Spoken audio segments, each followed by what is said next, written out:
Value, Studies by Karl Marx. Contents. Foreword 11. I. The commodity 1. 2. The form of value 47. N.I. Results of the immediate process of production 79. 4. Marginal notes on Wagner 195. Foreword. Of the 4 independent texts of Marx which are presented here, 3 appear for the first time in English. The 4th, Marginal Notes on Wagner *, is in a new translation. All 4 are closely related to Volume I of Das Kapital. The first 2 texts are parts of the first edition as published, while the longer text is most of what was intended as an integral chapter but not worked up for publication, for reasons which are not clear. Such work of research and translation is by no means a flinching from revolutionary tasks through retreating into historical spaces. Rather, it proposes that every available resource must be summoned in confronting the problems of the development of the revolutionary Marxist movement, at the deepest theoretical level attainable. The betrayal of Marxism and of the international working class by Stalinism and by all the revisionists cannot be answered only through some clarification of program and correct stances on various political questions. It is fundamentally necessary to develop, in struggle against the revisionists, Marxist philosophy, the dialectical method, the theory of value. The revolutionary workers' movement cannot muddle through to a dialectical consciousness. A movement without theoretical struggle and crises is not a revolutionary movement. For example, the revisionist Mondale based his economic theory of neo-capitalism upon Kondratiev waves back in 1964, a method of combining any and every empirical change as a factor to account for the secular movements of capitalist productivity. So Japan, Italy, and Germany had higher rates of industrial growth than other capitalist powers after the Second World War. It is therefore necessary to direct one's attention to the social political decisions defining their economic condition? No. In the first place to the inequality of growth of numerous industrial branches, which is one of the main keys to the comprehension of the contemporary capitalist world. Evidently, such irresponsible comparisons and analogies could only mean chaos and night for revolutionists who orientated themselves by these perspectives. But it is absolutely inadequate simply to note the disastrous politics entailed or even to consider that the economics * here is continuous to bourgeois theories of convergence *. In fact, since Mondale keeps the secret of how many keys there are, his analysis cannot even be falsified. Inequality can even be exalted into a contradiction * upon demand. The law of value is, of course, not in the picture. Nothing takes place at the theoretical level in these lucubrations except a tabulation of whatever seems to strike the author, since a Kondratiev wave is able to carry any and all empirical flotsam. Only by standing on the granite foundations of Das Kapital can the movement avoid engulfment by the torrent of notions voided by a revisionist like Mondale. Just as central to the discussion of the problems which must be confronted in the very development of revolutionary opportunities is the longer text. Although it contains a great diversity of contributions of an historical and methodological nature, the formulations of the distinction between unproductive and productive labor have an especial urgency for revolutionary workers' parties who must have policies for the various sectors of unproductive workers who are thrown into political motion by the destruction of the basis for their economic security. A firm theoretical comprehension of the ways in which the disintegration of capitalism revolutionizes what bourgeois sociology can only throw together into the same classification with non-monopoly manufacturers will enable the working class to form the necessary programs in order to be in the position of leading the middle class, rather than be pitted against it. Consider, however, what the revisionist typically proposes.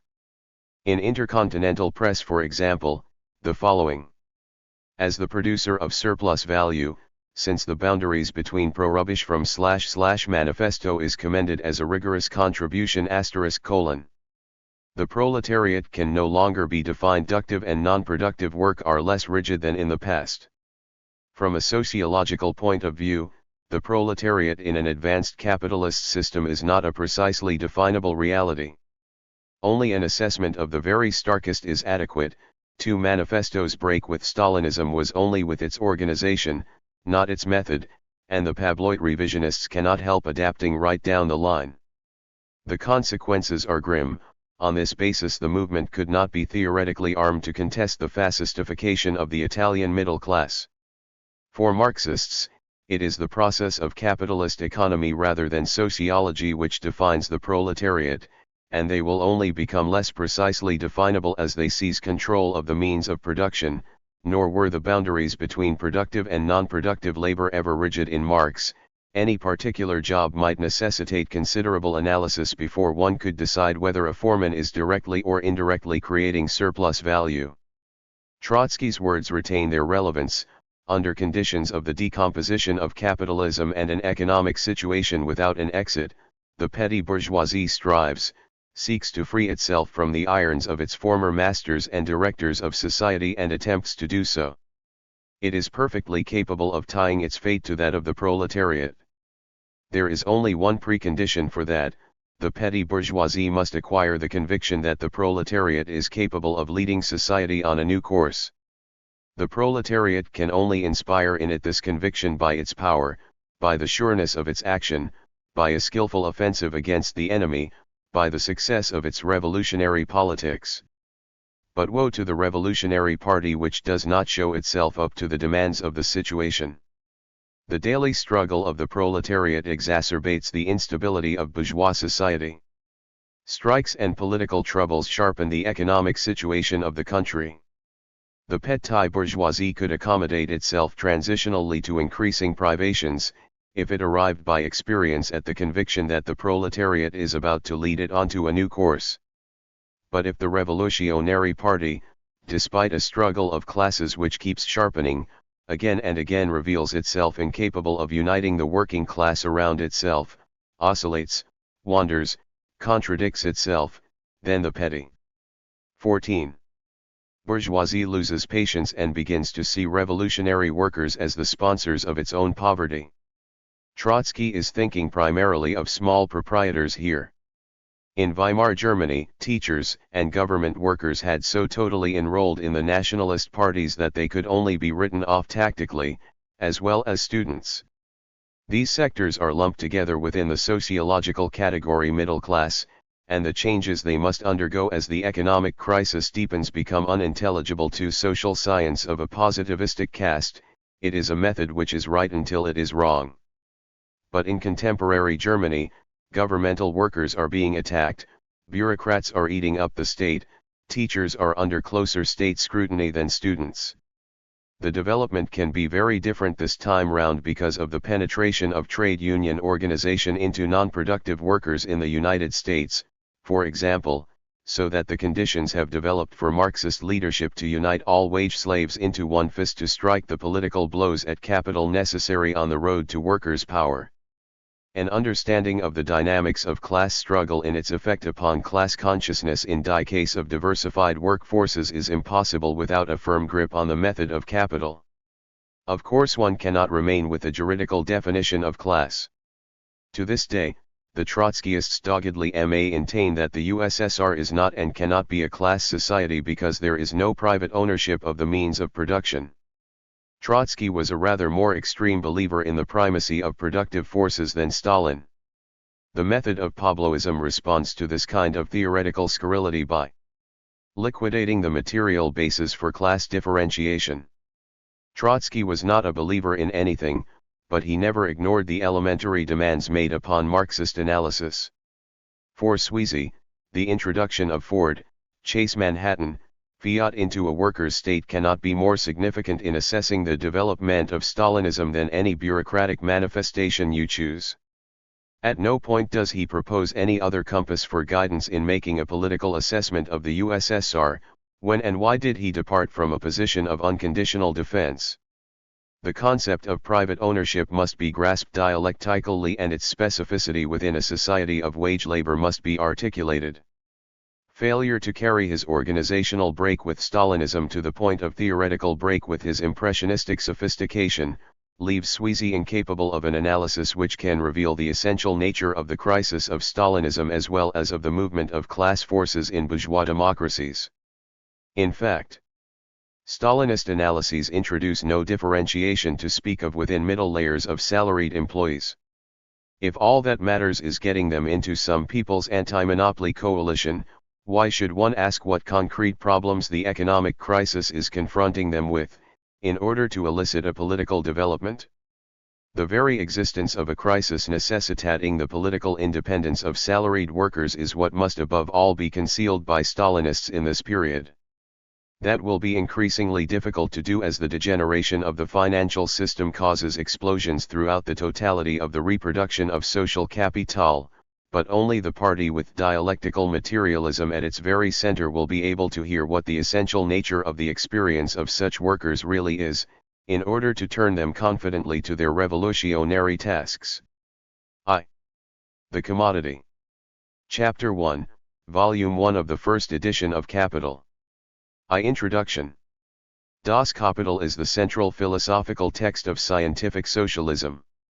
That should be a resounding platitude, but appears to have been the least obvious quality of what is Marx's life work even to what counts as the orthodox tradition. In 1887, Koski called it an essentially historical work, one which is a new historical and economic system. This is in a work called Marx's Economic Teachings. 2 years earlier he had greeted the publication of Volume 2 of Capital with the patronizing qualification that it would be of more interest to the capitalists than to the workers. It is not surprising then that one finds Koski 20 years later trying to complete these economic teachings with a philosophy that of Mach. Such was the philosophical terrain from which Bernstein's Neo-Kantianism was opposed. In sum, revisionists have never proceeded from an imminent critique of Chapter I, as if they knew that they would only lose their fingers in any attempt to tinker with this the dynamo of Marxist methodology. But any effort to complete Marxism poses it as something other than and hence much less than a philosophical method of knowing the truth, and ineluctably ends up in the empirical embrace of the latest New World reality. Never was Lenin's demand that Marxism be developed more important than today, but everything depends on making sure that advances are real, and not merely a flight forwards into the infinite spaces of academic philosophemes. This text has not in itself been translated before, although its first few pages are almost identical to those of the second edition, the one otherwise available, translated to some extent under Engels' supervision. 3. 4. Zion.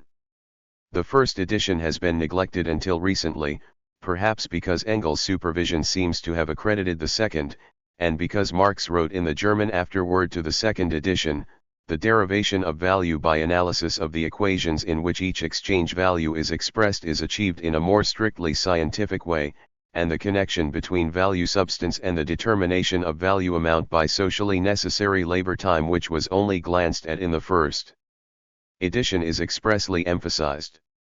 Chapter 1.3 is completely reworked, a task which was indicated as appropriate by the double presentation in the first edition.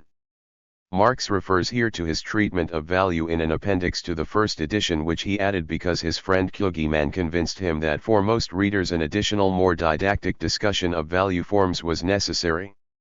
Quite apart from the importance that this text has come to have in research, a translation which keeps closer to the philosophical muscles and tendons of the argument will prove useful.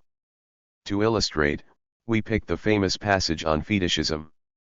A commodity is therefore a mysterious thing simply because in it the social character of men's labor appears to them as an objective character stamped upon the product of that labor, because the relation of the producers to the sum total of their own labor is presented to them as a social relation, existing not between themselves, but between the products of their labor.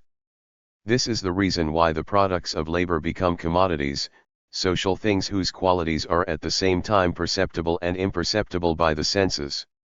Compare a literal translation.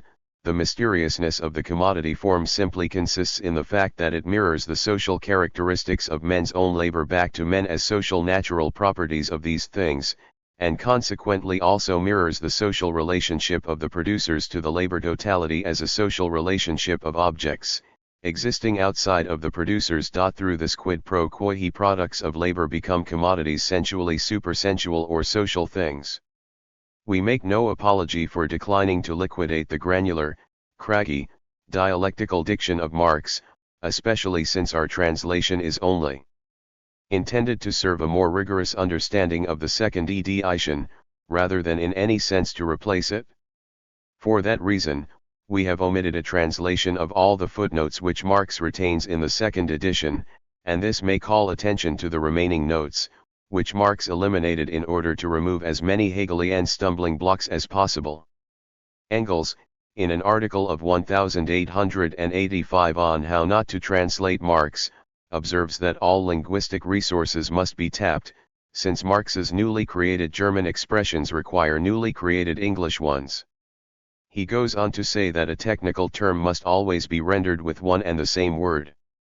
We have felt justified in using hyphens in a way which may annoy the reader at first, as may our retention of the extraordinary amount of emphasis, which Marx reduced for the second edition. We capitalize epsilon mu iota nu alpha iota epsilon eta in order to emphasize that it is a noun and technical term, and have generally chosen to err on the side of pedantic exactitude, especially since the English-speaking world has had such difficulty in adjusting itself to the fact that the first chapter of Das Kapital is the most decisive philosophical achievement since Hegel. This chapter from the first edition is also significant as a contribution to the dialectical understanding of labor in that it explicitates the crucial difference between concrete and abstract labor as the second edition does not. From what has been said, it follows that a commodity does not possess two different forms of labor, but one and the same labor is defined in different and even opposed ways depending on whether it is related to the use value of commodities as to its product or to commodity value as to its material expression. In the second edition he allows himself to write that all labor is, speaking physiologically, an expenditure of human labor power, a passage which replaces the earlier, and which does not prevent one from understanding the relation between labor and value to be a causa/one. That Marx does not mean that abstract labor is physiological is evident from his remarks later. The equalization of the most different kinds of labor can be the result only of an abstraction from their inequalities, or of reducing them to their common denominator, viz., expenditure of human labor power or human labor in the abstract. But it is interesting to note that in the French translation Marx adds, and only exchange brings about this reduction, opposing the products of different forms of labor with each other on the basis of equality. The wealth of societies in which a capitalistic mode of production prevails, appears as a gigantic collection of commodities, and the singular commodity appears as the elementary form of wealth. Our investigation begins accordingly with the analysis of the commodity. The commodity is first an external object, a thing which satisfies through its qualities human needs of one kind or another. The nature of these needs is irrelevant, example whether their origin is in the stomach or in the fancy. We are also not concerned here with the manner in which the entity satisfies human need, whether in an immediate way as food, that is, as object of enjoyment, or by a detour as means of production. Each useful thing is to be considered from a double point of view, in accordance with quality and quantity. Each such thing is a totality of many properties and is therefore able to be useful in different respects. The discovery of these different respects, and hence of the manifold modes of utility of things, is an historical act. Of such a kind is the invention of social measurement for the quantity of useful things. The diversity of the commodity measurements arises partly from the diverse nature of the objects to be measured, and partly from convention. It is the utility of a thing for human life that turns it into a use value. By way of abbreviation, let us term the useful thing itself use value, good, article. In the consideration of use values, quantitative determination is always presupposed. The use values of commodities provide the material for a study of their own, the science of commodities. Use value realizes itself only in 7. 8. Use or in consumption. Use values form the substantial content of wealthy, whatever its social form may be. In the form of society which we are going to examine, they form the substantial bearers at the very same time of exchange value. Exchange value appears first of all as quantitative relationship, the proportion in which use values of one kind are exchanged for use values of another kind, a relationship which constantly changes in accordance with time and place. That is the reason why exchange value appears to be something accidental and a purely relative thing, and therefore the reason why the formula of an exchange value inter NAL and immanent to the commodity valor intnk appears to be a contradictionary in adjecto. Let us examine the matter more closely. A single commodity is exchanged with other articles in the most varied proportions. Nevertheless, its exchange value remains unchanged regardless of whether it is X sprays said in X boot blacking, Y soap, Z gold, etc. It must therefore be distinguishable from these, its various manners of expression. Now let us consider two commodities, example wheat and iron. Whatever their exchange relationship may be, it is always representable in an equation in which a given quantum of wheat is equated with some particular quantum of iron, example 1/4 of wheat equals a CWT of iron. What does this equation say? That the same value exists in two different things, in 1/4 of wheat and likewise in a CWT of iron. Both are equal, therefore, to a third entity, which in and for itself is neither the one nor the other. Each of the two, insofar as it is an exchange value, must therefore be reducible to this third entity, independent of the other. Consider a simple geometrical example. In order to determine and compare the areas of all rectilinear figures, one reduces them to triangles. One reduces the triangle itself to an expression which is entirely different from its visible figure half the product of its base by its altitude. Likewise, the exchange values of commodities can be reduced to a common entity, of which they represent a greater or lesser amount. The fact that the substance of the exchange value is something utterly different from and independent of the physical sensual existence of the commodity or its reality as a use value is revealed immediately by its exchange relationship. For this is characterized precisely by the abstraction from the use value. As far as the 9. Exchange value is concerned, one commodity is, after all, quite as good as every other, provided it is present in the correct proportion. Hence, commodities are first of all simply to be considered as values independent of their exchange relationship or from the form, in which they appear as exchange values. Commodities as objects of use or goods are corporeally different things. Their reality as values forms, on the other hand, their unity. This unity does not arise out of nature but out of society. The common social substance which merely manifests itself differently in different use values, is labor. Commodities as values are nothing but crystallized labor. The unit of measurement of labor itself is the simple average labor, the character of which varies admittedly in different lands and cultural epochs, but is given for a particular society. More complex labor counts merely as simple labor to an exponent or rather to a multiple, so that a smaller quantum of complex labor is equal to a larger quantum of simple labor, for example. Precisely how this reduction is to be controlled is not relevant here. That this reduction is constantly occurring is revealed by experience. A commodity may be the product of the most complex labor. Its value equates it to the product of simple labor and therefore represents on its own merely a definite quantum of simple labor. A use value or good only has a value because labor is objectified or materialized in it. But now how are we to measure the quantity of its value? By the quantum of the value-forming substance which is contained in it. The quantity of labor itself is measured by its temporal duration and the labor time in turn possesses a measuring rod for particular segments of time, like hour, day, etc. It might seem that, if the value of a commodity is determined by the quantum of labor expended during its production, the more lazy and incompetent a man the more valuable his commodity is, because he needs all the more labor time for its completion. But only the socially necessary labor time is labor time required for the constitution of some particular use value, with the available socially normal conditions of production and the social average level of competence and intensity of labor. After the introduction of the steam-driven loom in England, for example, perhaps half as much labor as before was sufficient to change a given quantum of yarn into doth. The English hand weaver needed in order to accomplish this change the same labor time as before, to be sure, but the product of his individual 10. Labor hour now represented only 1/2 a social labor hour, and sank accordingly to half its earlier value. So it is only the quantum of socially necessary labor, or that labor time which is socially necessary for the constitution of a use value, which determines the quantity of the value. The single commodity counts here in general as average sample of its own kind. Commodities in which equally large labor quanta are contained, or which can be produced within the same labor time for that reason, have the same quantity of value.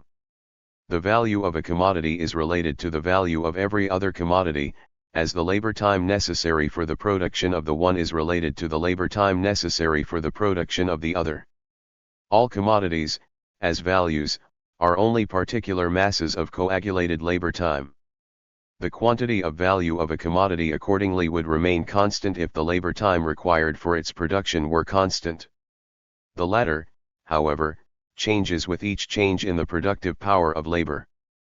The productive power of labor is determined by manifold conditions, among others by the average grade of competence of the workers, the level of development of science and its technological applicability, the social combination of the process of production, the scope and the efficacy of the means of production, and by natural relationships. The same quantum of labor manifests itself after propitious weather in 8 bushels of wheat, but after impropitious weather, in only 4, for example. The very same quantum of labor provides more metals in richly laden mines than in poor ones, etc. Diamonds are rare on the surface of the earth, and their discovery therefore costs on the average much labor time. Consequently, they represent much labor in a small volume of space. Jacob doubts that gold has ever paid its complete value. This holds true even more for diamonds. According to Esquedge, by 1823 the complete yield of the 8-year-old Brazilian diamond diggings had not yet amounted to the value of the 6-year average product of the Brazilian sugar or coffee plantations. Given more richly laden diggings, the same quantum of labor would be represented by more diamonds and their value would sink. If one succeeds in converting coal into diamonds with little labor, then the value of diamonds would sink beneath that of paving stones. In general, the greater the productive power of labor, the smaller is the amount of labor time required for the production of an article, and the smaller the mass of labor crystallized in it, the smaller is its value. And on the contrary, the smaller the productive power of labor, the greater is the labor time necessary for the production of an article, and the greater its value is. The quantity of value of a commodity varies directly as the quantum, and inversely as the productive power of the labor embodying itself in the commodity. Now we know THZ substance of value. It is labor. We know its unit of measurement. It is labor time. We have yet to analyze its form, which precisely stamps the value as an exchange value. Before we do that, we must develop the determinations which have already been discovered in somewhat greater detail. A thing can be a use value without being an exchange value. This is the case wherever the human relevance of the thing is not mediated by labor. So air, virgin land, brush in a wild state, wood growing in wild conditions, etc. A thing can be useful and be the product of human labor without being a commodity. A man who satisfies his own need through his product creates use value, to be sure, but not a commodity.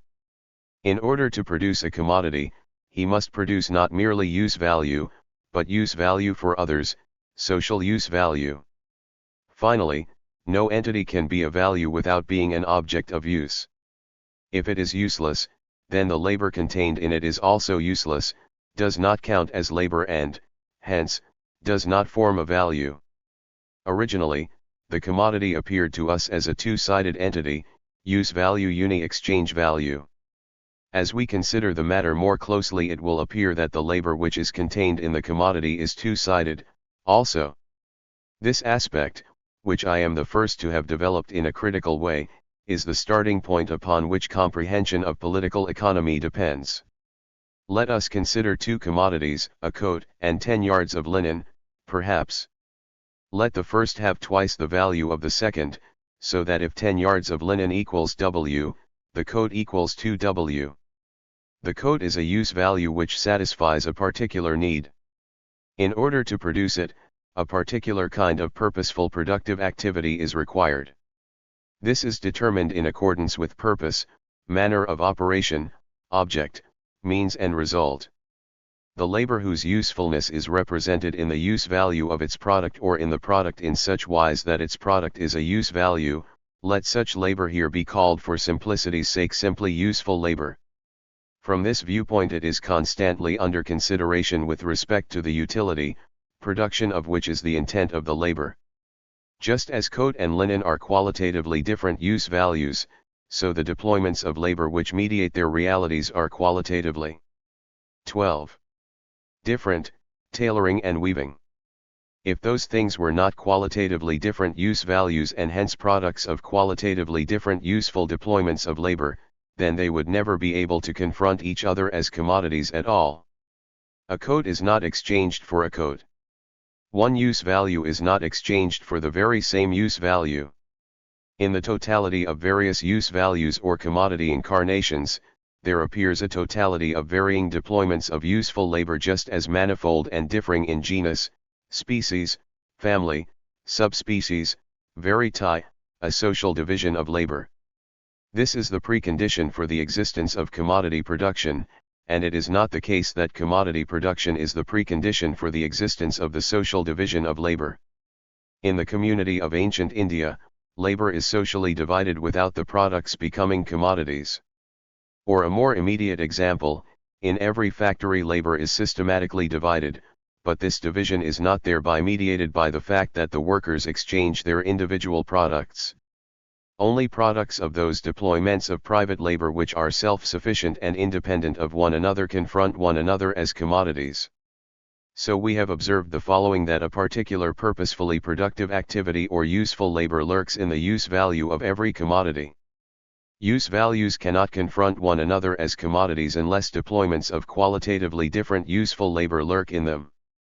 In a society whose products generally assume the form of commodity, this qualitative difference in the deployments of useful labor which are carried on independently of one another as the private businesses of self-sufficient producers develops into a multifaceted system to a social division of labor. It is a matter of indifference, in any case, to the coat whether it is worn by the tailor or one of his customers. In both cases it acts as a use value, just as little is the relationship between the coat and the labor which produced it changed in and for itself by virtue of the fact that tailoring is a profession in itself, an independent member of the social division of labor. Where a need for clothing compelled him, man plied the activity of tailor for whole millennia before he became a tailor instead of a man. But the reality of coat, linen, and every element of material wealth which is not given by nature in all cases had to be mediated by a special, purposely productive activity which assimilates particular natural entities to human needs. As the former of use values, as useful labor, labor is thereby the precondition of existence for man independent of all social forms and an eternal necessity of nature for the sake of mediating the material interchange between man and nature. The use values coat, linen, etc. In brief, the commodity bodies are connections of two elements, natural matter and labor. If one subtracts the total sum of all different instances of useful labor which lurk inside the coat, linen, etc., there always remains a material substrate left over which is present naturally without the interference of man. Man can only proceed in his producing like nature does herself, i.e., only change the forms of matinal. And what is more, in this labor of formation itself he is constantly supported by natural forces. Labor is not, therefore, the only source of those use values which are produced by it material wealth. Labor is its father, as William Petty says, and the earth is its mother. Now let us pass from the consideration of the commodity insofar as it is a use object to that of commodity value. According to our assumption, the coat has double the value of linen. This, however, is only a quantitative difference, which is not yet of immediate interest to us. We recall, therefore, that if the value of a coat is twice as great as that of 10 yards of linen, then 20 yards of linen have the same amount of value as a coat. As values, a coat and linen are things of equal substance, objective expressions of similar labor. but tailoring and weaving are qualitatively different kinds of labor. Conditions of society, however, are found, wherein the very same person alternately tailors and weaves, and both these modes of laboring are therefore merely modifications of the labor of one and the same individual, and are not yet specific definite functions of different individuals, just as the coat which a pair tailor makes today, and the trousers which he is to make tomorrow only presuppose variations of the same individual labor. Appearance itself teaches, moreover, that in our capitalistic society a given portion of human labor is adduced alternately in the form of tailoring or in the form of weaving on each occasion in accordance with the shifting direction of the demand for labor. This changing of form which labor endures may occur not without friction, but it must occur. If one disregards the determinacy of productive activity and therefore disregards the useful character of labor, it remains true about it that it is an expenditure of human labor power. The labor of a tailor and weaving, although they are qualitatively different productive activities, are both productive expenditure of human brain, muscle, nerve, hand, etc., and are both 14. In this sense human labor. They are merely two different forms of expending human labor power. Admittedly, human labor itself has to be more or less developed in order to be expended in this or that form. The value of the commodities, however, represents human labor in the simplest form, the expenditure of human labor power in general. Now just as a general or a banker plays a big role in bourgeois society, but the simple human being, on the other hand, plays a very shabby role, that is the way things stand here also in the case of human labor. It is the expenditure of simple labor power, which every normal human being possesses in his bodily organism, quite apart from any special elaboration. The various proportions wherein differing species of labor are reduced to simple labor as their unit of measurement are established by a social process behind the back of the producers, and appear to them consequently as given by tradition. For purposes of simplification, every species of labor power counts for us in the following immediately as simple labor power, whereby we are only sparing ourselves the effort involved in the reduction to it. Therefore, just as one is abstracting, in the case of the values of coat and linen, from the difference between their use values, just so, in the case of clabur which these values represent, is one abstracting from the difference between the useful forms, wherein labor is on the one hand tailoring labor and on the other hand weaving. Just as the use values coat and linen are connections of purposeful productive activities with cloth and yam, whereas the values coat and linen, on the other hand, are mere labor precipitates of a similar species, just so does also the labor contained in these values count not on account of its productive relationship to cloth and yarn but only as expenditure.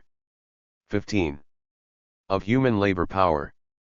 Tailoring and weaving are formative elements of the use values coat and linen precisely by virtue of their different qualities, but they are only the substance of coat value and linen value insofar as there is an abstracting from their specific quality and both possess the same quality, the quality of human labor. Coat and linen, however, are not only values in general, but are values of definite magnitude, and in accordance with our assumption the coat is worth twice as much as 10 yards of linen. What is the origin of this difference in their magnitudes of value? It is the fact that linen contains only half as much labor as the coat, so that labor power has to be expended for a period of twice the time taken for the production of the latter as for the production of the former.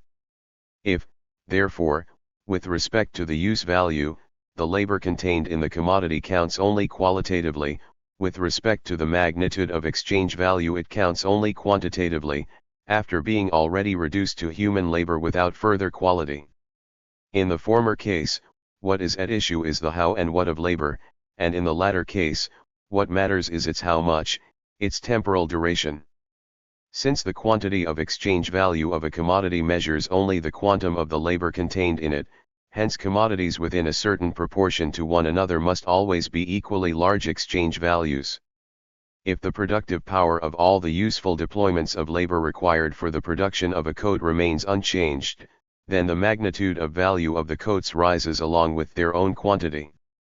If one coat represents X days of labor, then two coats represent 2X days of labor, etc. but now assume that the labor time necessary for the production of a coat rises to twice as much, or falls to half as much. In the first instance, a coat has as much value as 2 coats had previously, and in the latter case, 2 coats have only just so much value as previously one had, although in both cases a coat performs the same tasks as before and the useful labor contained in it remains of the same beneficence as before. But the labor quantum expended in its production has changed. A larger quantum of use value in and for itself forms larger material wealth, 2 coats being more than one. With 2 coats 2 human beings can be clad, and with 1 coat only 1 human being, etc. Nevertheless, a fall in the magnitude of value of material wealth may correspond contemporaneously to a rise in its mass. This contrary motion is produced by the two-ended specification of labor. 16. Productive power is naturally always productive power of useful, concrete labor. Actually, it only expresses the level of efficacy of purposeful activity in a given extension of time. Useful labor becomes, therefore, a richer or poorer source of products in direct relationship to the rising or falling of its productive power. A change in the productive power, on the other hand, has in and for itself no effect whatsoever upon the labor represented in the value. Since the productive power belongs to the concrete, useful form of labor, it can naturally no longer influence labor, as soon as there is an abstracting from its concrete useful form. The very same labor, therefore, when it is represented in the same extensions of time, is also on all occasions represented in the same magnitude of value, however much the productive power may change. But it yields differing quanta of use values, within the same extension of time, more whenever the productive power rises, less, whenever it sinks. In the first case, it can happen that 2 coats contain less labor than one did previously. The very same change in productive power, which increases the fruitfulness of labor and hence the mass of use values yielded by it, can therefore diminish the magnitude of value even of the increased total mass, namely whenever it shortens the labor time necessary for its production. And vice versa.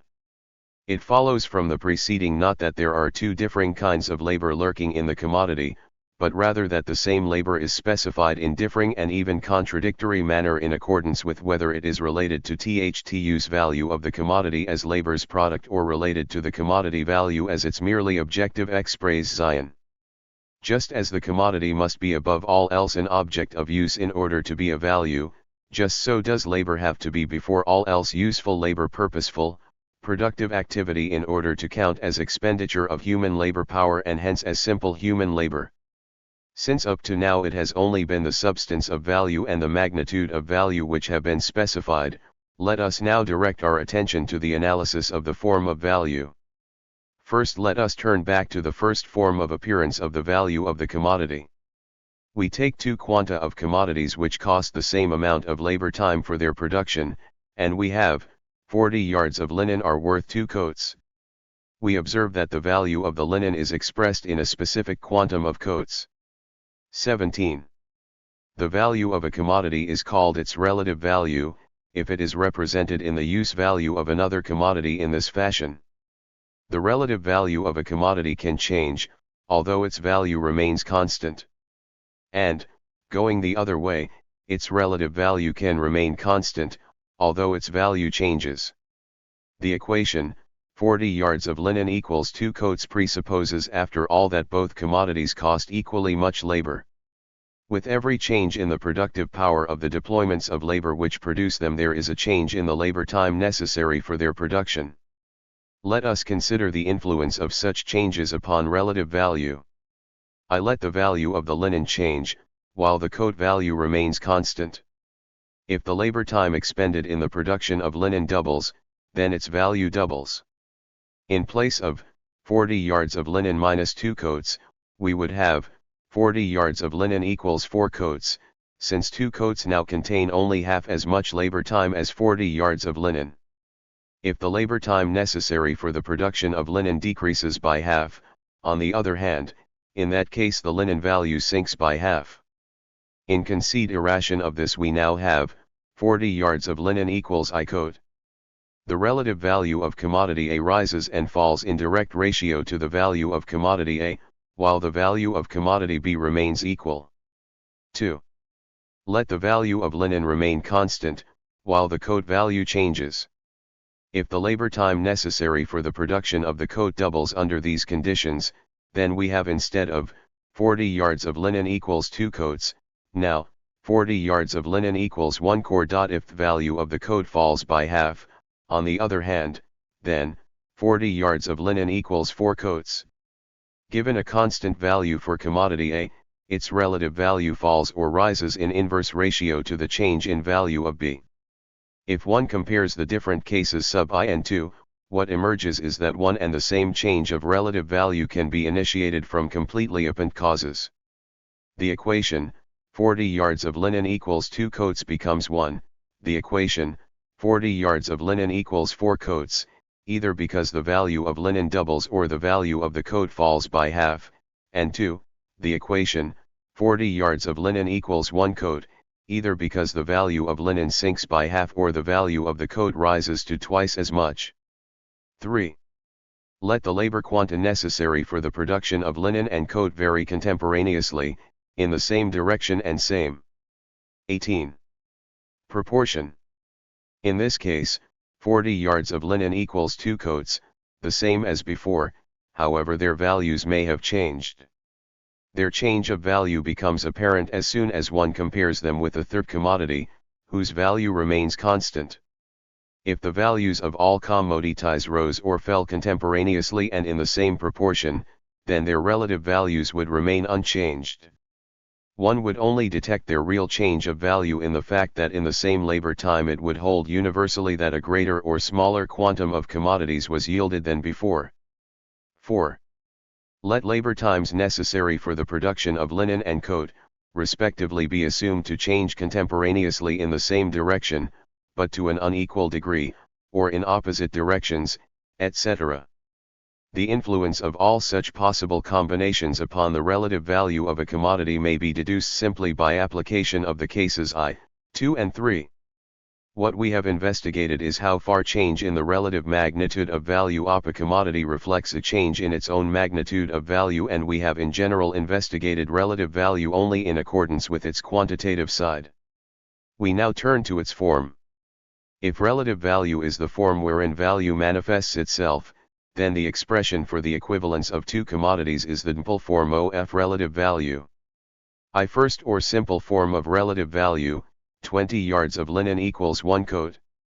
This form is rather difficult to analyze, because it is simple.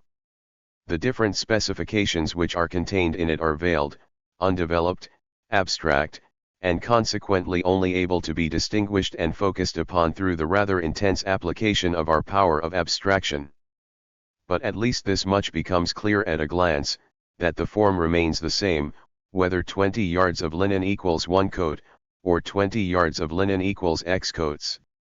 Linen makes its earthly appearance in the shape of a use value or useful thing.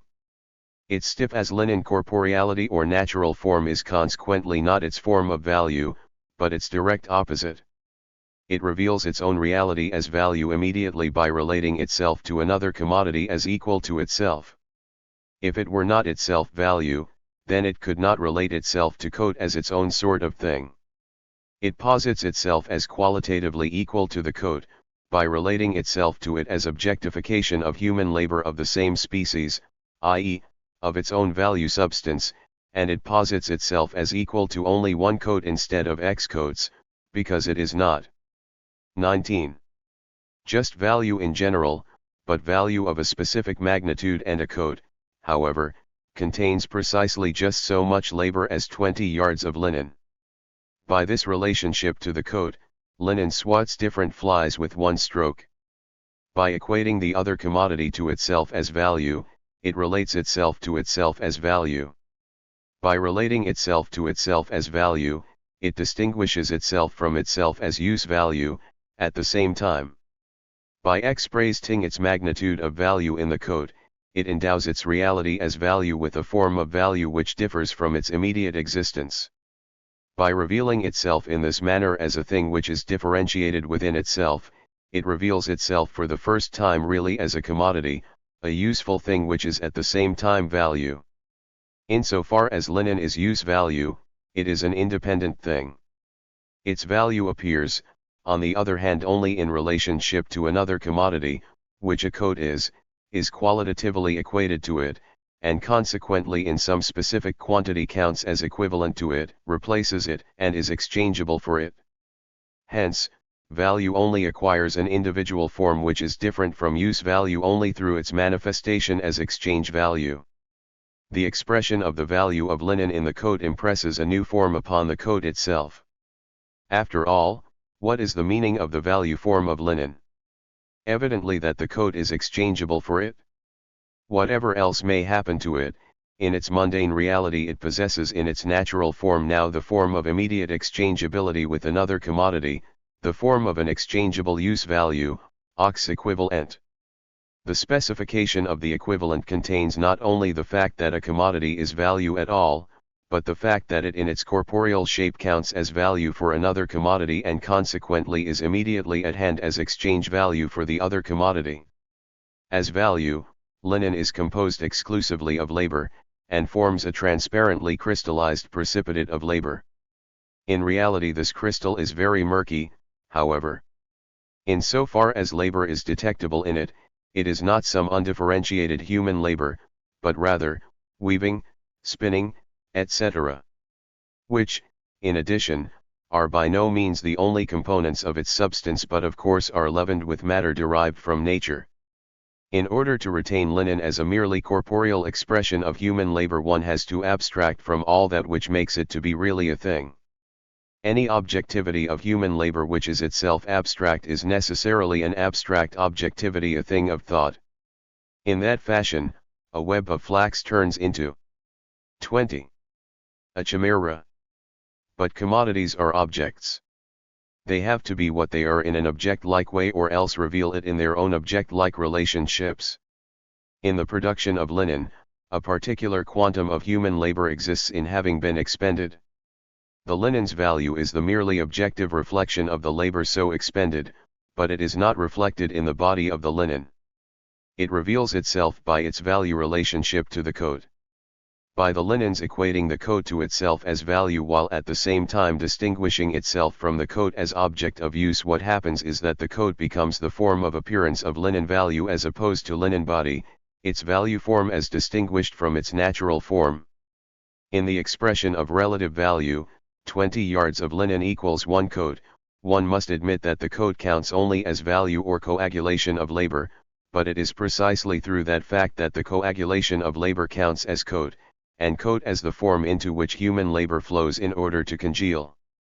The use value coat only becomes the form of appearance of linen value because linen relates itself to the material of the coat as to an immediate materialization of abstract human labor, and thus to labor which is of the same kind as that which is objectified within the linen itself. The object, coat, counts for it as a sensually palpable objectification of human labor of the same kind, and consequently as value in natural form. Since it is, as value, of the same essence as the coat, the natural form coat thereby becomes the form of appearance of its own value. But the labor represented in THIRD value, coat, is not simply human labor, but is rather a particular useful labor, tailoring. Simple human labor is capable of receiving each and every determination, it is true, but is undetermined just in and for itself. It can only realize and objectify itself as soon as human labor power is expended in a determined form, as determined and specified labor, because it is only determined and specified labor which can be confronted by some natural entity and external material in which labor objectifies itself. It is only the E-concept in Hegel's sense that manages to objectify itself without external material. One time cannot be related to the coat as value or incarnated human labor, without being related to tailoring labor as the immediate manifestation form of human labor. The aspect of the use value, coat, however, which is of interest to the linen is neither its woolen comfort, nor its buttoned-up essence nor any other useful quality which marks it out as a use value. The coat is of service to the linen only in order to represent the linen's value objectivity as distinguished from its starchy use objectivity. It could have attained the same purpose if it had expressed its value massifetida or cosmetics, or shoe polish. The tailoring labor, too, has value for the linen, consequently, not insofar as it is purposeful productive labor, but only insofar as it exists as determinate labor, form of realization manner of objectification of human labor in general. If linen expressed its value in shoe polish rather than in the coat, then polish making would count for it as the immediate form of realization of abstract human labor instead of tailoring.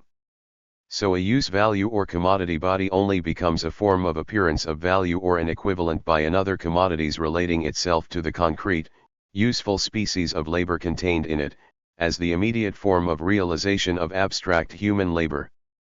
We stand here at the jumping-off point of all difficulties which hinder the understanding of value form. It is relatively easy to distinguish the value of the commodity from its use value, or the labor which forms the use value from that same labor insofar as it is merely reckoned as the expenditure of human labor power in the commodity value. If one considers commodity or labor in the one form, then one fails to consider it in the other, and vice versa. These abstract opposites fall apart on their own, and hence are easy to keep separate. It is different with the value form which exists only in the relationship of commodity to commodity. The use value or commodity body is here playing a new role. It is turning into the form of appearance of the commodity alpha/kappa asterisk, thus of its own opposite. Similarly, the konaet, useful labor contained in the use value turns into its own opposite, to the mere form of realization of abstract human labor. Instead of falling apart, the opposing determinations of the commodity are reflected against one another. However incomprehensible this seems at first sight, it reveals itself upon further consideration to be necessary.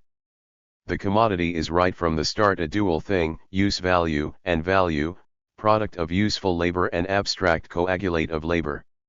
In order to manifest itself as what it is, it must therefore double its form. It possesses right from nature the form of a use value. That is its natural form. It only earns a value form for itself for the first time in circulation with other commodities. But its 22. Value form has then to be itself an objective form. The only objective forms of commodities are their use forms, their natural forms. Now since the natural form of a commodity is the exact opposite of its value form, it has to turn another natural form, the natural form of another commodity, into its commodity form. A thing that it cannot do immediately for itself it can do immediately for another commodity, and therefore by a detour for itself. It cannot express its value in its own body or in its own use value, but it can relate itself to another use value or commodity body as an immediately existent value. It can relate itself not to the concrete labor contained in itself, but doubtless to that contained in another species of commodity as a mere form of realization of abstract human labor. For that, it only needs to equate the other commodity to itself as an equivalent. The use value of a commodity only exists at all for another commodity insofar as it serves in this fashion for the form of appearance of its value. If one considers only the quantitative relationship in the simple, relative value expression, X commodity A equals Y commodity B, then one finds also only the laws developed above concerning the motion of relative value, which all rest upon the fact that the amount of value of commodities is determined by the labor time required for their production. But if one considers the value relation of both commodities in their qualitative aspect, then one discovers in that simple expression of value the mystery of value form, and hence, in nous asterisk of money. Point 2 our analysis has revealed that the relative value expression of a commodity includes two different value forms. The linen expresses its value and its determinate amount of value in the coat. It manifests its value in the value relation to another commodity, and hence as exchange value. On the other hand, the other commodity, the coat in which it expresses its value in a relative way, obtains precisely in that way the form of a use value as an equivalent which is immediately exchangeable with it. Both forms, the relative value form of the one commodity, equivalent form of the other, are forms of exchange value. Both are actually only vectors determinations conditioned reciproc. Ally by each other of the same relative value expression, but divided like poles between the two commodity extremes which have been set equal. Quantitative determinacy is not included in kilohertz equivalent form of a commodity. The determinate relationship does not flow from its equivalent form, the form of its immediate exchangeability with linen, but from the determination of the amount of value by labor time. The linen is only able to represent its own value in coats, by relating itself to a determinate coat quantum as a given quantum of crystallized human labor. If the coat value changes, then this relationship also changes. But in order that relative value of linen may change, it has to be present, and it can only be formed upon given coat value. Now, whether the linen represents its own value in 1, 2, or x coats depends completely upon the amount of value of a yard of linen and the number of yards whose value is supposed to be manifested in the form of coats.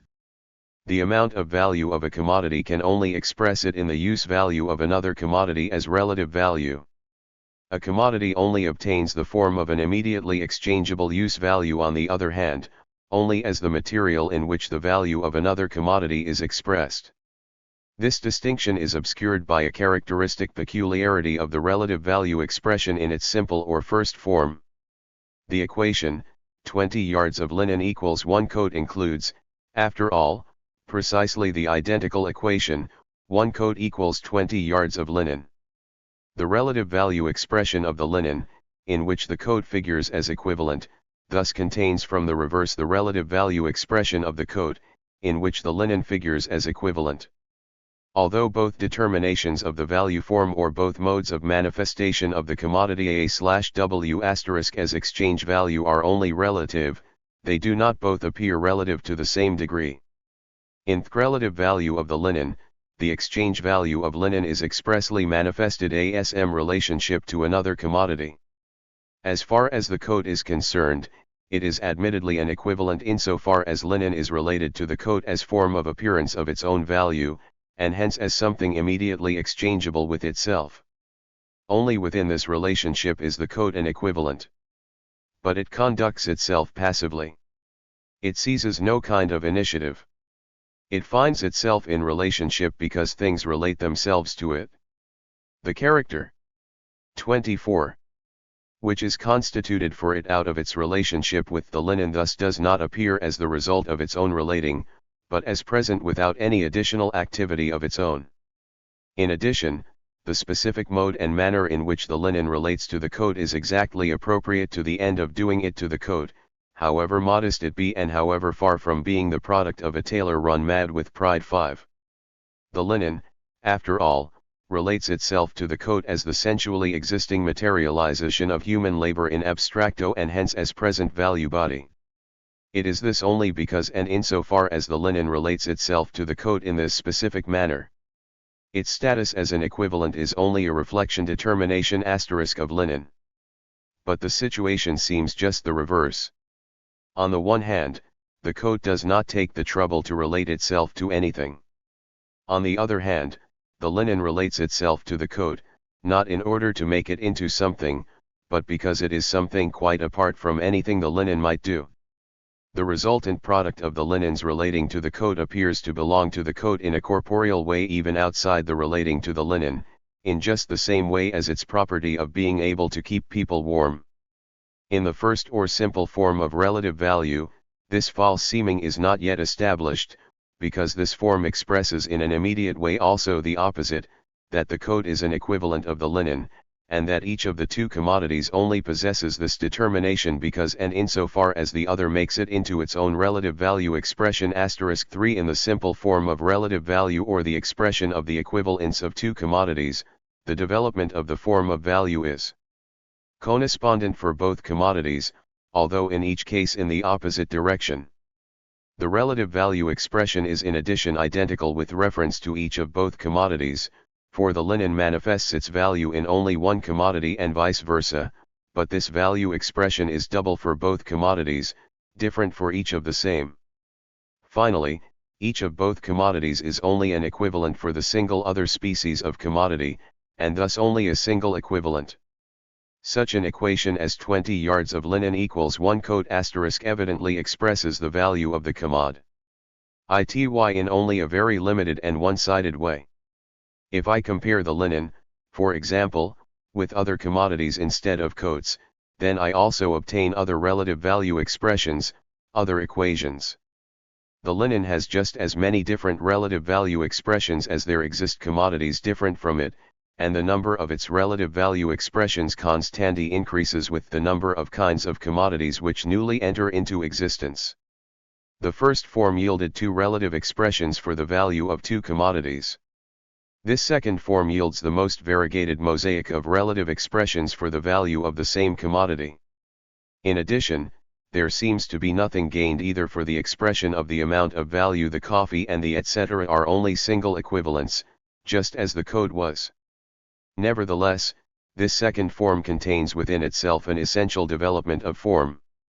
For latent in it is, after all, not only the fact that linen happens to express its value at one time in coats, and at another in coffee, etc., but the fact that it expresses its value as much in coats as in coffee, etc., either in this commodity or that or the third, etc. The continuing determination is revealed as soon as the second or developed form of the relative value expression is manifested in its connection. We obtain then, 2. Second or developed form of relative value, 20 yards of linen equals 1 coat or equals U coffee or equals VT or equals X iron or Y wheat or etc., etc. Z commodity A equals U commodity B or V commodity C or equals W commodity D equals X commodity E or equals Y commodity F or equals etc. The first thing is obviously that the first form constitutes the basic element of the second, for the latter consists of many simple relative value expressions, as 20 yards of linen equals 1 coat, 20 yards of linen equals U coffee, etc. In the first form it may appear like an accidental fact that these two commodities are exchangeable in this specific quantitative relationship. In the second form, however, a background which is essentially different from and determinant of the accidental appearance immediately shines through. The value of the linen remains equally large, whether expressed in coat, or coffee, or iron, etc., in innumerably different commodities belonging to the most different possessors. The accidental relationship of two indi. 26. Vital possessors of commodities falls away. It becomes clear that it is not the exchange which regulates the amount of value of the commodity, but in the opposite way the amount of value of the commodity which regulates its relationships of exchange. In the expression 20 yards of linen equals 1 coat, the coat counted as the form of appearance of the work objectived in the linen. In that way the labor contained in the linen was equated to the labor contained in the coat, and was thereby determined as comparable human labor. This determination did not, however, reveal itself expressly. At the level of immediacy, the first form equates the labor contained in the linen only to the labor of tailoring. Otherwise with the second form. In the indefinite, constantly extendable series of its relative value expressions, the linen relates itself to all possible commodity bodies as mere form of appearance of the labor which is contained in itself. Consequently it is at this point that the linen value is for the first time really manifested as value, i.e., or crystal of human labor in general. The second form consists of a sum of the familiar equations of the first form. Each of these equations contains also the reciprocal 1 coat equals 20 yards of linen, in which case the coat manifests its value in the linen and precisely thereby manifests the linen as an equivalent. Now, since this holds of each of the innumerable relative value expressions of linen, we obtain 3. Third 9 reversed or reciprocal second form of relative value, 1 coat equals 20 yards of linen U coffee equals VT equals X iron equals Y wheat equals etc. Equals the relative value expression returns at this point to its original form, 1 coat equals 20 yards of linen. Now, however, this simple equation is further developed. Originally it only contained the fact that the value of the coat obtains through its expression in another commodity a form which is different from and independent of the exchange value coat or even the body of the coat. And now the very same form manifests the code with respect to all other commodities whatsoever as value. Not only the code, but also coffee, iron, wheat, in a word, all other commodities express their value in the material, linen. In this way, all manifest themselves to one another as the same materialization of human labor. 27. They are henceforward only quantitatively different, which is the reason why one code, U coffee, X iron, etc. i.e., different quanta of these different things equal 20 yards of linen. It is through their common value expression in the material, linen, therefore, that all commodities differ as exchange values from their own use values and relate at the same time to one another as amounts of value, equate themselves qualitatively to one another, and compare themselves quantitatively. Only in this unified relative value expression do they all appear for the first time as values for one another, and their value consequently obtains for the first time its corresponding form of appearance as exchange value. As opposed to the developed form of relative value which manifests the value of a commodity in the environment of all other commodities, we call this unified value expression the universal relative form of value. In form II, the form in which the linen develops its relative value expression, it relates itself to each individual commodity as a specific equivalent, and to all of them together as to the environment of its specific forms of the equivalent.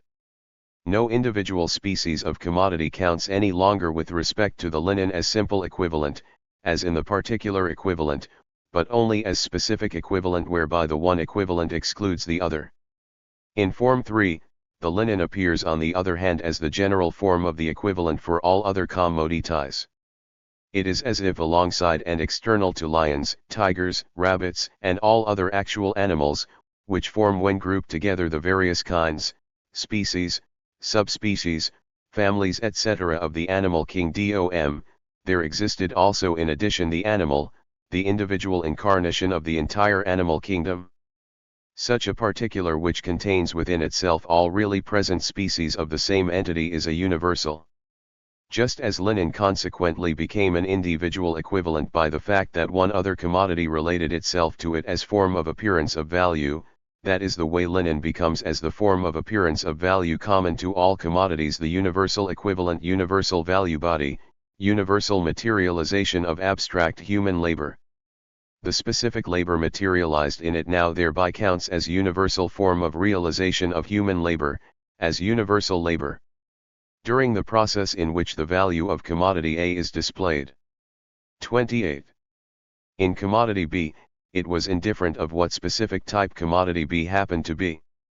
The corporeality of commodity B only had to be of a different species than that of commodity A, and therefore had also to be a product of other useful labor. By the codes displaying its value in linen, it related itself to linen as the realized human labor, and precisely thereby related itself to linen weaving as the realization form of human labor, but the specific determinacy which distinguishes linen weaving from other kinds of labor was completely indifferent. It only had to be of another kind than tailoring and in any case had to be a specific kind of labor. It is otherwise as soon as linen becomes a universal equivalent. This use value in its special determinacy through which it is linen as opposed to all other kinds of commodities now becomes the universal form of value of all other commodities and hence a universal equivalent. The particular useful kind of labor manifested in it therefore now counts as universal form of realization of human labor, as universal labor precisely insofar as it is labor of particular determinacy, linen weaving as opposed, not only to tailoring, but to coffee growing, mining, and all other kinds of labor. On the other hand, all other kinds of labor count, henceforth only as particular forms of realization of human labor. As values the commodities are expressions of the same unity, of abstract human labor. In the form of exchange value they appear to one another as values and relate themselves to one another as values. They thereby relate themselves at the same time to abstract human labor as their common social substance. Their social relationship consists exclusively in counting with respect to one another as expressions of this social substance of theirs which differs only quantitatively, but which is qualitatively equal and hence replaceable and interchangeable with one another. As a useful thing, a commodity possesses ses social determinacy insofar as it is use value for people other than its possessor, and hence satisfies social needs. But it is indifferent just whose needs the commodity's useful properties related to. The commodity nevertheless can only become through these properties in all cases only an object related to human needs, but not a commodity for other commodities. It is only the kind of thing that can turn mere objects of use into commodities and hence set into social rapport. But this is just what value is. The form in which the commodities count to one another as values as coagulations of human labor is 29. Consequently their social form. Social form of the commodity and value form or form of exchangeability are thus one and the same thing. If the natural form of a commodity is at the same time its value form, then the commodity possesses the form of immediate exchangeability with other commodities and consequently an immediately social form. The simple relative value form 1 coat equals 20 yards of linen, differs from the universal relative value form, 1 coat equals 20 yards linen only by the fact that this equation now forms a member in the series, 1 coat equals 20 yards of linen U coffee equals VT equals etc. In actuality, it differs thus only in the fact that the linen has continued its development from a singular to a universal equivalent. Thus if in the simple relative expression of value it is not that commodity which expresses its amount of value, but rather that commodity in which the amount of value is expressed which is the one that obtains the form of immediate exchangeability, the same thing holds true for the universal relative value expression. But in the simple relative form of value this distinction is merely formal and evanescent. If the coat expresses its value in a relative way in the equation 1 coat equals 20 yards of linen 5, and the linen acquires thereby the form of equivalent, then the very same equation includes immediately the reciprocity 20 yards of linen equals 1 coat, in which it is the coat that acquires the form of equivalent and the value of the linen is expressed in a relative way. This constant and correlative development of the value form of both commodities as relative value and as equivalent no longer takes place. If the universal relative value form, 1 coat equals 20 yards of linen 5, is turned around into 20 yards of linen equals 1 coat 5, the coat does not thereby become universal equivalent for all other commodities, but only a particular equivalent of the linen.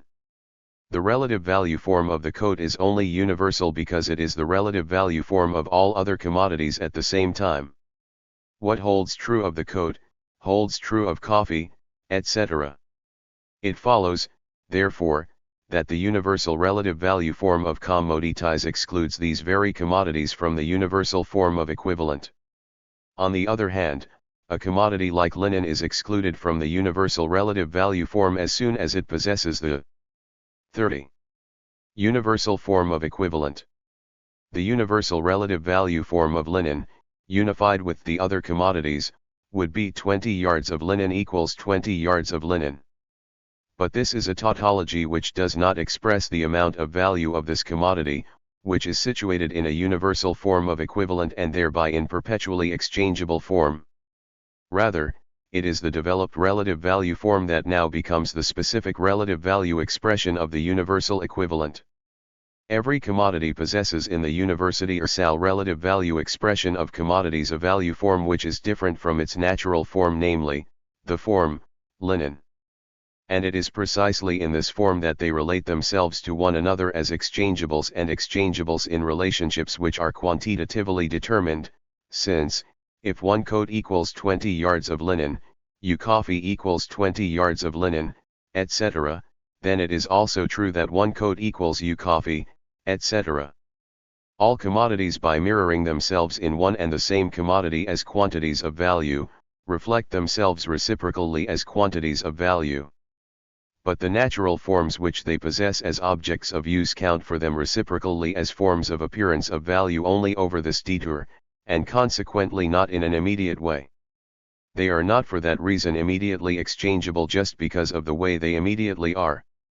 Thus they do not possess the form of immediate exchangeability for one another, i.e., their socially valid form is a mediated one. It is the other way around. It is through the fact that all other commodities relate themselves to linen as form of appearance of value, that the natural form of linen becomes the form of its immediate exchangeability with all commodities and consequently its universal social form in an immediate way. A commodity only acquires the universal equivalent form because and insofar as it serves all other commodities in the manifesting of their universal relative value form. Commodities, however, have to endow themselves with relative value form in general, because their natural forms are only their forms of use value, and they have to endow themselves with unified relative value forms in order for all of them to relate to one another as values, as homogeneous coagulations of human labor. A single commodity, therefore, only finds itself in the form of immediate exchangeability with all other commodities, and therefore in immediately social form, because and insofar as all other commodities do not find themselves therein, or because the commodity by its very 31 nature does not in general find itself in an immediately exchangeable or social form, by virtue of the fact that its immediate form is the form of its use value, not of its value. One does not by any means actually detect in the form of universal immediate exchangeability that it is a contradictory form of commodity, just as inseparable from the form of not immediate exchangeability as the positivity of one pole of a magnet is from the negativity of the other. Consequently, one can imagine that one could impress the mark of immediate exchangeability on all commodities at the same time, just as one can also imagine that one could make all workers into capitalists. Actually, however, universal relative value form and universal equivalent form are the contradictory, reciprocally presupposing, and reciprocally repelling poles of the very same social form of commodities. Case immediate social materialization of labor, linen is materialization of immediately social labor, while other bodies of commodities, which represent their value in linen, are materializations of no immediately social labors. Actually, all use values are only commodities because they are products of private labors which are independent of one another, private labors which, however, depend materially upon one another as particular members of the primordial system of division of labor. In this fashion, they hang together socially precisely through their differentiation, their particular usefulness. That is exactly the reason why they produce qualitatively differing use values. If they did not, then these use values would not become commodities for one another. On the other hand, this differing useful quality does not yet make products into commodities. If a peasant family produces coat, linen, and wheat for its own consumption, then these things confront the family as differing products of their family labor, but do not confront one another reciprocally as commodities. If the commodity were immediately social labor, then the products would acquire the immediately social character of a common product for its producers, but not the character of commodities for one another. Nevertheless, we do not have far to seek, in this case, for that in which the social form of the private labors consists, which are contained in the commodities and are independent of one another. It already yielded itself out of the analysis of the commodity. The commodity's social form is their relationship to one. 32. Another us equal labor, hence since the equality oidatosilla different labors can only consist in an abstraction from their inequality, their relationship to one another as human labor in general, expenditures of human labor povier, which is what all human labors whatever their content and their mode of operation actually are. In each social form of labor, the labors of different individuals are related to one another as human labors too, but in this case this relating itself counts as the specifically social form of the labors. Now none of these private labors in its natural form possesses this specifically social form of abstract human labor, just as little as the commodity in its natural form possesses the social form of mere coagulation of labor, or value. However, through the fact that the natural form of a commodity becomes a universal equivalent form because all other commodities relate themselves to this natural form as the appearance form of their own value, hence linen weaving also turns into a universal form of realization of abstract human labor or into labor of immediately social form. The standard of socialness must be borrowed from the nature of those relationships which are proper to each mode of production, and not from conceptions which are foreign to it. Just as we demonstrated earlier that the commodity naturally excludes the immediate form of universal exchangeability and that the universal equivalent form consequently can only develop in a contradictory way, so the same thing holds for the private labors lurking in the commodities. Since they are not immediately social labor, in the first place the social form is a form which differs from the natural forms of the real, useful labors and is foreign to them and abstract, and in the second place, all kinds of private labor obtain their social character only in a contradictory way, by all being equated to one exclusive kind of private labor.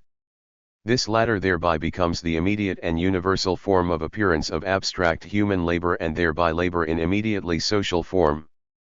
It manifests itself consequently also in a product which is socially valid and universally exchangeable. The illusion as if the equivalent form of a commodity resulted from its own corporeal nature instead of being a mere reflex of the relationships of other commodities, this illusion strengthens itself with the continuing development of the singular equivalent to the universal, because the contradictory vectors of the value form no longer develop equally for the commodities which are related to one another, because 33. The universal equivalent form separates a commodity off as something totally secluded from all other commodities, and finally because this is actually no longer the product of the relationship of any singular commodity. From our present standpoint the universal equivalent has not yet by any means ossified, however. What was the way in which linen was metamorphosed into the universal equivalent, actually? By the fact that it displayed its value, first in one single commodity, then in all other commodities in order in a relative way, and thereby all other commodities reflexively displayed their values in it in a relative way. The simple relative value expression was the seed out of which the universal equivalent form of linen developed. It changes its role within this development. It begins by displaying its amount of value in one other commodity and ends by serving as material for the value expression of all other commodities. What holds for linen holds for every commodity. In its developed relative value expression which only consists of its many, simple value expressions the linen does not yet figure as universal equivalent. Rather, every other commodity body forms in this case linen's equivalent, is thereby immediately exchangeable with it and is therefore able to change places with it. So we obtain finally, form 4, 20 yards of linen equals 1 coat or equals U coffee or equals VT or equals X iron or equals Y wheat or equals etc. 1 coat equals 20 yards of linen or equals U coffee or equals VT or equals X iron or equals Y wheat or equals etc. U coffee equals 20 yards of linen or equals 1 coat or VT or X iron or Y wheat or VT or equals etc. VT equals etc. But each of these equations reflexively yields coat, coffee, tea, etc. as universal equivalent and consequently yields value expression in coat, coffee, tea, etc. as universal relative value form of all other commodities. It is only in its opposition to other commodities that a commodity turns into the universal equivalent form, but every commodity turns into the universal equivalent form in its opposition to all other commodities. If every commodity confronts all other commodities with its own natural form as universal equivalent form, the result is that all commodities exclude themselves from the socially valid displaying of their amounts of value. Obviously, the analysis of the commodity yields all essential deter. 34. Ruinations of the value form and the value form itself in its contradictory vectors, yields the universal relative value form, the universal equivalent form, and finally the never-ending sequence of simple relative value expressions which sequence forms at first a transitional phase in the development of the value form, in order finally to suddenly shift into the specifically relative value form of the universal equivalent. But the analysis of the commodity yielded these forms as commodity forms in general in a contradictory manner, so that if commodity A finds itself to be in one of the contradictory form determinations, then commodities B, C, etc. adopt the other in opposition to it. What was decisively important, however, was to discover the inner, necessary connection between value form, value substance, and value amount, i.e., expressed conceptually, to prove that the value form arises out of the value concept. A commodity seems at first glance to be a self-evident, trivial thing. The analysis of it yields the insight that it is a very vexatious thing, full of metaphysical subtlety and theological perversities. As mere use of value, it is a sensual thing in which there is nothing portentous, whether I happen to consider it from the viewpoint that its attributes satisfy human needs or that it obtains these attributes only as product of human labor.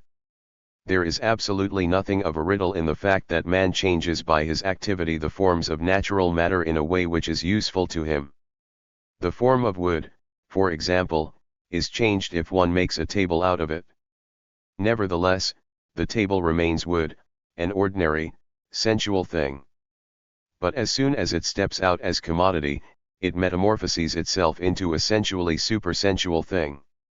It does not only stand with its feet on the ground, but it confronts all other commodities on its head, and develops out of its wooden head caprices which are much more wondrous than if it all of a sudden began to dance.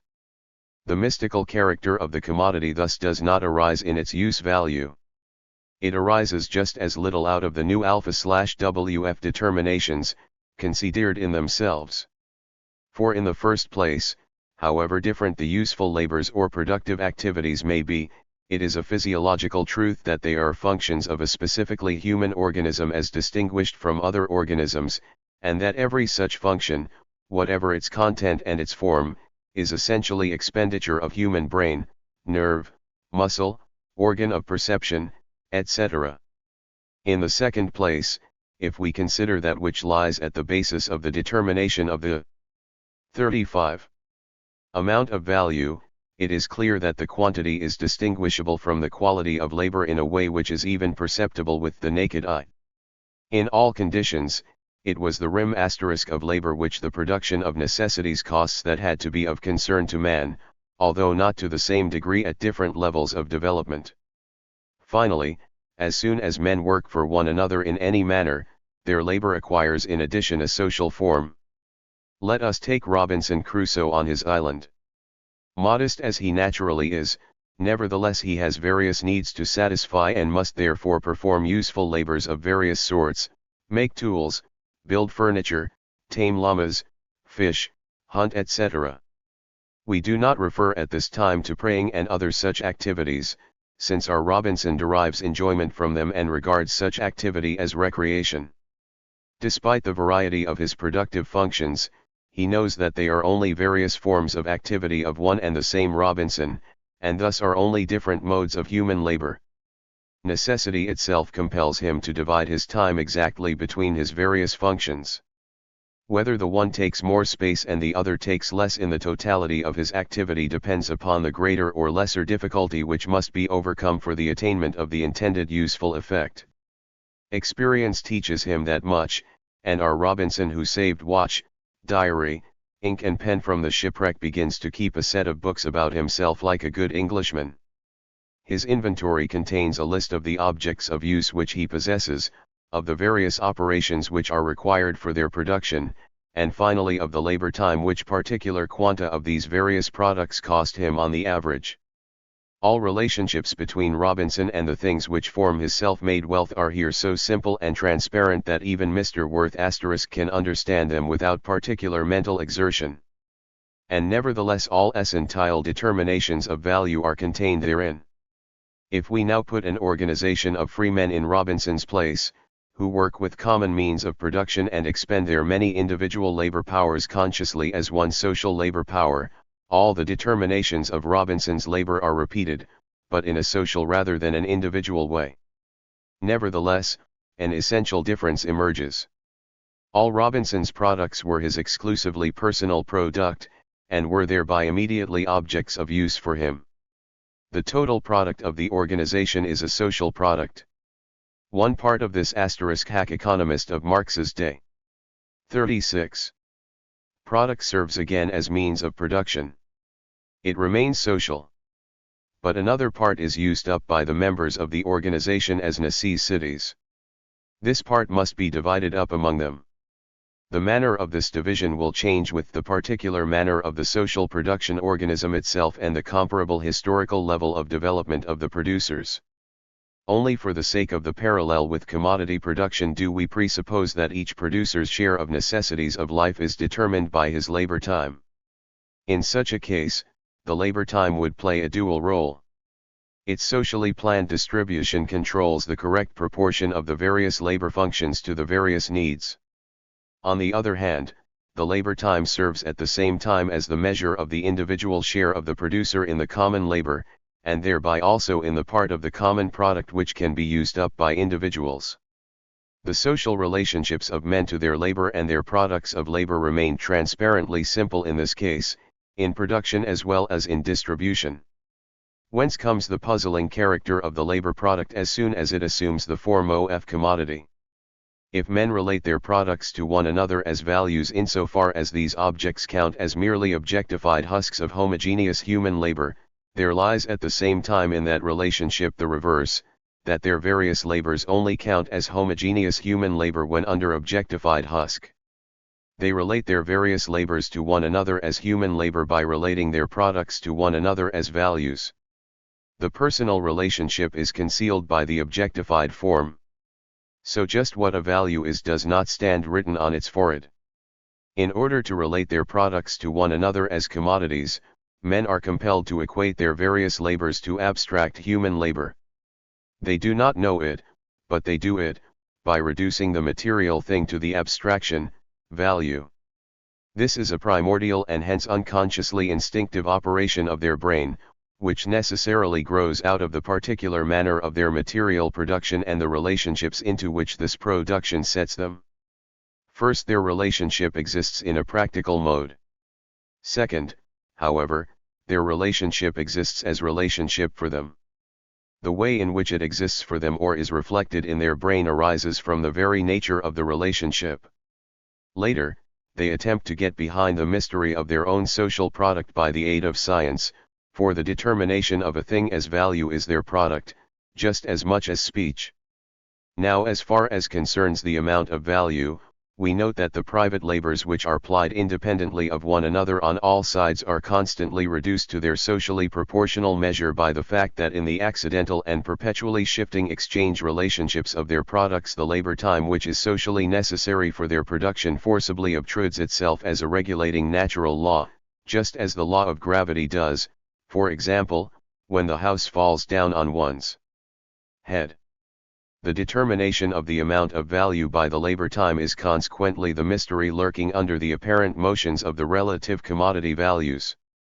The producer's own social movement possesses for them the form of a motion of objects under the control of which the producers lie instead of controlling the motion. As far as concerns the value form finally, we note that it is just exactly this form which objectively veils the social relationships of private workers and consequently the social determinations of private labors, instead of laying them bare. If I say that coat, boots, etc. relate themselves to linen as universal materialization of abstract human labor, the insanity in such a way of putting things leaps into view. But if the producers of coat, boots, etc. relate these commodities to linen as universal equivalent, then the social relatedness of their private labors appears to them in exactly this insane form. Such forms as these constitute precisely the categories of bourgeois economy. They are the socially valid, thus objective forms of thought, for relationships of production of this particular historically determined social mode of production.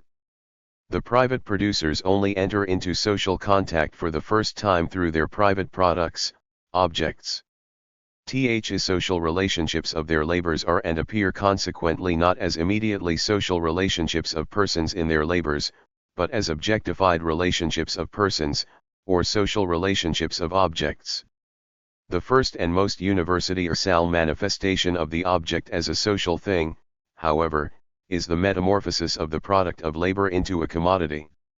The mysticism of the commodity arises, therefore, from the fact that the social determinations of the private labors of the private producers appear to them as social natural determinations of products of labor, from the fact, that is, that the social relationships of production of persons appear as social relationships of objects to one another and to the persons involved.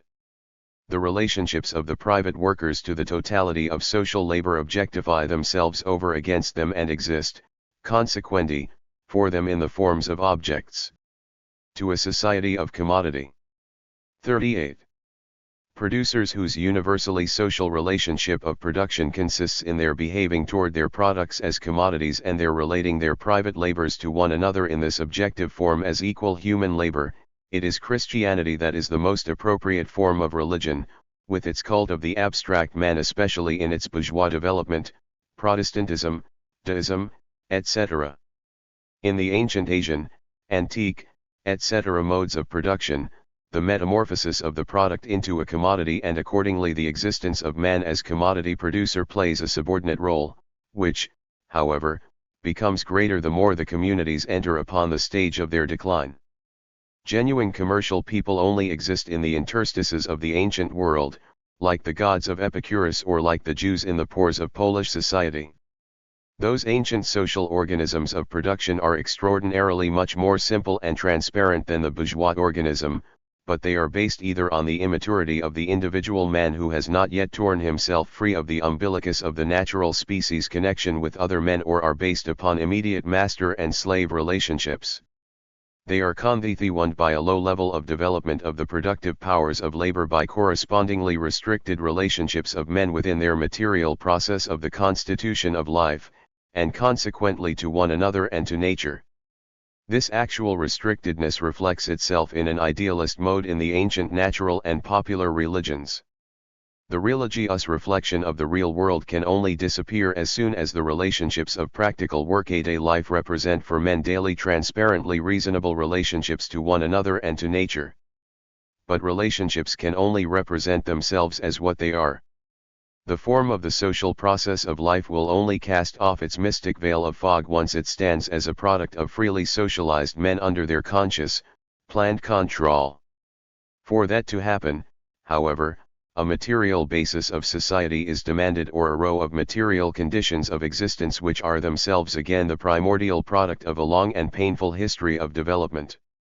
Political economy has by now, to be sure, analyzed value and amount of value, even if incompletely.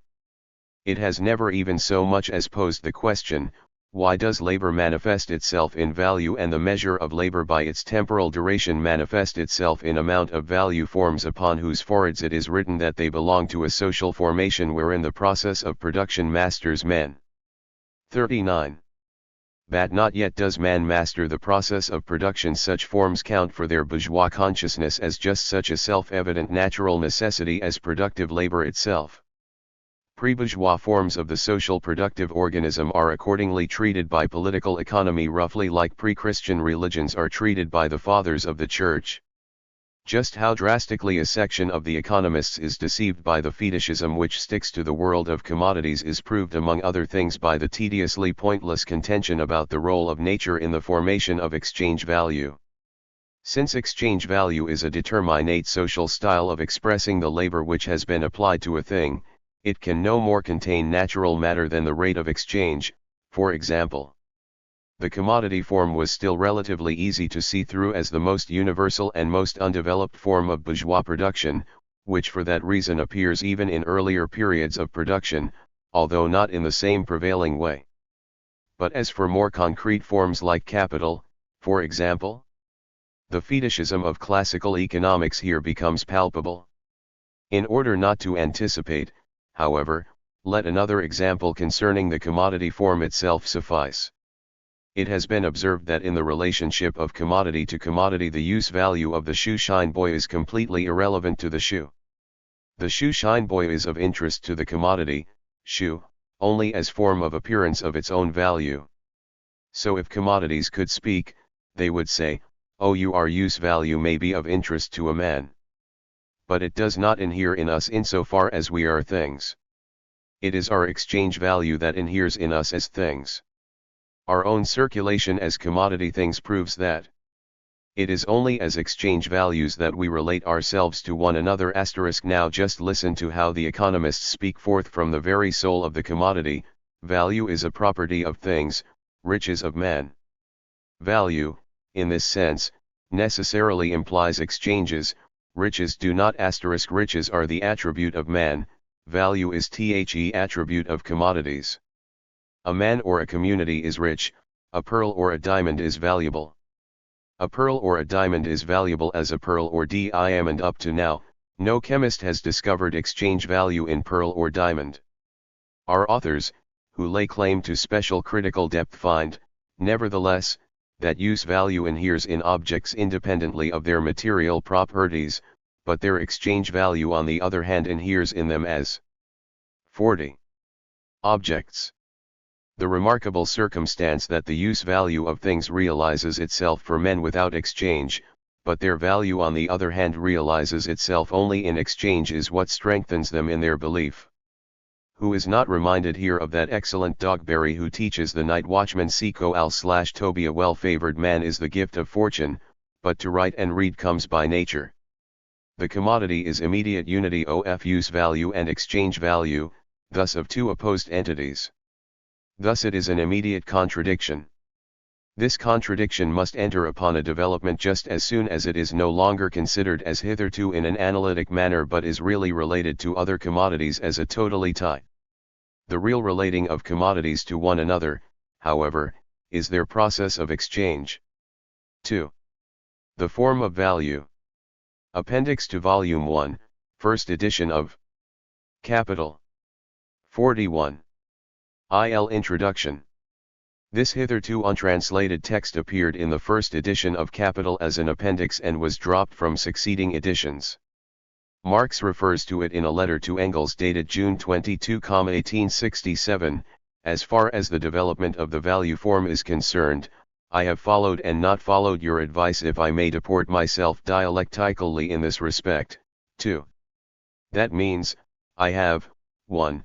Written an appendix in which I present the very same thing as simply as possible and as schoolmasterly as possible, and, 2. Have given each new division of the text its own title, in accordance with your advice.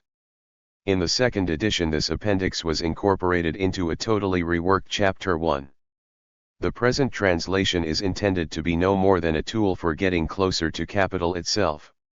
We do not guarantee the reader a translation which removes all obstacles, but rather one whose difficulty of comprehension is hopefully no greater but also no less than the difficulty of Marx's own discourse. The need for such translation is evinced by the remarks of the revisionist George Novak, which would have et Capital begin with an empirical statement of fact about the capitalist system as it immediately presents itself to an acute observer. The wealth of societies in which the capitalistic mode of production prevails takes the form of an immense accumulation of commodities where individual commodities are the elementary units. The last two words translate Marx's neologism elementiform. Marx begins not with an immediate empirical fact but with the most simple, ordinary, mass, immediate being, the single commodity. The 43. 44. Analysis of it as a social relation. So Lenin says in volume 38 of his collected works. Marx himself was equally explicit, what I proceed from is the simplest social form in which the product of labor in contemporary society manifests itself, and this is as commodity. That is what I analyze, and first of all to be sure in the form in which it appears. Now I find at this point that it is, on the one hand, in the natural form a thing of use value, alias use value, and on the other hand that it is bearer of exchange value, and is itself an exchange value from this point of view. The great difficulty in actually meaning anything by the terms used in ordinary bourgeois political economy might give rise to the illusion that it is a realm of fathomless profundity. In reality, a realm of buzzing confusion. Bourgeois economists cannot say what they mean by capital, for example. Since their empirical method is unable to articulate the realm of social natural relationships, they prove to be totally incoherent about whether capital is a thing, an act, or a hypothetical act of exchange. Now even they are beginning to be terrified by the awesome capital gap which yawns as the chaos before them. That is their acknowledgement of the fact that real investment is declining as it ought not, as business productivity recommences. They can understand it pragmatically by pointing to increased interest rates engendered with inflation, but they have no scientific grasp of any necessary causal connections involved in the historical conjuncture, they only know by experience to lash out at the working class now and until such time as profitability may mysteriously restore itself. That the human race perish in the meantime cannot be taken into account. It is an externality. In this way is manifested the irreconcilable conflict between the productive forces and the social relations of capitalist production. The recognition of this historical necessity is the only basis for the practice of revolutionary Marxists in the struggle to bring the working class to the overthrow of capitalist state power. Without revolutionary theory, no revolutionary movement. The revolutionary parties of the International Committee of the Fourth International, proceeding from the struggle to establish the objective nature of the laws of capitalism, come into conflict with all reformists, Stalinists, and revisionists. These forces attack dialectical materialism and Marx's political economy in order to strengthen the illusion in the working class that some compromise solution is still historically possible, that 45. It is not necessary to go all the way, through to the conquest of state power. In order to break with the conception that whatever is apparently a precondition for production has the nature of a factor to be harmonized with other factors, this spurious empiricism must be destroyed as a method as it spews forth meaningless abstractions which purport to be labels but are labels of nothing at all. An abstraction is a weapon, as Trotsky said. But these are the abstractions to which one is supposed to rise up from the spuriously concrete.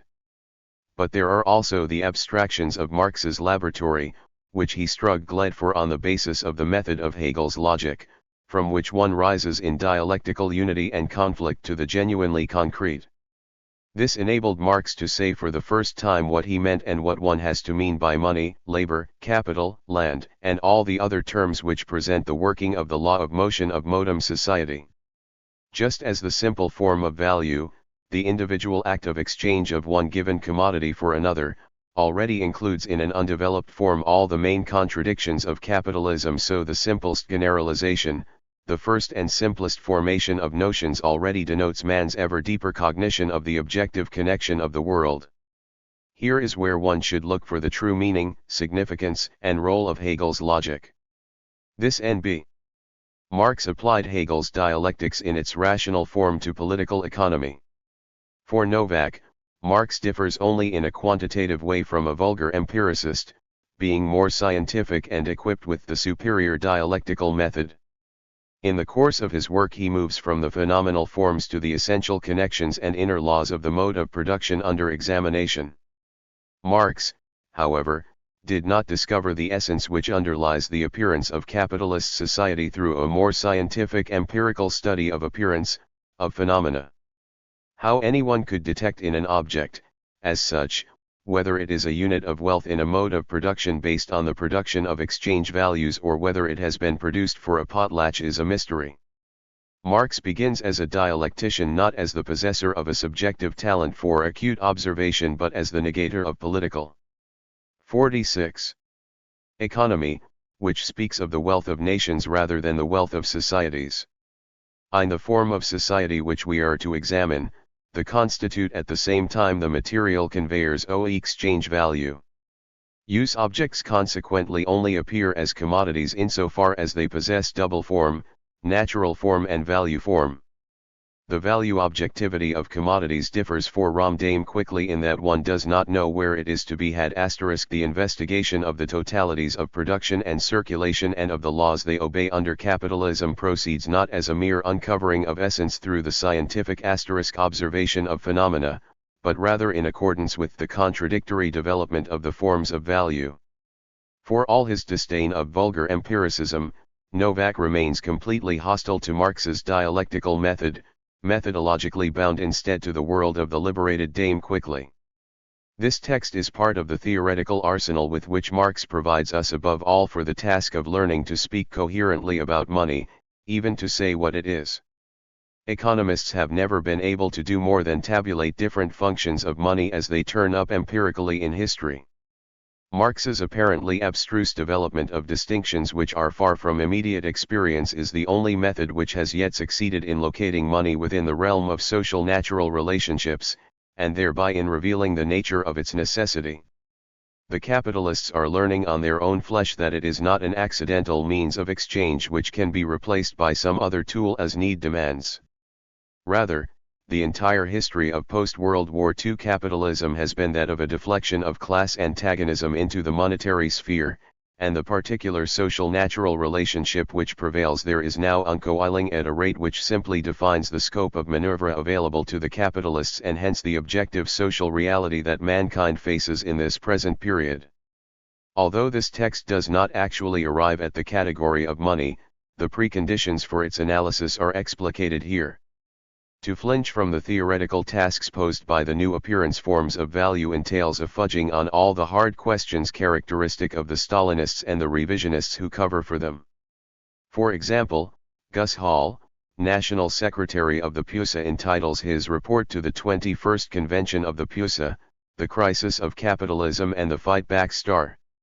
He says, now corporate propagandists want the people. 47. To get involved in the game of is the crisis bottoming out?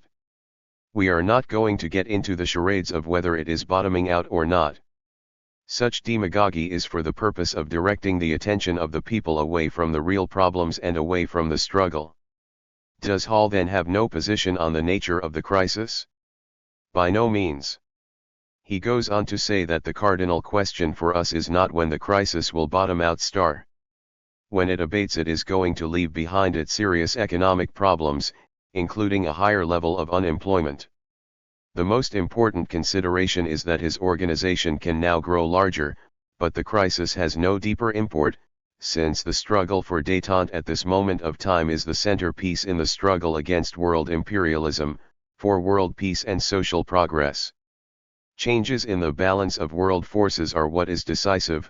Not to fight for reforms because of the danger that it creates illusions leads to phrase-mongering. In a sense it is political idiocy. It is Trotskyism. As always, for Stalinism the decisive historical task is to be accomplished in the Soviet Union, and all other struggles must be subordinated to it. In reality, this petty bourgeois utopia of socialism in one country is a defense of the privileged bureaucracy in the USSR. In order for the conflict of classes to be smoothly replaced by the competition between nations, in the Stalinist conception, it is necessary that capitalism be no longer contradictory at the most fundamental level. This means that the crisis cannot be allowed to seem to be caused by capital, but by something reformable, the monopolies. What is to blame for the longer-range forecast of a deterioration of U.S. capitalism? It is mandatory that the answer be in terms of evil or folly, lest the mode of production itself be accused, and reformism be revealed as idle utopia. So, of course the main aggravating factors are the policies of monopoly capital, and inflation is a mere rip-off. What Stalinism cannot permit to be grasped is the objective nature of the laws of capitalism. Of course the capitalists will seek to take advantage of inflation as well as of everything else. But it is absurd and highly dangerous to propose that it remains under control and influenceable by policies of fiscal and monetary manipulation as it was even 5 years ago. The Stalinists are counter-revolutionary because they proceed from the interests of the Soviet bureaucracy. For this purpose, Stalinism long ago corroded the theoretical basis of the Bolshevik Party as the necessary precondition for the physical liquidation of the 1930s. In the struggle against Stalinism, Marxism in the International Committee of the Fourth. 48. International has had to fight its way through, in theory and practice, today, to the objective needs of the working class as defined by the objective disintegration of the economy manifested in the monetary realm. Revisionism, rejecting this struggle for Marxist theory at the most fundamental level, soon finds itself capitulating to Stalinism. Thus the organization Communist Internationalist, once a Trotskyist organization, comes to agree with the Communist Party of Italy in supporting the Portuguese Socialist Party in its defense of bourgeois order in the name of democracy. The OC experience shows that no amount of mere exorcisms by incantation can prevent the revising of Marxism within a party as long as there is no struggle for the deepening of theory at the center of the party. The most rigid program * will prove brittle as conditions change.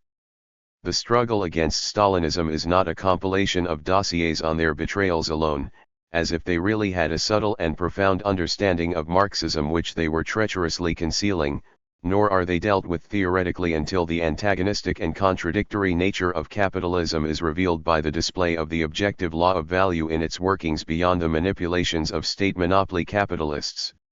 Only the International Committee of the Fourth International has continuously armed the Revolutionary Party by the necessary insistence upon fundamentals. So it is not a question of stressing money like the money cranks, but of locating its status within the basic dynamics of the mode of production itself. It proves to be as decisive as Marx said. The systems of circulation and production form a unity in conflict. When Hall and the revisionists speak of the present conjuncture as a cyclical downturn, they are proposing an analysis of the economy as one which has within itself the means of reconstituting this unity which has been vanishing over an entire historical period of the monetary sphere and the realm of production. They complacently project their analogies from the past into the future. But the truth is concrete. The method of analogy and mechanical comparison cannot follow the law of value through new and unparalleled forms of appearance, inflation plus unemployment. To lose control of the form of value means that a party can no longer see what is necessary, as the bourgeoisie gropes pragmatically for some weapon with which to preserve itself. Such a party would fail in its most difficult task and, indeed, its only reason for existence, to detect and seize the revolutionary opportunity. The form of value. The analysis of the commodity has shown that it is a doublet, use value and value. So in order for a thing to possess commodity form, it must possess doublet form, the form of a use value and the form of value. The form of the use value is the form of the commodity body itself, iron, linen, etc., its palpable, sensible form of existence. What this is the natural form of the commodity. The value form of the commodity, on the other hand, is its social form. How is the value of a commodity expressed? That is, how does it attain appearance form of its own? By the relationship of different commodities. In order to analyze the form contained in such relationship correctly, we must take its simplest, most undeveloped shape as our point of departure. The simplest relationship of a commodity is obviously its relationship to one other single commodity, regardless to which. The relationship of two commodities, therefore, provides the simplest value expression for a commodity. I simple value form 20 yards of linen equals 1 coat, or 20 yards of linen are worth 1 coat sector 1. The two poles of the value expression, relative value form and equivalent form. In the simple value expression, the two commodity types linen and coat obviously play two different roles. Linen is the commodity which expresses its value in a commodity body different from its own, the coat. On the other hand, the commodity type coat serves as the material in which value is expressed. One of the commodities plays an active role. 49. 50. And the other, a passive. Now, of the commodity which expresses its value in another commodity we say, its value is manifested as relative value, or it is situated in relative value form. Of the other commodity, however, which serves as material for the value expression, we say, it functions as equivalent of the first commodity, or it is situated in equivalent form. Without analyzing any more deeply at this point, the following points are as such perfectly clear. A. The inseparability of both forms. Relative value form and equivalent form are inseparable moments of the same value expression, moments which belong to one another, and determine each other reciprocally. B. The polarity of both forms. On the other hand, both these forms are mutually excluding or opposed extremes of the same value expression. They apportion themselves in each case among the different commodities, which the value expression relates to one another. For example, I cannot express the value of linen in linen. 20 yards of linen equals 20 yards of linen is no sort of value expression, but expresses at most a definite quantum of the use object, linen. The value of linen thus can only be expressed in another commodity, that is, only relatively. The relative value form of linen thus presupposes that some other commodity is situated in the equivalent form as it confronts linen. On the other hand, this other commodity which figures as equivalent of linen and thus is situated in equivalent form cannot be situated at the very same time in relative value form. It is not that the commodity expresses its own value.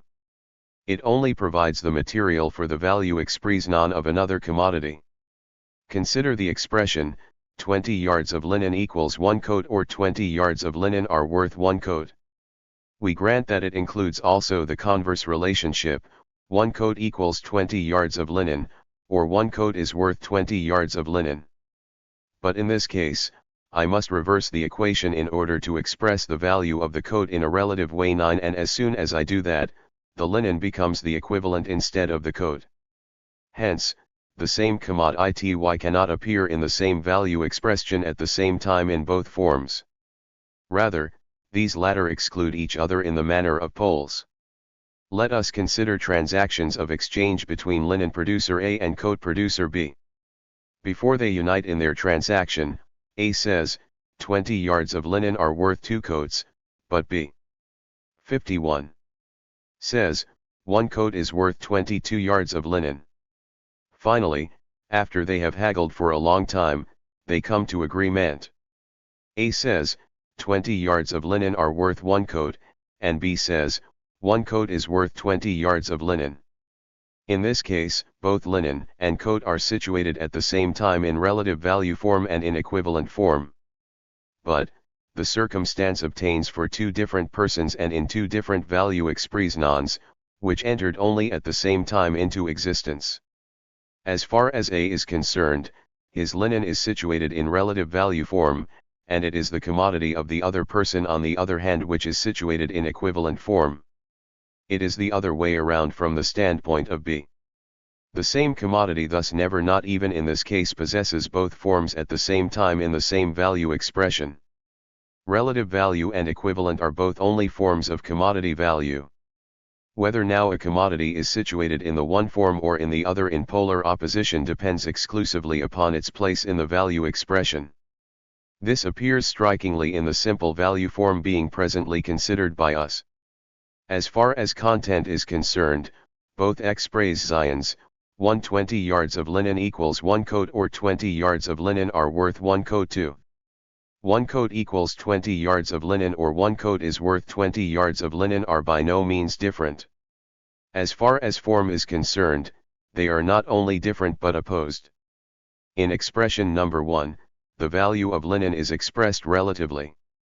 Thus it is situated in the relative value form, while at the same time the value of the coat is expressed as equivalent. It thus is situated in the equivalent form. If I turn expression 1 around, I obtain expression 2. The commodities change places, and straight away the coat is situated in relative value form, and the linen, on the other hand, in equivalent form. Because they have changed respective places in the same value expression, they have exchanged their value form. Sector 2, the relative value form. A. Relationship of equality. Since it is the linen which is to express its value, the initiative has its point of departure in it. It enters into a relationship with the coat, that is, to some other commodity of a different type than itself. This relationship is relationship of equalizing. The basis of the expression 20 yards of linen equals 1 coat is, linen equals coat, a circumstance which put into 52 words means only, the commodity type coat is of the same nature, substance as the linen, a commodity type which differs from it. One for the most part overlooks that, because one's attention is absorbed by the quantitative relationship, that is, by the determinate proportion in which the one type of commodity is equated to the other. One forgets that magnitudes of different things are only quantitatively comparable after their reduction to the same unit. Only as expressions of the same unit do they have the same denominator, and are hence commensurable quantities. In the above expression, the linen relates itself thus to the coat as to something like itself, or the coat is related to the linen as a thing of the same substance, having a like essence. It is set qualitatively equal to the linen. B. Relationship of value. The coat is only the same as the linen insofar as both are values. The fact that the linen relates itself to the coat as to something equal to itself, or that it is as a thing of the same substance that the coat is equated to the linen, expresses that the coat counts in this relationship as a value. It is equated to the linen insofar as it is value just as much as the linen is. The relationship of equality is thus relationship of value, but the value relationship is above all expression of the value or the value being of the commodity, which expresses its value. As use value or commodity body, the linen is distinct from the coat. Its value being, however, becomes visible, expresses itself in a relationship in which another commodity type, the coat, is set equal to it or counts as being of equal essence to it. See qualitative content of the relative value form contained in the value relationship. A coat is only value insofar as it is a reified expression of the human labor power expended in its production, and is thus a coagulation of abstract human labor, because abstraction is made from the determinate, useful, concrete character of the labor contained in it human labor, because in this case labor counts only as expenditure of labor power in general. Linen thus cannot relate itself to the coat as to a value thing, or cannot be related to the coat as value without being related to it as to a body whose only matter consists in human labor. Buddha's value, the linen, is coagulation of the same human labor. Within this relationship, the body, coat, thus represents the value substance which is common to it and the linen, that is, human labor. Within this relationship the coat thus counts only as form of value and therefore also as value form of the linen, as sensible appearance. 53. Form of the linen value. In this way, through mediation of the value relationship, the value of a commodity is expressed in the use value of another commodity, that is, in another commodity body different from itself. D. Quantitative determinacy of the relative value form contained in the value form. The 20 yards of linen, however, are not only value in general, but are value of determined magnitude, that is, a determined quantum of human labor is objectified in them. In the value relationship of the linen to the coat, the commodity type, coat, is not qualitatively equated to the linen merely as value body in general, but a determinate quantum of this value body, one coat, not a dozen, etc., insofar as precisely as much value substance or human labor resides in one coat as in 20 yards of linen. E. The totality of the relative value form. Through the relative value expression, the value of the commodity thus obtains in the first place a form which differs from its own use value. The use value of this commodity is linen. It possesses its value form, however, in its relationship of equality to the coat. Through this relationship of equality, another commodity body differing from it in a sensibly perceptible way becomes the mirror of its own value being, its own value structure. In this way it achieves a value form independent, autonomous, and differing from its natural form. But in the second place, as value of determined magnitude, as determined value magnitude, it is measured quantitatively by the quantitatively determined relationship or the proportion in which the other commodity body is equated to it. Sector 3. The equivalent form. A. The form of immediate exchangeability. As values, all commodities are equivalent expressions of the same unity, which are replaceable or interchangeable by one another, this unity being that of human labor. A commodity is therefore exchangeable with another commodity in general, insofar as it possesses a form in which it appears as value. A commodity body is immediately exchangeable with another commodity insofar as its immediate form presents value or counts as value structure with respect to another commodity. The coat possesses this property in the 54. Value relationship of the linen to it. The value of the linen would not otherwise be expressible in the thing, coat. The fact that a commodity thus has equivalent form in general means only, by virtue of its place in the value expression, its own natural form counts as value form for some other commodity, or it possesses the form of immediate exchangeability with some other commodity. There is thus no necessity of its first assuming a form differing from its immediate natural form, in order to appear as a value, to count as value for some other commodity, and to have the effect upon the other commodity that a value has. b. Quantitative determinacy is not contained in the equivalent form. As to the fact that a thing, which has the form, coat, is immediately exchangeable with linen, or a thing which has the form, gold, is immediately exchangeable with all other commodities, this equivalent form of a thing contains no quantitative determinacy whatsoever. The opposite erroneous view arises from the following causes.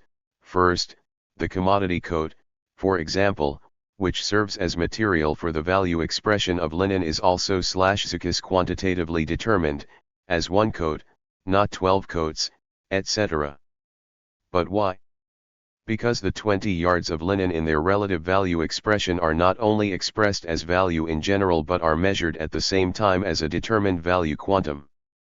The fact, however, that 1 coat contains as much labor as 20 yards of linen and is therefore equated to the 20 yards of linen has nothing whatsoever to do with the characteristic property of the commodity type coat of being immediately exchangeable with the commodity type, linen. Second, if 20 yards of linen are expressed as value of determined magnitude in 1 coat, the value magnitude of 1 coat is reciprocally expressed in 20 yards of linen, and is thus measured in a similarly quantitative way, but only indirectly, not to the extent that the coat plays the role of the equivalent but rather to the extent that it manifests its own value in a relative way in the linen. Third, we can express the formula 20 yards of linen equals 1 coat or 20 yards of linen are worth 1 coat also as follows: 20 yards of linen and 1 coat are equivalents, or both are equally large values. In this case we are not expressing the value of any one of the two commodities in the use value of the other. Neither of the two commodities is therefore posed in equivalent form. Equivalent means in this case only something equal in magnitude, after both things have previously been implicitly reduced to the abstraction value, in our head. 55. C. The peculiarities of the equivalent form. 1.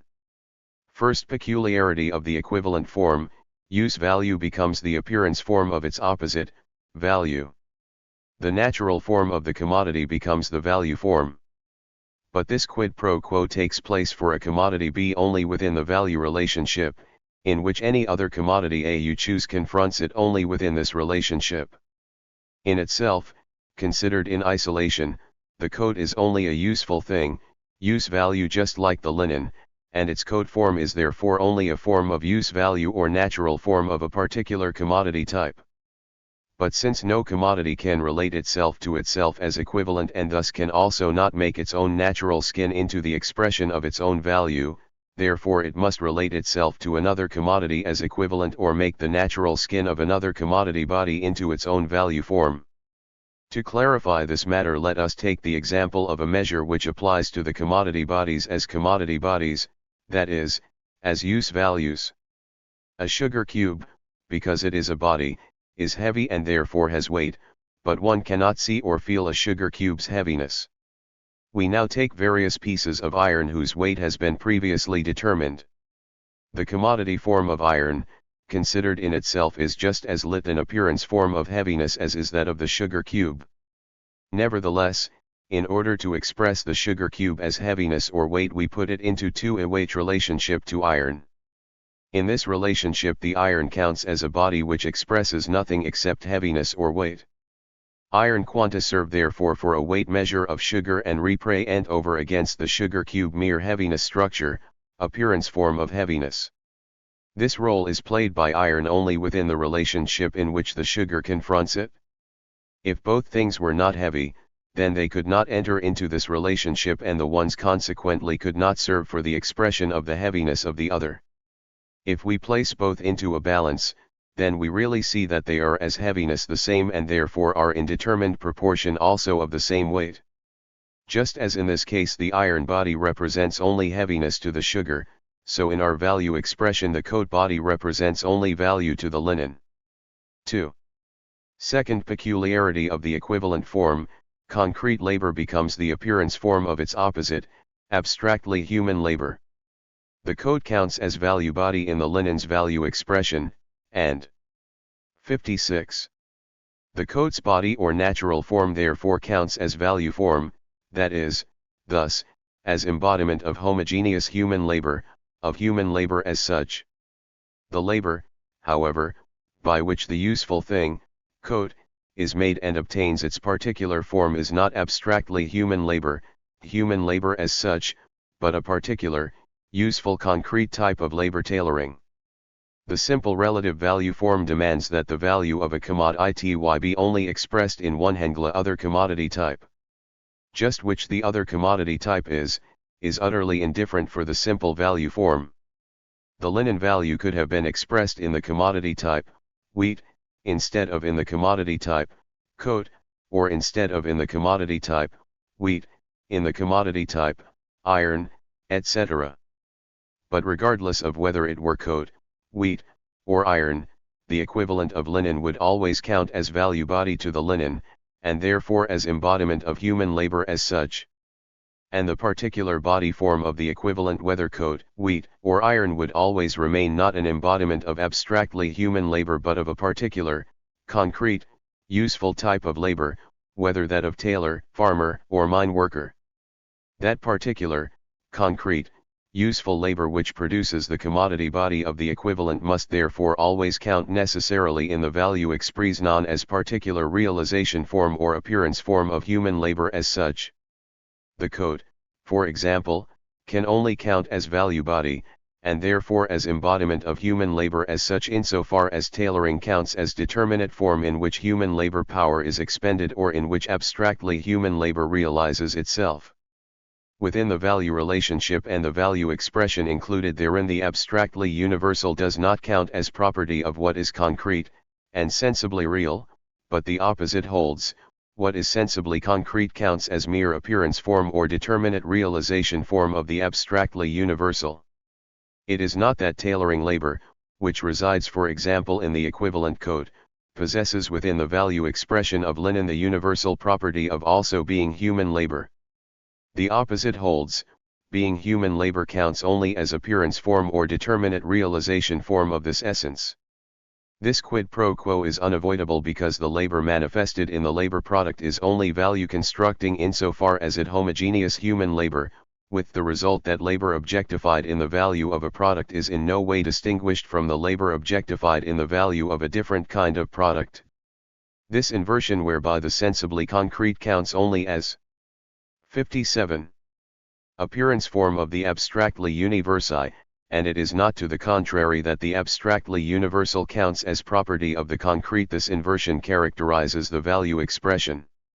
At the same time it renders difficult its comprehension. If I say, Roman law and German law are both law, that is obvious. But if I say, on the other hand, the law realizes itself in Roman law and German law, then the connection becomes mystical. 3. Third peculiarity of the equivalent form, private labor becomes the form of its opposite, becomes labor in an immediately social form. Labor products would not become commodities if they weren't products of private labors which are plied independently of one another and stand on their own. The societal connection of these private labors exists materially, insofar as they are members of an indigenous social division of labor and therefore by their products satisfy those different kinds of needs out of the totality of which the similarly indigenous system of social needs consists. This material social connection of private labors plied independently of one another is, however, only mediated, and therefore only realizes itself by the exchange of the products of those private labors.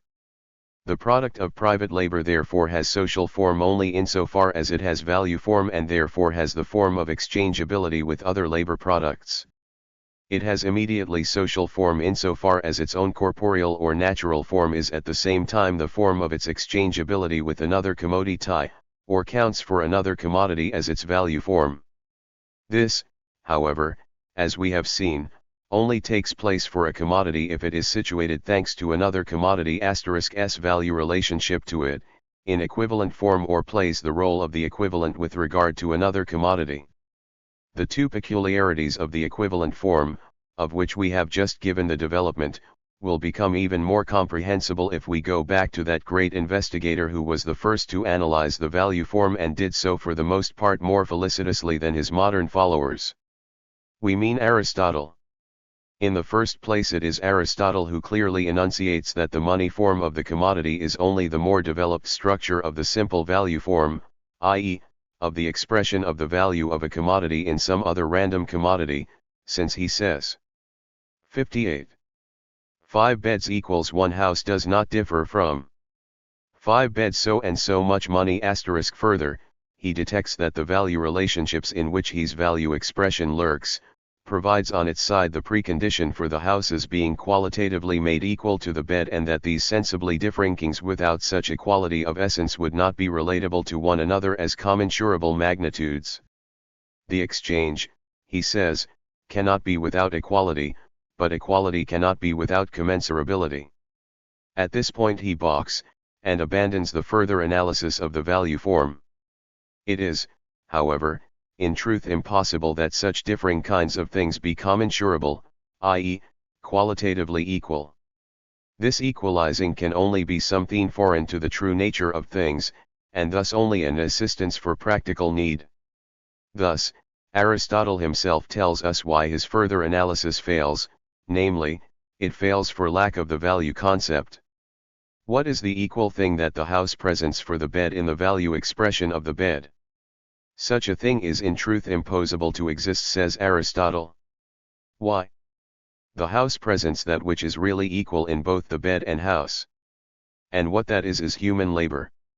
Aristotle could not, however, read off the top of the value form of commodities the fact that in the form of commodity A/or all labors are expressed as equal human labor and consequently as counting as equal, because Greek society was based upon slave labor, and consequently had as its natural basis the inequality of men and their labors. The mystery of the value expression, the equality and equal validity of all labors because and insofar as they are human labor in general, can only be deciphered once the concept of human equality comes to possess the stability of a popular prejudice. That is, however, only first possible in a society in which the commodity form is the universal form of the labor product, and therefore in which the relationship of human beings to one another as commodity owners is the predominating social relationship. The genius of Aristotle shines forth precisely in the fact that he discovers an identity relationship in the commodity expression of commodities. Only the historical limit of the society in which he lived prevented him from uncovering just in what this identity relationship consists in truth. Ethica Mecum. 1133b 25. 59. 4th peculiarity of the equivalent form. The fetishism of the commodity form is more striking in the equivalent form than in the relative value form. Through the fact that labor products, i.e. values, determined value magnitudes and commodities, for that reason properties which inhere in them naturally only in our traffic with one another are not derived from nature, as is the property of being heavy or being retentive of heat or being nourishing. But within our traffic these things behave to one another as commodities. They are values, they are measurable as value magnitudes, and their common value property places them into a value relationship to one another. The fact, now, that 20 yards of linen equals L coat, or 20 yards of linen are worth 1 coat, this fact only expresses that 1, the labors of different type which are necessary for the production of these things count equally as human labor, 2, that the quantum of labor expended in their production is measured in accordance with determined social laws, and 3, that tailors and weavers enter into a determined social production relationship. It is a determined social relating of the producers, in which they set their different useful labor types equal, as human labor. It is not to a lesser extent a determined social relating of the producers, in which they measure the magnitude of their labors by the duration of time of the expenditure of human labor power. But in our traffic, these social characters of their own labors appear to the producers as social natural properties, as objective determinations of the labor products themselves. The equality of the human labors appears as the value property of the labor products, the measure of the labor by the socially necessary labor time appears as value magnitude of the labor products, and finally, the social relating of the producers through their labors appears as value relationship or social relationship of these things, the labor products. Just for this do the labor products appear to them as commodities, sensibly supersensible or social things. For example, the light impression of a thing upon the optic nerve does not manifest itself as subjective excitation of the optic nerve itself, but as objective form of a thing outside of the eye. But in the act of seeing, what happens in reality is that light is thrown from a thing onto another thing. It is a physical relationship between physical things. In distinction from this, the commodity form and the value relationship of the labor products have absolutely nothing to do with their physical nature and 60. The material relationship which are derived from it. It is only the determined social relationship of men itself which in this case assumes for them the phantasmagoric form of a relationship of things. Thus, in order to find an analogy, we must flee into the nebulous region of the religious world. Here it is that the products of the human head appear like independent structures endowed with their own life and standing in relationship to one another and to men. That is the way it is in the commodity world with the products of the human hand. This is what I call the /MRY, which clings to labor products as soon as they are produced as commodities, and which is thus inseparable from commodity production. This fetish character, to be sure, reveals itself much more strikingly in the equivalent form than in the relative value form.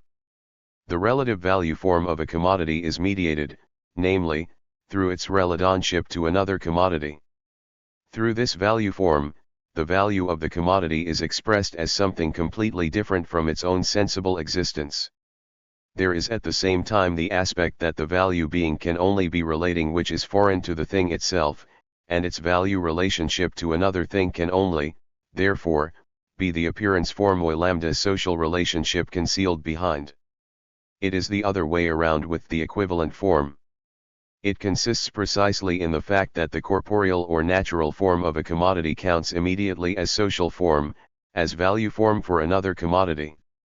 Within our traffic with one another, it thus appears as social natural property of a thing, as a property inhering in it from nature, the property of possessing equivalent form, consequently of being, just as it exists in sensible manner immediately exchangeable with other things.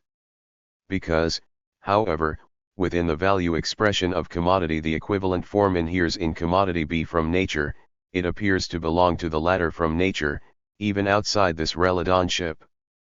Hence, for example, the riddling character of gold, which appears to possess along with its other nature properties also the equivalent form from nature, that is, the social quality of being immediately exchangeable with all other commodities. Sector 4. As soon as value appears independently, it has the form of exchange value. The value expression has two poles, relative value form and equivalent form. To consider first what holds for the commodity which 61. Functions as equivalent, it counts for another commodity as value structure, body in immediately exchangeable form exchange value. The commodity, however, whose value is expressed relatively, possesses the form of exchange value, while 1, its value being is revealed by the exchangeability of another commodity body with it, 2, its value magnitude is expressed by the proportion in which the other commodity is exchangeable with it.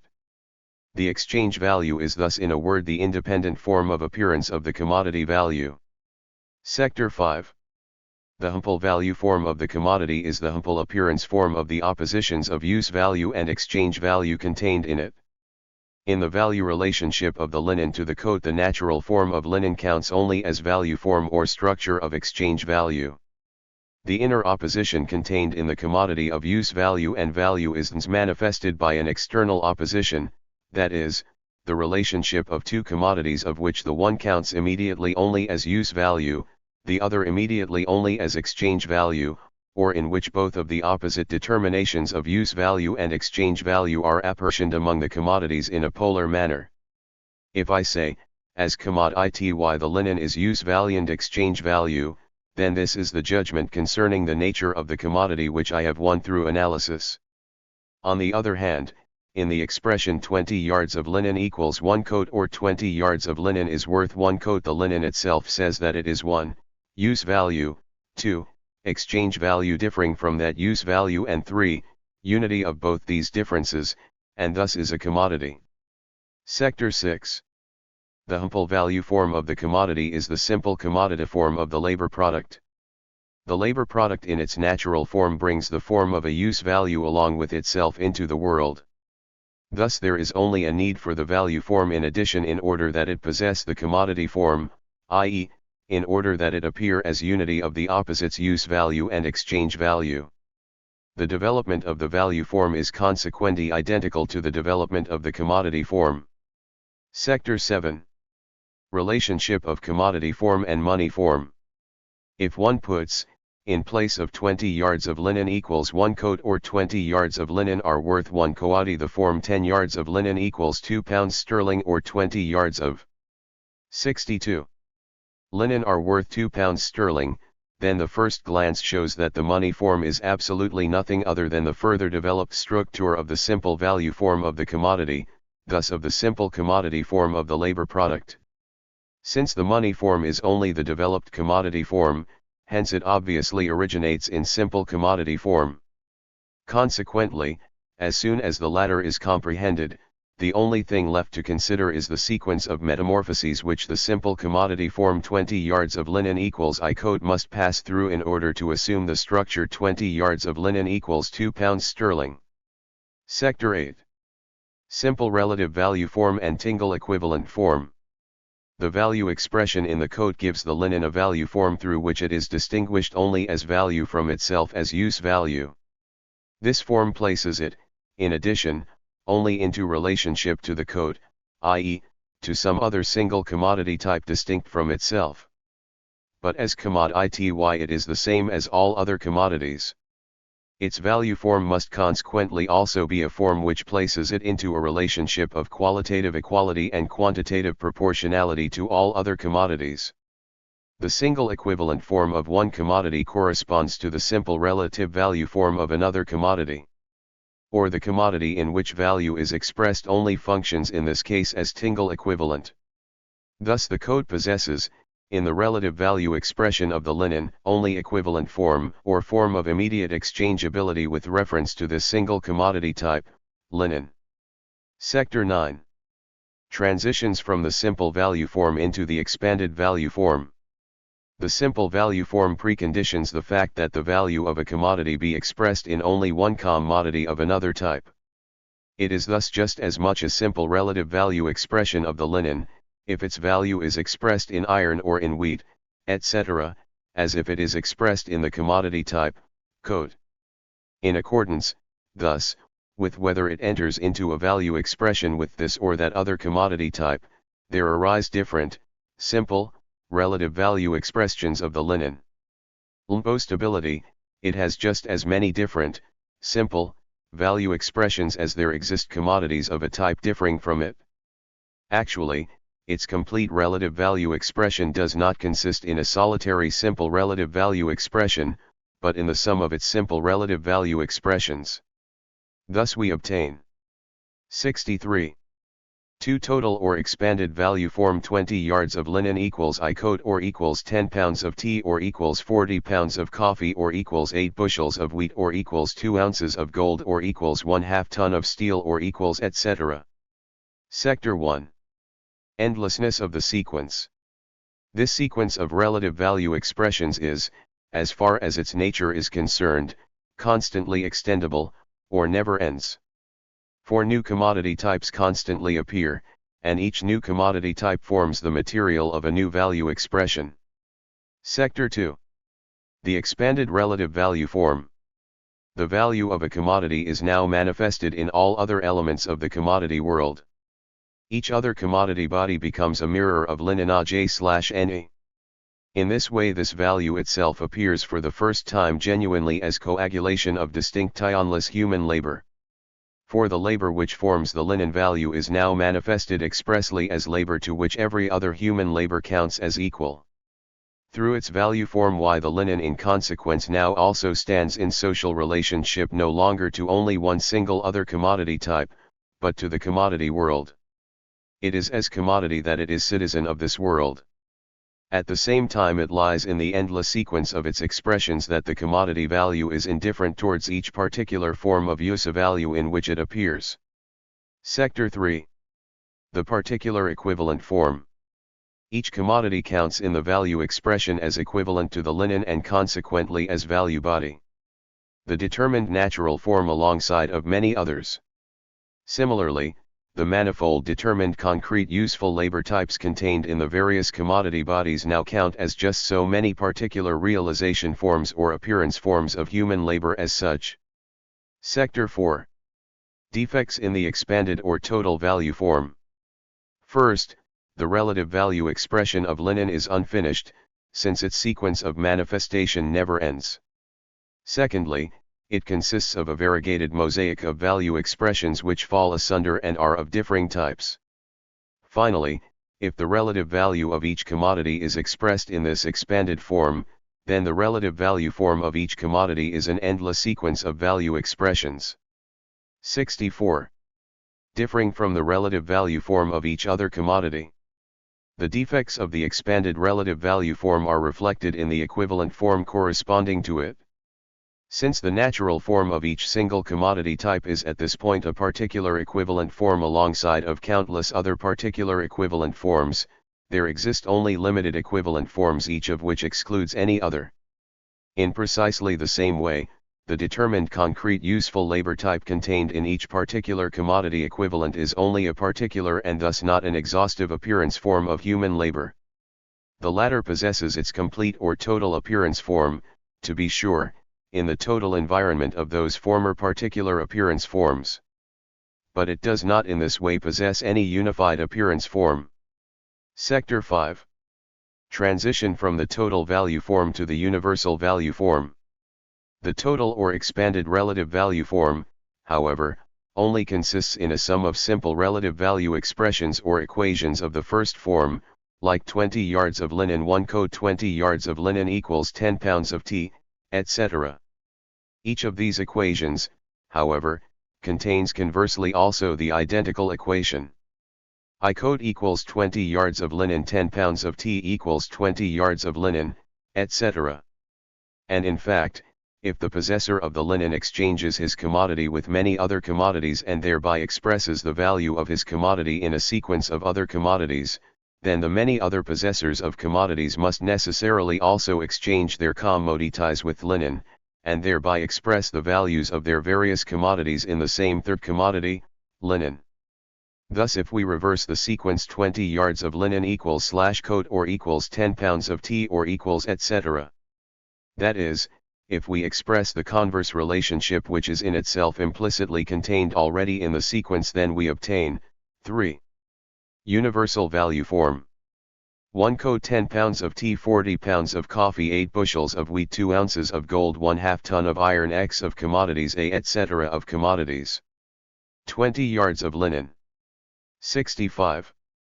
Sector 1. Altered structure of the relative value form. The relative value form now possesses an entirely altered structure.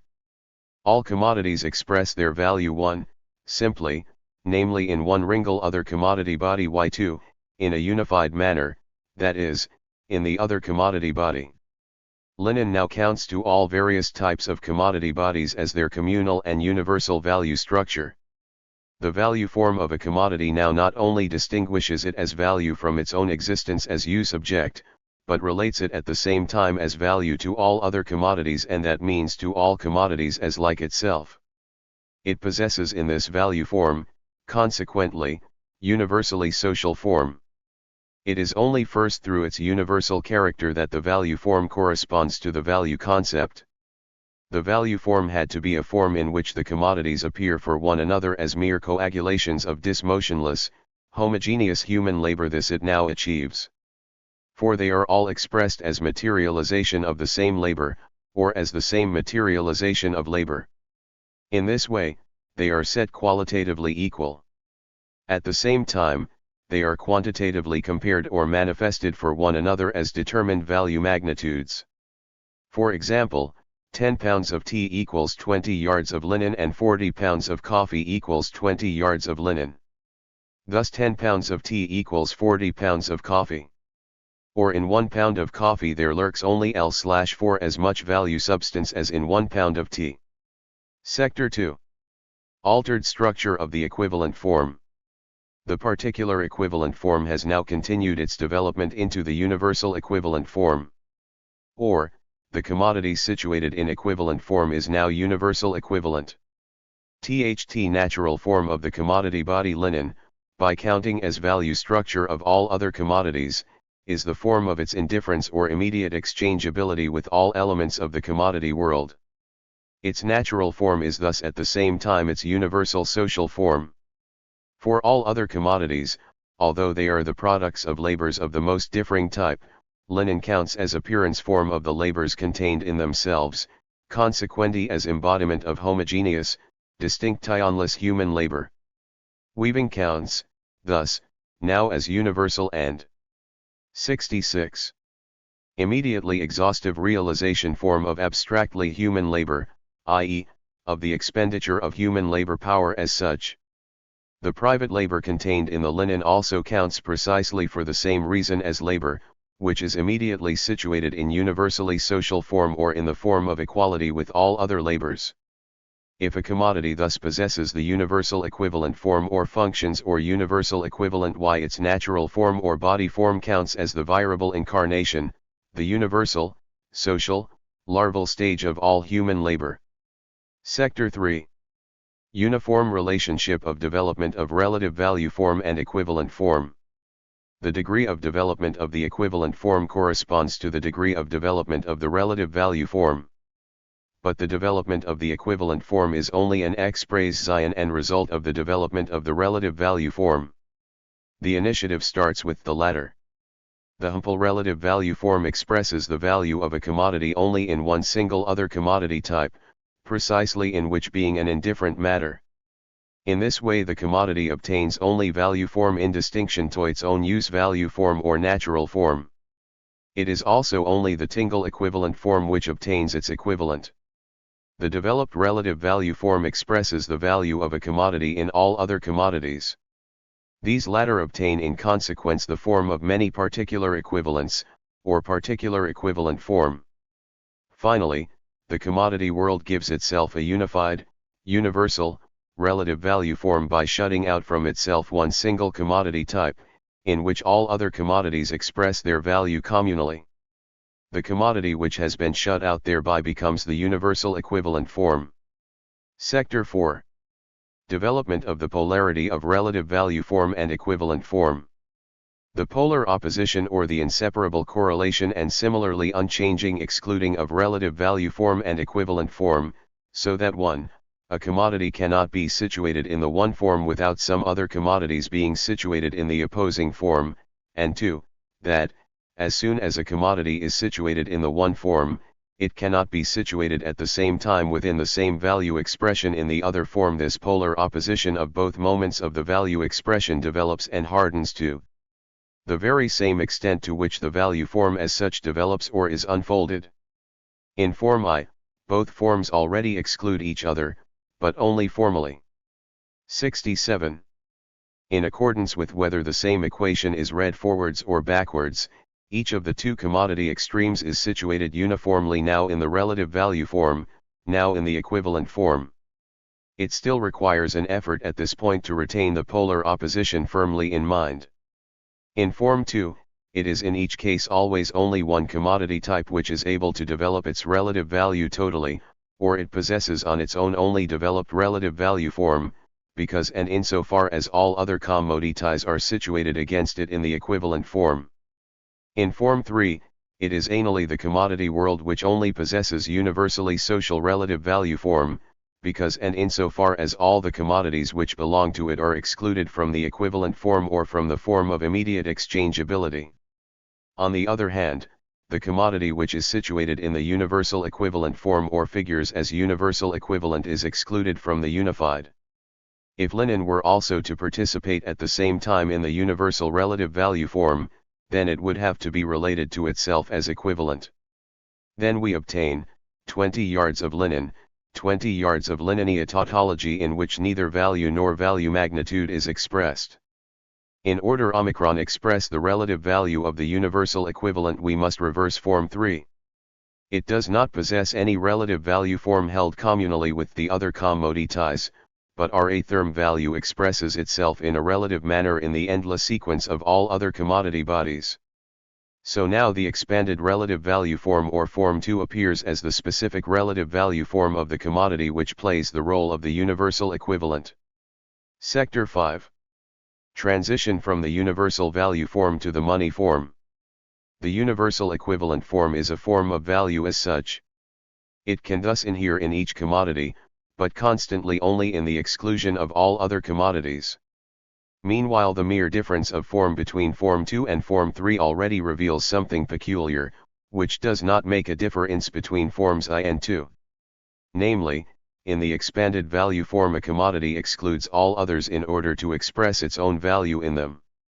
This shutting out can be a purely subjective process, for example, a process of the linen possessor who estimates the value of his own commodity in many other commodities.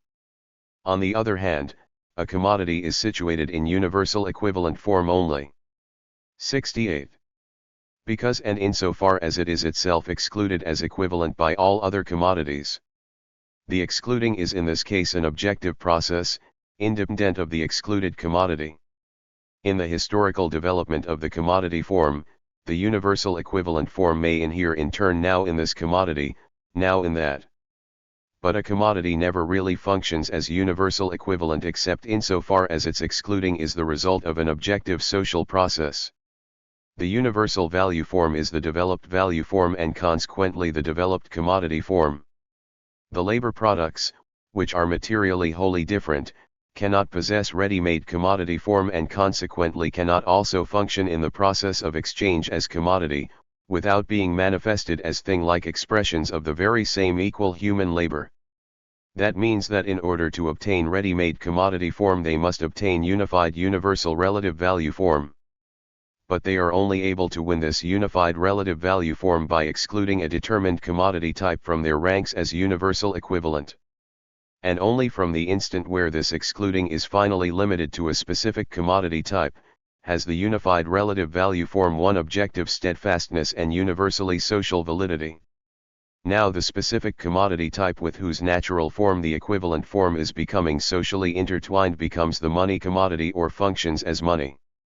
To play the role of universal equivalent within the commodity world becomes its specifically social function, and hence its social monopoly. The determined commodity which has historically conquered this privileged place among the commodities, which in Form I figure as particular equivalents of linen and in Form 3 express their relative value together in linen, is gold. Consequently, if we place in Form 3 the commodity gold in place of the commodity linen, then we obtain, for money form 20 yards of linen equals 1 coat equals 10 pounds of tea equals 40 pounds of coffee equals 2 degree carat NCA degree F sold 6 ton of iron equals X of commodity A equals etc. of commodity. 69. Sector 1. Difference in the transition of the universal value form to the money form from the earlier developmental transitions. Essential changes occur in the transition from Form I to Form 2, from Form 2 to Form 3. On the other hand, Form 4 does not differ at all from Form 3 except in the fact that now gold possesses the universal equivalent form instead of linen. Gold remains in Form 4 what linen was in Form 3 universal equivalent. Progress consists only in the fact that the form of immediate universal exchangeability or the universal equivalent form is now intertwined once and for all through social habituation with the specific natural form of the commodity body, gold. The only reason why gold confronts the other commodities and our money is because it already confronted them as commodity. Like all other commodities it also functioned as equivalent, whether as single equivalent in separate acts of exchange or whether as particular equivalent alongside other commodity equivalent. Gradually, it came to function in narrower or broader circles as universal equivalent. As soon as it has conquered the monopoly of this place in the value expression of the commodity it becomes money commodity, and only from the moment where it has already become a money commodity is Form 4 distinct from Form 3 or the universal value form is changed into the money form. Sector 2. Change of the universal relative value form into price form. The simple relative value expression of a commodity in the commodity which already functions as money commodity is price form. The price form of linen, hence, 20 yards of linen equals 2 ounces of gold, or, if 2 pounds sterling is the monetary name of 2 ounces of gold, 20 yards of linen equals 2 pounds sterling. Sector 3. The simple commodity form is the CET of the money form. It is clear that the actual money form does not in itself provide any difficulty. Just as soon as the universal equivalent form is penetrated, it no longer costs one the least sort of headache to comprehend that this equivalent form holds fast to a specific commodity type like gold, and all Tuesday less headache in that the universal equivalent form from its nature preconditions the social excluding of one determined commodity type by all other commodities. The only thing at issue left is that this excluding wins objectively social consistency and universal validity, and 70. Hence neither happens to different commodities in turn nor possesses a merely local significance in particular circles of the commodity world alone. The difficulty in the concept of the money form is limited to the conceiving of the universal equivalent form, thus of the universal value form as such, Form 3.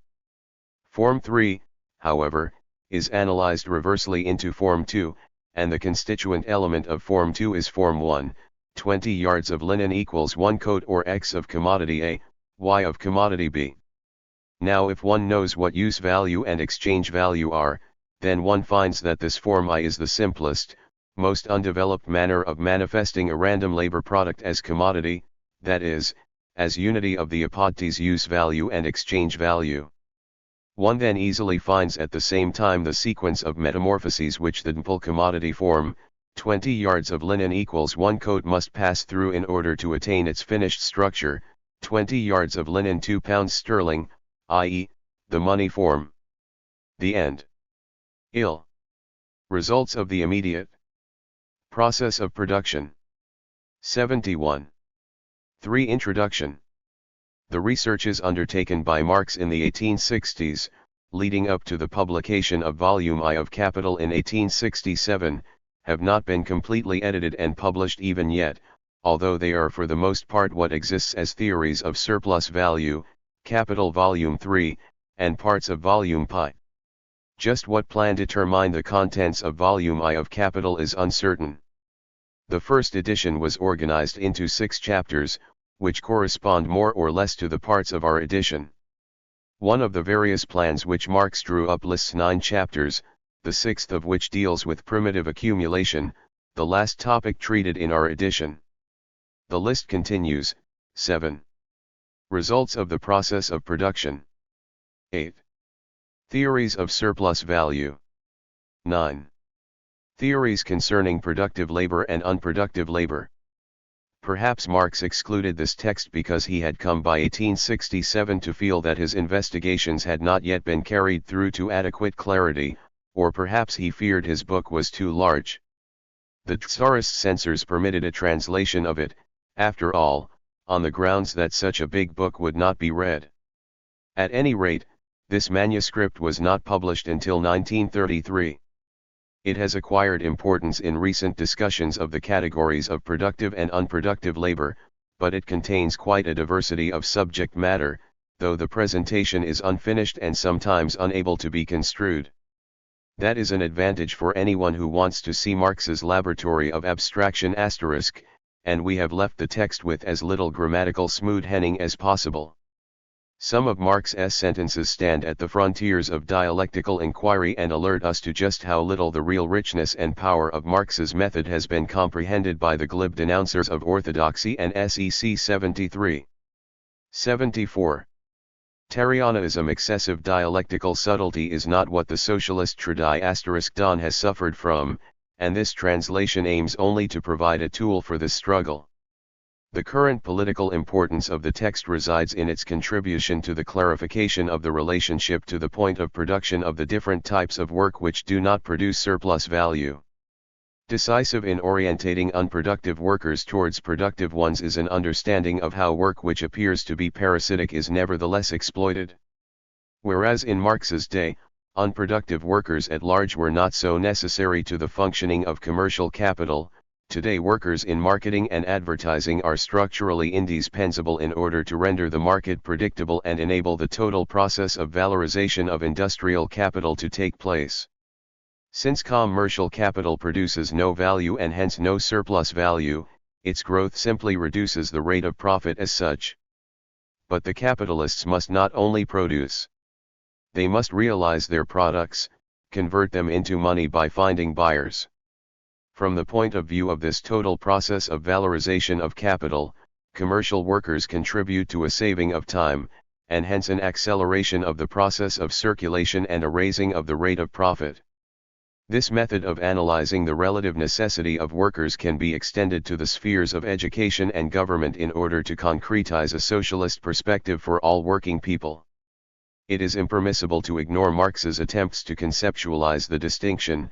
Example: productive labor exchanges itself directly with money as capital *, unproductive labor exchanging itself with money as money.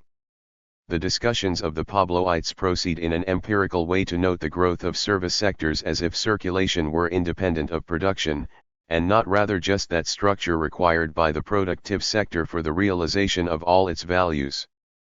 On this basis there cannot be a perspective of intervening in inevitable struggles in order to develop socialist consciousness, but only a diplomatic perspective of alliances relative to immediately perceived injustices. The concept of unproductive labor was one of the important critical weapons of the classical bourgeois economists wielded to hold. 75. The remnants of feudalism up to scorn. But with the economic triumph of the bourgeoisie there came a destruction of this category, since the bourgeoisie had now itself to maintain a state with its apparatus. So a Joan Robinson can find no use for the category. Every activity which has any effect at all must be assessed as of equal value with any other, since it is not that there is a structure necessary to material production which is to be scientifically uncovered, but only a black box with a yield. By this account, it is just as legitimate to count drug pushers a factor of production as it is to count auto workers. It is just that in the former case, social productivity varies inversely with activity. Such is value-free economic science. This chapter includes most of the theoretical acquisitions of volume I of capital, and permits a certain overview which is otherwise difficult to obtain. Marx's first encounter with bourgeois economics in the economic and philosophical manuscripts allowed the presuppositions of that economic theory to stand, and the task was to show just how the worker sinks down to the level of the commodity, and indeed of the most wretched commodity, that the wretchedness of the worker is in inverse relationship to the power and magnitude of his production, that the necessary result of competition is the accumulation of capital in just a few hands, hence the terrifying reconstitution of monopoly, that finally the difference between capitalist and landowner disappears just as does that between farmer and industrial worker, and the entire society must decompose into the two classes of possessors and possessionless workers. At this point, Marx is only able to specify the evil of such an evolution, but not yet its contradictory character. He was impressed with the amount of truth that could be attained just by Ricardo's method, enough truth, apparently, to rally democratic forces against such a terrifying future. But he was not yet able to demonstrate just how the nature of labor within the relationships of the capitalist mode of production produces the social power of his irreconcilable antagonist, the capitalist, so that as he works harder and more productively so does his social power become less. He does not work his way through any amount of assiduity, dedication, and initiative out of bondage in which his class is held by the very structure of the labor they perform, but rather does he work his way ever more deeply into it. Above all, the method of the pre-Grundriss Marx cannot demonstrate precisely how capitalism recreates its own natural social relationships. Workers 76. Are not simply unleashed upon nature by a primitive accumulation of capital, to collapse exhausted at the end of their encounter, with a monstrous heap of commodities around them. Their labor constructs a systematic compulsion beyond the will of anyone, as a new amount of capital is produced which brings the workers back to nature in order to valorize that new amount. Our term valorization asterisk is sometimes translated production oi surplus value asterisk or production of value asterisk. What is important to grasp is that this is an entire process by which use value and exchange value of the commodity recreate themselves through the process of production, which is thus a dual system, a process of labor, as a use value, and process of self-reproduction of value, as exchange value.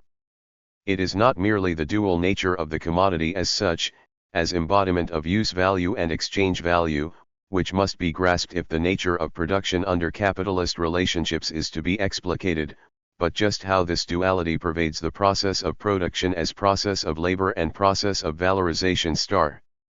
The simple process of production merely produces a value which corresponds to what would replace the value of the labor which has received its wage under the stipulations of exchange of equivalence star.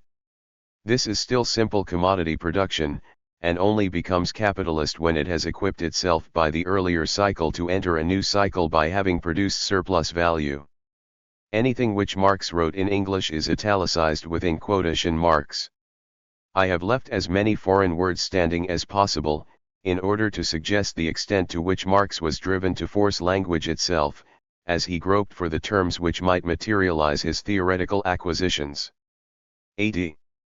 Results of the immediate process of production.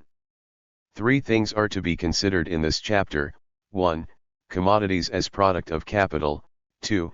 Capitalist production is production of surplus value; 3.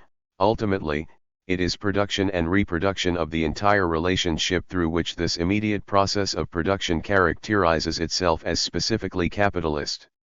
Of these 3 rubrics, number 1 is to be placed at the end rather than at the beginning, in the final revision for publication, since it forms the transition to the second book, The Process of Circulation of Capital.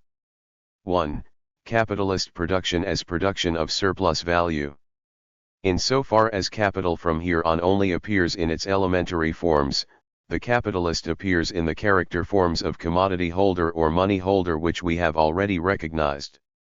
But as far as that goes, the latter are in and for themselves just as little capitalists as commodity and money are in and for themselves capital.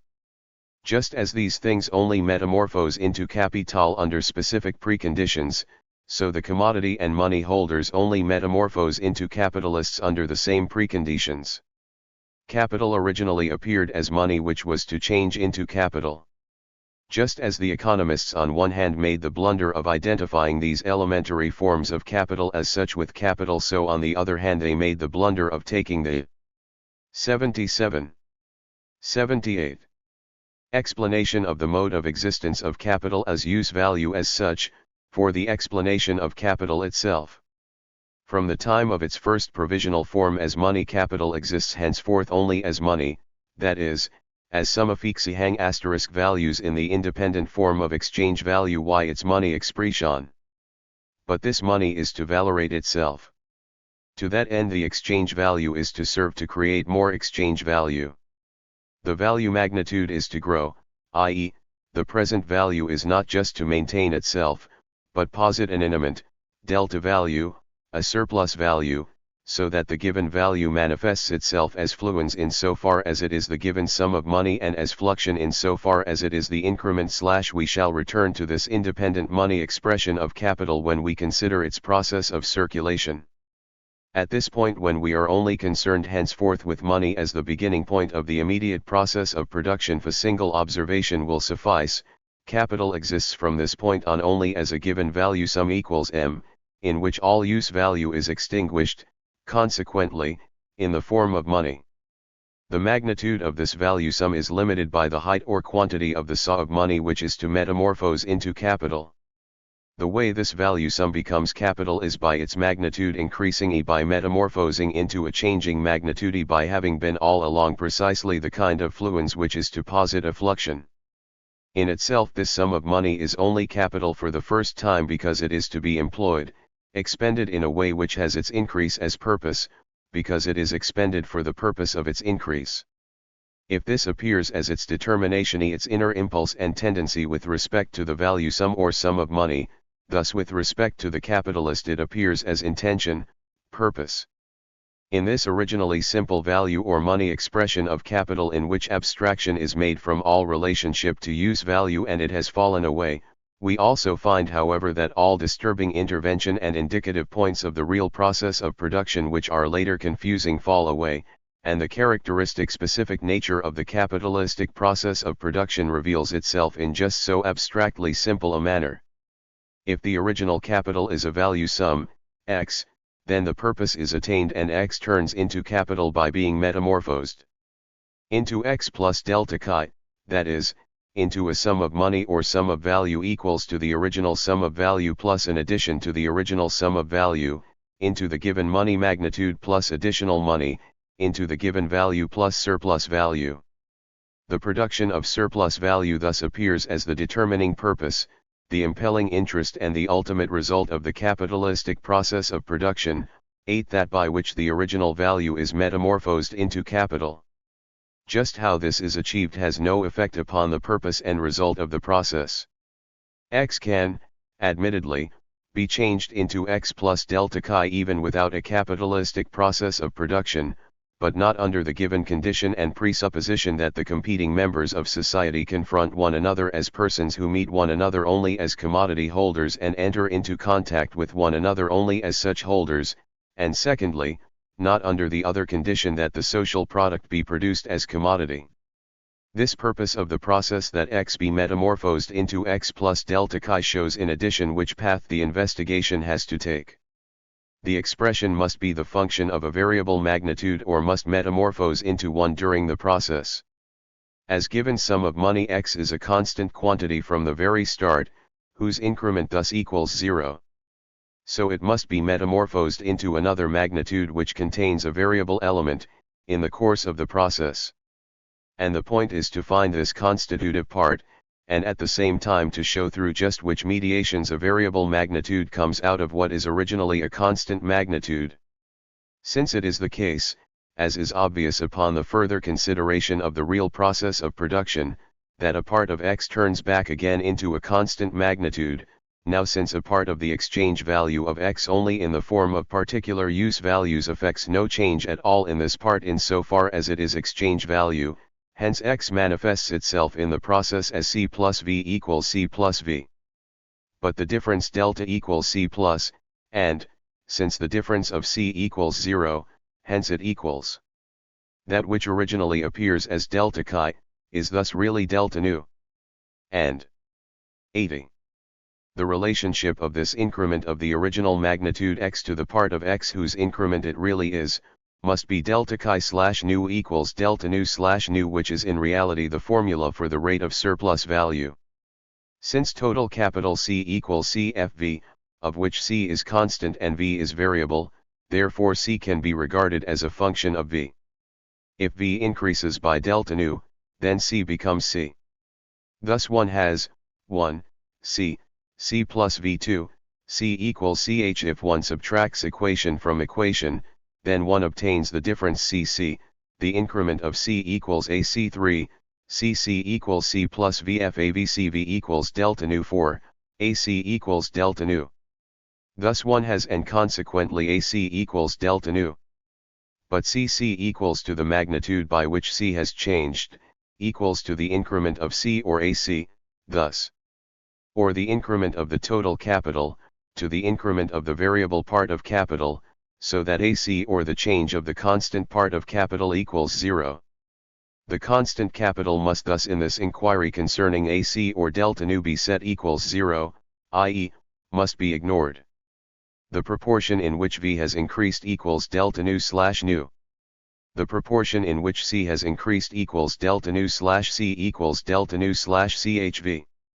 The genuine, specific function of capital as capital is thus the production of surplus value, which as is later manifested is nothing but production of surplus labor, appropriation of unpaid labor in the real process of production, which manifests itself objectified as surplus value.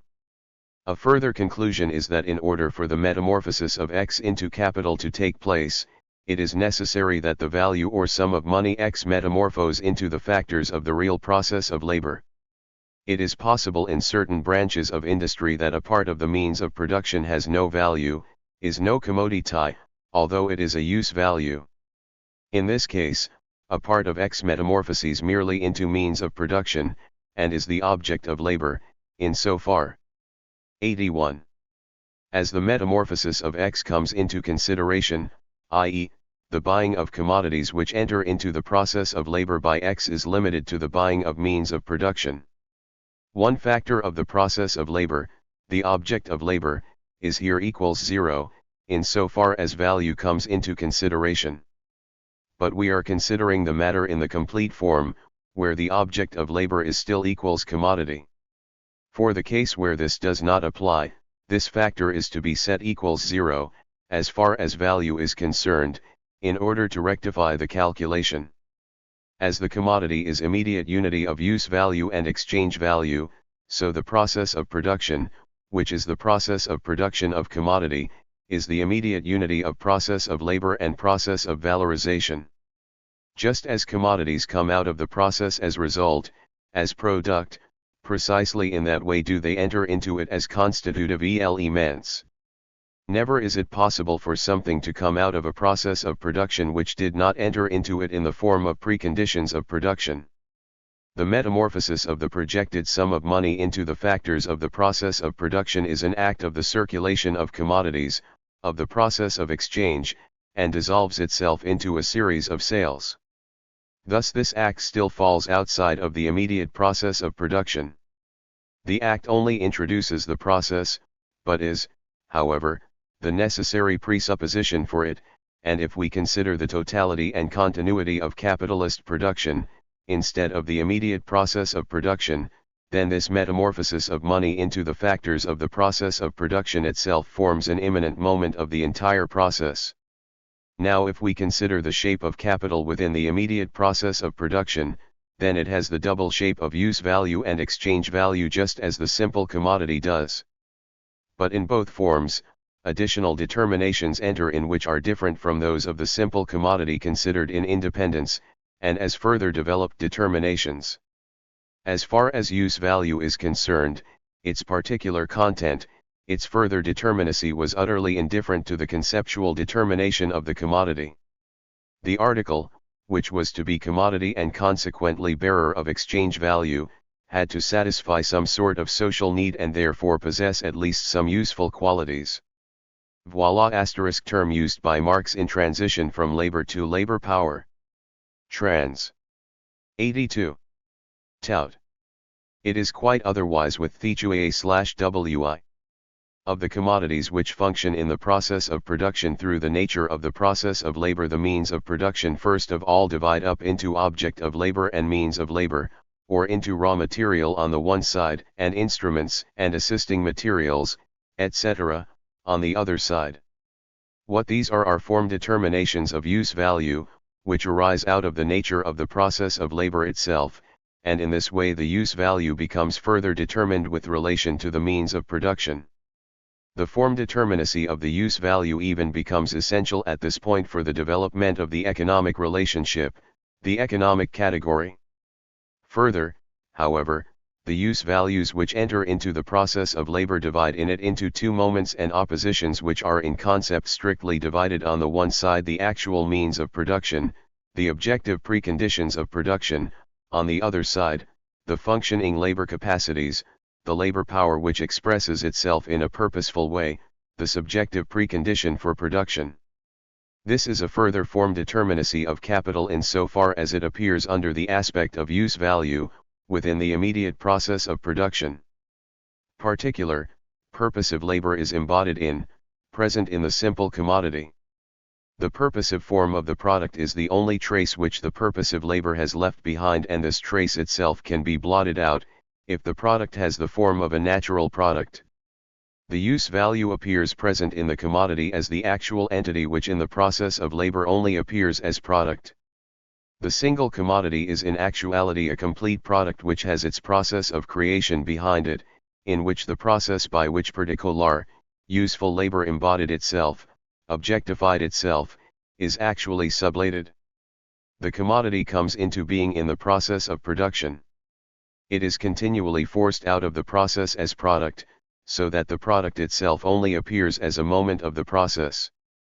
A part of the use value in which capital appears within the process of production is the living labor faculty itself, but as labor faculty of particular specification and as labor faculty which activates itself as labor power expressing itself purposefully, which makes the means of production into objectified moments of its activation, and consequently metamorphoses them out of their use value into the new form of 83.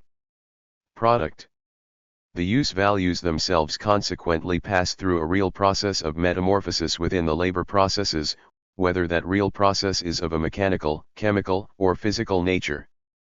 While the use value is a given thing with particular properties in the commodity, now it is the metamorphosis of the things which function as raw material and means of labor, use values through the agency of the living labor which activates itself through them and in them, which is precisely the labor faculty in actualization, in a use value of changed form the product.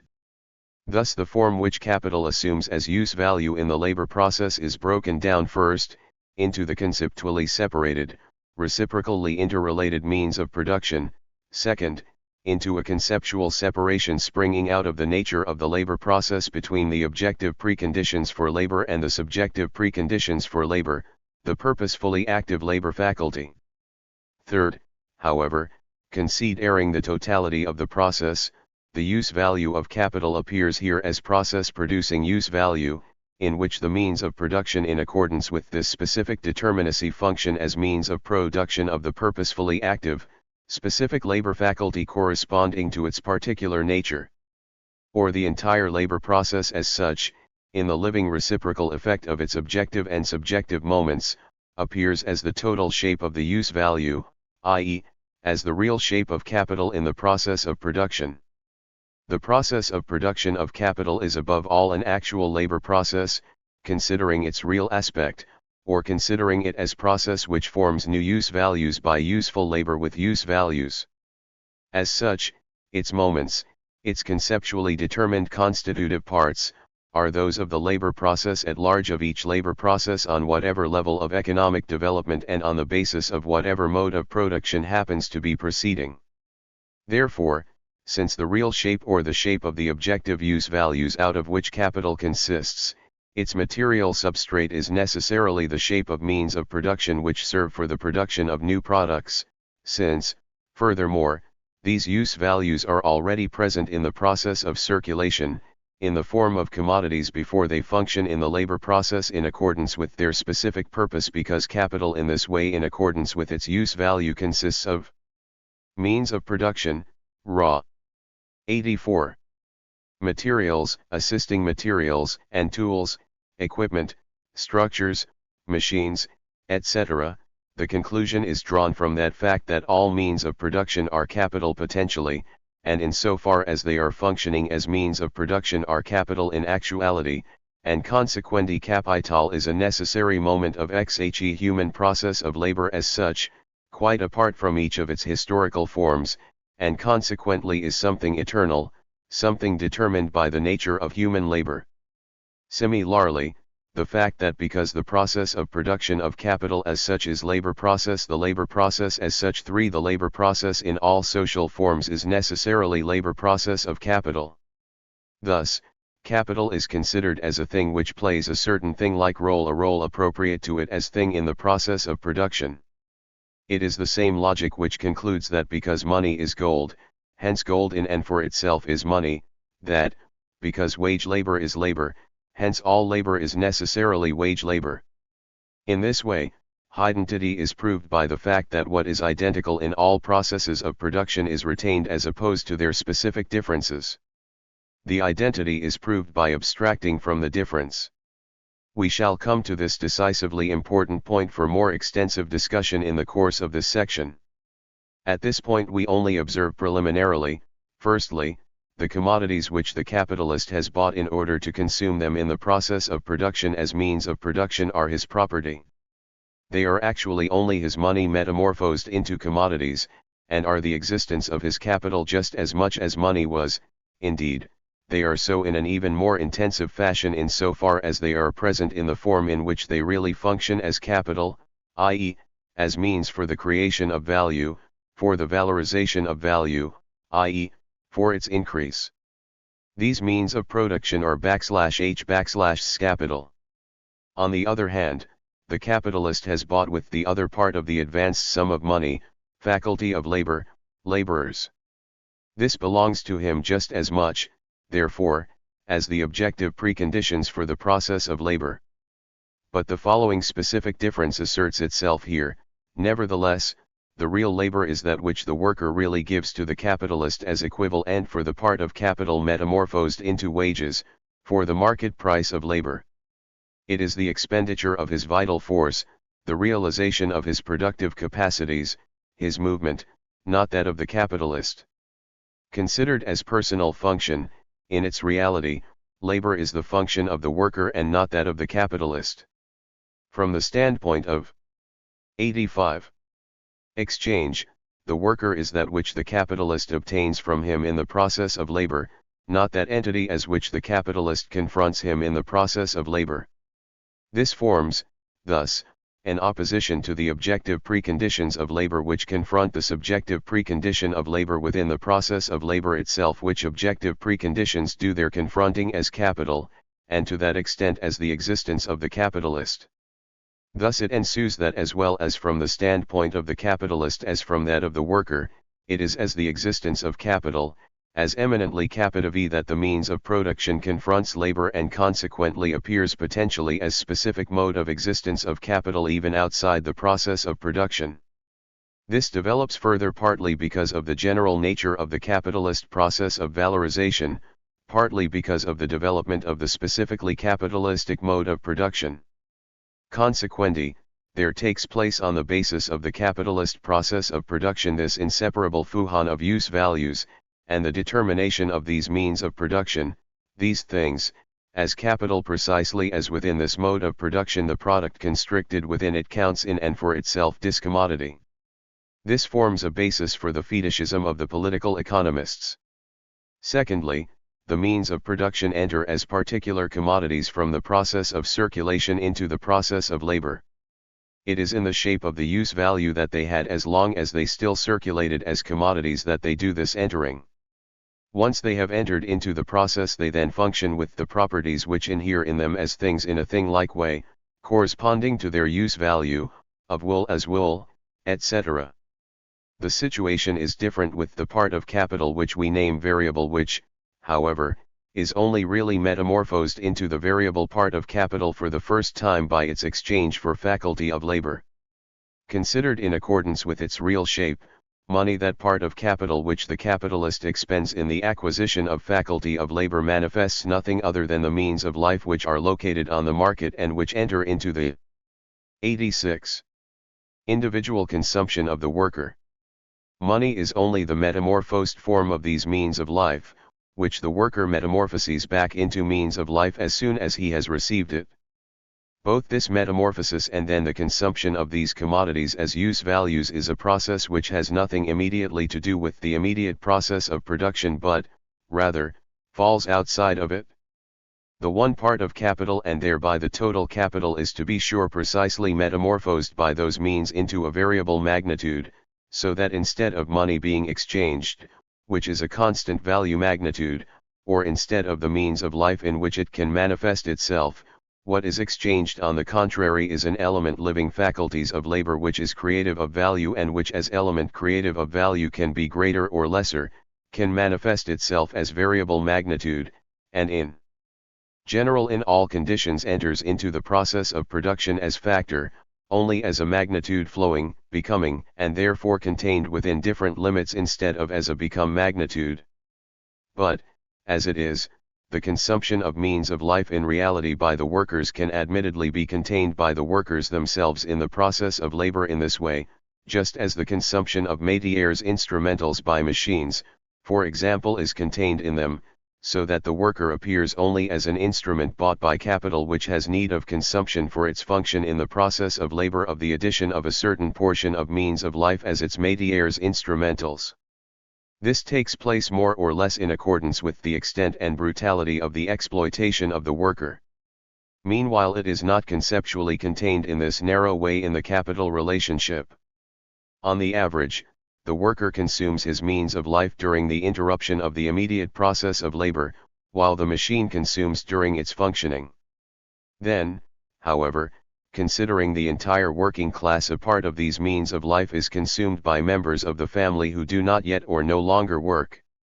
Actually, in practice, the difference between a worker and a machine can be reduced to that between animal and machine to the extent we consider métiers instrumentals and their consumption. This is not, however, necessary, and consequently does not belong in the conceptual determination of capital. In any case, the part of capital laid out in wages appears formally as a part belonging no longer to the capitalist but to the worker, as soon as it has assumed its 87. Real shape, that of the means of life entering into the consumption of the workers. The shape of use value which the part thus has as commodity before its entrance into the process of production as means of life, it thus completely different from the shape which it assumes within this process, and which is precisely that of the labor power expressing itself eatively and is consequently that of living labor itself. This fact thus distinguishes this part of capital specifically from that which is present in the shape of means of production, and this is in turn a reason why the means of production in the emphatic sense and in distinction from and in opposition to the means of life appear as capital in and for itself. This appearance dissolves itself simply by virtue of the fact that the form of use value in which capital exists at the end of the process of production is that of THT product, and this product exists just as much in the form of means of production as of means of life, and thus both are equally present as capital and consequently are also present in opposition to the living faculty of labor. Let us now come to the process of valorization. With reference to exchange value, here again the difference between the commodity and the capital comprehended in the process of valorization. The exchange value of that capital which enters into the process of production is smaller than the exchange value of the capital which has been thrown onto the market or has been advanced, i.e., the value of the constant part of capital, which enters into the process of production as value. Instead of the value of the variable part of capital, we now have the valorization as process, the labor comprehended in the act of valorizing which constantly realizes itself as value but also proceeds onwards flowing over the posited values to a creation of value.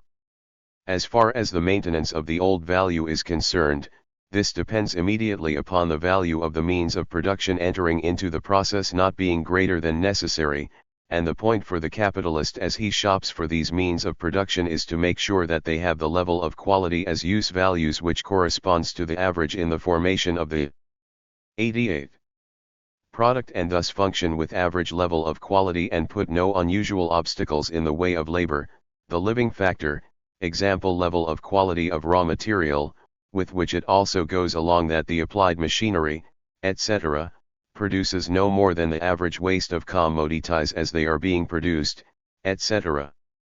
This is all the affair of the capitalist. But, the maintenance of the value of the constant capital depends upon its being consumed in an exclusively productive manner and is not wasted, because otherwise a greater part of objectified labor would be contained in the product than is socially necessary.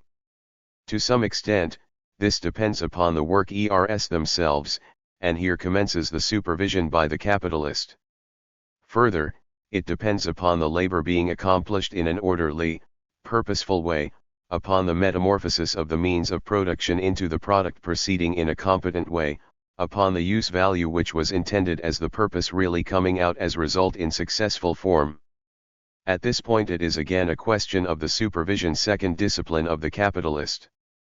Finally, it depends upon the process of production not being disturbed, not interrupted, and really proceeding on to the product within the span of time granted by the nature of the process of labor and its objective conditions. This depends to some extent upon the continuity of labor which enters upon the scene with capitalistic production. To some extent it depends upon external uncontrollable accidents. To that degree there enters with every process of production a risk for those values absorbed by it, a risk which they are subjected to even outside of the process of production, and which is proper to each process of production, not only that of capital. As far, however, as the living factor of the process of valorization is concerned, the value of variable capital can only be maintained by being replaced, reproduced, i.e., by the fact that just so great a quantum of labor is added to the means of production as the value of the variable capital or wages amounted to, an increment of its value, surplus value, can only be created by an excess of labor quantum. 89. Over that contained in the wages of labor, an additional labor quantum being objectified in the product.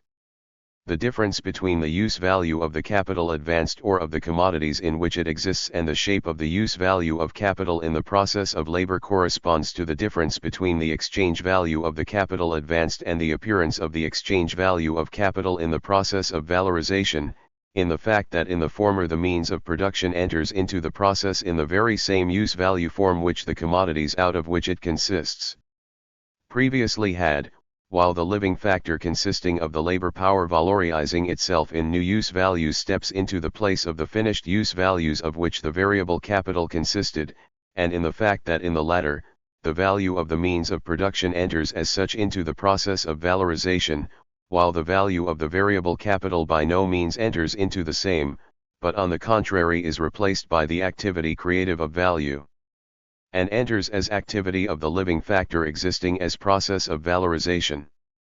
In order for the labor time of the worker to posit value in proportion to its duration, it has to be socially necessary labor time. That is, the worker must accomplish within a particular time the normally social quantum of purposeful labor, and the capitalist consequently compels him to effectuate that his labor possess at least the normally social average degree of intensity. The capitalist will attempt to increase the labor as much as possible over this minimum, and attempt to extract as much labor as possible out of him within a given line, for every intensity of labor over the average degree creates surplus value for the capitalist. He will in addition attempt to lengthen the process of labor as much as possible beyond the limits which determine how long one must work in order to replace the value of the variable capital, the wages of labor. With a given intensity of the process of labor he will strive to increase its duration, with a given duration of same, he will strive to increase its intensity as much as possible. The capitalist compels the worker to give his labor the normal degree of intensity, and he compels him to lengthen his process of labor as much as possible beyond the duration of time necessary for the replacement of the wages of labor. Through this peculiar character of the capitalist process of valorization, the real shape of capital in the process of production acquires further modification. First, the means of production must be present in a mass which is sufficient not only for the absorption of the necessary labor, but also for that of the surplus labor.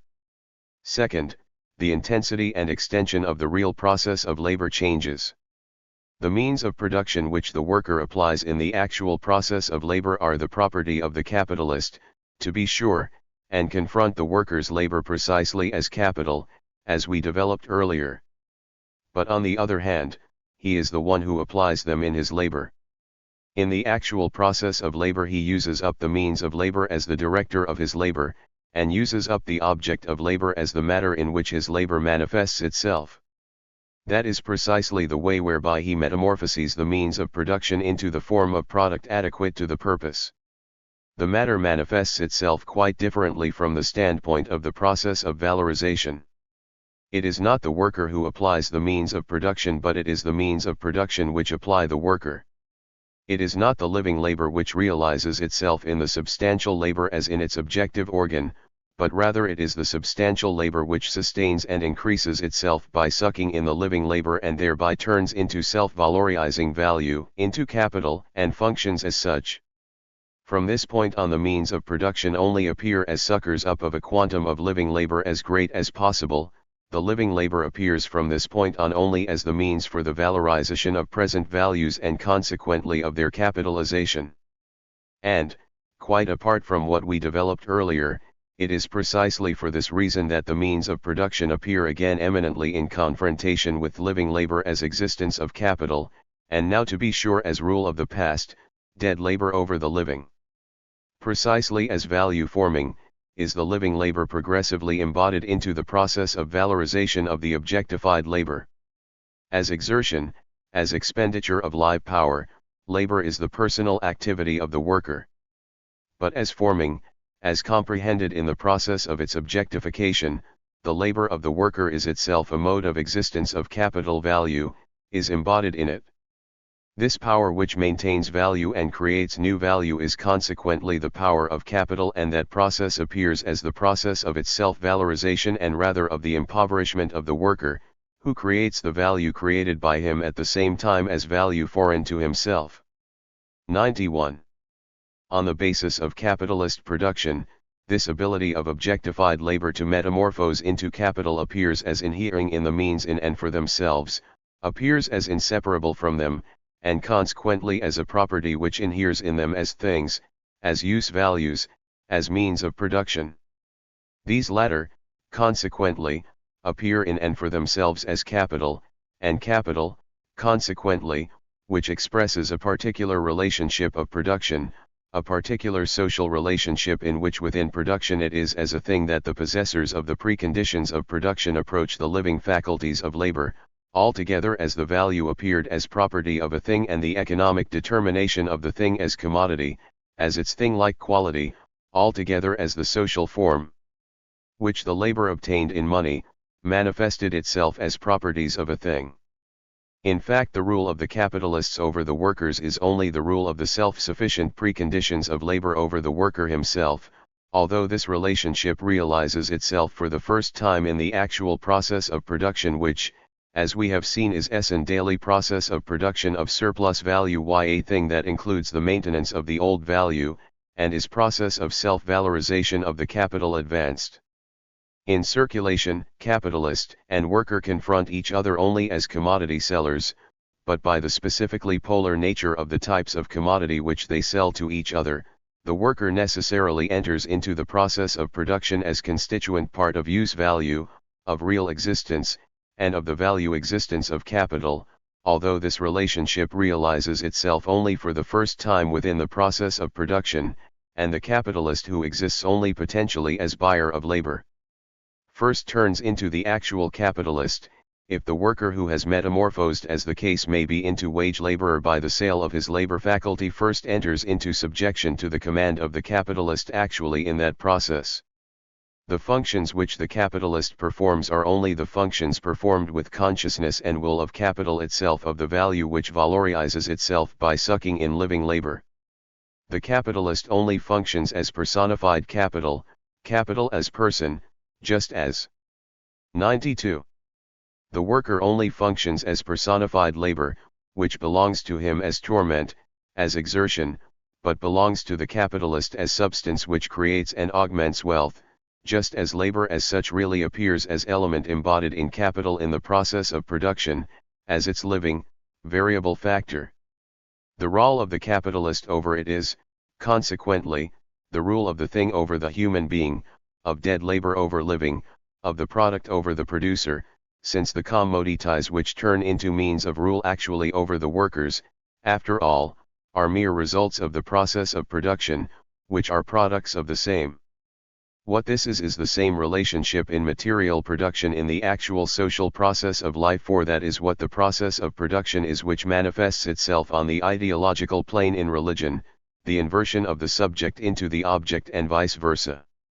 Considered historically, this inversion appears as the necessary point of transition in order to force the creation of wealth as such onto the backs of the majority. The transition through this contradictory form is necessary, in exactly the same way as the human being must shape his intellectual powers first as independent powers against himself in a religious way. It is the process of alienation of his own labor. The worker stands here from the very first on a higher level than the capitalist, to the extent that the latter has his roots in that process of alienation and finds his absolute self-satisfaction in it, while the worker on the other hand stands from the very first in a rebellious relationship, as its victim, and perceives it as a process of enslavement.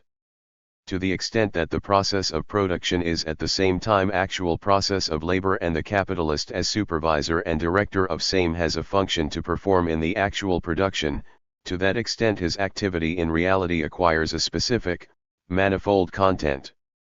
But the process of labor itself only appears as means of the process of valorization, altogether as the use value of the product appears only as bearer of its exchange value.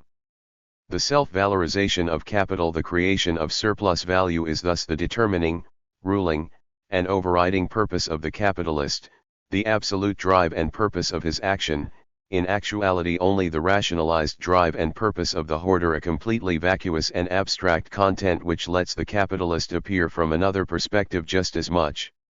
93. Subject to the enslavement of the capital relationship as the worker, although from another side, on the opposite pole. The original relationship in which the would-be capitalist buys labor from the worker in order to capitalize a money value, and the worker sells the disposition over his labor faculty in order to pass his life, this relationship is the necessary introduction and precondition, is the relationship developed now in the actual process of production in which the commodity possessor turns into capitalist, into personified capital, and the worker turns into the mere personification of labor for capital. Just as that first relationship in which both confront each other apparently as commodity possessors is the presupposition, so is it the result and product of the capitalist process of production, as we shall see later on. But in accordance with that, both acts must be held apart from one another. The first belongs to circulation. The second develops on the basis of the first only for the first time in the actual process of production. The process of production is immediate unity of process of labor and process of valorization, just as its immediate result is immediate unity of use value and exchange value. But the process of labor is only means for the process of valorization, and the process of valorization is as such essentially production of surplus value, i.e., process of objectification of unpaid labor. Thereby the total character of the process of production is specifically determined. If we consider the process of production under two differing points of view, as process of labor, as process of valorization, then there is already implied by this in this way that it is only a single, indivisible process of labor. One does not do double labor, once in order to create a purposeful product, in order to metamorphose the means of production into products, and once again in order to create value and surplus value, in order to valorize the value. The labor is only applied in its particular, concrete, specific form, manner, mode of existence in which it is the purpose-determined activity which metamorphoses the means of production into a determined product, spindle and cotton. It is only the labor of spinning that is applied and which by its application continually produces more yam. This real labor is value positing insofar as it possesses a normal, determined degree of intensity if the process of labor stopped at the point where the quantum of labor applied in the form of spinning, etc., equals the quantum of labor contained in the wages of labor, then no surplus value would be produced. The surplus value consequently manifests itself also in a surplus product, here as quantum of yarn in excess over the quantum whose value equals the value of the wages of labor. The process of labor consequently appears precisely as process of valorization by virtue of the fact that the concrete labor which is brought to bear in it is a quantum of socially necessary labor which is posited equals to a certain quantum of social average labor, and by virtue of the fact that this quantum displays an additional quantum apart from the one contained in the wages. This is the quantitative calculation of the particular concrete labor as necessary, social average labor, a calculation to which, however, the real moment of the normal intensity of labor corresponds, in the first place, and this real moment also corresponds to the lengthening of the process of labor beyond that duration which is necessary for the replacement of the value of the variable capital. It follows from what we have developed earlier that the expression objectified labor * and the opposition of capital as objectified labor to living labor is susceptible of great misinterpretation. I have already shown * that the analysis of the commodity in terms of labor * is ambiguous and incomplete in the work of all previous economists. It is not enough to reduce it to labor, but rather to labor in the double form in which it displays itself on the one hand as concrete labor in the use value of the commodities, and on the other hand is reckoned up to a less socially necessary labor in the exchange value. From the first viewpoint everything depends upon its particular use value, its specific character, which is just what impresses the specific stamp upon the use value created by it, and makes it into a concrete use value as others, makes it into this particular article. Complete and total abstraction is made, however, from its particular utility, its particular nature and kind insofar as it is reckoned as value-forming element and the commodity is reckoned as its objectification. It is as such undifferentiated, socially necessary universal labor, completely and totally indifferent towards each particular content, for which reason it obtains an expression which is common to all commodities and one distinguishable only by quantity also in its independent expression, money, in the commodity, as price. In accordance with the first facet the thing displays itself in the particular use value of the commodity, its particular thing-like existence. In accordance with the second facet it displays itself in money, whether this exists as money or as mere money of calculation in the price of the commodity. In accordance with the first facet what is involved is exclusively the quality, and in accordance with the second, merely the quantity of labor. In accordance with the first facet, the difference from concrete labor displays itself in the division of labor, in accordance with the second, in its undifferentiated monetary expression. Within the process of production, now, this difference confronts us actively. It is no longer we who make it, but rather it is made in the process of production itself. The difference between objectified labor and living displays itself in the real process of labor. The means of production are products, use values in which particular useful, concrete labors, machine construction, cotton plants, etc., are embodied, while the labor of spinning appears in the process as a labor differing from the labors contained in the means of production not only specifically, but appears as living labor, actualizing itself for the first time, and as labor continually extruding its product from itself as opposed to those labors already objectified in their own products. From this standpoint too, an opposition between the one facet as present existence of capital, and the living labor as immediate expenditure of vitality by the worker. Further, in the process of labor, the objectified labor steps forth as the objective moment, element, for the actualization of living labor. The thing, however, appears in an altogether different light as soon as the process of valorization, the formation and creation of new value is taken into consideration. The labor which is contained here in the means of production is a particular quantum of universal social labor and displays itself consequently in a certain value magnitude or sum of money, in fact in the price of these means of production. The labor which is applied is a particular additional quantum of universal social labor, and displays itself as additional value magnitude and sum of 96. Money. The labor already contained in the means of production is the same as that newly added. They only differ in the fact that the one is objectified in use values and the other is comprehended in the process of this objectification. The one is past, the other present, the one dead, the other living, the one objectified in the perfect tense, the other objectifying itself in the present tense. In the extent in which past labor replaces living, it becomes a process itself, valorizes itself, becomes a flowing that creates a fluxion. This sucking in of additional, living labor is its process of self-valorization, its actual metamorphosis into capital, into value that valorizes itself, is its metamorphosis out of a constant value magnitude into a variable and processing value magnitude. This additional labor can, admittedly, be applied only in the shape of concrete labor and consequently can be applied to the means of production only in their specific shape as particular use values, and the value contained in these means of production, also, is only maintained by their consumption as means of labor, by concrete labor. This does not, however, exclude the fact that the present value augments itself not only over its own quantum but also over the quantum of labor objectified in variable capital in the single and exclusive manner, and in the degree that it sucks in living labor and in the degree that the labor objectifies itself as money, as universally social labor. It is, as a consequence, eminently in the sense that capital as objectified labor 0 accumulated labor, pre-existent labor and so forth 3, confronts living labor and is set into opposition to it by the economists.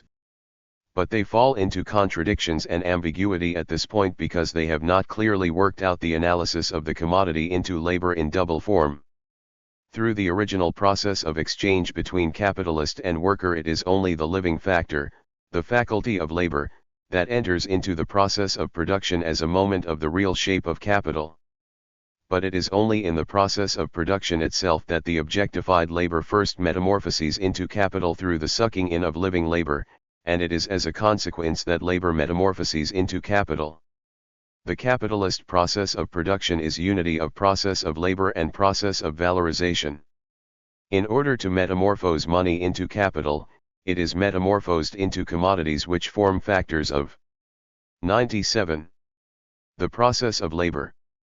The first thing to be done with money is to buy labor faculties and, secondly, to buy things without which the labor faculties cannot be used up, i.e., cannot work.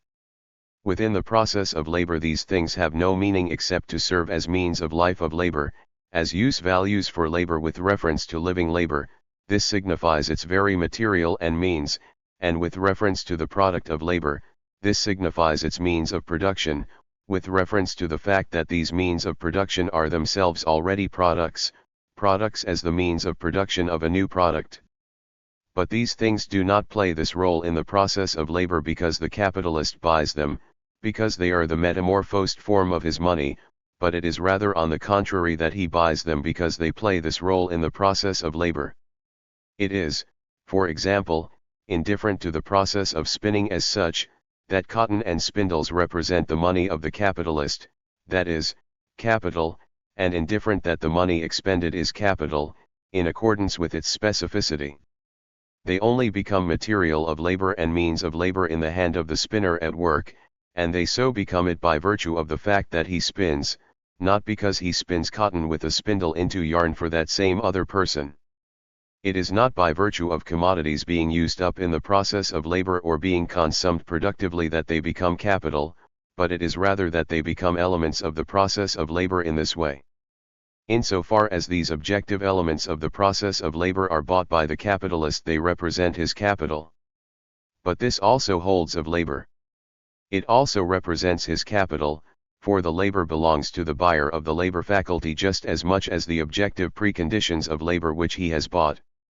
And not only the single elements of the process of labor, but the entire process of labor belongs to him. The capital, which earlier existed in the form of money, now exists in the form of process of labor. Because capital has seized control of the process of labor, that is no reason, however, for the process of labor to have changed its general nature. Because money at its metamorphosis into capital metamorphoses into the factors of the process of labor, that is no reason why material of labor and means of labor become capital by nature, any more than gold and silver become money by nature because money displays itself in gold and 98. Silver, among others. The very same modem economists who laugh over the naivete of the monetarist system when it gives as answer to the question, what is money, the statement, gold and silver is money *, they do not lower their guard by deigning to answer the question, what is capital? Capital is cotton. They say nothing else when they explain that material of labor, and means of labor, means of production as products which are applied towards new production, in a word, that the objective preconditions of labor are capital by nature, are capital insofar as and because they serve as use values in the process of labor through their thing-like properties. It is quite appropriate if others add, capital is meat and bread, for, although the capitalist buys the faculty of labor with money, this money actually only represents bread, meat, in a word the means of life of the worker. A chair with 4 feet and a velvet drapery represents, within certain conjunctures, a throne, but for that reason, this chair is not through the nature of its use value, a throne. The most essential factor in the process of labor is the worker himself, and within the ancient process of production this worker is a slave.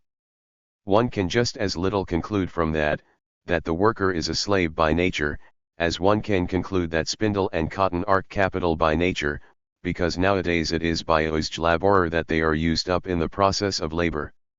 This insanity, which a particular social relationship of production takes up as thing-like natural property of these things themselves, hits us in the face if we pick up the first economics textbook that comes along, and read right on the first page that the elements of the process of production are earth, capital, and labor *. One could say just as well that they are landed property, knives, shears, spindles, cotton, grain, in a word, material of labor and means of labor, and wage labor. On the one side, it is those things which we name elements of the process of labor once they are enlivened with the specific social charactery which they possess on a particular historical level of development, and on the other side, we add an element which inheres in the process of labor independently of all particular social forms, as in an eternal process between man and nature as such. What ensues immediately, however, is that this is a very convenient method of proving the eternity of the capitalist mode of production, or proving that capital is an imperishable natural element of human production. Labor is eternal natural precondition of human existence. The process of labor is nothing but labor itself, considered at the moment of its creative activity. The universal moments of the process of labor are consequently independent of each particular social development. Means of labor and material of labor play their role in each process of labor at all times and under all circumstances. If I hang the name capital on them relying on the dictum something always sticks, then I have proved that the existence of capital is an eternal natural law of human production, and that the Kyrgyz tribesman who cuts reeds with a knife stolen from the Russians and weaves his skiff out of these reeds is just as much a capitalist as Baron von Rothschild. I could prove in a similar way that Greeks and Romans took communion because they drank wine and ate bread, and Turks anoint themselves daily with Catholic holy water because they wash every day. It is just such impertinently fatuous babbling that one finds trotted out with complacent importance not only by A.F. Bastiat, or in the economics treatiselets of the Society for the Advancement of Useful Knowledge, or in the children's books of Mother Martineau, but even by actual professional writers. Instead of proving the eternal natural necessity of capital in this way as was intended, what is rather achieved is the denying on the contrary of the necessity of capital even for a particular historical level of development of the social process of production, for against the claim that capital is nothing but material of labor and means of labor, or that the objective elements of the process of labor are capital by nature, the answer is justly opposed, that in that case one needs capital. But no capitalists, or that capital is nothing but a name invented for the purpose of cheating the masses. The inability to comprehend the process of labor in independence. And yet at the same time as a side of the capitalist process of production reveals itself even more strikingly if F.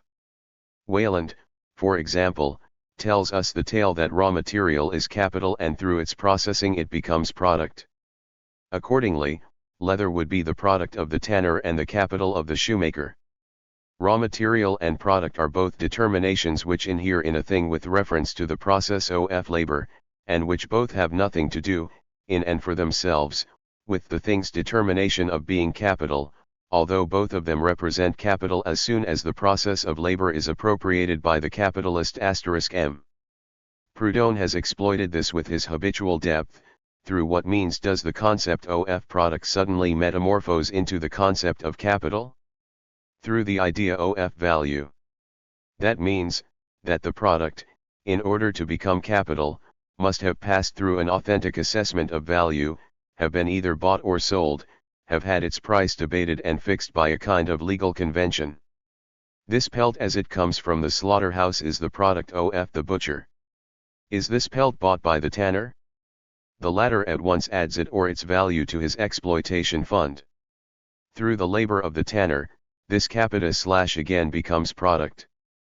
Proudhon stands out by his apparatus of false metaphysics, through which he carries the most obvious of all elementary considerations to his exploitation fund as capital, and then sells them to the public as grandiose product. The question of how product metamorphoses into capital is nonsense in and for itself, but the answer given is worthy of the question.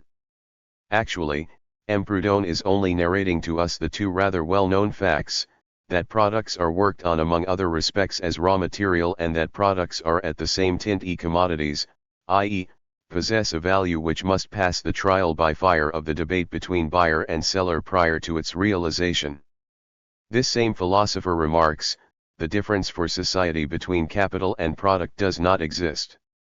This difference is completely subjective to individuals. He calls the abstract social form subjective and calls his own subjective abstraction society.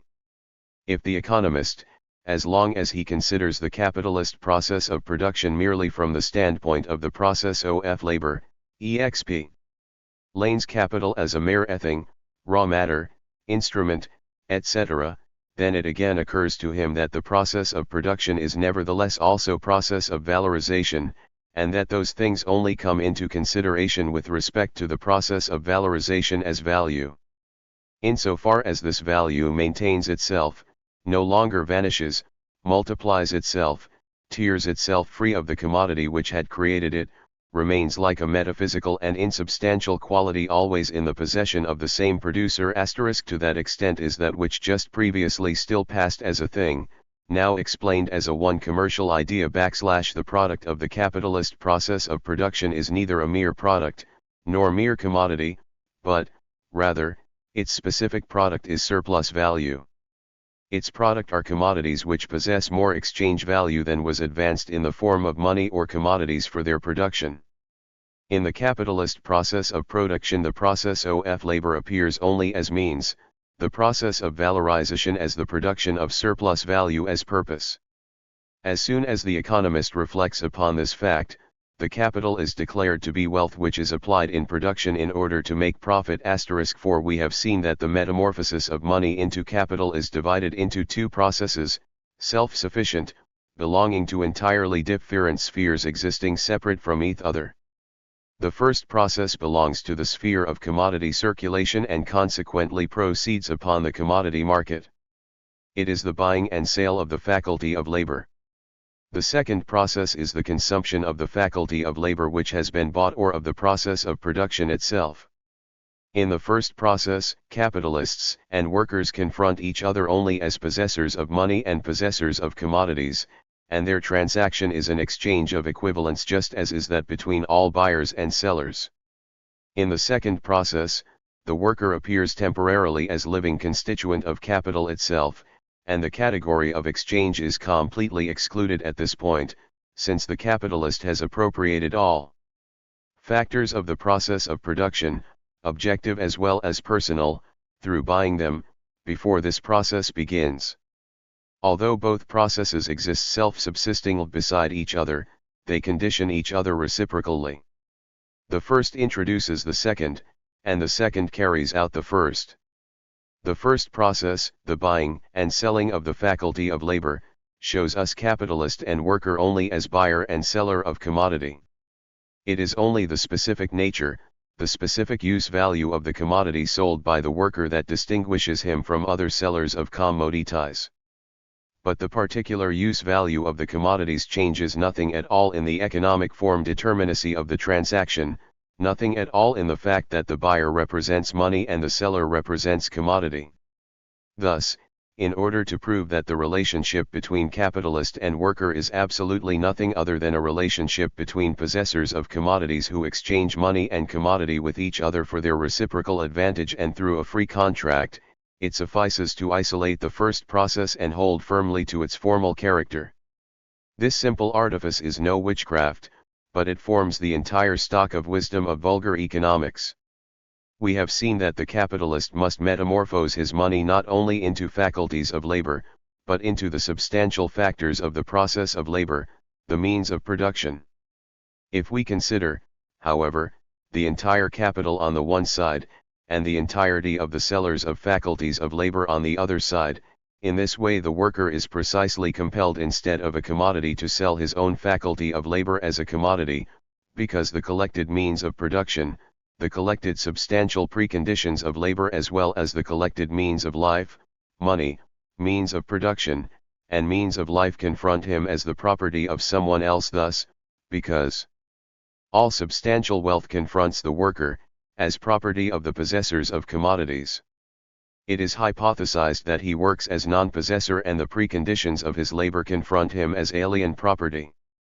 The fact that capitalist number 1 is a possessor of money and buys means of production from capitalist number 2 who possesses means of production, whereas the worker buys necessities from capitalist number 3 with the money obtained from capitalist number 1 produces no change in the circumstances that the capitalists number 1, 2, and 3 are together the exclusive possessors of money, means of production and necessities of life. The 103. Human being can only live insofar as he produces his necessities of life, and he can only produce necessities of life insofar as he is in possession of means of production, in possession of substantial preconditions of labor. Thus it is obvious from the very first that the worker, who is stripped of means of production, is stripped of the necessities of life, just as, vice versa, a human being who is stripped of necessities of life can create no means of production. Thus, that which impresses even in the first process the character of capital upon money or commodity from the beginning, before they have actually metamorphosed into capital, is neither their nature as money nor their nature as commodity, nor the thing-like use value of these commodities of serving as means of life and means of production, but rather it is the circumstance that this money and this commodity, these means of production and means of life, confront the faculty of labor stripped of all substantial wealth, as self-subsistent powers, personified in their possessors, the fact, that is, that the material preconditions necessary for the actualization of labor are alienated, from the worker himself, and appear rather fetishes endowed with their own will and their own soul, the fact that commodities figure as buyers of persons. The buyer of the faculty of labor is only the personification of objectified labor, which yields a part of itself to the worker in the form of necessities of life in order to embody the living faculty of labor in its other part, and in order to maintain itself in entirety through this embodiment and increase beyond its original dimension. It is not the worker who buys the means of life and means of production, but the means of life by the worker in order to embody him in the means of production. Means of life are a particular material form of existence in which capital confronts the worker before he appropriates them through the sale of his faculty of labor. But as soon as the process of production begins, the faculty of labor is already sold, and the means of life therefore have passed, at least in legal form, over into the consumption fund of the worker. These means of life form no element of the process of labor which, besides the active faculty of labor itself, presupposes nothing except material of labor and means of labor. The worker must in fact maintain his faculty of labor through means of life, but this private consumption of his, which is at the same time reproduction of his faculty of labor, falls outside of the process of production of the commodity. It is possible that in capitalist production the entire disposable time of the worker is actually absorbed by capital, that in this way the attrition of the means of life actually 104. Appears as a mere incident of the process of labor itself, just as the attrition of coal by the steam engine, of oil by the wheel, or of hay by the horse, just as the entire private consumption of the working slave does, and in this sense Ricardo, for example, counts besides raw material, tools, etc., food and clothing as the things which give effect to labor and serve as capital in the process of labor, as a consequence. But, however that may actually shape itself, the means of life are commodities which he has bought. As soon as they pass over into his hand they have ceased to be capital. Thus, they form none of the material elements in which capital appears in the immediate process of production, although they form the material existence form of variable capital, which steps forth on the market, within the sphere of circulation as buyer of faculty of labor. If a capitalist metamorphoses £400 out of £500 into means of production and lays out £100 in the purchase of faculty of labor, then these £100 form his variable capital. With these £100 the workers buy means of life, whether from the same capitalist or from others. The £100 are only the money form of these means of life, which thus actually form the material support of the variable capital. Within the immediate process of production variable capital no longer exists, neither in money form nor in commodity form, but rather in the form of living labor which it has appropriated for itself through the purchase of the faculty of labor. And only through this metamorphosis of variable capital into labor is the value sum, advanced in money or commodities, metamorphosed into capital. Thus, although the purchase and sale of the faculty of labor is a process separated from the immediate process of production, both self-sufficient and prior to it, it forms nevertheless, the absolute basis of the capitalist process of production and forms the moment of this process of production itself, If we consider it as a totality and not only at the moment of the immediate production of commodities, it is only because the worker, in order to live, sells his faculty of labor, that substantial wealth metamorphoses into capital. It is only in confrontation with wage labor that the objects which are substantial preconditions of labor, and the objects which are substantial preconditions for the maintenance of the worker himself are capital. Capital is no thing, as little as money is a thing. In capital, just as in money, it is particular social relationships of production of persons that 105 are displaying themselves as relationships of things to persons, or it is particular social relationships that are appearing as social natural properties of things. Without the existence of salaried employees, there is no production of surplus value. Without production of surplus value, there is no capitalist production and thus no capital and no capitalist. Capital and wage labor can only consist in the substantial preconditions of labor itself. Then these substantial preconditions, in accordance with its form side, must confront labor as alien, self-sufficient powers, as value objectified labor which relates itself to living labor as mere means for its own maintenance and increase. Wage labor, or salaried employees, is thus a necessary social form of labor for capitalist production, just as capital is a necessary social form which the substantial preconditions of labor must assume in order for such labor to be wage labor. Wage labor is thus necessary precondition for capital formation and remains the continual necessary presupposition for capitalist production. Accordingly, although the first process does not as such enter into the immediate process of production, it does enter into the production of the entire relationship. On the other hand, let us now turn our consideration from the first process, and let us pass from this process which goes on in the sphere of circulation, on the market, over to the immediate process of production itself. What this is immediately is process of labor. In the process of labor, the worker enters as worker into a normal, active relationship to the means of production determined by the nature and the purpose of the labor itself. He appropriates and handles them as mere means and material of his labor. The independent existence of these means of production which hold fast in themselves and have their own head is now actually sublated. The substantial preconditions for labor appear as mere matter and organs of its creative activity. The worker handles the pelt which he is tanning as mere object of his productive activity, not as capital. Tanning the skin for the capitalist is not what he is doing insofar as the process of production is mere process of labor. To that extent the worker uses the means of production up in this process as mere means of life of labor. Insofar, however, as the process of production is at the same time process of valorization, the capitalist is using up the faculty of labor of the worker in it, or is appropriating living labor as lifeblood of capital. The raw material only serves to suck in alien labor, and the labor instrument serves only as conductor, guide for this sucking in process.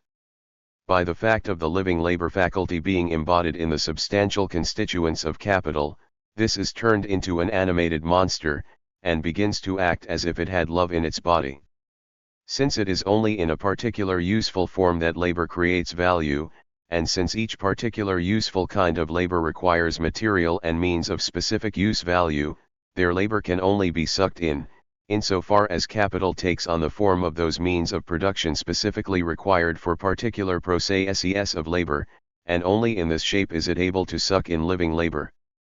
So one sees here why to the capitalist, to the worker, and to the political economist who is capable of thinking of the process of labor only as process of labor appropriated by capital, the object-like elements of the process of labor count as capital because of their object-like properties, and why he is incapable of effectuating a separation of their object-like existence as mere factors of the process of labor, from the social property enlivened with those factors of property which makes those elements into capital. He is incapable of that because in actuality the same identical process of labor, which the means of production serve as mere means of life of labor through their object-like properties, metamorphoses these same means of production into mere means of sucking in labor. In the process of labor considered for itself, the worker applies the means of production. In the process of labor, which is at the same time capitalist process of production, the means of production apply the worker, so that labor appears only as means whereby a particular value magnitude sucks in living labor in order to maintain itself and increase itself. So the process of labor appears as process of self-valorization of the objectified labor by means of living labor. It is capital which applies the worker, and not the worker who applies capital, and only objects which apply the worker are capital * insofar as the process of labor is merely the means and the real form of the process of valorization, to the extent, that is, that it is a process which consists in objectifying an excess of unpaid labor, surplus value in commodities, that is in producing surplus value. To that extent, the beginning point of this entire process is the exchange of objectified labor for living labor, the exchange of a smaller amount of objectified labor for more living labor. In the process of exchange itself, a quantum of labor objectified into money. As commodity is exchanged for an equally large quantum of labor objectified in the living faculty of labor. Equivalents are exchanged, equal quanta of objectified labor, although the one quantum is objectified in an object and the other in a living person. But this exchange only introduces the process of production, through which in actuality more labor is exchanged in living form than was expended in objectified form. Consequently, it is the great achievement of classical economics to have displayed the entire process of production as such a process between objectified labor and living labor, and consequently to have displayed capital, as opposed to living labor, only as objectified labor, i.e., as value which valorizes itself by means of living labor. Its defect here consists only in the fact that, first, these economists were unable to demonstrate how this exchange of more living labor for less objectified labor corresponds to the law of commodity exchange, the determination of commodity values by labor time, and that, secondly, they as a consequence throw together in an unmediated way the exchange of a particular quantum of objectified labor for faculties of labor in the process of circulation, with the sucking in of living labor by the objectified labor present in the shape of means of production during the process of production. They throw the process of exchange between variable capital and faculties of labor together with the process of sucking in living labor by constant capital. This defect also flows from their capitalist limitations, since the exchange of a small quantum of objectified labor for a large quantum of living labor appears for the capitalist himself, who only pays for labor after it has been valorized, to be a single unmediated process.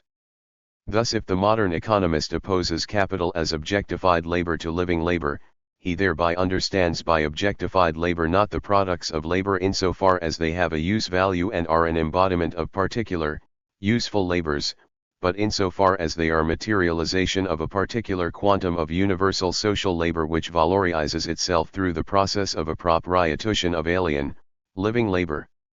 This appropriation is mediated by the exchange between variable capital and faculty of labor proceeding as the commodity market, but is only completed in the actual process of production *. The subordination of the process of labor to capital does not change anything in the actual mode of production at first, and is revealed practically only in the following: the worker falls under the command, guidance, and supervision of the capitalist, naturally only in respect to his labor, which belongs to capital. The capitalist makes sure that he wastes no time and, for example, yields in each hour the product of a working hour, that he take only the averagely necessary labor time for the making of a product. Insofar as the capital relationship is a relationship which rules over production, the process of labor is itself by and large continuous and not interrupted, as whenever the worker depends as an independent commodity producer upon the sale of his commodities to single customers, since the minimum of the capital must be large enough to occupy the worker continuously and to wait out the sale of the commodities.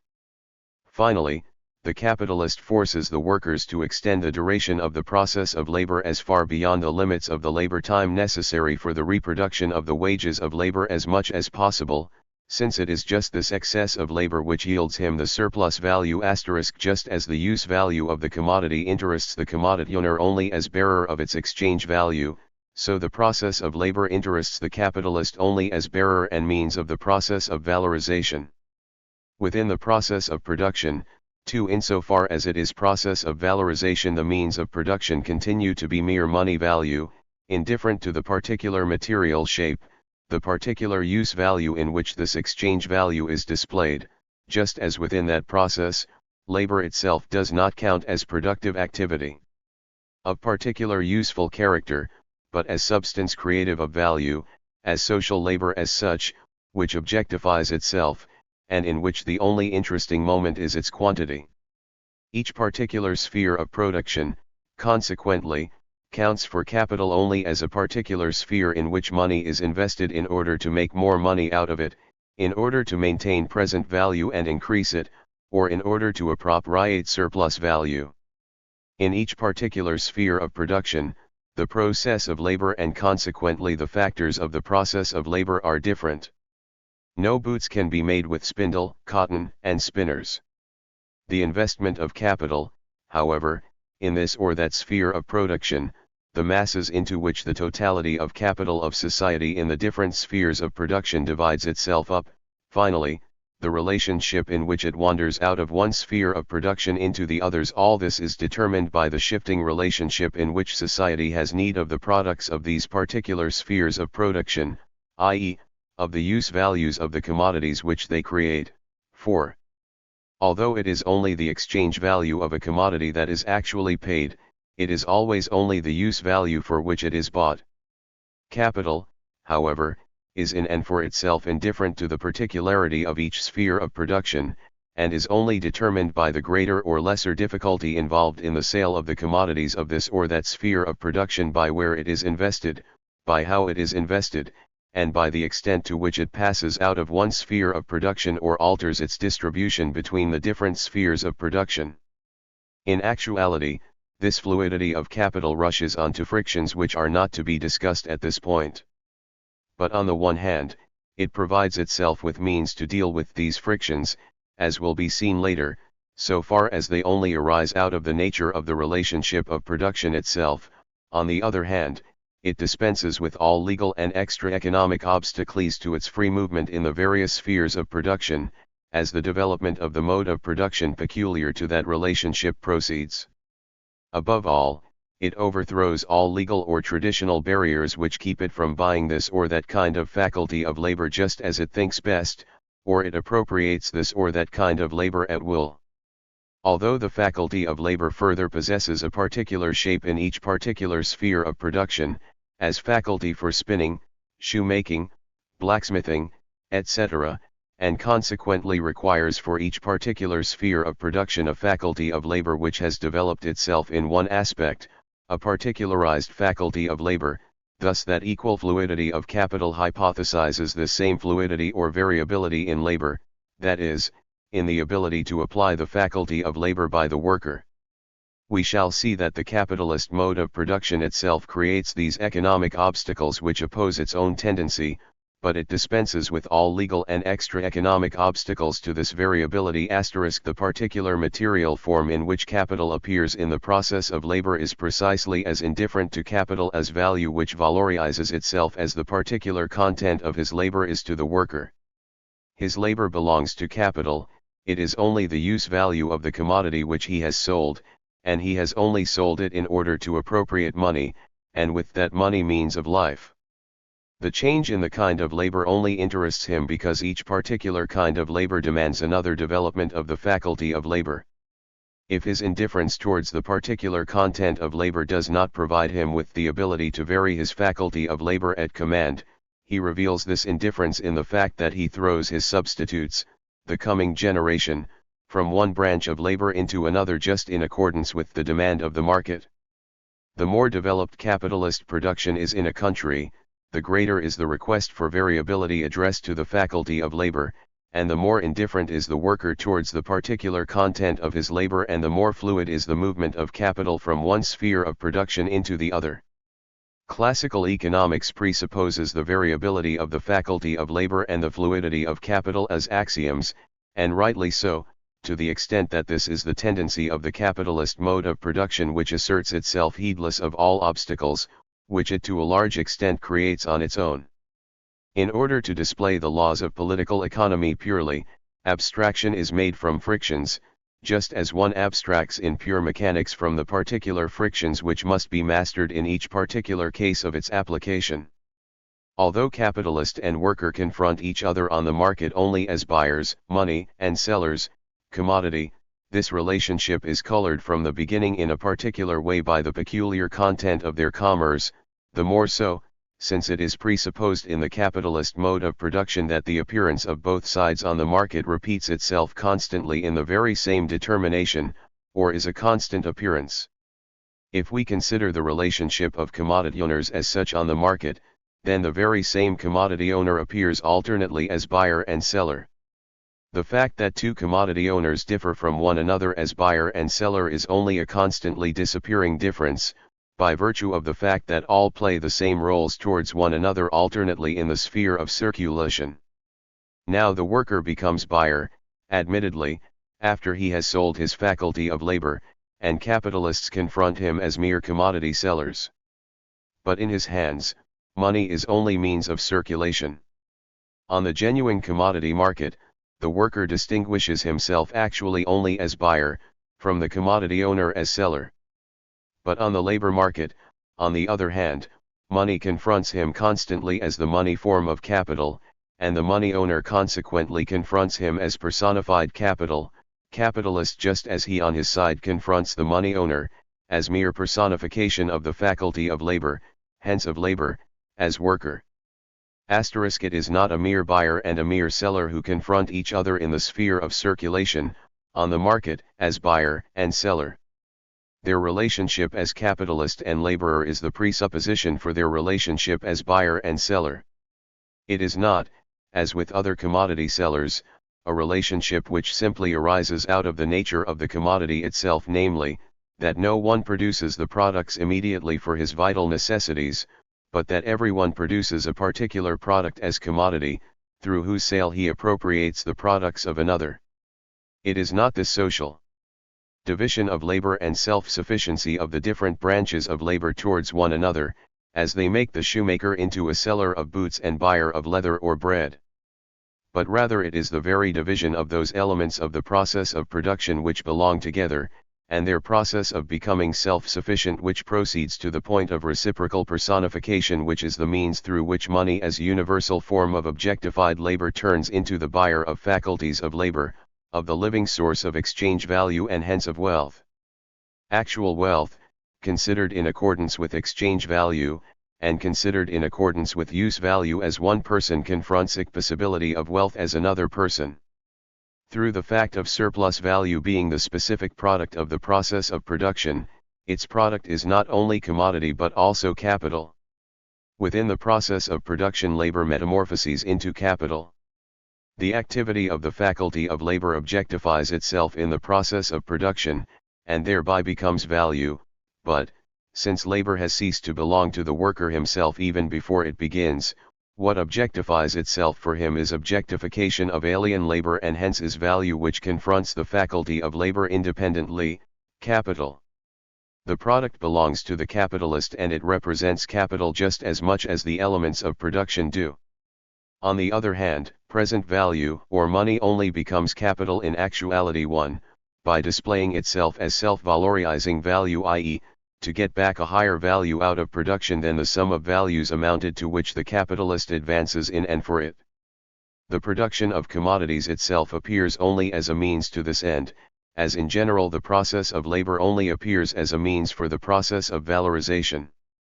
Process of valorization is to be taken here not in the earlier sense of process of the formation of value but as process for the formation of surplus value. This result, however, is only put on its way to the extent that the living labor which the worker is to perform and which objectifies itself as a consequence in the product of its labor, 2, is larger than the labor contained in the variable capital or expended in wages, or than the labor required for the reproduction of the faculty of labor which amounts to the same thing. Insofar as it is only through the production of surplus value that the advanced value becomes capital, the creation of capital itself, just as the capitalist process of production, rests immediately upon two moments: first, purchase and sale of the faculty of labor, an act which falls into the sphere of circulation, but is not only a moment and a presupposition but is also the continuous result of same.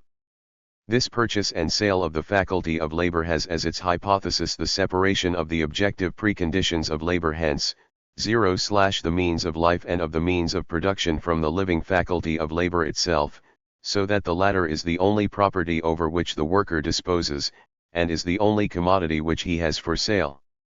The separation proceeds to the point that those preconditions for labor confront the worker as self-sufficient persons, for the capitalist as owner of same is only their personification as opposed to the worker as mere owner of the faculty of labor. This separation and process of becoming self-sufficient is presupposed in order that the purchase and sale of the faculty of labor proceed, and hence in general in order that living labor be embodied in dead labor as means of its self-maintenance and self-augmentation, thus self-valorization. Without the exchange of variable capital for faculties of labor, no self-valorization of the totality of capital would take place, and hence no formation of capital or no metamorphosis of means of production and means of life into capital. Now the second moment is the actual process of production, i.e., thus, the actual process of consumption of the faculty of labor shopped for by the money or commodity owner.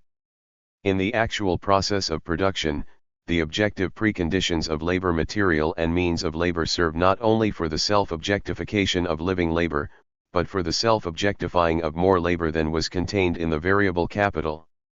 Thus they serve as means of absorption and means of extortion of surplus value, which displays itself in surplus value, the exchange of the faculty of labor for variable capital, and the actual process of production. Then the entire process appears as a process in which less objectified labor is exchanged for more living labor, insofar as what the capitalist really obtains for the wages is living labor, and the objective forms in which capital displays itself immediately in the process of labor, the means of production, appear as means for the extortion and absorption of this living labor, the totality appearing as a process which proceeds between objectified labor and living labor, a process which not only metamorphoses living labor into objectified, but at the same time metamorphoses the objectified labor into capital, and thus also metamorphoses living labor into capital. It is hence a process in which not only commodity but surplus value is produced, and hence capital. The means of production display themselves here not only as means for the actualization of labor, but just as much means of exploitation of the labor of others. The following additional remark is to be made concerning value or money as objectification of universal social average labor. Example: the labor of spinning in and for itself may stand above or below the level of social average labor. That is, a certain quantum of spinning labor may be equal, greater, or less than the same quantum of social average labor. Example of the labor time objectified in a certain quantum of gold of equal magnitude. If the labor of spinning, however, is performed at the degree of intensity normal in its sphere, then the labor objectified in the yarn is socially necessary labor. As such, it has a quantitatively determined relationship to the social average labor in general, which counts as measure, so that it displays the same, or a 116 larger, or a smaller quantum of such average labor. Thus it expresses of itself a determined quantum of social average labor. Formal subsumption of labor under capital. The process of labor turns into the means of the process of valorization, of the process of the self-valorization of capital, of the fabrication of surplus value. The process of labor is subsumed under capital, and the capitalist enters into the process as conductor, director. It is for him at the same time immediate process of exploitation of alien labor. This is what I call that formal subsumption of labor under capital. It is the universal form of all capitalist processes of production. It is, however, at the same time a particular form beside the developed specifically capitalist mode of production, because the latter involves the former, but the former by no means necessarily involves the latter. The process of production has become the process of capital itself. It is a process which proceeds with the factors of the process of labor into which the money of the capitalist has metamorphosed itself, and which proceeds under his direction and proceeds for the purpose of making out of money more money. If the peasant who earlier produced independently for himself begins to work for a daily wage for a landlord, if the hierarchical organization which holds in the mode of production proper to guilds disappears at the simple opposition of a capitalist who has artisans work for him as wage laborers, if the former slaveholder employs his former slaves as wage laborers, etc., then what happens is that processes of production which are socially determined in different ways are metamorphosed into the process of production of capital. The changes which we have developed earlier thereupon enter into effect. The peasant who was earlier independent becomes, as factor of the process of production, dependent upon the capitalist who guides that process, and his very employment depends upon a contract which he has previously concluded as commodity owner with the capitalist as money owner. The slave ceases to be an instrument of production belonging to its applier. The relationship of master and apprentice disappears. The master stood in relationship to his apprentice as master of the craft. He stands to him now and henceforth only as owner of capital, just as the other confronts him only as seller of labor. Before the process of production they all confront one another as commodity owners and have only a money 117 relationship together, within the process of production as personified functionaries of the factors of this process, and their relationship is determined by labor as mere factor of capital which valorizes itself. Further, the capitalist makes sure that the labor possesses the normal degree of quality and intensity, and lengthens the process of labor as much as possible, since the surplus value produced by the process thereby increases.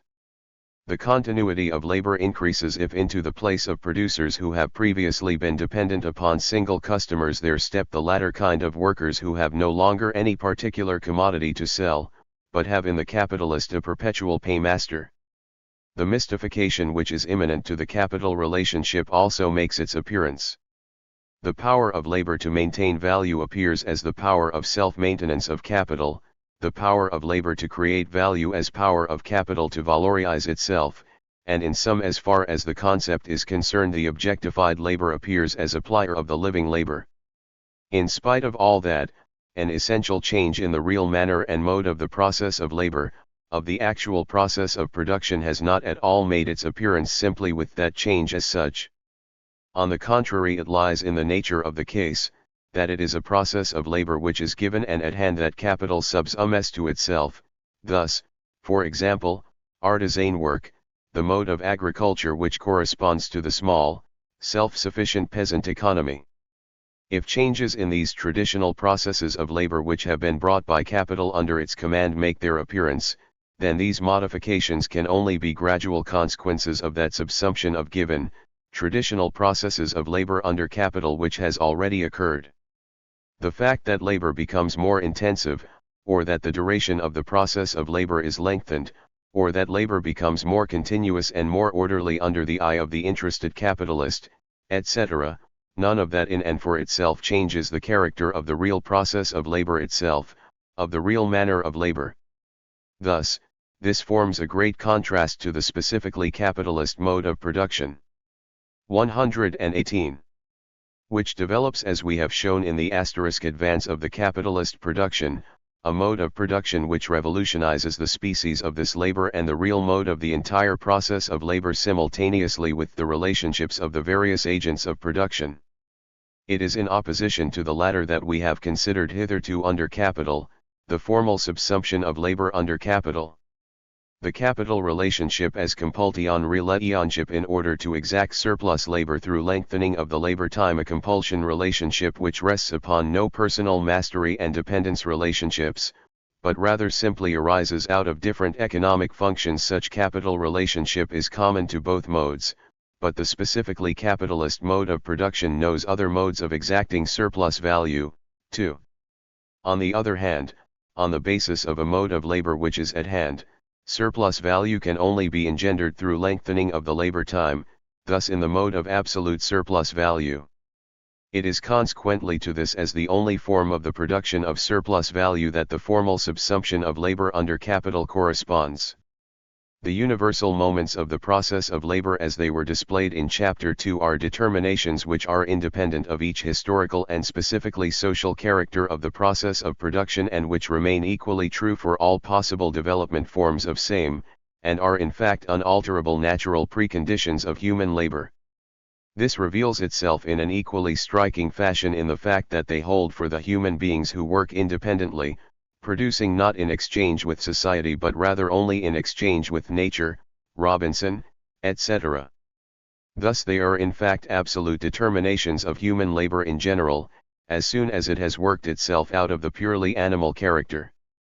The respect in which the process of labor which is itself only formally subsumed under capital distinguishes itself from the very first and through which it distinguishes itself more and more even on the basis of the old traditional mode of labor, that respect is the scale in accordance with which it is performed. Thus, on the one side the extent of the means of production advanced, and on the other side. 119. The number of workers commanded by the same employer.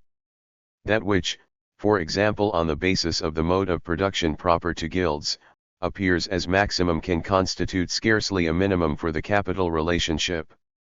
For the latter can only in fact make a purely nominal appearance where the capitalist does not employ at least sufficient workers that the surplus value produced by him is enough as revenue for his private consumption and for his accumulation fund, so that he himself is released from immediate labor and works only as capitalist, as overseer and director of the process, and accomplishes at the same time the function endowed with will and consciousness of the capital comprehended in its process of valorization. This enlargement of the scale then also constitutes the real basis upon which the specifically capitalist mode of production arises under historical relationships which are favorable, although they can appear, naturally, in a sporadic way which does not control society at certain points within earlier forms of society. The distinguishing character of the formal subsumption of labor under capital becomes clearest through comparison with conditions where capital exists already in determined, subordinate functions, but not yet in its function which controls, which determines the universal society form as immediate buyer of labor and as immediate appropriator of the process of production, for example, usury capital insofar as it advances raw material, labor instrument, or both to the immediate producers in the form of gold, as in India, e.g. The monstrous interest which it draws, the interest which it extorts from the immediate producer in general, apart from the magnitude, is only another name for surplus value. It actually metamorphoses its money into capital by extorting unpaid labor from the immediate producers. But it does not mix itself into the process of production, which proceeds in the traditional way beside it, just as it did before. It burgeons up partly out of the dilapidation of this mode of production, partly it is a means of dilapidating it and making it continue to vegetate under the most inauspicious conditions. The formal subsumption of labor under capital does not yet take place here. Another example is merchant capital, so far as it gives assignments to a number of immediate producers and then collects their products and sells them. This is the form out of which the modern capital relationship has partly developed. 120. And which even yet constitutes the transition to the genuine capital relationship here and there. Here, too, no formal subsumption of labor under capital yet takes place. The immediate producer remains still the simultaneous commodity buyer and the applier of his own labor. But, the transition is already more present here than in the relationship of usury capital. Both forms reproduce themselves within the capitalist mode of production as biforms and transition forms. Real subsumption of labor under capital or the specifically capitalist mode of production we have elaborated in detail in Chapter 3 how with the production of relative surplus value the entire real shape of the mode of production changes and a specifically capitalist mode of production arises, upon whose basis and with which also those relationships of production between the different agents of production, and especially between capitalist and wage laborer, which correspond to the capitalist process of production simultaneously develop. The social productive powers of labor, or the productive powers of directly socialized labor, through cooperation, the division of labor within the workshop, the application of machinery and the metamorphosis in general of the process of production into conscious application of natural science, mechanics, chemistry, etc., for determined purposes, technology, etc., and likewise laboring on a large scale a thing which corresponds to all this, etc., this development of the productive power of socialized labor as opposed to the more or less isolated labor of individuals, etc., and with such development the application of science, of this universal product of social development to the immediate process. 121. Of production, this all displays itself as productive power of capital, not as productive power of labor, or only as productive power of labor insofar as it is identical with capital. And in any case not as productive power either of the single worker or of the workers combined in the process of production.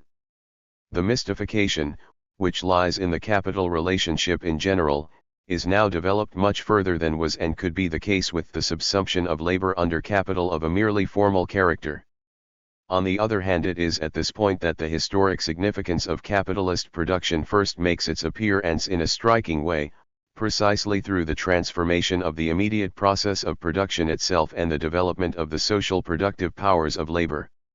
It has been shown how it is not only in representation * but in fact * that the societal * character of his labor confronts the worker not only in an alien, but in a hostile and opposed manner, and as objectified and personified in capital.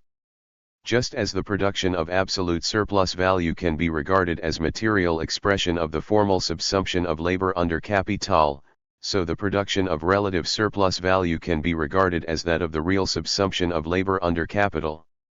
In any case, two separate forms of the subsumption of labor under capital, or two separate forms of capitalist production of which the first always constitutes the precedent of the second, although the further developed one, the second, can constitute again the basis for the introduction of the first into new branches of production. These two forms correspond to the two forms of surplus value, the absolute and relative, if they are considered in separate existence each for itself. Addenda concerning the formal subsumption of labor under capital. Before we go on to a consideration of the real subsumption of labor under capital, I append the following from my notebooks.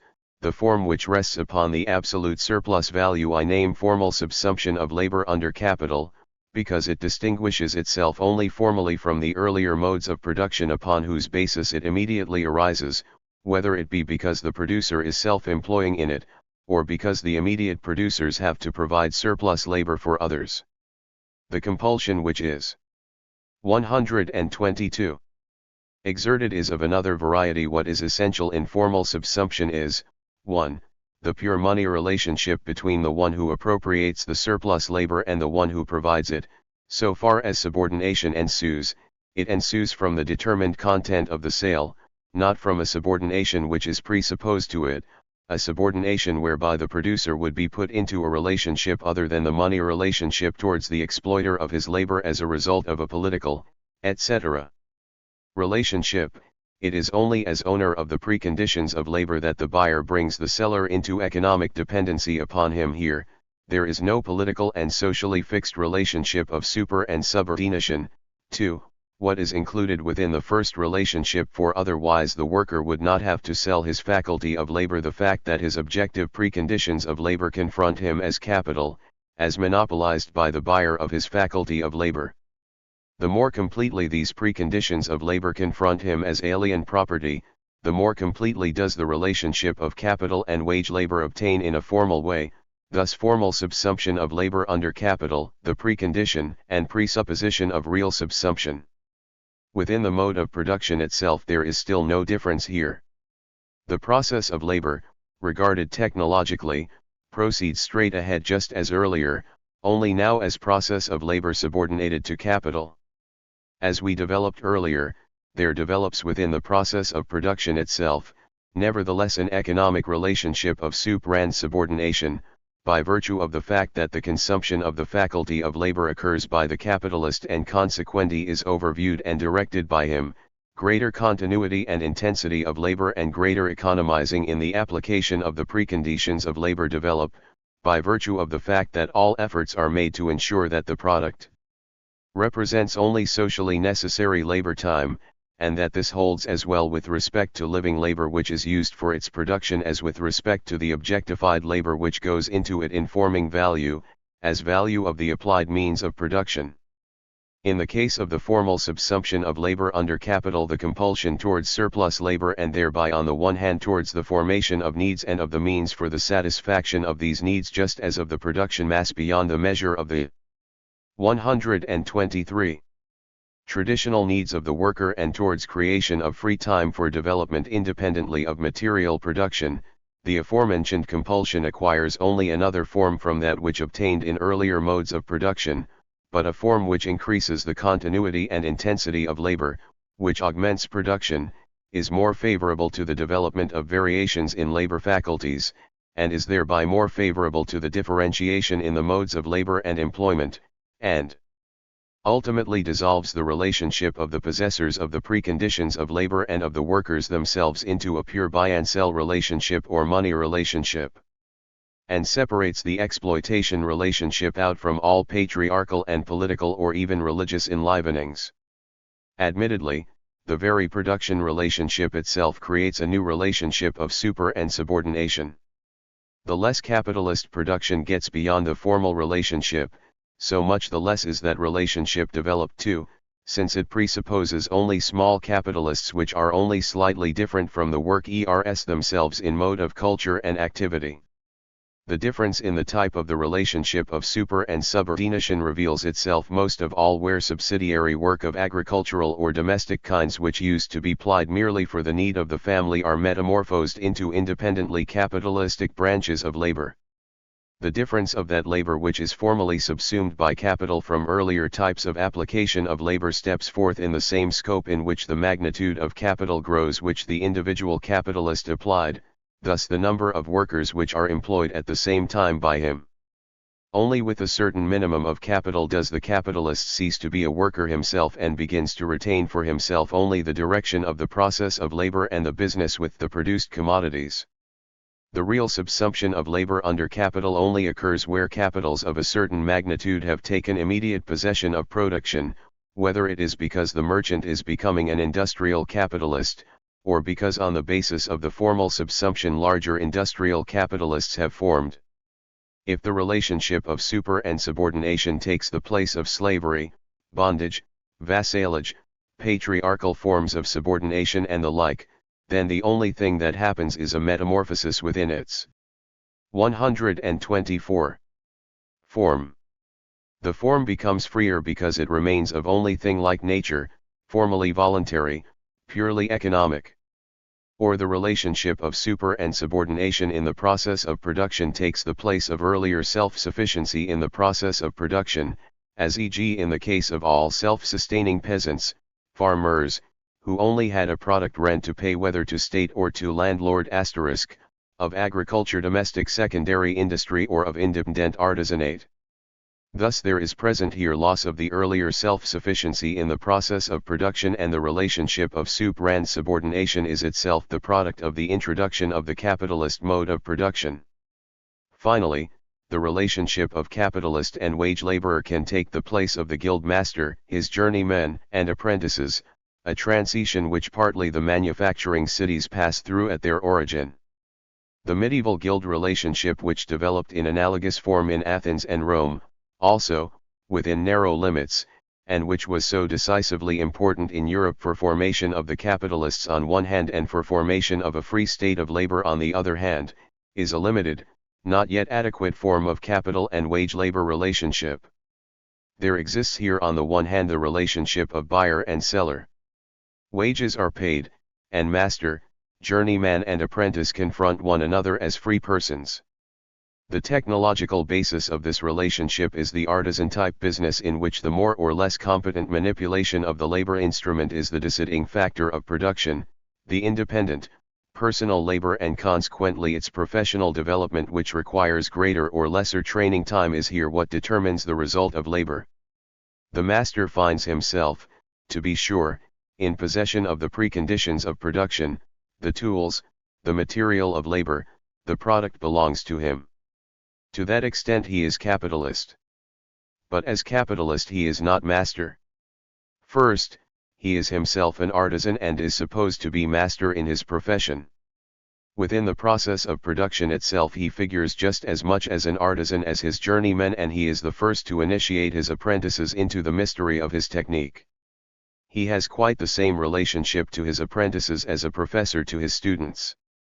His relationship to journeymen and apprentices is therefore not that of the capitalist as such, but of the master of a technique, who as such takes a hierarchical position in the corporation which is supposed to rest upon his own mastery in the technique.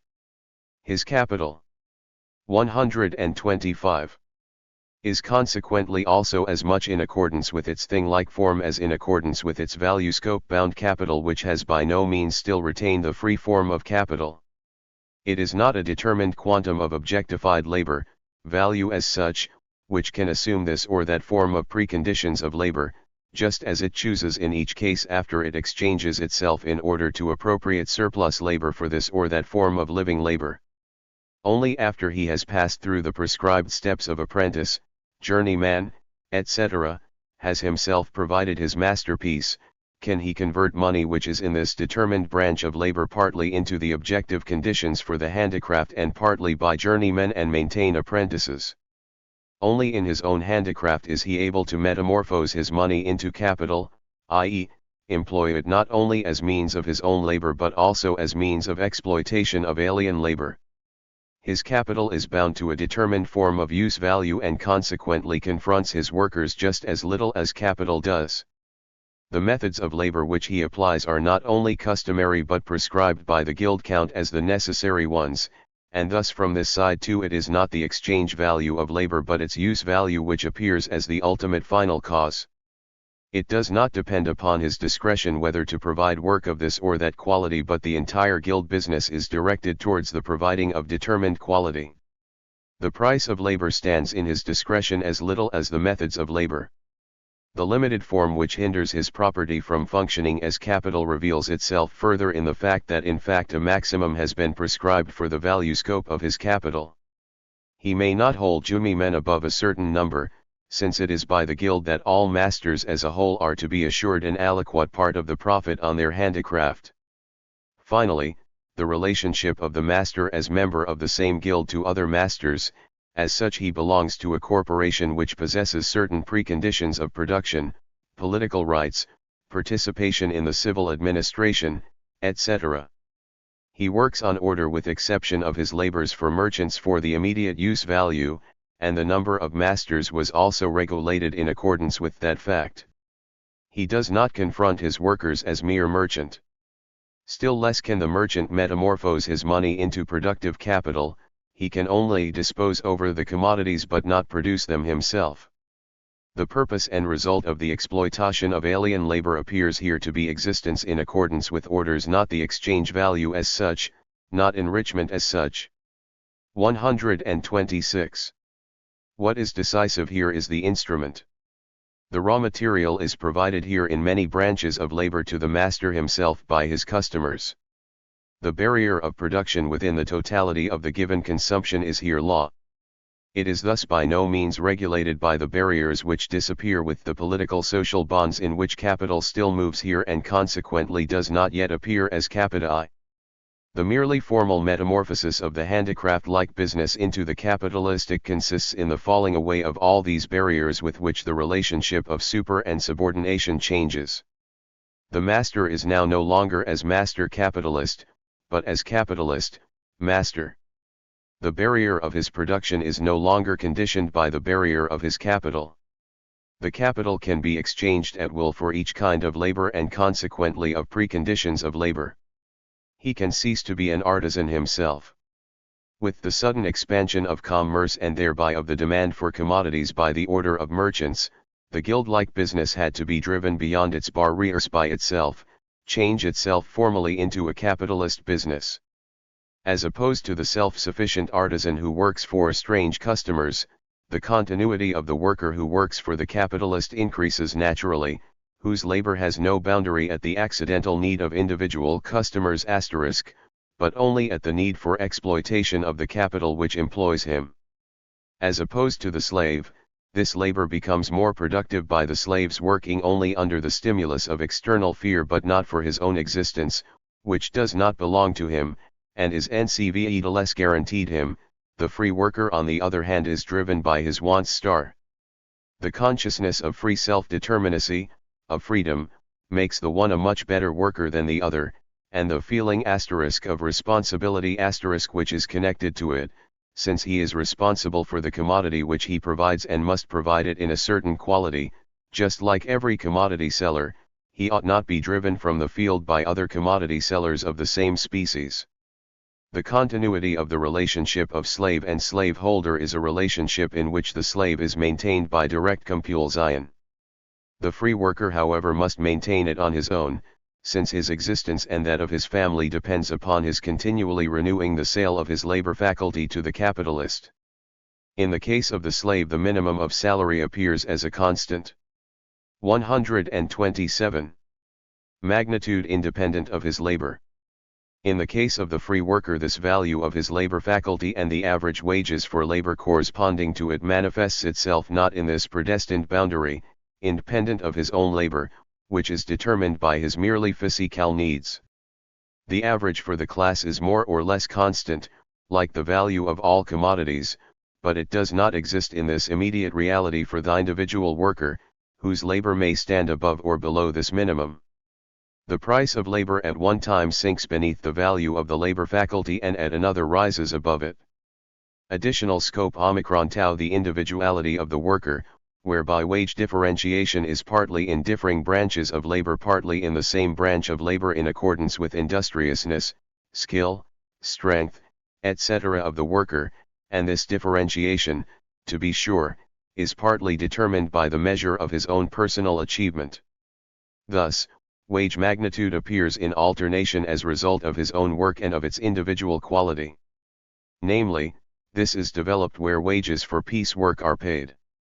Although this latter, as we have shown, changes nothing in the universal relationship between capital and labor, between surplus labor and necessary labor, thus the relationship thereby expresses itself nevertheless differently for the individual worker and indeed in accordance with the measure of his personal achievement. In the case of the slave, special strength of skill can elevate the sale value of his person, but that does not concern him at all himself. It is otherwise in the case of the free worker, who is possessor of his labor faculty. The higher value of this labor faculty must be paid to him himself and expresses itself in higher wages. Thus greater wage differences prevail here in accordance with whether the particular labor demands a more highly developed labor faculty which demands greater costs of production or not, and thereby scope is opened up on the one hand to individual difference and on the other hand the development of a man's own labor faculty is spurred on. As sure as it is also that the mass of labor must arise out of more or less unskilled labor and consequently the mass of wages of labor also must be determined by the value of the simple labor faculty, thus it remains possible to single individuals to elevate themselves by particular energy, talent, etc., into higher spheres of labor, just as the abstract possibility remains that this or that worker himself becomes capitalist and exploiter of alien labor. The slave belongs to a particular master *, the worker has to sell himself, to be sure, to capital, but not to a 128 particular capitalist, and thus he has within a particular sphere the choice of to whom he wishes to sell himself, and he can change his master. All these altered relationships make the activity of the free worker more intensive, continuous, mobile, and competent than that of the slave, quite apart from the fact that they render him capable of an entirely different historical action. The slave receives the necessities which are necessary for his maintenance in natural form, which is fixed as well in kind as in scope in use values. The free worker receives them in the form of money, of exchange value, the abstract social form of wealth. As much as the salary is now actually nothing but silvered or goldened or coppered ox-papered form of the necessary means of life into which it must continuously dissolve itself, nevertheless remains in imagination the abstract wealthy, the exchange value, and it is not then some particular use value which has traditional and local limitations which is the purpose and result of the worker's labor. It is the worker himself who transforms money into random use values, buys random commodities, and as money owner, as buyer of commodities, he stands in the exact same relationship to the sellers of commodities as all other buyers. The preconditions for his existence naturally compel him to dissolve it into a rather circumscribed circle of means of life. Nevertheless, a certain variation is possible here, as for example newspapers are included in the necessary means of life of the English urban worker. He can save something, hoard it up. He can also waste his wages on schnapps, etc. But thus he is acting as free agent, and must accept responsibility on his own. He is accountable himself for the way in which he spends his wages. He learns to control himself as opposed to the slave, who needs a master. This holds, to be sure, only if one considers the metamorphosis of serfs or slaves into free wage laborers. The capitalist relationship appears here as an elevation in the social scale. It is reversed where the independent farmer or artisan is metamorphosed into a wage laborer. What a difference between the proud yeomanry of England of whom Shakespeare speaks, and the English agricultural day laborers. Since the only purpose of the labor is in the case of the wage laborer the salary, money, a particular quantum of exchange value, in which each peculiarity of use value is extinguished, thus he is completely indifferent to the content of his work and consequently to the particular kind of his activity, while this activity counts in the guild or caste system as professional activity, but in the case of the slave just as in the case of the draft animal it is just a kind of 129. Activity which has been forced upon him and accepted, the activation of his labor faculty. Consequently, insofar as the division of labor has not rendered the labor faculty completely one-sided, the free worker is principally receptive to and ready for each variation in his labor faculty and his labor activity which promises better wages. If the developed worker is more or less unable to sustain this variation, he regards it as always available for the next generation, and the new generation of workers as it grows is constantly divisible and at the disposal of new branches of labor or for those branches which happen to be burgeoning.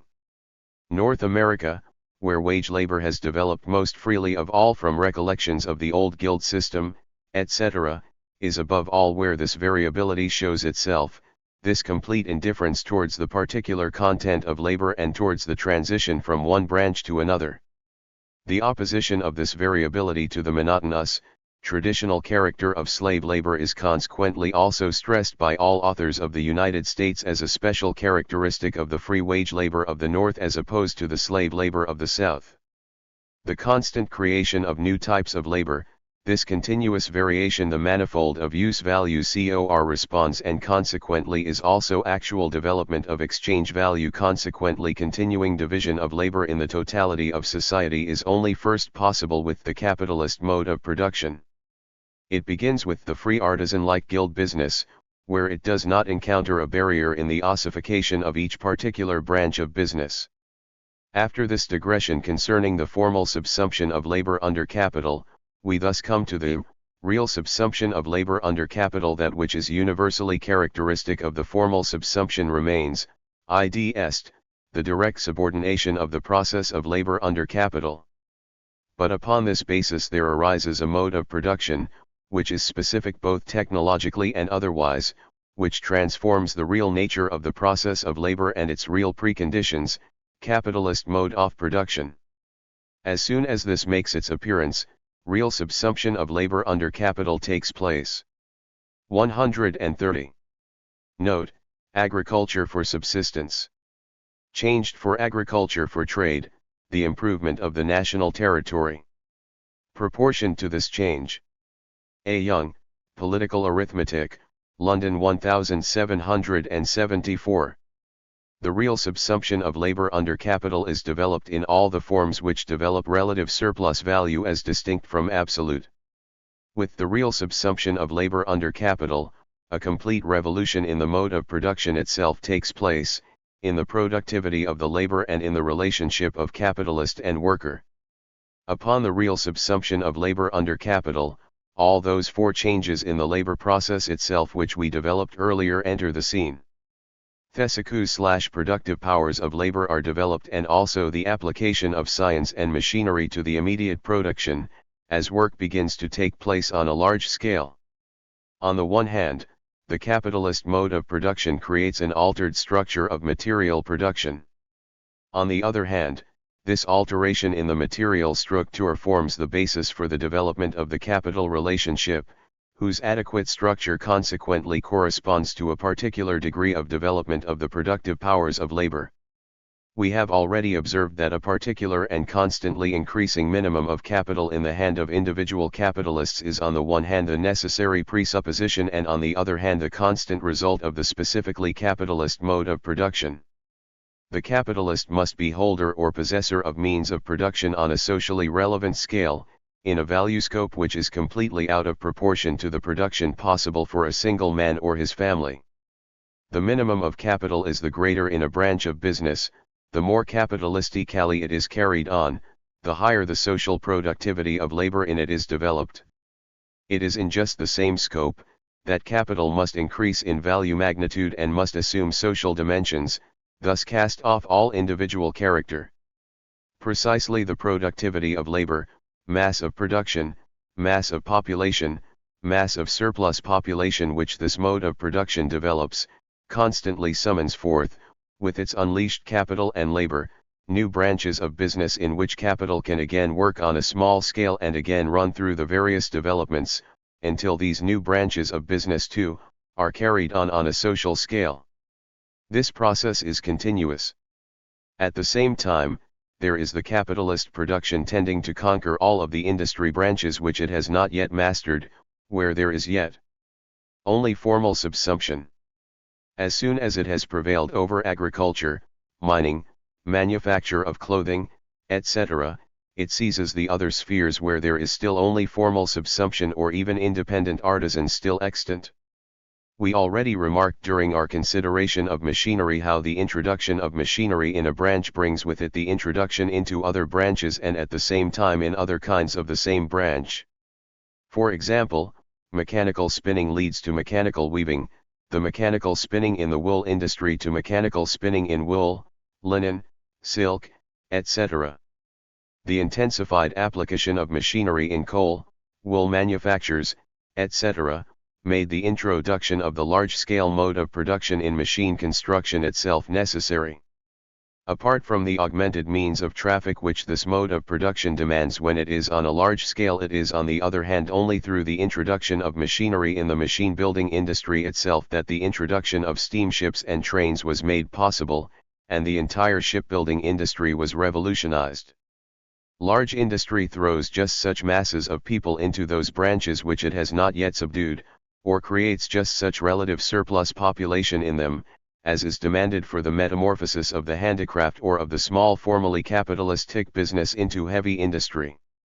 Compare the following Jeremiad of the Tories, in the good old rhymes, when live and let live * was the general motto, every man was contented with one avocation. In the cotton trade, there were weavers, cotton spinners, blanchers, dyers and several other independent branches, all living upon the profits of their respective trades, and all, as might be expected, contented and happy. By and by, however, when the downward course of trade had proceeded to some extent, first one branch was adopted by the capitalist, and then another, till in time, the whole of the people were ousted, and thrown upon the market of labor, to fit out a livelihood in the best manner they could. Thus, although no charter secures to these men the right to be cotton spinners, manufacturers, printers, etc., yet the course of events has invested them with a monopoly of all. They have become jack of all trades, and as far as the country is concerned in the business, it is to be feared, they are masters of none. The material result of capitalistic production, apart from the development of the social productive forces of labor, is the intensification in the mass of production and the increase and multiplication of the spheres of production and their ramifications, whereby the exchange. 132. Value of the products first develops accordingly the sphere in which they act as exchange value or realize themselves. Production for the sake of production as an end in itself already makes its appearance, to be sure, even with the formal subsumption of labor under capital. As soon as it becomes as such immediately the purpose of production, to produce as much surplus value as postable, as soon as the exchange value of the product becomes as such the decisive purpose. In the meanwhile, this tendency, which is immanent to the capital relationship, realizes itself for the first time in an adequate way and becomes on its own a necessary precondition even in a technological sense as soon as the specifically capitalist mode of production and along with it the real subsumption of labor under capital has developed. This latter aspect has been developed fully as far as the substance of the matter is concerned earlier, so we can be brief here. It is production which does not bind itself to a limitation on needs, which both determines and is determined in advance. This is one side of it, which is distinct from any earlier mode of production, if you like, the positive side. On the other hand, the negative or the contradictory character, production in opposition to, and unconcerned about, the producer. The actual producer is a mere means of production, stuff like wealth being the end in itself. And the development of this stuff like wealth is consequently in opposition to, and at the cost of, the human individual. Productivity of labor as such equals maximum of product with minimum of labor, consequently the greatest possible cheapening of commodities. This turns into a law, independent of the will of the particular capitalists, in the capitalistic mode of production. And this law only actualizes itself if the other aspect is involved, that the scale of production is not determined in accordance with given needs, but on the contrary the mass of the product is determined by the scale of production which is prescribed by the mode of production itself and which always increases. Its purpose is that the individual product, etc., contain as much as possible unpaid labor, and this is only attained by production for the sake of production. This makes its appearance on the one hand as a law, insofar as the capitalist who produces on too small a scale would cause more than the socially necessary quantum of labor to be embodied in the products. It makes its appearance, thus, as adequate execution of the law of value, which develops itself completely only for 133. The first time on the basis of the capitalistic mode of production. But it makes its appearance on the other hand as compulsion of the individual capitalist who attempts to depress the individual value of his commodity beneath its socially determined value, in order to break through this law or deceive it to his own advantage. There is common to all these forms of production apart from the increasing minimum of capital required for production the circumstance that the communal preconditions for the labor of many immediately cooperating workers permit as such an economizing to take place, in opposition to the fragmentation of these preconditions in the case of production on a small scale, through the fact that the efficacy of these communal preconditions of production conditions an increase in their mass and value, which is not of a proportionally equal magnitude. Their common, contemporaneous use allows their relative value to fall, however much their absolute mass of value increases. Productive and unproductive labor. We insert here a few advance remarks on this question before we go on to consider further the altered shape of capital as it is yielded as a result of the capitalistic mode of production.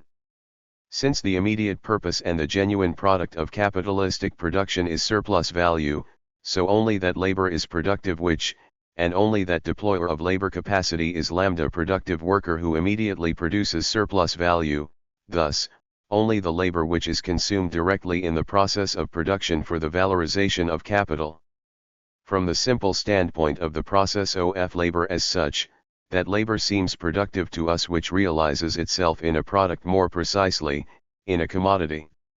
From the standpoint of the capitalistic process of production, there is added the more precise determination that that labor is productive which immediately valorizes capital or produces surplus value, thus, it realizes itself without equivalent for the worker in a surplus value * manifested in a surplus produce, thus in an extra increment of commodity for the monopolizer * of the means of labor, for the capitalist, only that labor is productive as C plus AC equals C plus delta nu.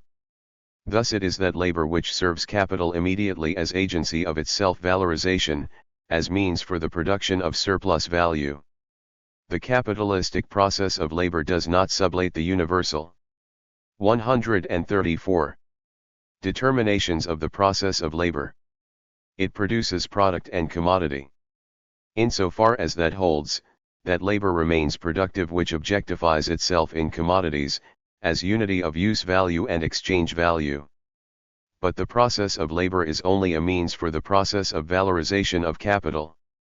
That labor, thus, is productive, which manifests itself in commodities, but if we are considering the individual commodity, it manifests unpaid labor in an aliquot part of same, or if we are considering the total product, manifests the labor which is only unpaid in an aliquot part of the total commodity mass, thus manifests a product which costs the capitalists nothing. That worker is productive who accomplishes productive labor, and that labor is productive which creates surplus value, i.e., valorizes capital. Only the limitedness of the bourgeois, who considers that the capitalistic form of production is the absolute form of same and consequently is a unique natural form of production, can mistake the question of what productive labor and productive laborer are from the standpoint of capital for the question of what productive labor is as such, and can satisfy itself accordingly with the tautological answer that all labor is productive which produces at all, which results in a product or any use. Value at all, which yields any result. Only that laborer is productive whose process of labor equals the productive process of consumption of the labor faculty of the bearer of this labor by capital or the capitalist. From this, there emerge right away two conclusions.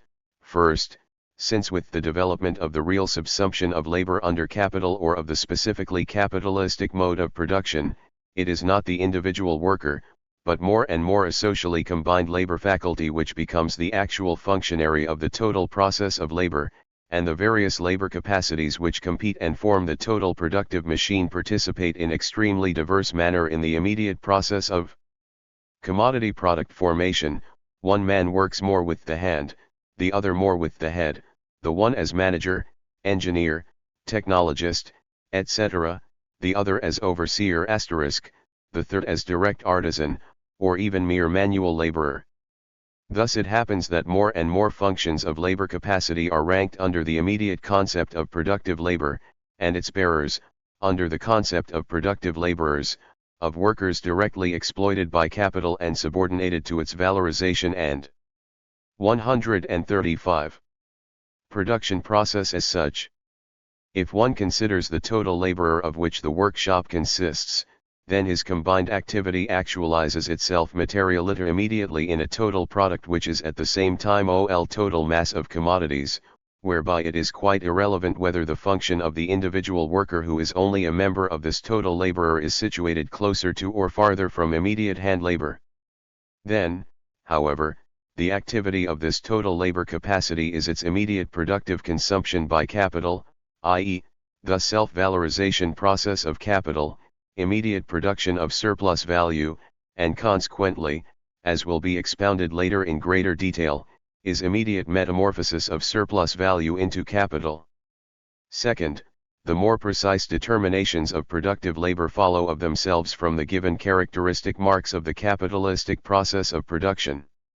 First, the possessor of the labor faculty, as seller of same, expressed irrationally as we have seen as direct seller of living labor not of a commodity, confronts capital or the capitalist. He is a wage laborer.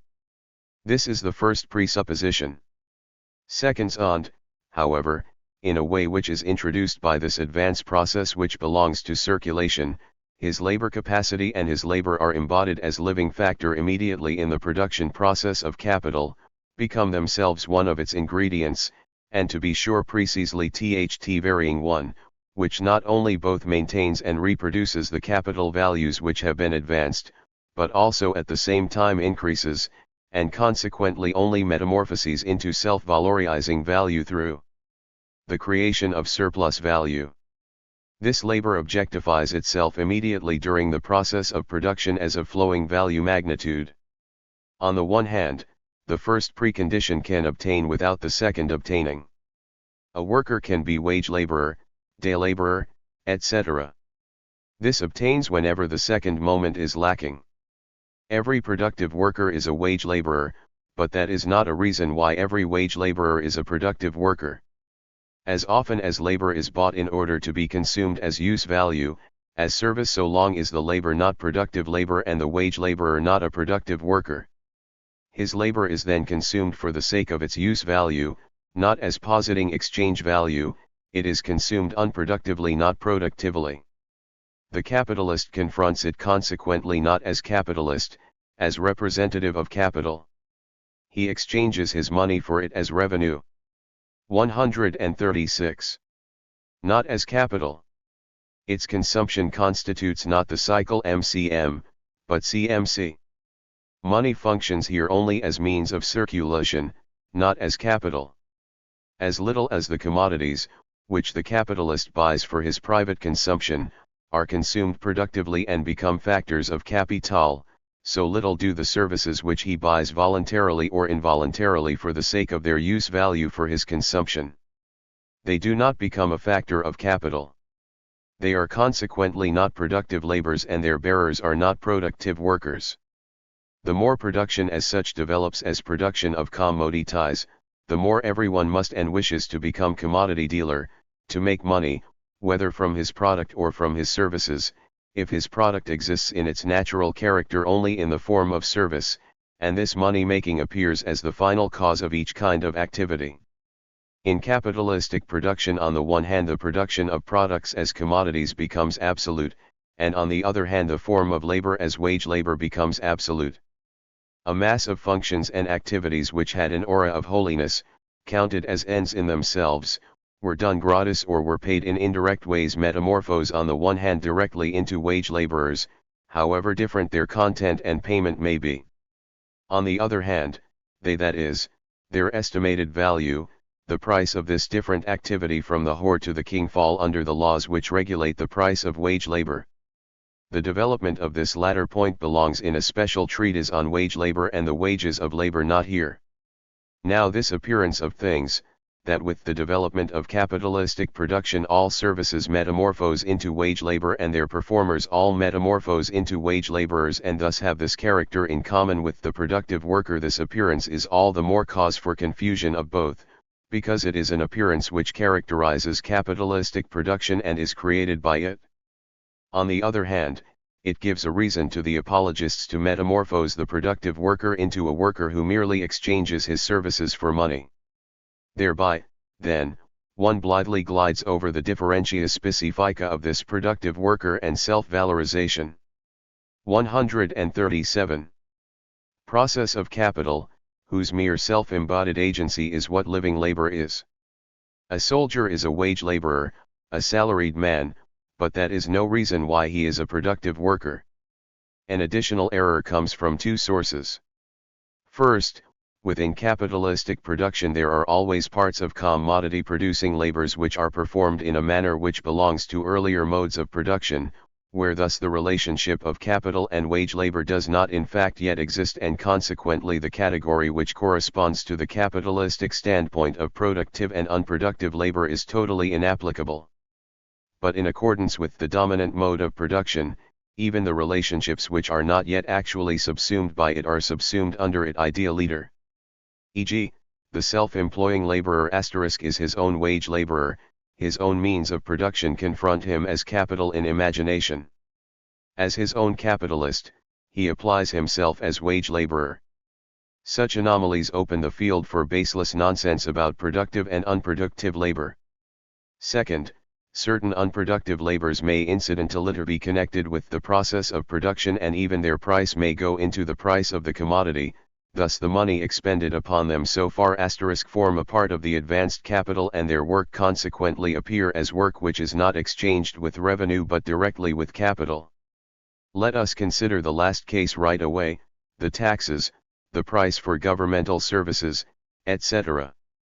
But this belongs to the faux phrase de production, and this is a form which is in and for itself accidental to the capitalistic process of production, and in no way a form which is conditioned by same and necessary and immanent to it. If, example, the entirety of indirect taxes are metamorphosed into direct ones, then the taxes are paid just as before, but they no longer form a capital advance, but an expenditure of revenue. The possibility of this form metamorphosis reveals its externality, indifference, and contingency for the capitalistic process of production. The revenue of capital, however, and capital itself would cease along with a form metamorphosis of productive labor. Further, example processes, material acts, etc. All this is related to stipulations between the commodity possessors as buyers and sellers of commodities, and has nothing to do with the relationship of capital and labor. The functionaries may turn into wage laborers of capital thereby, they do not thereby turn into productive workers. Productive labor is only an abbreviation for the whole relationship. 138. And manner and mode in which the labor capacity and labor figures in the capitalistic process of production. If we speak thus of productive labor, then we are speaking of socially determined labor, labor which includes a very specific relationship between the buyer and seller of labor.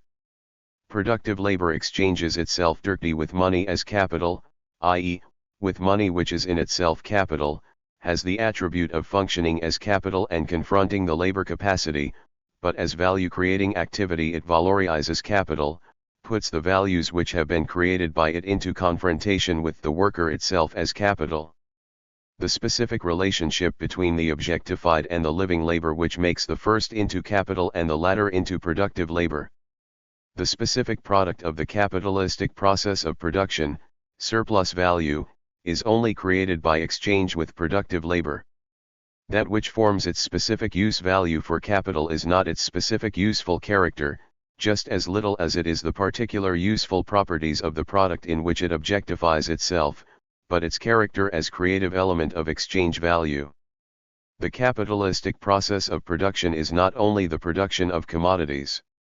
It is a process which absorbs unpaid labor, which makes means of production into means for the sucking in of unpaid labor. Out of the preceding it emerges that being productive labor is an attribute of labor which in and for itself has absolutely nothing to do with the specific content of labor, its particular utility or the peculiar use value in which it manifests itself. Work of the same content can consequently be productive and unproductive. E.g. can be performed, etc. by the same working man 9 in the service of an industrial capitalist or of an immediate consumer. In both cases he is a wage laborer or day laborer, but in the one case he is a productive, in the other he is an unproductive worker, since he produces in the one case capital, but in the other case not, because in the one case his labor forms a moment in the self-valorization process of capital, but in the other case not. A large part of the annual product, which is consumed as revenue and no longer enters into production anew as means of production, consists of the most inane products which satisfy the most pitiful caprices, fancies, etc. This content is quite irrelevant to the determination of productive labor. The sort of productive labor produces use values, objectifies itself in products which are specified only for unproductive consumption and have in their reality as articles no use value for the process of reproduction. For the worker himself, this is productive labor just like any other, is merely means for the reproduction of his necessary means of living. For the capitalist to whom the nature of the use value and the character of the applied concrete labor is in and for itself quite irrelevant, is merely a means of making money, of producing surplus value. The frenzy to specify productive and unproductive labor by their material content comes from three sources. 1. The fetishist view, which is peculiar to the capitalistic mode of production and springs from its essence, which considers economic form determinacies as property inhering in and for itself in the material bearers of these form determinacies or categories. 2. The fact that as far as the process of labor as such is considered, that labor is only productive which results in a product. 3. The fact that in the actual process of reproduction, considering its real moments, there is a big difference with respect to the formation, etc., of wealth between labor which displays itself in reproductive articles and some other which displays itself in mere luxuries. Example, whether I buy trousers or I buy cloth and have a tailor apprentice come to my home whom I then pay for his service is quite indifferent for me. I buy them from a merchant tailor * because they are cheaper that way. In both cases I metamorphose the money which I expend into a use value which is to go to my individual consumption, is to satisfy my individual need, not to go into capital. The tailor apprentice performs the same service for me whether he works for me at the merchant tailor's * or at my own home. On the other hand, the service which the same tailor apprentice performs for the merchant tailor * if he is employed by this capitalist consists in his working 6 hours for nothing. The fact that this happens in the form of trouser making only conceals the actual transaction. As soon as the merchant tailor * can, he consequently attempts to metamorphose the trousers again into money, i.e., into a form in which the specific character of tailoring has completely vanished, and the service performed expresses itself in the fact that £2 have come out of 1. Service is as such only an expression for the particular use value of labor so far as it is useful not as thing but rather as activity. T give so that you do, I do so that you do, I do so that you give, I give so that you give, are here quite in different forms of the same relationship, while in capitalistic production the expression give so that you do expresses a very specific relationship between objective wealth and living labor. Thus, since in this buying of services the specific relationship of labor and capital is not contained at all, being either completely extinguished or not at all present *, it is the favorite form of say, Dragstedt and company in order to express the relationship of capital and labor. The worker too buys services with money, which is a kind of expenditure but is no manner of metamorphosing money into capital. No one buys medical or legal services as means of metamorphosing the money expended that way into capital. A large part of the services belongs in the costs of consumption of commodities, as cook, etc. The difference between productive and unproductive labor simply consists in whether labor is exchanged for money or for money as capital. Where, in the case of the self-employing laborer, artisan, etc. for example, I buy his commodity, the category does not come into the picture because there is no direct exchange between money and labor of any kind, but rather between money and commodity. In the case of production which is not material, even whenever it 142 goes on strictly for exchange, two kinds of things can happen. 1. It results in commodities which exist in separation from the producer, thus are able to circulate in the interval between production and consumption as commodities, like books, paintings, all artistic products which are different from the artistic accomplishment of the performing artist. Capitalistic production is applicable here in only very limited measure. These people, insofar as they do not acquire apprentices etc., as sculptors etc. do, for the most part work for some merchant capital, for example booksellers, a relationship which forms only a transitional form even to the merely formally capitalistic mode of production. The fact that in these transitional forms it is precisely the exploitation of labor which is most intense, does not change anything in the matter itself. 2. The product is not separable from the act of producing. Here too a capitalistic mode of production only goes on in a limited way, and is able to take place only in a few spheres just by the very nature of the case. E.g., in the case of educational institutions the teachers can be mere wage laborers for the entrepreneur of the learning factory. Productive laborer who directly increases his master's wealth. The difference between productive and unproductive labor is important in connection with accumulation, since only the exchange for productive labor is one of the preconditions for the reverse metamorphosis of surplus value into capital. The capitalist as representative of the capital which is comprehended in its process of valorization performs a productive function which precisely consists in its directing and exploiting productive labor. As opposed to the fellow consumers of surplus value, who do not stand in any such immediate and active relationship to its production, his class is productive class par excellence. Here we recognize only that capital which is within the immediate process of production. What the situation is with other functions of capital and with the agents which it makes use of within these functions can only be developed later. The specificity of productive labor thus resides in the fact that the production of capital is production of surplus value and the labor applied by that production is labor which produces surplus value. Gross and net product. Since the purpose of capitalistic production is not the existence of the producers but the production of surplus value, thus all necessary labor which produces no surplus labor is superfluous and without value for capitalistic production. The same holds for a nation of capitalists. All K gross product F which only reproduces the worker is just as superfluous as that worker himself. Or if workers were necessary at a particular level of development of production in order to produce net product, they become superfluous at a mere advanced level of production which no longer needs them. Or only the number of people which is profitable for capital is necessary. The same holds for a nation of capitalists. T.s. not the real interest of a nation similar to the interest of a private capitalist for whom it would be a matter quite indifferent whether his capital would employ 100 or 1,000 men. Provided his profits on a capital of £20,000 were not diminished below £2,000. Provided its net real income, its rents and profits be the same, it is of no importance whether the nation consists of 10 or of 12 millions of inhabitants.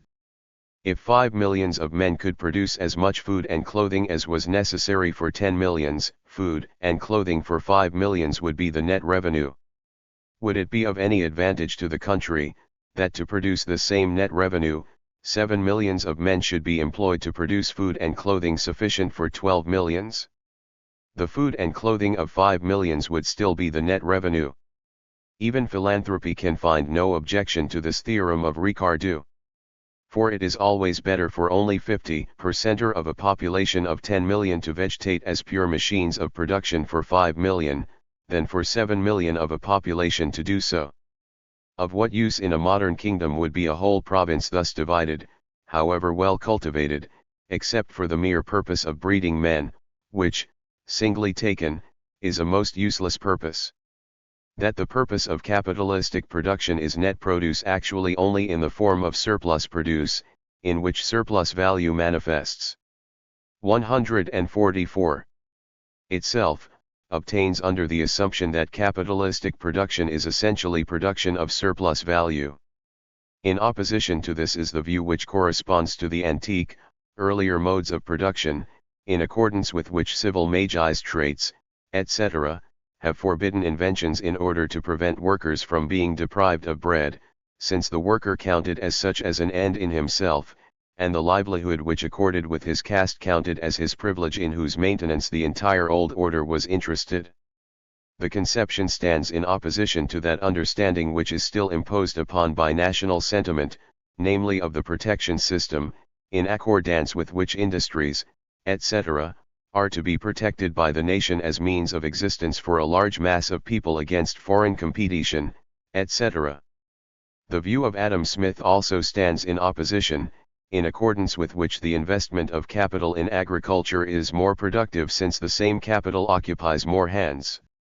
All these views are outmoded and untrue, false conceptions for the developed capitalistic mode of production.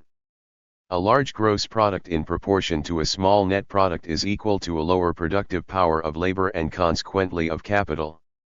Traditionally, however, all kinds of confused conceptions are bound up with this distinction between gross and net product. This comes partly from physiocracy and partly from Adam Smith, who confuses over and over again at various points capitalistic production with production for immediate producers. If a single capitalist sends money abroad where he gets 10% or interest, although he could provide employment within his own country for a mass of surplus people, he deserves a civic crown from the capitalistic standpoint, since this virtuous bourgeois carries out the law which apportions capital within the world market just as within the walls of a society, just in accordance with the rate of profit which particular spheres of production offer, and precisely thereby equalizes the rate of profit and proportionizes production. The individual capitalist is only therein obeying the immanent law and hence the moral code of capital to produce as much surplus value as possible. This, however, has nothing to do with the investigation of the immediate process of production. Further, one often counterposes uncapitalistic production to 145. Capitalistic, example agriculture for subsistence, in which hands are employed to agriculture for trade, which provides a much larger product for the market and thereby makes it possible to beat a net produce in manufacturing out of people who used to be employed in agriculture. But this opposition is by no means a specificity within the capitalistic mode of production itself. In general, we have seen that the law of capitalistic production is to increase constant capital against variable, and increase surplus value, net produce 9, secondly, to increase net produce in relation to that part of the product which replaces capital, i.e., wages. Now these two things are confused.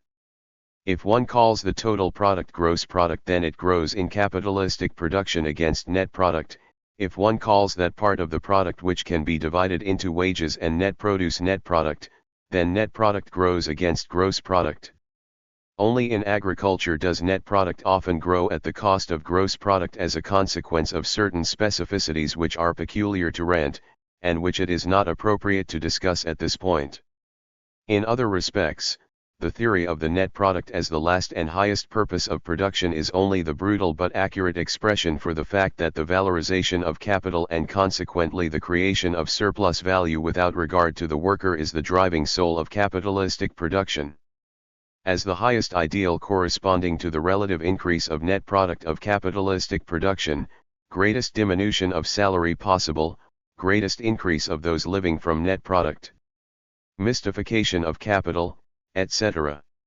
Since living labor within the process of production is already embodied in capital, all social productive forces of labor manifest themselves as productive forces, as properties inherent in capital, just as in money the universal character of labor insofar as it is value-forming appeared as property of a thing.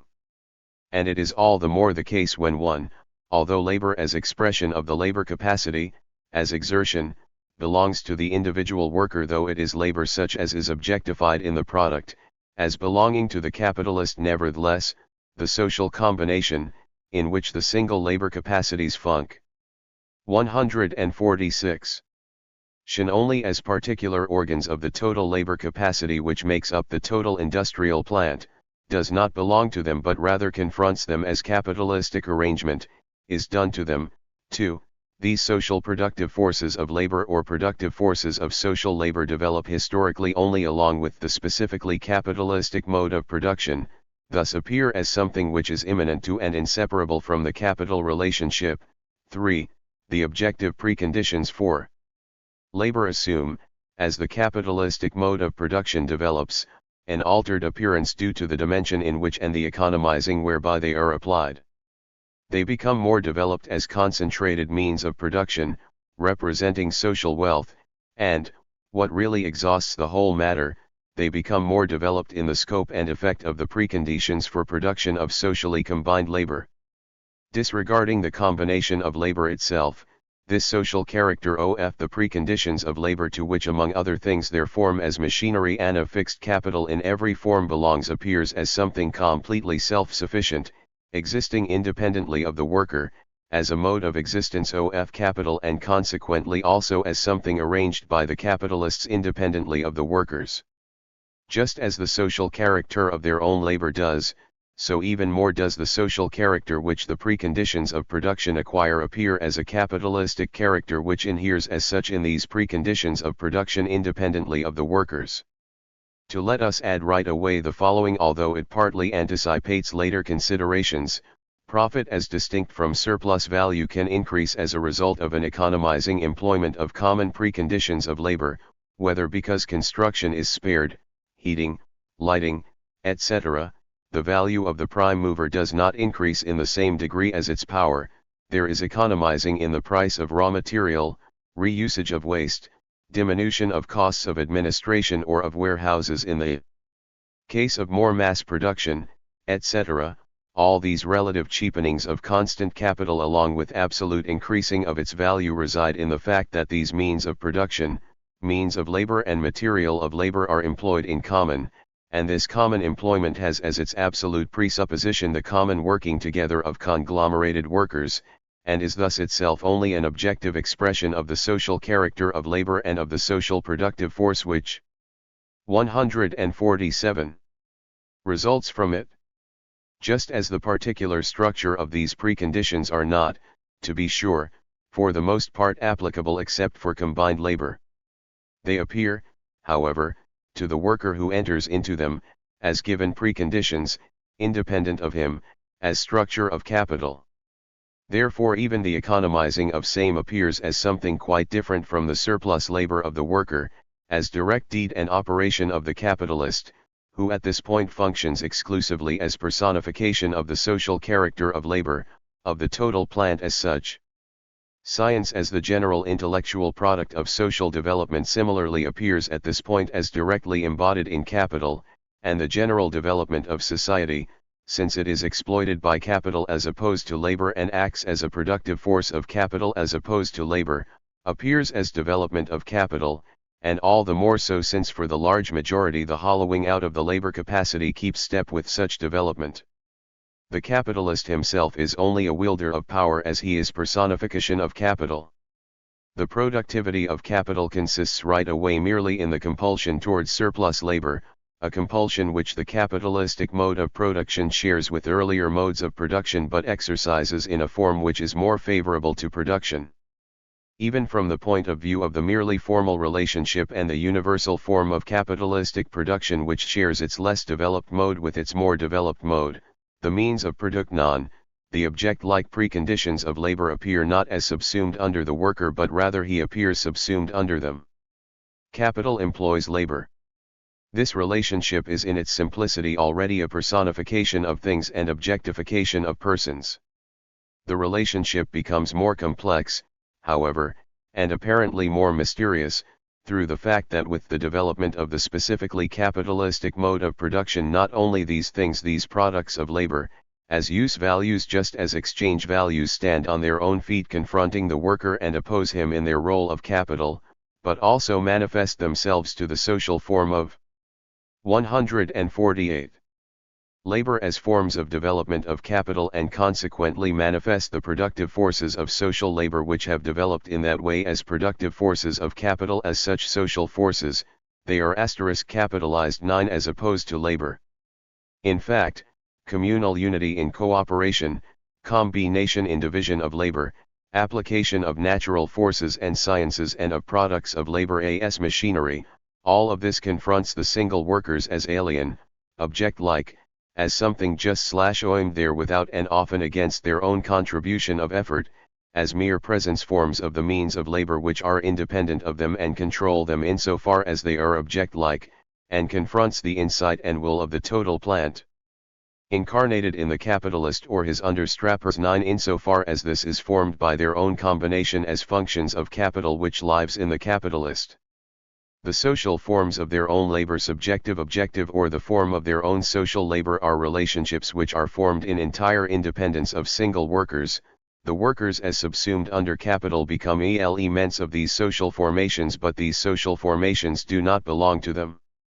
They confront them consequently as structures of capital itself, as combinations which, as distinct from their isolated labor capacity, belong to capital, are derived from it and are embodied in it. And this assumes a form which is all the more real, the more their labor capacity, on the one hand, is itself so modified by these forms that it becomes impotent when on its own and its self-sufficient productive ability is broken, and on the other hand the preconditions of labor, as machinery develops, appear as controlling labor technologically also, and at the same time replace them, suppress and make them superfluous in their self-sufficient forms. In this process in which the social characters of their labor confront them as to a certain extent capitalized as in machinery the visible products of labor appear as controllers of labor, e.g. naturally the same thing takes place for the natural forces and science, they confront the workers as posjoers of capital. Indeed, they separate themselves from the technique and skill of the single worker although they are again the product of labor if you look at their source and appear at all places where they enter into the process of labor as embodied in capital. The capitalist who applies a machine does not have to understand it. But in the machine the realized science appears as capital towards the workers. And indeed all this application of science. 149. Natural force, and products of labor in large amounts which is based upon social labor appears in itself as only means of exploitation of labor, as means of appropriating surplus labor and hence as powers belonging to capital as opposed to labor. Naturally, capital only applies all these means in order to exploit labor, but in order to exploit it, it must apply it to production and thus the development of the social productive forces of labor and the preconditions for these developments appear as a deed of capital, to which the single worker not only relates himself passively but which take place in opposition to him. Capital itself is double since it consists of commodities. 1. Exchange value, but self-valorizing value, value which creates value, increases as value, obtains an increment by virtue of the fact that it is value.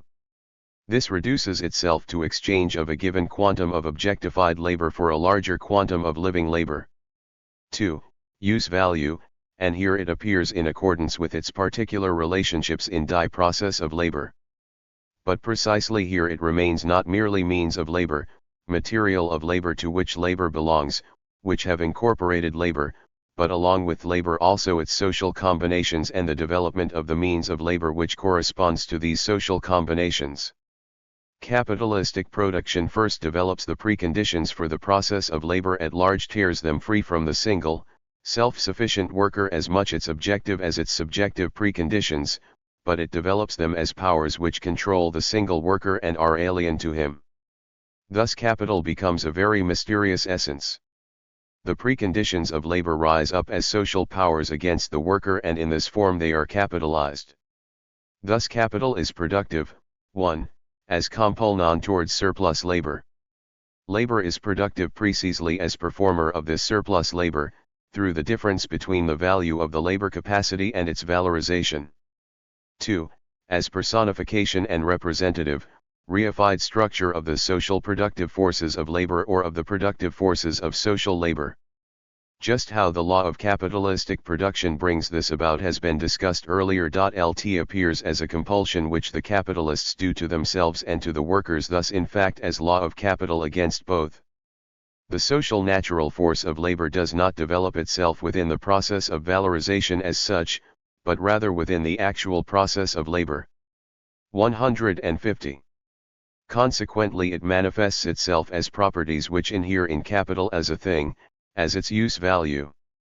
Productive labor as productive of value always confronts capital as labor of isolated workers, whatever social combinations these workers may enter upon within the process of production. While capital in this way manifests the social productive power of labor towards the workers, productive labor always manifests only the labor of isolated workers towards capital. We have seen in the case of the process of accumulation how the moment whereby labor, which has already occurred and exists in the form of produced productive forces and preconditions for production, increases reproduction both in accordance with use value and exchange value, and appears as power immanent to capital because THT objectified labor always functions against the worker in capitalized form. Capital is power which is democratic, philanthropic, and egalitarian par excellence. Stock cultivates land, stock employs labor. Capital is collective force. Capital is only another name for civilization. The class of capitalists considered en bloc is situated in a normal position inasmuch as its well-being follows the onwards march of social progress. The capitalist is social man par excellence, he represents civilization. Superficial, product tip pow erofcapital is nothing but the quantity of real productive power which the capitalist can command by means of his capital. The accumulation of capital, or the means of employing labor, must in all cases depend on the productive powers of labor. A commentator on Ricardo remarks on this. The perpetual transposition of labor into capital is well expressed in the following naive sentences of Destutt de Tracy: those who live from profits nourish all the rest, and are the only ones to augment public wealth and create all our means of enjoyment. That ought to be so, since labor is the source of all riches, and since they are the only ones who give a useful. 151. Direction to daily labor by making a useful utilization of accumulated labor. Since labor is the source of all wealth, capital is the increaser of all wealth. Our faculties are our sole original riches, our labor produces all the others, and all well-directed labor is productive. Our faculties are our sole original riches. Hence the labor faculty is no riches. Labor produces all other riches, i.e., it produces riches for all others except itself, and it is not itself riches, but only its product is. Each well-directed labor is productive, i.e., each productive labor, each labor which yields profit to the capitalist, is well directed. The transposition of social productive forces of labor into stuff-like properties of capital is so embedded in the ordinary view that the advantages of machinery, application of science, invention, etc., are viewed in what is in fact this alienated form as the necessary form, and hence all of this is viewed as properties of capital. What is serving here as the basis is the form in which the matter manifests itself upon the basis of capitalistic production, thus also in the consciousness of those who are contained within this mode of production, the historical fact that it is within the capitalistic mode of production first of all, and as opposed to earlier modes of production, that this development takes place. The contrary character of this development thus appears as imminent to it. 152. 2. The product of capitalistic production is not only surplus value, it is capital. Capital is, as we saw, MC@, self-valorizing value, value which bears value. The money or value sum which has been advanced is capital immediately only in itself, only in potentia, and it is such henceforth only before its conversion into the factors of the actual process of production. Only within this latter, by the actual incorporation of living labor into the objective existence forms of capital, only by the actual sucking in of additional labor, is it not only this labor which metamorphoses into capital, but the value sum which has been advanced metamorphoses out of possibly capital into acting and actual capital. What happened during the total process? The worker sold the disposition over his labor capacity for the necessary means of life for a given value determined by the value of his labor capacity. So what is the result with regard to him? Purely and simply, the reproduction of his labor capacity. So what did he give up? Just that activity which maintains value, creates and increases value, his labor. So he comes out of the process just as he entered into it, as merely subjective labor power which has to pass through the same process anew in order to maintain itself. Capital, however, does not come out of the process as it entered into it. It is only in it that it metamorphoses into actual capital, into self-valorizing value. The total product is now the form in which it exists as actualized capital, and as such it confronts labor anew as possession of the capitalist, as independent power created by labor itself. So the process of production was consequently not only its process of reproduction but its process of production as capital. Previously, the conditions of production confronted him as capital insofar as he found them confronting him already in self-sufficient form. Now it is the product of his own labor which brings it about that he finds his own labor confronting him as conditions of production which have metamorphosed into capital. What was the presupposition of the process of production is now the result. The fact that the process of production creates capital is to that 153. Extent only another expression for the fact that it has created surplus value. But things don't just stop at this level. The surplus value is metamorphosed back again into additional capital, reveals itself as the formation of new capital or of magnified capital. In that way, capital has created capital and not merely realized itself as capital. The process of accumulation is itself an imminent moment of the capitalist process of production. It includes a new nation of wage laborers, means for the actualization and increase of present capital, whether what is happening now is the fact that parts of the population which earlier had not yet been gripped by capitalist production are subsumed by it, or whether what is happening is the fact that the mass of laborers increased by the natural growth of the population is subjected to it. Upon closer inspection, it appears that capital regulates this production of labor power itself, the production of that human mass which is to be mulcted by it, in accordance with its requirements of exploitation. So capital produces not only capital, it produces an increasing mass of workers, the matter which is the only medium in which it can function as additional capital. So not only does labor produce the conditions of labor on a constantly increasing scale as capital in opposition to itself, but capital produces on a constantly increasing scale the productive wage laborers which it needs. Labor produces its conditions of production as capital, and capital produces labor as means of its actualization of capital, as wage labor. Capitalist production is not only reproduction of the relationship, it is its reproduction on a constantly increasing scale, and in the same measure as the social productive power of labor develops along with the capitalist mode of production, just in that measure does the wealth heaped up against the worker grow as wealth which controls him. 9 As capital, the world of wealth expands against him as a world which is alien to him and which controls him, and to teach a same proportion his subjective poverty, need and dependence grows in opposition. The emptying of the workers and the filling of capital correspond and pace each other. At the same time the mass of these living means of production of capital, the laboring proletariat, continues to increase.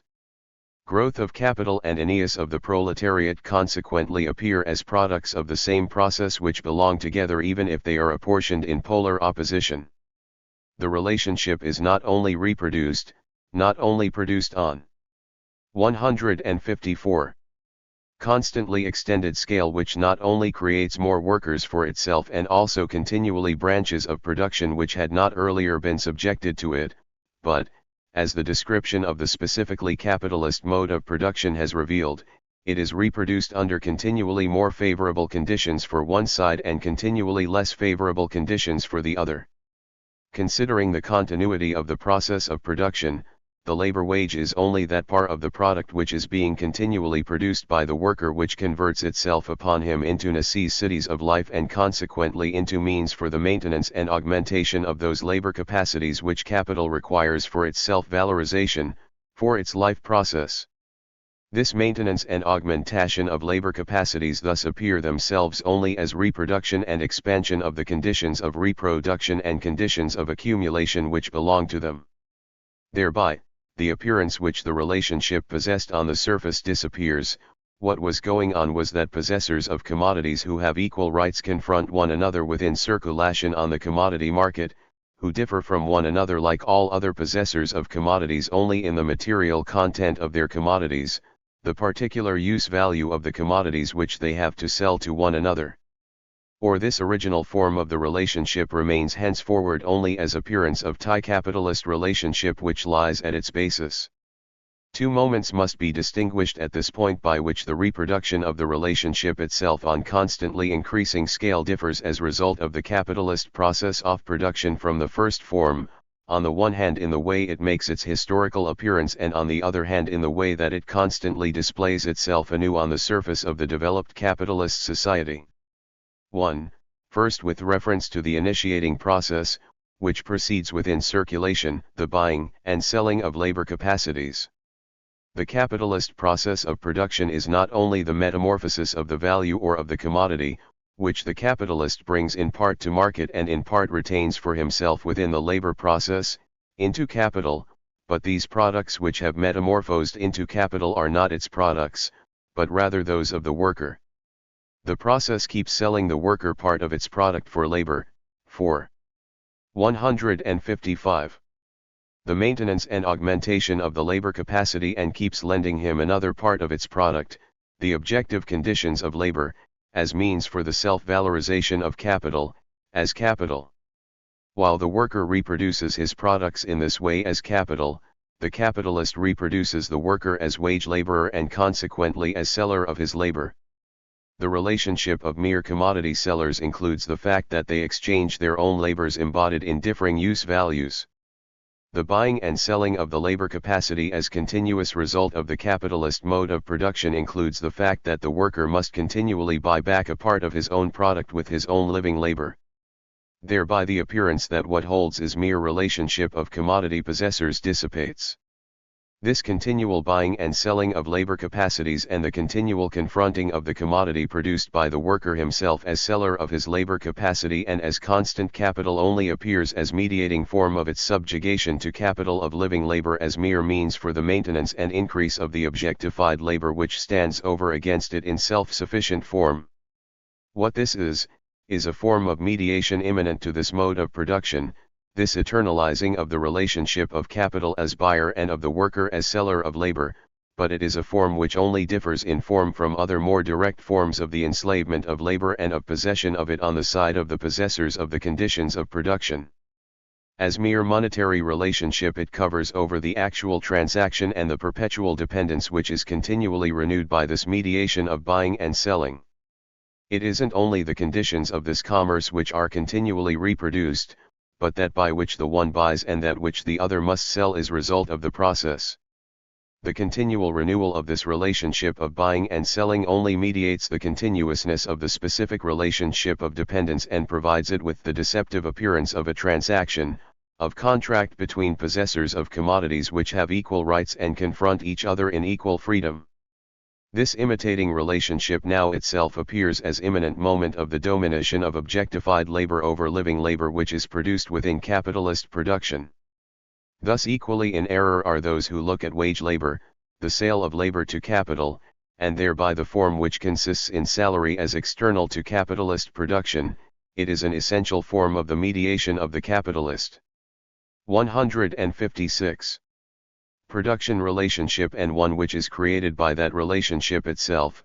Those who find the essence itself of the capital relationship in this superficial relationship, in this essential formality, appearance of the capital relationship, and consequently propose to characterize the relationship by subsuming workers and capitalists under the general relationship of commodity possessors, and thereby provide apologies by blotting out the specific differences of that relationship.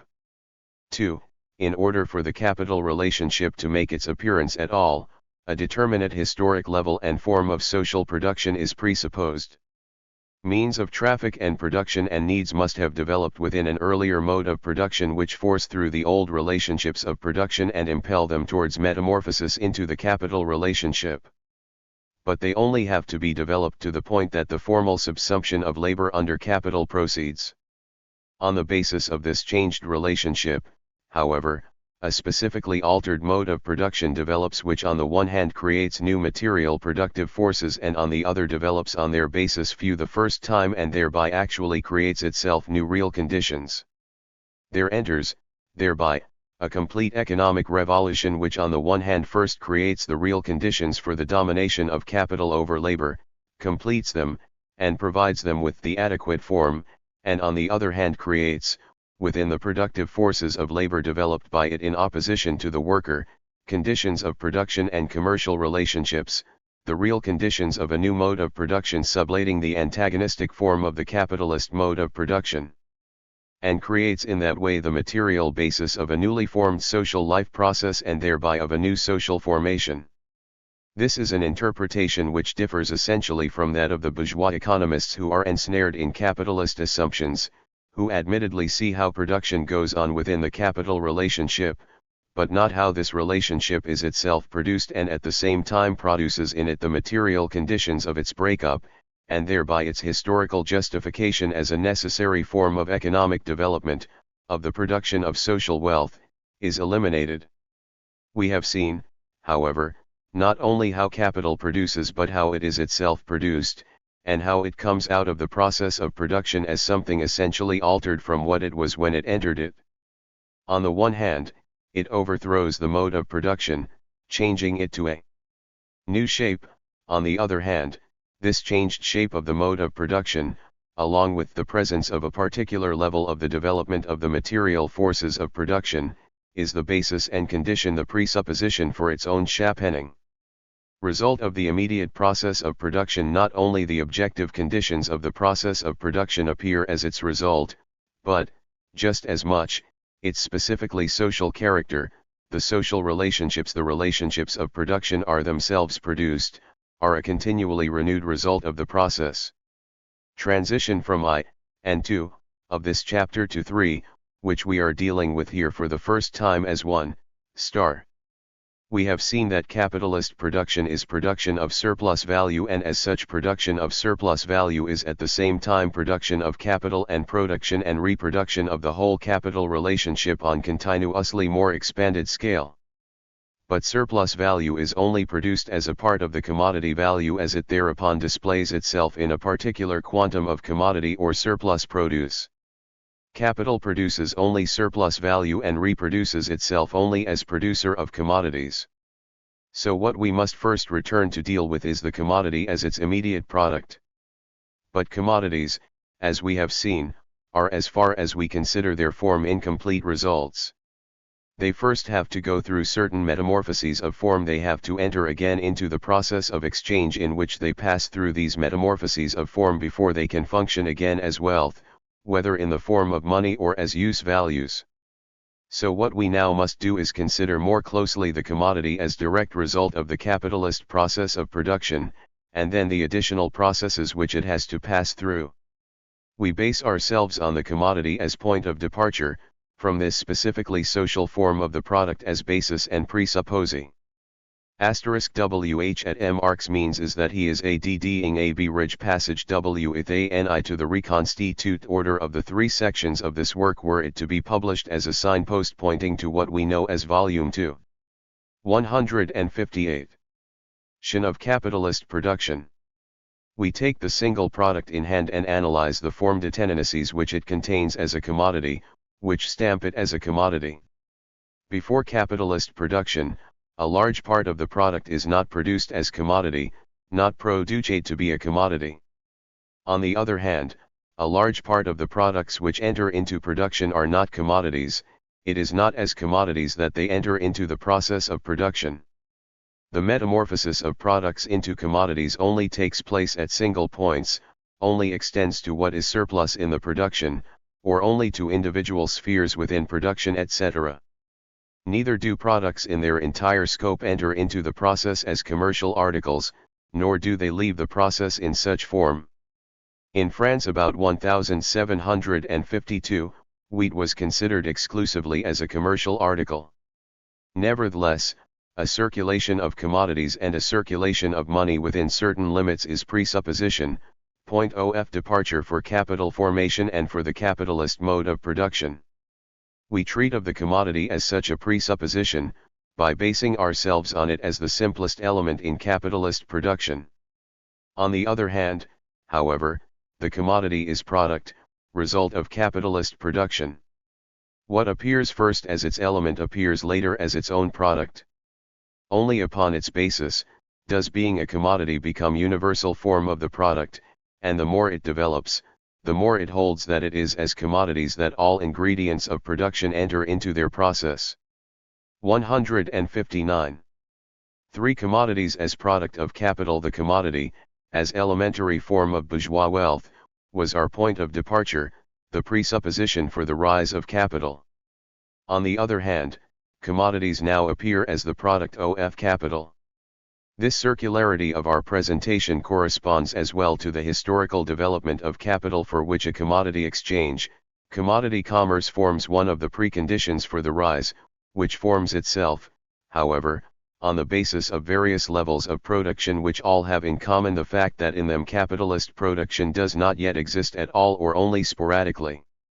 On the other hand, developed commodity exchange and the form of commodity as the universally necessary social form of the product itself is only the result of the capitalist mode of production.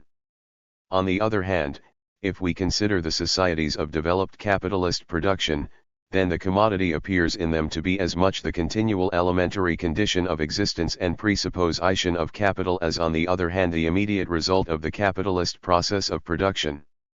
Commodity and money are both elementary presuppositions of capital, but only develop into capital under certain conditions.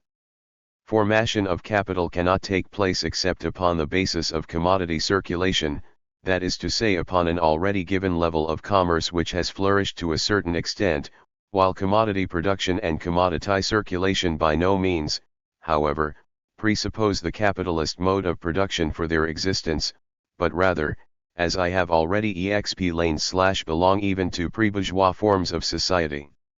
They are historical presuppositions for the capitalist mode of production. On the other hand, it is only upon the basis of capitalist production that the commodity first turns into the universal form of the product, that each product must assume the form of commodity, that buying and selling extend not only to the excess of production but to its very substance, that the various conditions of production themselves appear broadly as commodities which pass out of circulation into the process of production.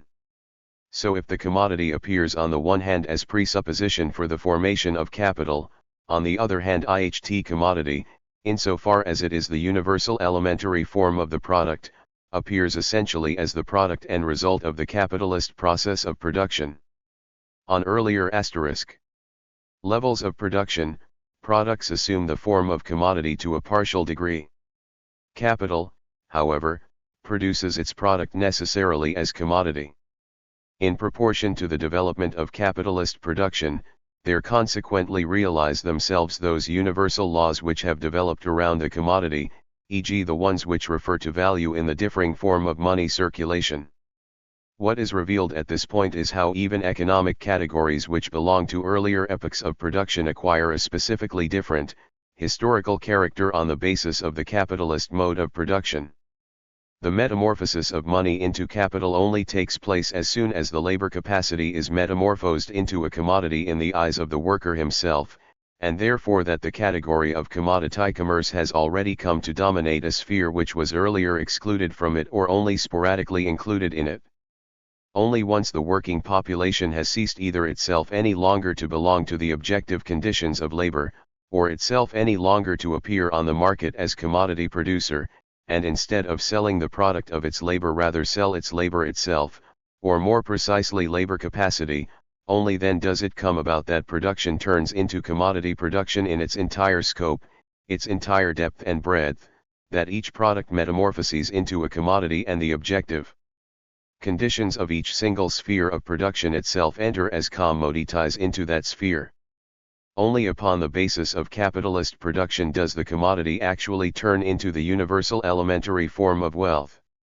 If capital hasn't yet mastered agriculture, then a large part of the product will be produced as what is still immediately means of subsistence, not as commodity. A large part of the working population will not yet have metamorphosed into wage laborers, and a large part of the conditions of labor will not yet have metamorphosed into capital. Included in this circumstance is the fact that the developed division of labor as it appears accidentally in the inside of society and the capitalist division of labor inside the workplace determine and produce each other reciprocally. For commodity as necessary form of the product and consequently the externalization of the product as necessary form of its appropriation presuppose a completely developed division of social labor, while on the other hand only upon the basis of capitalist production does each product 161. Necessarily assume the form of the commodity, and all producers are consequently commodity producers, of necessity. As a consequence, it is only with capitalist production that use value is universally mediated by exchange value.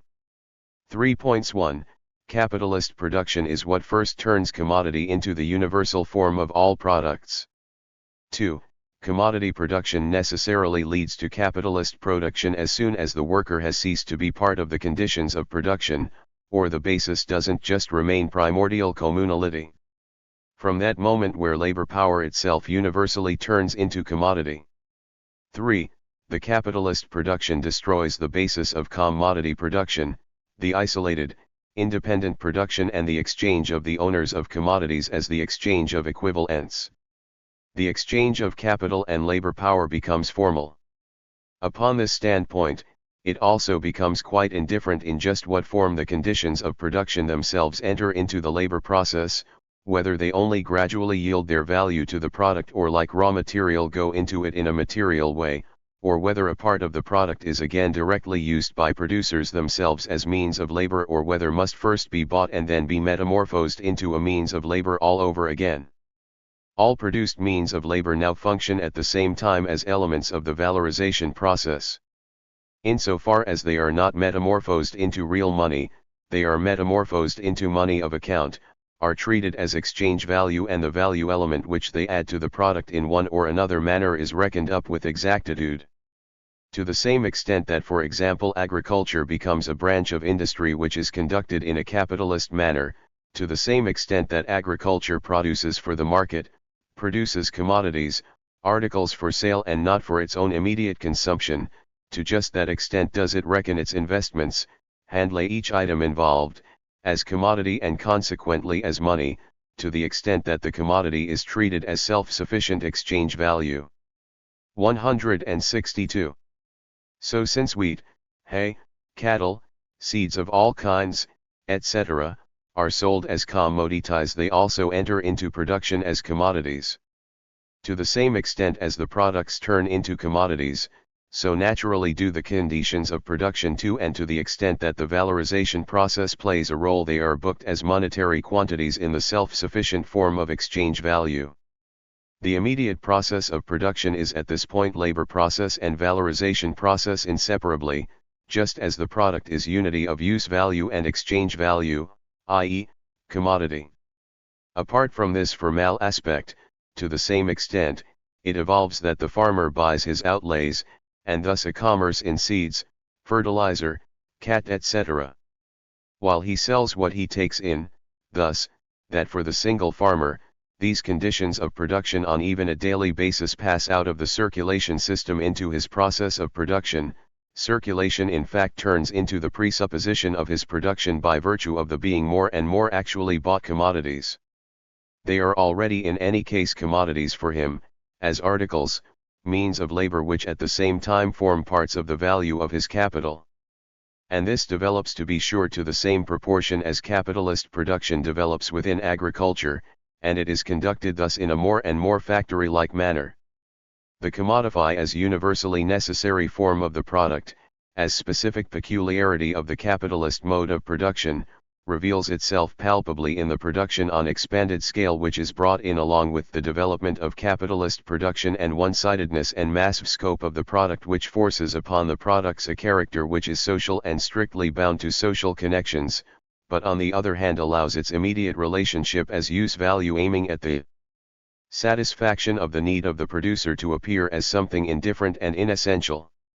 This mass product must be realized as exchange value, pass through the metamorphosis of the commodity, not only as a necessity for the subsistence of the producer who is producing as a capitalist, but as necessity for the renewal and continuity of the process of production itself. Consequently, it falls into the province of commerce.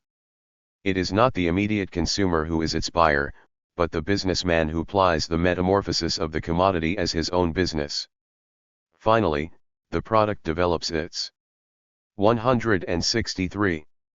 Character as commodity, and thereby its character as exchange value, as the manifold of spheres of production.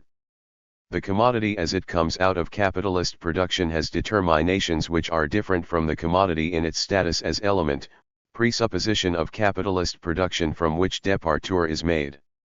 We took our departure from the single commodity as a self-sufficient article in which a particular quantum of labor time has objectified itself and which has in consequence an exchange value of a given magnitude. The commodity appears now with double additional determination. 1.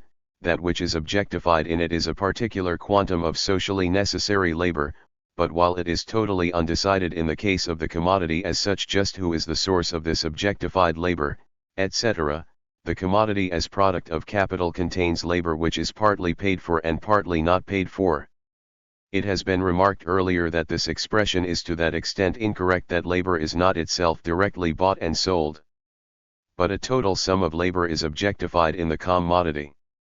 One part of this objectified labor is exchanged for the equivalent of the wage, another part is appropriated by the capitalist without an equivalent. Both parts are objectified, and consequently present as parts of the commodity value. And it serves as an abbreviation to characterize the one part as paid and the other part as unpaid labor. 2. The single commodity does not only appear in a material manner as part of the total product of capital, as an aliquot part of the lot produced by it. We no longer have the single, self-sufficient commodity, the single product before us. It isn't single commodities which appear as result of the process, but a mass of commodities, in which the value of the advanced capital plus surplus value has reproduced itself, and each particular commodity, bearer of the value of the capital and of the surplus value produced by it. The labor applied to a particular commodity is in no way actually able to be calculated. The fact that the first step is the calculation of an average which holds for the part of the constant capital which only enters into the value of the total product as a detraction, as is in general the case for the conditions of 164. Production which are consumed communally, as finally on account of the labor which is directly social and which evens itself out in its assessment to the labor which is the average of many cooperating individuals. It only counts as aliquot part of the total labor which falls to it and is estimated in an ideal manner. In the determination of the price of the single commodity, it appears as a merely ideal part of the total product in which capital reproduces itself. 3. As such bearer of the total value of the capital plus surplus value as distinct from the commodity which originally appeared to us in self-sufficient manner as product of capital, the commodity now reveals itself in that scope, those dimensions of sale, which must obtain in order that the old capital value and ditto the surplus value created by it be realized, which is something that doesn't just happen by virtue of the fact that the single commodities or a part of the single commodities are sold at their value. We have seen earlier how the commodity has to acquire a double mode of existence in order to be properly adapted to circulation. It has to confront the buyer as an article which is not only characterized by particular useful qualities, as a particular use value which satisfies particular needs, whether of individual or of productive consumption. Its exchange value must have acquired a form which is different and distinct from its use value, self-sufficient though ideal. It must appear as the unity of use value and exchange value, but within that at the same time as something double. Its exchange value obtains the self-sufficient form, which is completely independent of its use value, as mere existence of materialized social labor time in its price, this expression in which exchange value is expressed as exchange value and is so expressed as money of account. Now there actually exists single commodities which are on the one hand of such continuous nature and on the other hand of such scope, that the entire product of the capital advanced appears as a angle commodity. So at this point the law would hold which has shown itself upon the consideration of the single commodity, that its price is nothing other than its value expressed in money. The total value of capital plus surplus value would be contained in the single commodity and be expressed in money of account. The determination of the price of one such commodity would not differ to any further extent from the one provided earlier for the individual commodity, since the total product of capital would 165 be really present here jangle commodity. So we need not dwell upon this point any further. The majority of commodities, however, have a discrete nature, i.e., they are divisible in accordance with measures which are habitually applied to them as particular use values, example a bushels of wheat, pounds of coffee, c yards of linen, x dozen knives, where the individual commodity itself counts as the unit of measurement, etc. Now our task is to pay attention to the total product of capital, which always as a single commodity can be considered as a single use value whose exchange value consequently appears even in the total price as expression of the total value of this total product. Upon consideration of the process of valorization, it was revealed that one part of the constant capital advanced only yields particular value quantities, which it loses within the labor process as means of labor, up to the product, that it never goes materially up in the product in the form of its own use value, that it continues during rather long periods in the labor process to serve the production of the commodity, and that the value part which it gives up during a particular period of time to the product created during this period is estimated in accordance with the ratio of this particular period to the total period during which it uses itself up as means of labor, thereby loses its total value and has thereby transferred its total value to the product, so that if it serves for 10 years, it has given up, if we reckon the average 1/10 of its value to the product 1 year, it has added 1/10 of its value to the annual product of capital. To the extent that this part of the constant capital continues after tossing off a certain mass of product to serve as means of labor, and continues in accordance with the above-mentioned average reckoning to represent a particular value, it does not go into the formation of the mass of products which are tossed off. Its total value is as such only determinate for the value of the mass of products tossed off, of that mass of products for whose production it has already served, insofar as the value yielded by it during a particular period of time is reckoned as aliquot part of its total value, is determined by the ratio of the period of time in which it has served and yielded part of its value to the total period of time during which it serves and yields its total value to the product. In any case, the value which it goes on to possess does not. 166. come into consideration for the estimation of the value of the mass of commodities which have already been tossed off. So it can be set equal to 0 with reference to it. Or what amounts to the same thing, for the present purpose the matter can be so considered for the sake of simplification as if the total capital had been completely contained, absorbed in the product of total capital which is to be investigated by us. So let us assume that the total product is equals 1,200 yards of linen. Let the capital advanced equals 100 pounds, of which 80 pounds represent constant capital, 30 pounds variable capital, and let the rate of surplus value be equals 100% or so that the worker works half the working day for himself, the other half gratis for the capitalist. In this case, the produced surplus value equals 20 pounds and the total value of the 1,200 yards equals 120 pounds, of which 80 pounds represent value added by constant capital, 40 pounds represent labor which has been newly added, of which half replaces the wages, half represents surplus labor or forms surplus value. Since with the exception of the newly added labor, the elements of capitalist production enter on their own in the process of production already as commodities, that is, with determined prices, so is the value which constant capital adds already provided as price. As far as concerns the newly added labor, if the wage determined by the necessary means of subsistence equals 20 pounds, and surplus labor is as large as paid labor, then it has to represent itself in a price of 40 pounds, since the value in which the added labor manifests itself depends upon its quantum but not at all upon the relationships in which it is paid. The total price of the 1,200 yards produced by the capital of 100 pounds thus equals 120 pounds. Now how determine the value of the single commodity, in this case the yard of linen? Obviously, by dividing the total price of the total product by the number of the product divided and apportioned into aliquot parts in accordance with given amounts, by dividing the total price of the product by the number of amounts in which the use value obtained its measure, thus in the present case pound 120/1200 yards, this yields for the single yard of linen a price of 2 shillings.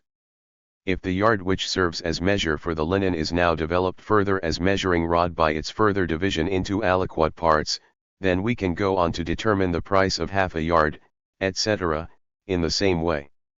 The price of the single commodity is determined by its use value being reckoned as aliquot part of the total product and its resultsofthimmediate pro CESS 167. Price as corresponding aliquot part of the total value created by capital. We have seen that corresponding to differing grades in productivity OT productive power of labor, the very same labor time displays itself in a very differing quantum of product, or exchange value of equal magnitude displays itself in entirely different quanta of use value. Assume that the productivity of labor in weaving increases fourfold in the present case. That constant capital which was put into motion by that labor which was displayed in 40 pounds, was equals 80 pounds. If the productivity of labor in weaving should increase fourfold, then it will put 4 times as much of it in motion, thus for 320 pounds flax, etc. And the number of yards would increase fourfold, from 1,200 to 4,800 yards. The weaving labor which has been newly added will continue to display itself in 40 pounds just as before, since its quantum would have remained unchanged. The total price of the 4,800 yards is now thus equals 360 pounds and the price of the single yard equals 360 pounds / 4,800 yards equals 1 yard for 16 shillings. The price of the single yard would have sunk from 2 shillings or 24d to 16 shillings or 18d because the constant capital contained in the yard would have sucked in va less additional living labor at its transformation into linen, or the same quantum of weaving labor apportioned itself upon a greater quantum of product. For present purposes it is even better to take an example where the total capital advanced remains the same, but the productive power of labor as a result of mere natural conditions displays itself in very differing quanta of the same use value. Assuming that the labor quantum spent upon an acre of land displays itself in 7 pounds, of which 4 pounds are newly added labor, 3 pounds display labor already objectified in constant capital. Of the 4 pounds, Let £2 be wages and £2 surplus labor, in accordance with the hypothesized ratio of surplus labor/labor equals 100%. But the crop is to vary in accordance with variation of the season. The value or price of the total product of the capital advanced for 1 acre of £5 remains always the same in this case, since the sum of objectified and newly added living labor which has been advanced remains constant. This same labor displays itself, however, in very differing quanta of bushels, and the single bushel, the same aliquot part of the total product, has therefore very different prices. This variation in the prices of the single commodities produced with the same capital has no effect at all upon the rate of surplus value, on the ratio of the surplus value to the variable capital, or on the ratio in which the whole working day divides itself into paid and unpaid labor. The total value in which the newly added labor displays itself remains the same, because just as before the same quantum of living labor is added to the constant capital, and the ratio of the surplus value to the wages or of the paid to the unpaid part of labor remains the same whether the yard costs 2s or IVI. That which has changed in respect to the single yard is the total quantum of weaving labor which has been added to it, but the ratio in which this total quantum divides itself up into paid and unpaid labor remains the same for each aliquot part of this total quantum which is contained in the single yard, whether greater or smaller. Under the given assumption, the rising of the price of the bushel in the second case, the circumstance that the newly added labor apportions itself over fewer bushels make no difference to the ratio in which this greater or lesser quantum of labor which the individual bushel absorbs and divides into paid and unpaid labor, no difference either in the total surplus value which the capital has produced or in the aliquot part of the surplus value which is contained in the value of the single bushel relatively to the value which has been added to it altogether. If more living labor is added to a particular quantum of means of labor under the given assumptions, then more paid and unpaid labor is added to it in the same ratio. If less, then less paid and unpaid labor is added in the same ratio, but the ratio between these two constituent parts of the newly added labor remains unchanged. Apart from particular disruptive influences, the consideration of which is irrelevant for the present purpose, it is the tendency and the result of the capitalist mode of production to increase progressively the productivity of labor, and consequently to progressively multi 169. Apply the mass of the means of production which are metamorphosed with the same additional labor into products, to apportion the newly added labor progressively, so to speak, over a greater mass of products, and consequently to lower the price of the single commodity or to cheapen the commodity price at large. But this cheapening of the commodity prices doesn't as such involve any change either in the mass of the surplus value produced by the same variable capital, or in the proportional division contained in the single commodity of the newly added labor into paid and unpaid, or of the rate of surplus value realized in the single commodity. If a particular quantum of flax, spindles, etc., absorbs less weaving labor for its metamorphosis into a yard of linen, this changes nothing in the ratio in which this greater or lesser amount of weaving labor divides itself into paid and unpaid. The absolute quantum of that living labor which is newly added to a particular quantum of already objectified labor changes nothing in the ratio in which this greater or lesser quantum, as it varies for the single commodity, divides itself into paid and unpaid labor. Despite the variation in the commodity prices which arises in a variation in the productive power of labor, or respectively from a sinking of these commodity prices and cheapening of the commodity, the ratio of paid and unpaid labor can in this way remain constant. If no variation in the productive power of that labor which is newly added to the means of labor should make its appearance, but rather a variation in the productive power of that labor which makes the means of labor, so it is similarly evident that the variation in the commodity prices which is effected in this way would not alter the constant dividing of that living labor contained in those means of labor into paid and unpaid. To the reverse, if variation in commodity prices does not exclude a constant rate of surplus value, a constant dividing of additional labor into paid and unpaid, then constancy in the commodity prices does not exclude a variation in the rate of surplus value, a change in the proportional dividing of the newly added labor into paid and unpaid. We assume for the sake of simplicity that in that branch of labor we are speaking of, that there is no variation in the productive power of all the labor contained in it.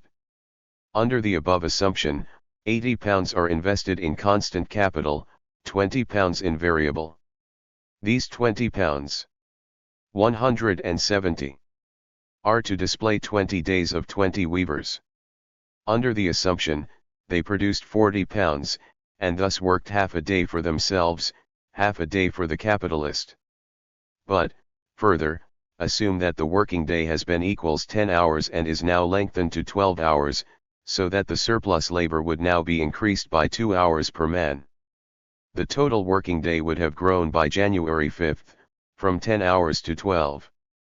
Since 10-12 equals 16% 20, only 16% weavers would henceforth be necessary in order to put the same amount of constant capital of 80 pounds into motion, and consequently to produce 1,200 yards of linen. Or let us keep to the 20 workers, then they now add 240 hours of labor instead of 200. And since the value of 200 hours daily expresses itself in 40 pounds per week, the value of 240 hours daily would express itself in 48 pounds per week. But since the productive power of labor, etc., has remained the same, 80 pounds of constant capital would be brought to the 40 pounds, and 96 pounds of constant capital would be brought to the 48 pounds.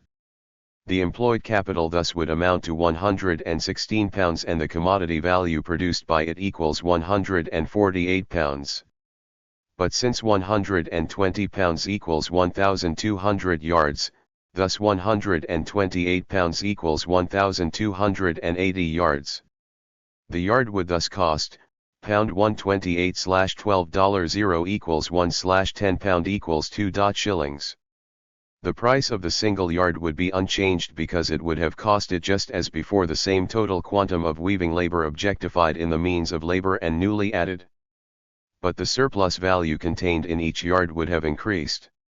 Earlier, to 1,200 yards there came 20 pounds of surplus value, thus to 1 yard pound 20/1200 equals 2/120 equals 1/160 pound equals vish. Equals 4d.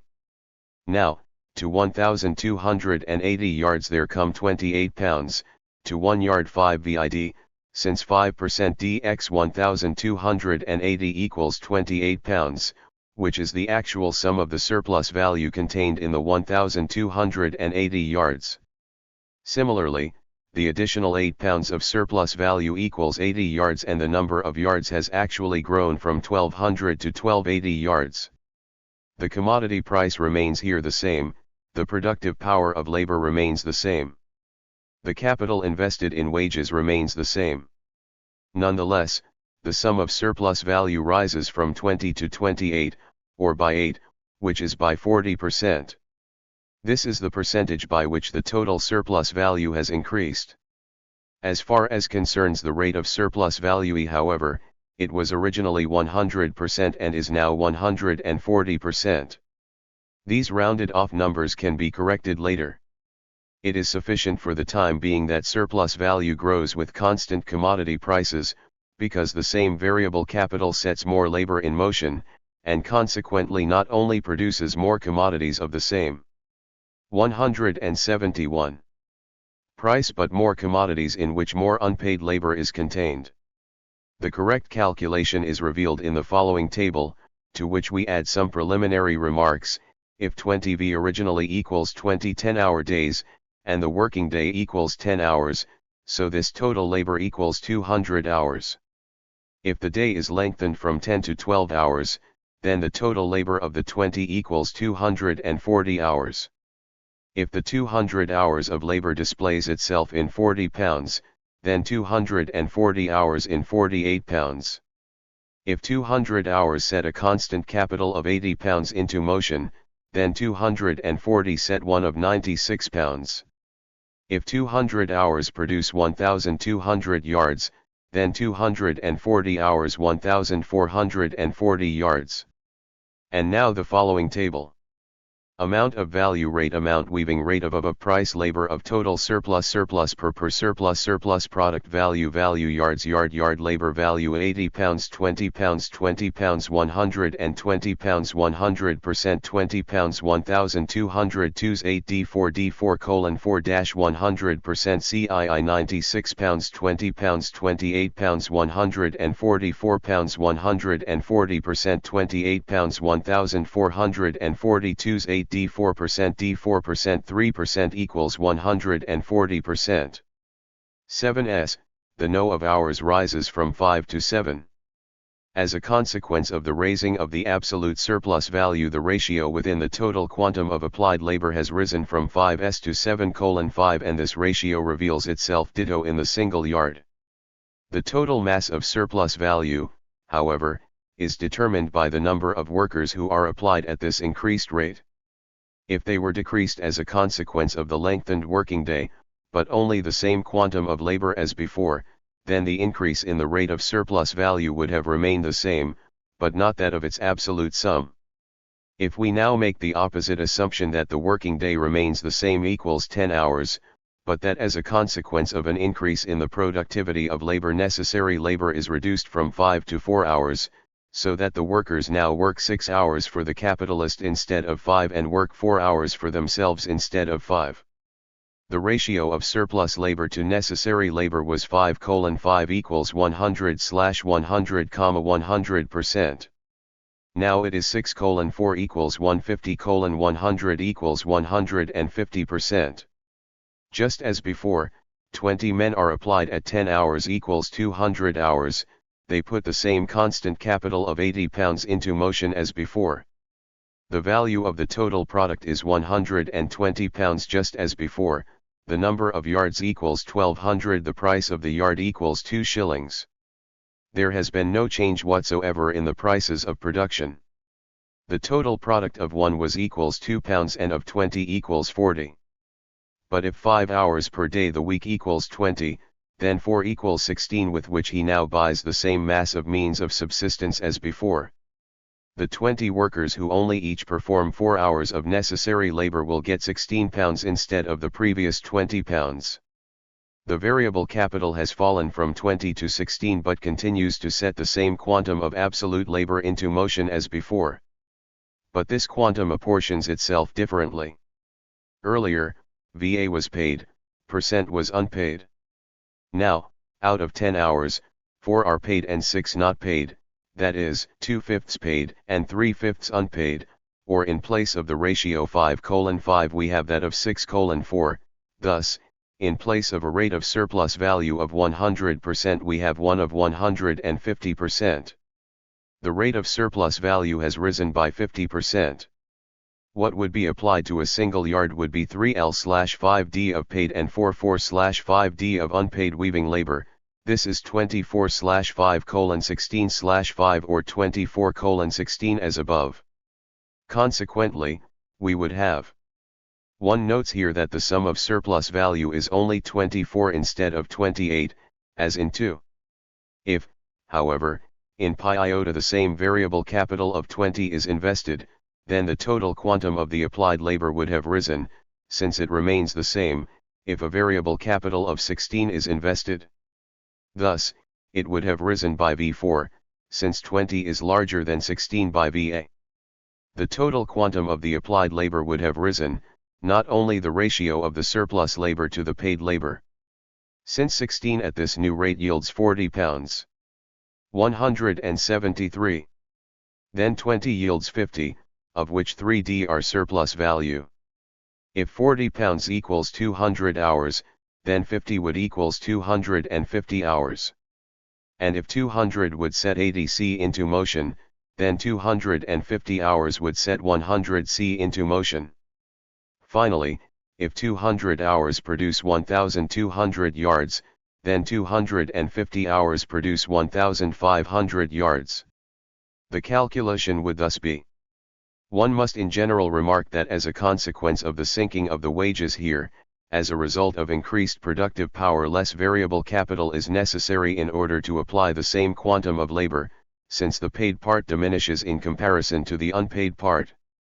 On the other hand, if the capitalist continues to spend the same mass of variable capital, he gains doubly, because he not only derives a higher rate of surplus value from the same total quantum, but then exploits a greater quantum of labor at this higher rate of surplus value, although his variable capital has not increased in magnitude.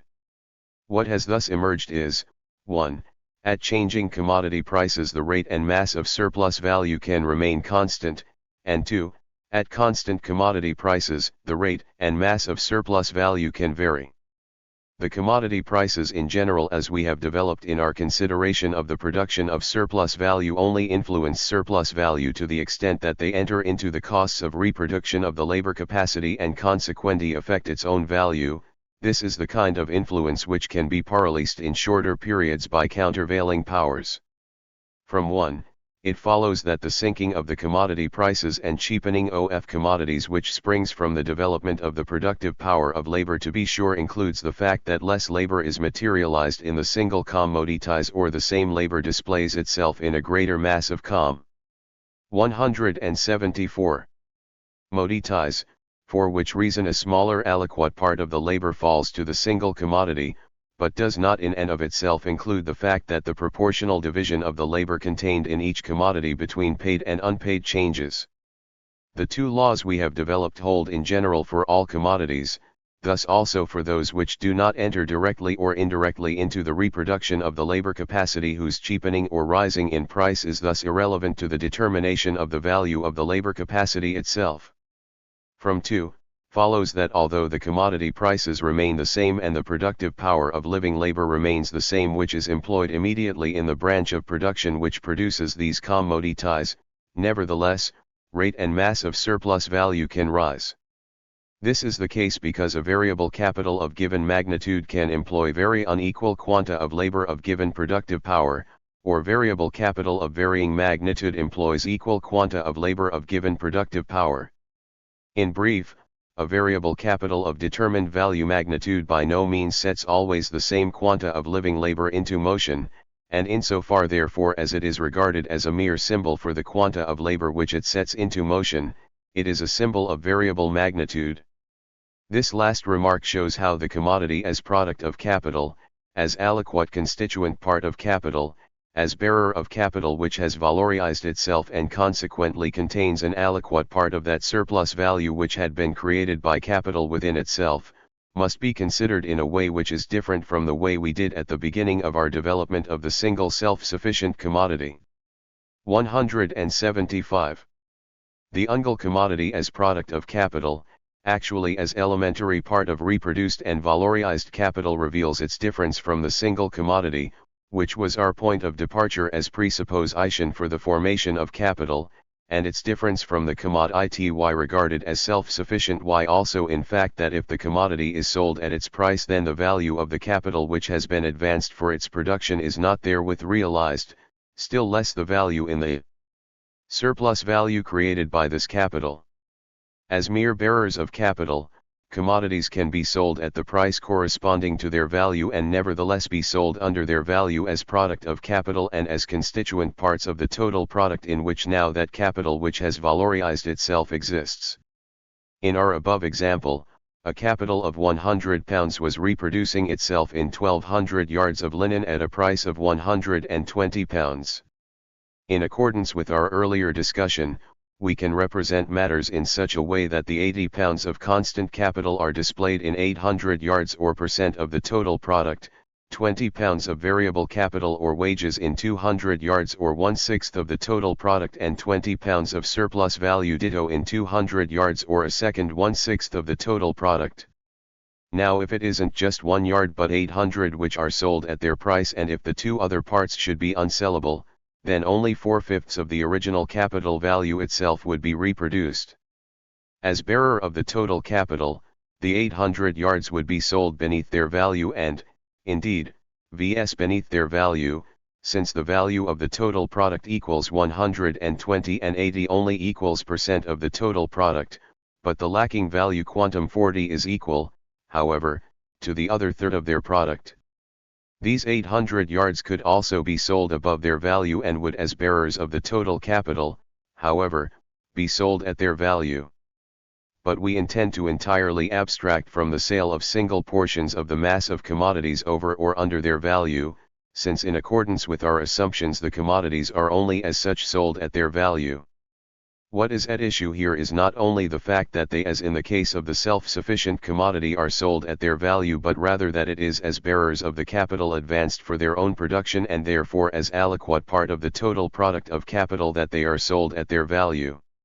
If out of this total product, only 176 yards are sold, then these 800 don't represent percent of the aliquot parts of the total value, but rather the entire total value, and thus represent a value of 120 and not of 80, and the single commodity does not equal 80/800 equals 8/80ths equals 4/40ths equals 2/20 sh, but rather 120/800 equals 12/80ths 3/20ths equals 3 sh.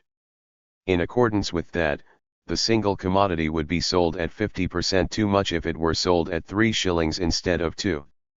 As aliquot part of the produced total value, the single commodity must be sold at its price and therefore as aliquot part of the total product sold, and not as self-sufficient commodity, i.e., not only as the 1/1200 part of the total product but as supplement to the other 1199, or at its price multiplied by its denominator as the aliquot part. From this one sees how the commodity as product of capital differs from the single commodity treated in self-sufficiency, and this difference will reveal itself more and more and affect the real price determination of the commodity more and more also, the farther we prove to have followed up the capitalist process of production and circulation. The point, however, to which I wish now to draw special attention is the following. We have seen in this first book how the different value parts of the product of capital, value of the constant capital, value of the variable capital and surplus value on the one hand, repeat themselves and are displayed in THT proportional parts in each single commodity as aliquot part of the produced total use value and as aliquot part of the produced total value, how on the other hand, the total product can be divided into certain portions, qualities of the produced use value or article, of which one part. M. Marx's English in the last sentence. Ed. 177. Represents only the value of the constant capital, the other only that of the variable, and the third, finally, only that of the surplus value. These two circumstances, although they are identical in reality as we have earlier shown, contradict each other in their mode of expression. For in the latter case, the single commodities, which belong for example to lot number 1, which only reproduces the value of constant capital, appear in this way as if they displayed objectified labor only before the process of production. Thus, for example, the 800 yards equals 80 pounds equals the value of the constant capital advanced represent only the value of the wool, oil, coal, machinery, etc., which has been consumed, but no value particle of the newly added weaving labor, whereas on the other hand each yard of linen regarded as use value contains a particular quantum of weaving labor which has precisely given it the form of linen, and contains in its price of 2 shillings, 16d as reproduction of the constant capital used up in it. 4d for wages and 4d unpaid labor materialized in it. This apparent contradiction is at first view for someone who has his eye only on the price of the individual commodity just as utterly baffling as perhaps the thesis established shortly before, that the single commodity or a particular quotum of the total product can be sold at its price while being under its price, over its price while at its price, and even over its price while under it. Proudhon is an example of this confusion. Originally, we grasp the single commodity in its self-sufficiency as result and direct product of a particular quantum of labor. Now where it is result, product of capital, the situation changes formally to the intent that, the produced mass of use values represents a quantum of labor equals the value of the constant capital contained in the product and used up plus the value of the labor quantum exchanged for the variable capital, of which one part replaces the value of the variable capital and the other forms surplus value. If the labor time contained in capital is expressed in money, then the total mass of labor contained in the product expresses itself in 120 pounds. Before the commodity can circulate, its exchange value must previously have been metamorphosed into price. If the total product, therefore, is not a single continuous thing so that the entire capital reproduces itself in one single commodity, then the capital has to calculate the pro asterisk of the single commodity, that is, it must display the exchange value of the single commodity in money of account. In accordance with the differing productivity of labor, the total value of £120 will be apportioned to more or fewer products.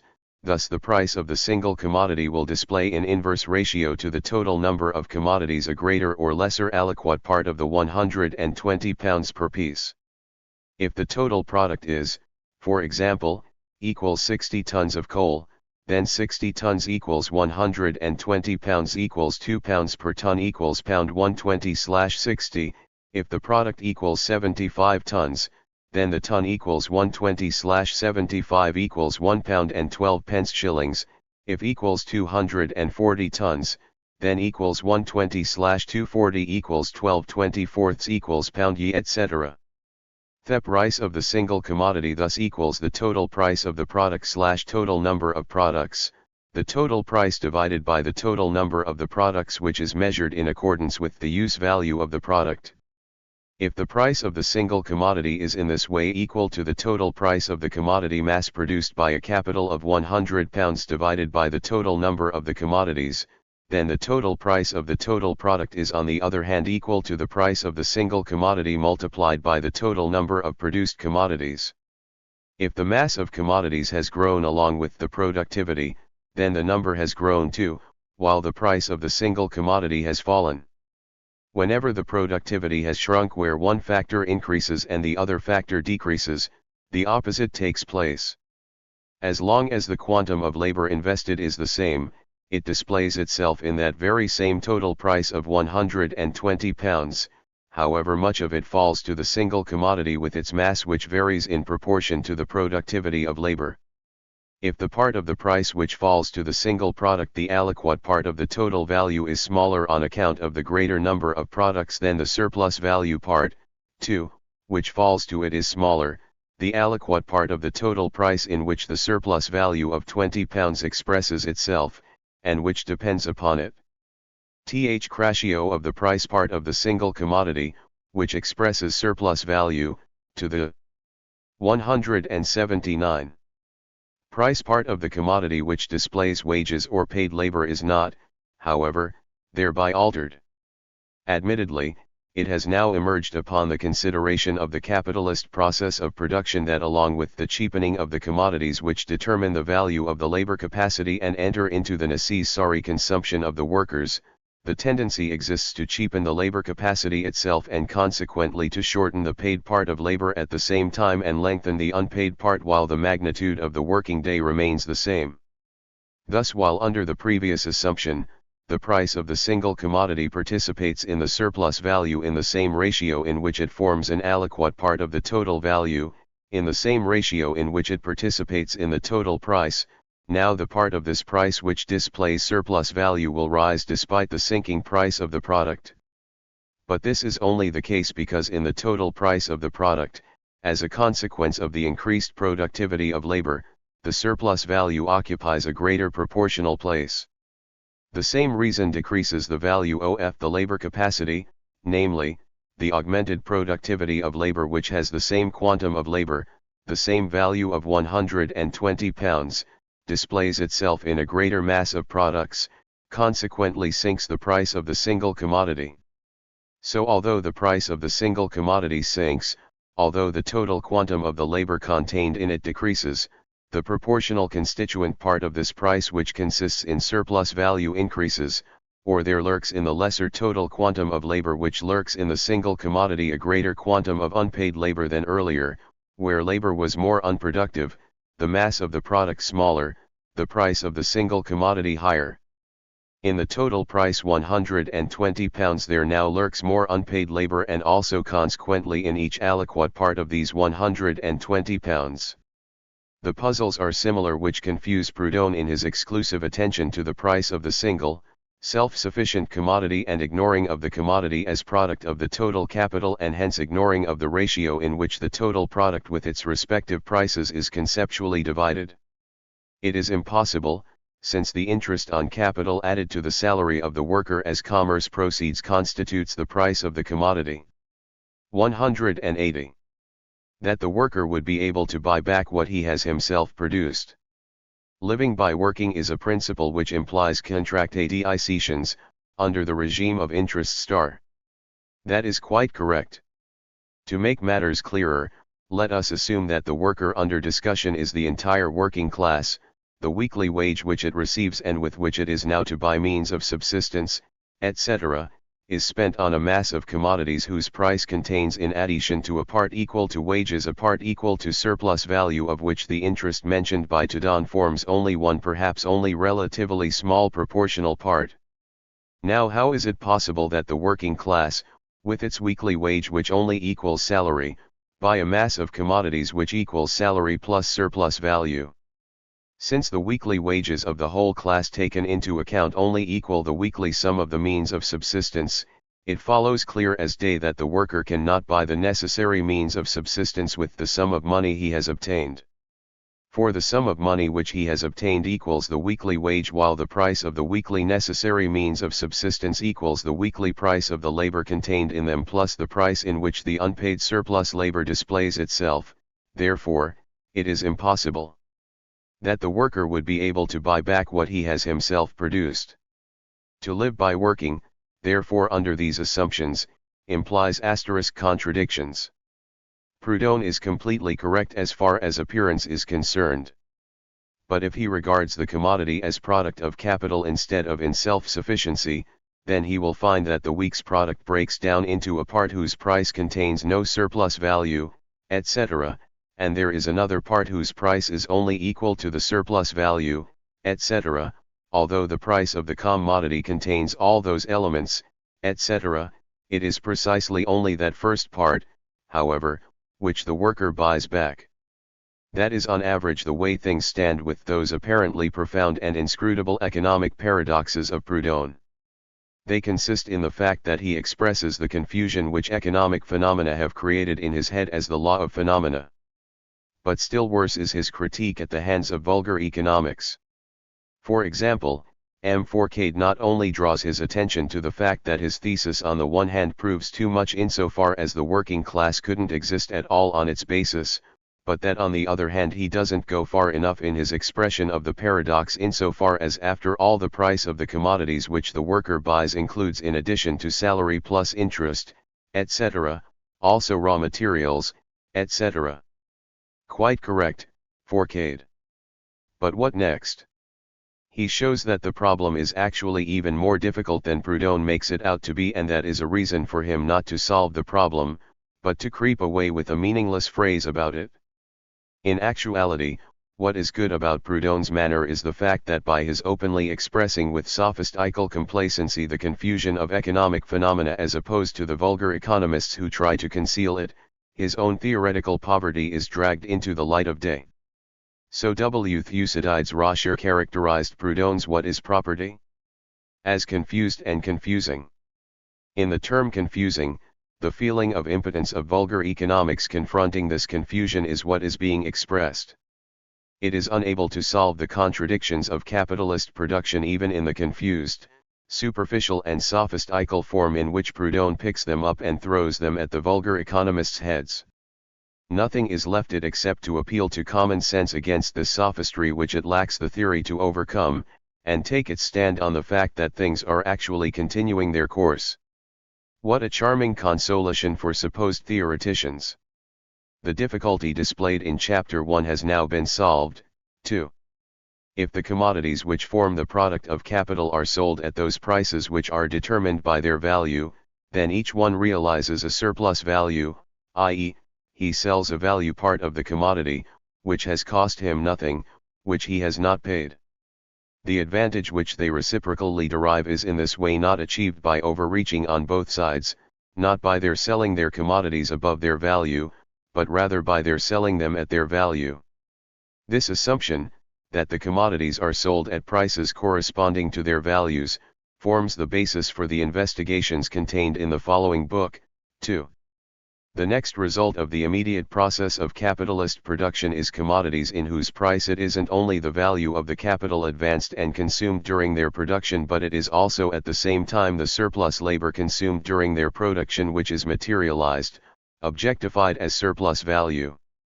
As commodity, the product of capital must enter into the process of exchange of commodities, and thereby not only enter into the actual metabolism but at the same time pass through those form changes which we have displayed as metamorphosis of commodities. To the extent that it is only formal changes that are at issue, the process is already displayed in what we termed simple circulation, the circulation of commodities as such. But these commodities are now at the same time bearers of capital, they are valorized capital itself, pregnant with surplus value. And in this connection, their circulation includes further determinations which were alien to the abstract consideration of commodity circulation. Therefore, we must now consider the circulation of commodities as the process of circulation of capital. That is for the next book. 183. Disposition of labor capacity and trade unions. As soon as his labor really begins, it has already ceased to belong to him, and thus can no longer be sold by him. The peculiar nature of this specific commodity, labor capacity, includes in itself that it is upon the conclusion of the contract between buyer and seller that the sold commodity has really passed into the hands of the buyer as a use value. The exchange value of this commodity, like that of every other commodity, is determined before it enters into circulation, because it is as a capacity, a power, that it was sold, and a particular amount of labor time was required in order to produce this capacity, this power. The exchange value, therefore, exists before its sale, but its use value only consists in the subsequent expression of power. The externalizing of power and its actual Expression thus diverge as far as time is concerned. The situation is similar to that of a house whose use has been sold to me for a month. The use value is only provided me after I have inhabited the house for a month. Thus is the use value of labor capacity only provided me after I have used it, have actually had it work for me. In the case of such use values, however, where the formal externalizing of the commodity by sale and the actual release of its use value to the buyer diverge in time, the money of the buyer has the initial effect of means of payment, as we have seen. The labor capacity is sold for the day, for the week, etc., but it is only paid after it has been consumed during a day, a week, etc. In all countries where the capital relationship has developed, the labor capacity is only paid after it has functioned. So everywhere the worker lends the capitalist the use of his commodity, lets it be consumed by the buyer, edits it before he obtains its exchange value in payment. In times of crisis and even in single bankruptcies, it becomes clear that this continual crediting of the capitalist by the workers, which is based on the special nature of the sold use value, is no empty delusion. It has no effect, however, on the nature of the commodity exchange itself, whether money functions as a means of buying or as a means of payment. The price of the labor capacity is established contractually in the buying, although it is only realized later.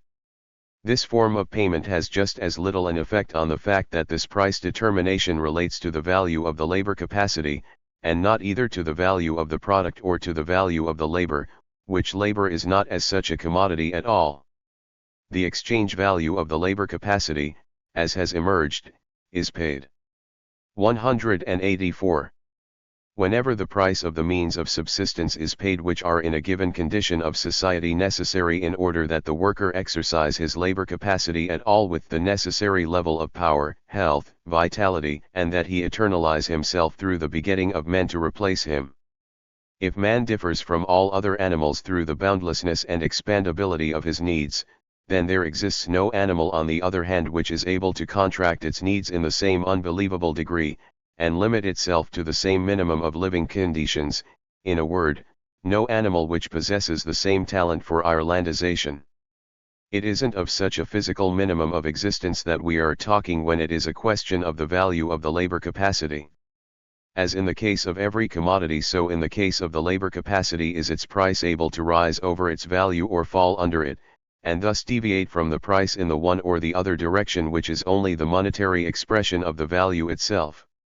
The level of vital needs, whose total value forms that value of the labor capacity, can rise or sink. The analysis of these swings, however, does not belong here, but rather in the study of wages for labor. As this investigation proceeds, we shall see that it is quite irrelevant to the analysis of capital whether one hypothesizes a high or a low standard of living. As in the theory, so in the practice, one starts with the value of the labor capacity as a given magnitude. A money owner who wishes to metamorphose his money into capital above all inquires into the average level of the wages in the place where he intends to build the factory. He knows that the wages constantly deviate from the average just as the prices for wool do, but he is simultaneously aware of the fact that these swings cancel each other out. Wages enter into his preliminary calculations, therefore, as a given value magnitude. On the other hand, the value of the labor capacity forms the conscious and proclaimed basis of the trades unions, whose importance for the English working class can scarcely be overestimated. The trades unions have no other purpose than to hinder the sinking of the level of wages beneath the level traditionally given in various branches of business, the forcing of the price of the labor capacity down below its value. They are naturally aware that a change in the relationship of supply and demand produces a change in the market price. On the one hand, however, the occurrence of such a change is very different from the one-sided assertion of the buyer that such a change 185 has occurred. On the other hand, there exists a great distinction between the level of wages as determined by supply and demand, i.e. by the level produced by the fair operation of exchange that exists when buyer and seller negotiate on equal terms, and the level of wages which the seller, the laborer, must put up with when the capitalist negotiates with each man singly, and dictates a reduction by exploiting the chance need of individual workers. The workers combine in order to achieve equality of a sort with the capitalist in their contract concerning the sale of their labor.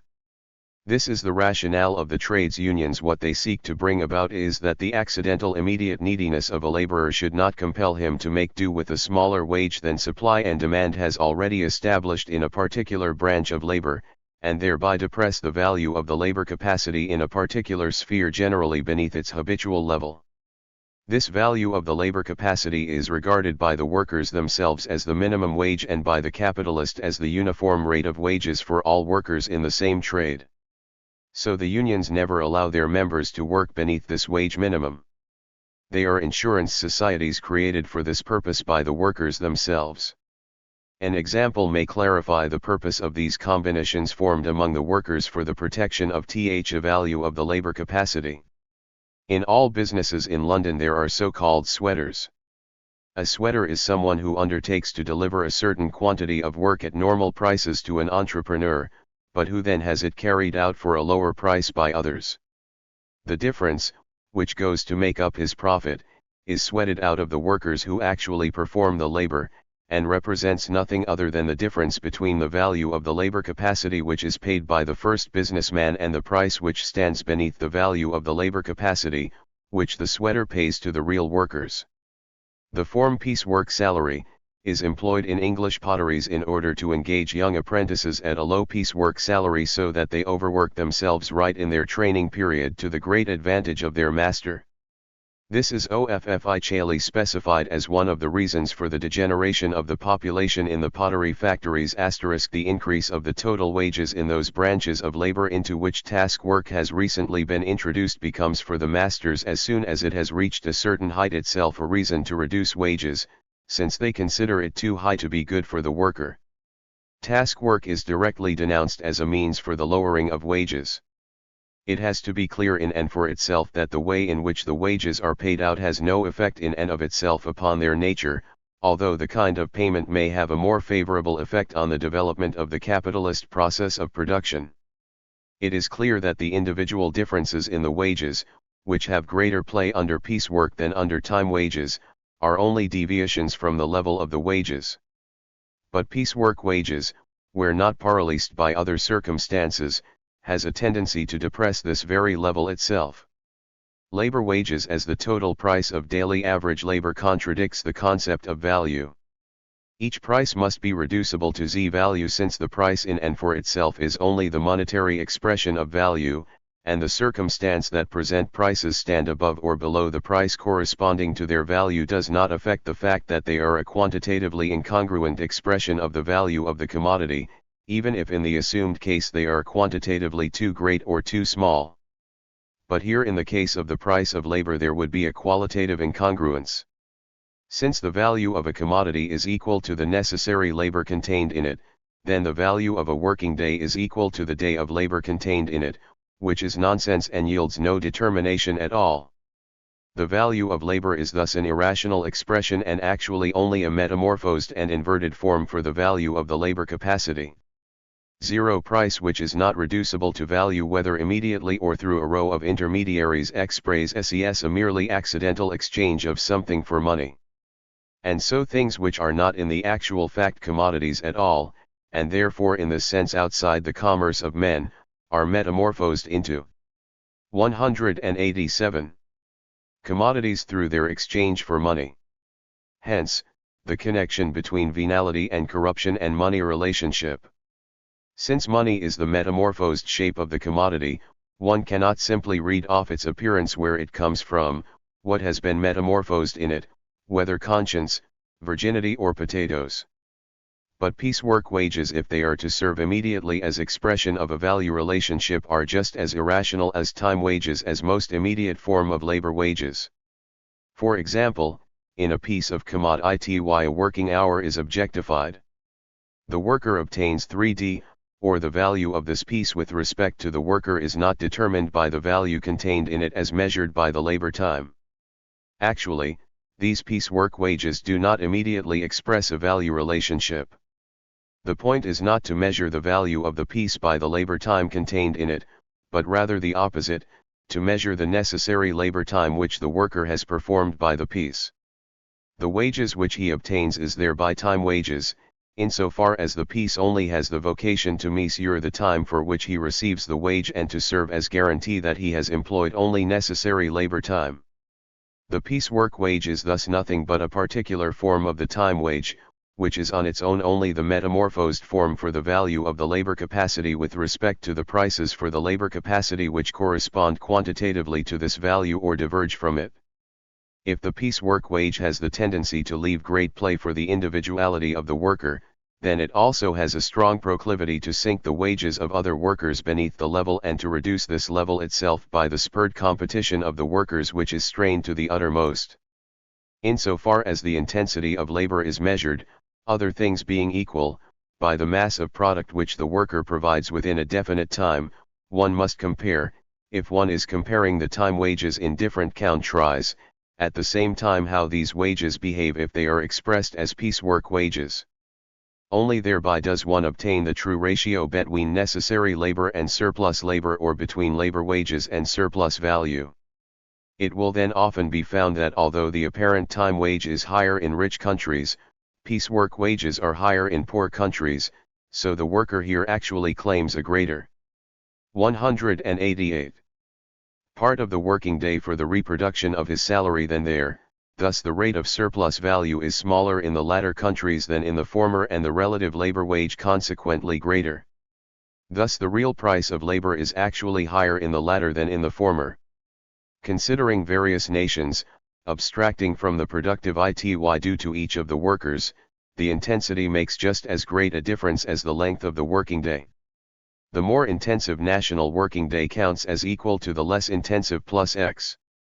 If one takes the working day of the gold and silver producing countries as the measure of the international working day, then the more intensive English working day of 12 hours will express itself in more gold than the less intensive Spanish, i.e., it will stand higher in relationship to the middle working day realized in gold and silver. A higher national labor wage, considering the entire day of a given length, thus presupposes in actuality no higher price of labor as price for a definite labor quantum. In the case of a longer duration of labor as in the case of greater intensity of labor, the labor wage can be higher in one land than in another, and yet in the first place constitute nevertheless a smaller part of the total day, thus being smaller, and in the second place itself represent a smaller price of labor. For example, if the worker obtains daily 3 shillings for 12 hours, then that is less than if his daily wage amounts to 26 shillings for 11 hours.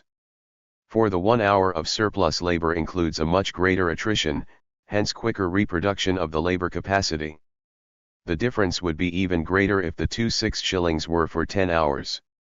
Differing centralization of means of production in different peoples. There is much more machinery for work and mechanical power in the English factory for the single worker, and thus also much more raw material which is worked by him in the same timely compared to the Frenchman.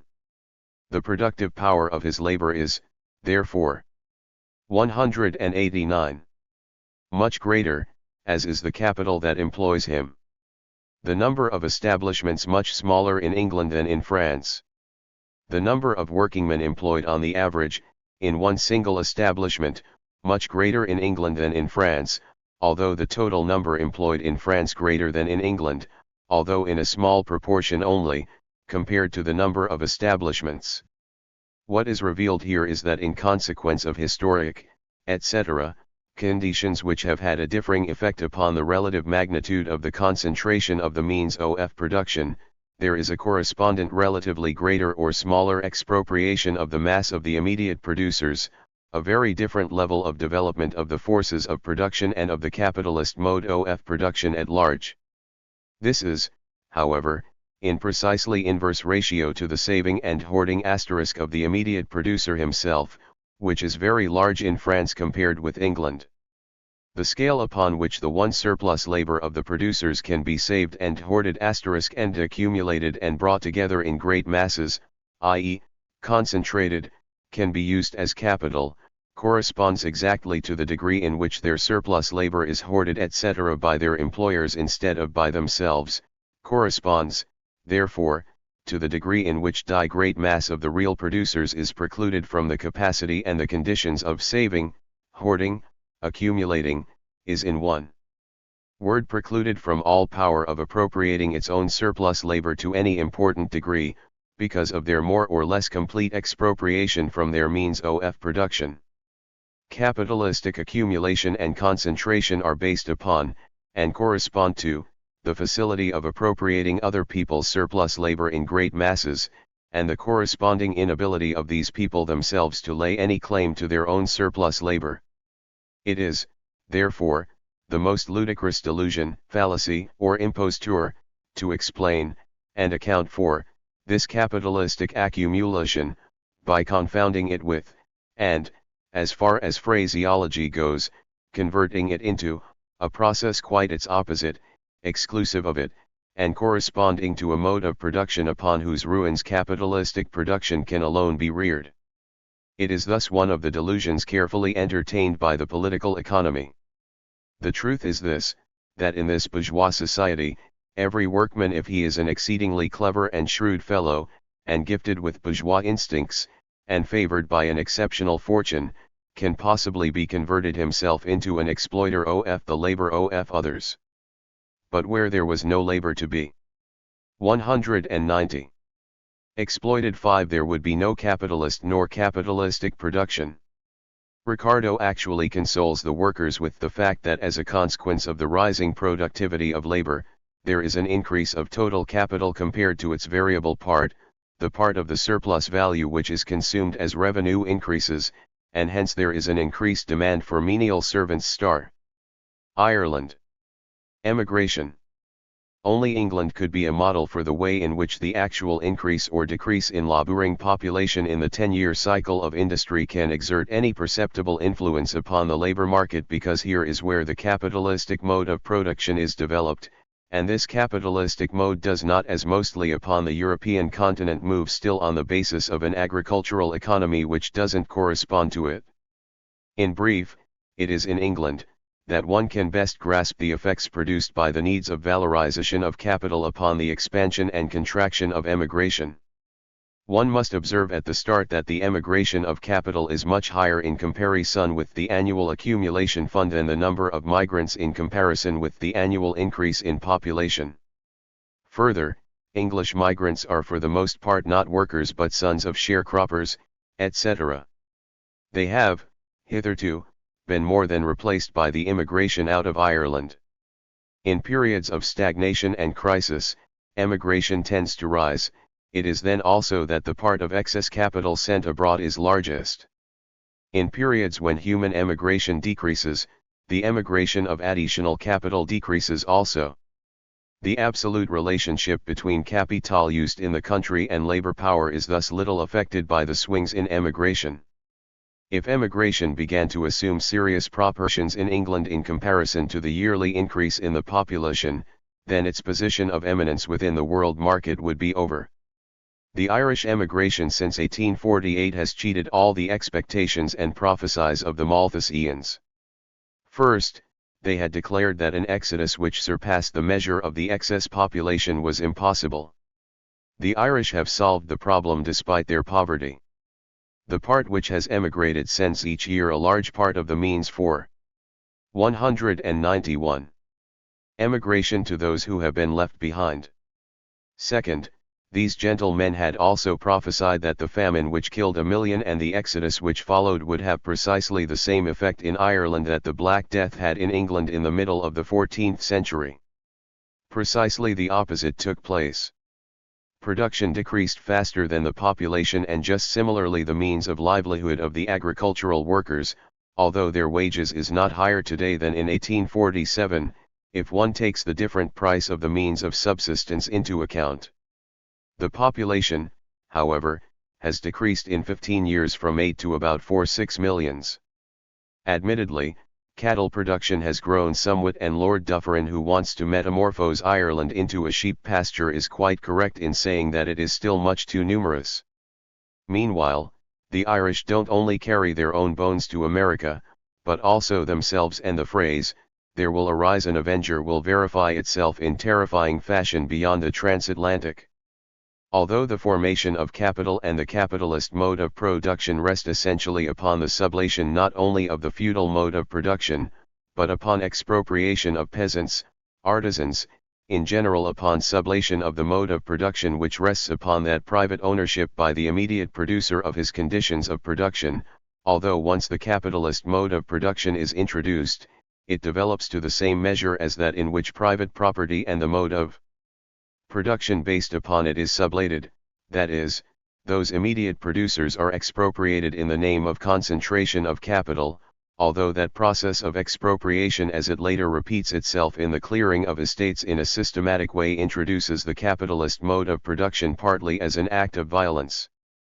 It isn't only the theory of the capitalist mode of production, but it is the capitalist himself for whose view of things his own kind of property and appropriation, which rests upon the appropriation of the labor of others in its process and upon the expropriation of the immediate producer as its basis, who likes to take such a mode for that mode of production which to the contrary presupposes the private ownership by the immediate producer of his own conditions of production, a presupposition under which the capitalist mode of production would be impossible in agriculture and manufacture, etc. And consequently likes to represent every attack, too, upon this form of appropriation as an attack upon that property which he has labored over, indeed, as an attack upon all. 192. Property. There is naturally great difficulty involved in the attempt to represent the expropriation of the laboring masses from their property as the vital precondition of the property which rests upon labor. The universal juridical conception from Locke to Ricardo is consequently that of petty bourgeois property, while the relationships of production which are portrayed by them belong to the capitalist mode of production. What makes this possible is the relationship of buyer and seller, who remain formally the same in both forms. In all these writers one finds the doublet, 1. Proceeding in economic terms against private property which rests upon labor. They show the advantages of the expropriation of the masses and of the capitalist mode of production. 2. In ideological and juridical terms, the ideology of that private property which rests upon labor is simply transferred to that property which rests upon the expropriation of the immediate producers. Thus, example the talk about handing present burdens on to coming generations through state debts. A can give B an IOU for products of the future, just as there are even poets and musicians of the future. But A and B together never consume an atom of the product of the future. Every generation pays its own costs of war. On the other hand, a worker can expend in this year the labor of the 3 following years in advance. Ada pretending to stave off the expenses of the present hour to a future day, in pretending that you can burthen posterity to supply the wants of the existing generation, one is propounding the absurdity, that you can consume what does not yet exist, that you can feed on provisions before their seeds have been sown in the earth. All the wisdom of our statesmen will have ended in a great transfer of property from one class of persons to another, in creating an enormous fund for the rewards of jobs and peculation. The colliers, how this dependency of the colliers upon their exploiters for their homes' works is shown in every strike. For example, the strike in Durham in November 1863. The people were thrown in the street with wife and child during stormy weather, and their furniture, etc. 193. Was thrown out the doors. So the main problem was to find a roof during the cold nights. A large part slept in the open air, part broke into their evacuated dwellings and occupied them during the night. The exploiters of the mines had doors and windows nailed shut next day and prevented those who had been thrown out from enjoying the luxury of sleeping during an icy night on the bare floor of the empty cottages. People resorted to throwing up wooden cabins, wigwams of turf, but these were torn down by the owners of the fields. A mass of children died and withered during this campaign of labor against capital. 4. Marginal notes to A. Wagner's textbook on political economy. 195. 4. Introduction. The notes to Adolf Wagner were written in the latter part of 1879 and finished at the end of the following year. They represent Marx's last comments on the criticism of political economy before his death in 1883. They consist of a series of marginal notes commenting upon Adolf Wagner's general or theoretical political economy. The notes were first published in a Russian translation edited by David Ryazanov in the Marx Engels Archive for 1930, and the German text first appeared in the Marx Engels Werke, 19. In these notes Marx deals with many of the themes first worked over in Grundrisse. Here, however, he is writing after the publication of Volume I of Capital, in which he had presented a detailed critique of political economy, its method, and philosophical presuppositions. Marx explores many issues in his comments on Wagner's book, including a discussion of the relationship between his own work and that of classical political economy. The most important feature of them, however, is Marx's systematic defense of philosophical materialism as the only standpoint from which a correct critique of political economy and a scientific analysis of capitalism could proceed. Marx from the outset rejected Wagner's point of view, the socio-legal point of view, one which he shared with other writers such as Rodbertus and Karl Heinrich Rau, Wagner's late mentor. As Marx notes, Wagner consistently inverted the real relationship between economic relations and legal relations. For Wagner, economic relations were treated as the outcome of legal relations, whereas Marx from the time he wrote the German ideology had argued from exactly the opposite and materialist standpoint. For Wagner, there was first the law and then commerce. In reality, Marx. 197. 198. Insists, it is exactly the other way round. At first there is commerce, then a legal order emerges out of it in which these commercial relationships find their expression. This point is of especial importance in connection with Marx's method in Capital. Capital does not exploit wage labor because of legal coercion. Capitalist economy has to be explained from the supposition of the exchange of equivalents, in which surplus value does not accrue to the owners of capital as a result of narrow cheating.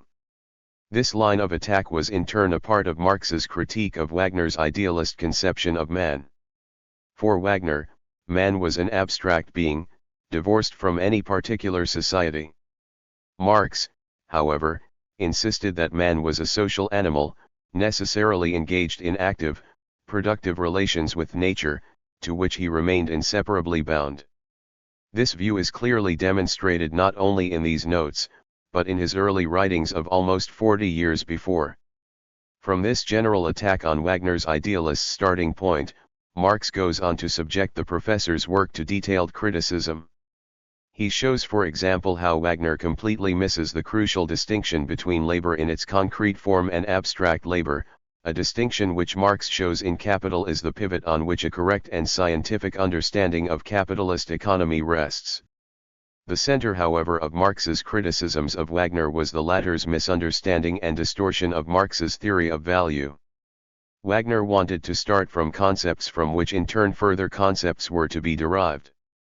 Marx once more exposes his method as idealist. He insists that in Capital he does not start from any concepts, and therefore not from any concept of value. He begins, as the opening paragraph of Capital tells us, from the predominant form taken by wealth in capitalist society, that is the commodity. He then proceeds to subject the commodity to a detailed analysis in which he shows how money and capital develop dialectically and from the internal contradictions of the commodity itself. It is from the commodity that the concepts of value and exchange value are derived. Marx shows that all his concepts are a reflection of the real historical process of capitalist development of the productive forces. Only at a definite stage do the products of labor assume value form, and only under capitalism does this form predominate. For Marx, value was a social and not a natural category. That is, it reflected the particular historical conditions in which the products of labor were produced for exchange. Wagner continually confused use value and exchange value, an expression of his more basic confusion between the natural and the social, which, in turn, finds its expression in his failure to distinguish between concrete labor, which produces use values, and abstract labor, which produces value. Some revisionists have claimed to see in these notes a qualitative break with all Marx's earlier writings, including even Capital itself. Amongst these the most prominent is the French Stalinist, Louis Althusser. Such a view has no foundation whatsoever. Marx, in refuting Wagner, draws continually upon Capital, and particularly from the early chapters of Volume I, to which Althusser so violently objects because of their Hegelian character. The essence of Marx's refutation of Wagner's socio-legal standpoint is to be found in all his writings, from the rejection of young Hegelianism and his attack upon Proudhon, the poverty of philosophy, 1847, onwards. Far from demonstrating any epistemological break as Althusser and his followers claim, Marx's notes on Wagner are a testimony to Marx's consistent defense of the dialectical materialist world outlook in all his work from the mid-1840s right up to the end of his life. Mr. Wagner's interpretation is the social-legal interpretation. He finds himself thereby in agreement with Rodbertus, Lang, and Joft 1. He refers to Rodbertus and Joft for the main points in the foundation. Mr. Wagner says even about piracy, as non-legal gain in the case of whole peoples, that it is only robbery if a true law of nations is assumed as obtaining. He is above all concerned to investigate the conditions for economic common life, and determines in accordance with them the sphere of economic freedom of the individual. The drive for satisfaction does not act and is not supposed to act as pure natural force, but rather stands, just as every human drive does, under the direction of reason and conscience. Each act which results from it is therewith a responsible one, and is constantly subjected to unethical judgment, which is, nevertheless, I grant you, exposed to historical change. Within labor *, Mr. Wagner does not distinguish between the concrete character of each labor and the expenditure of labor power common to all these species of labor.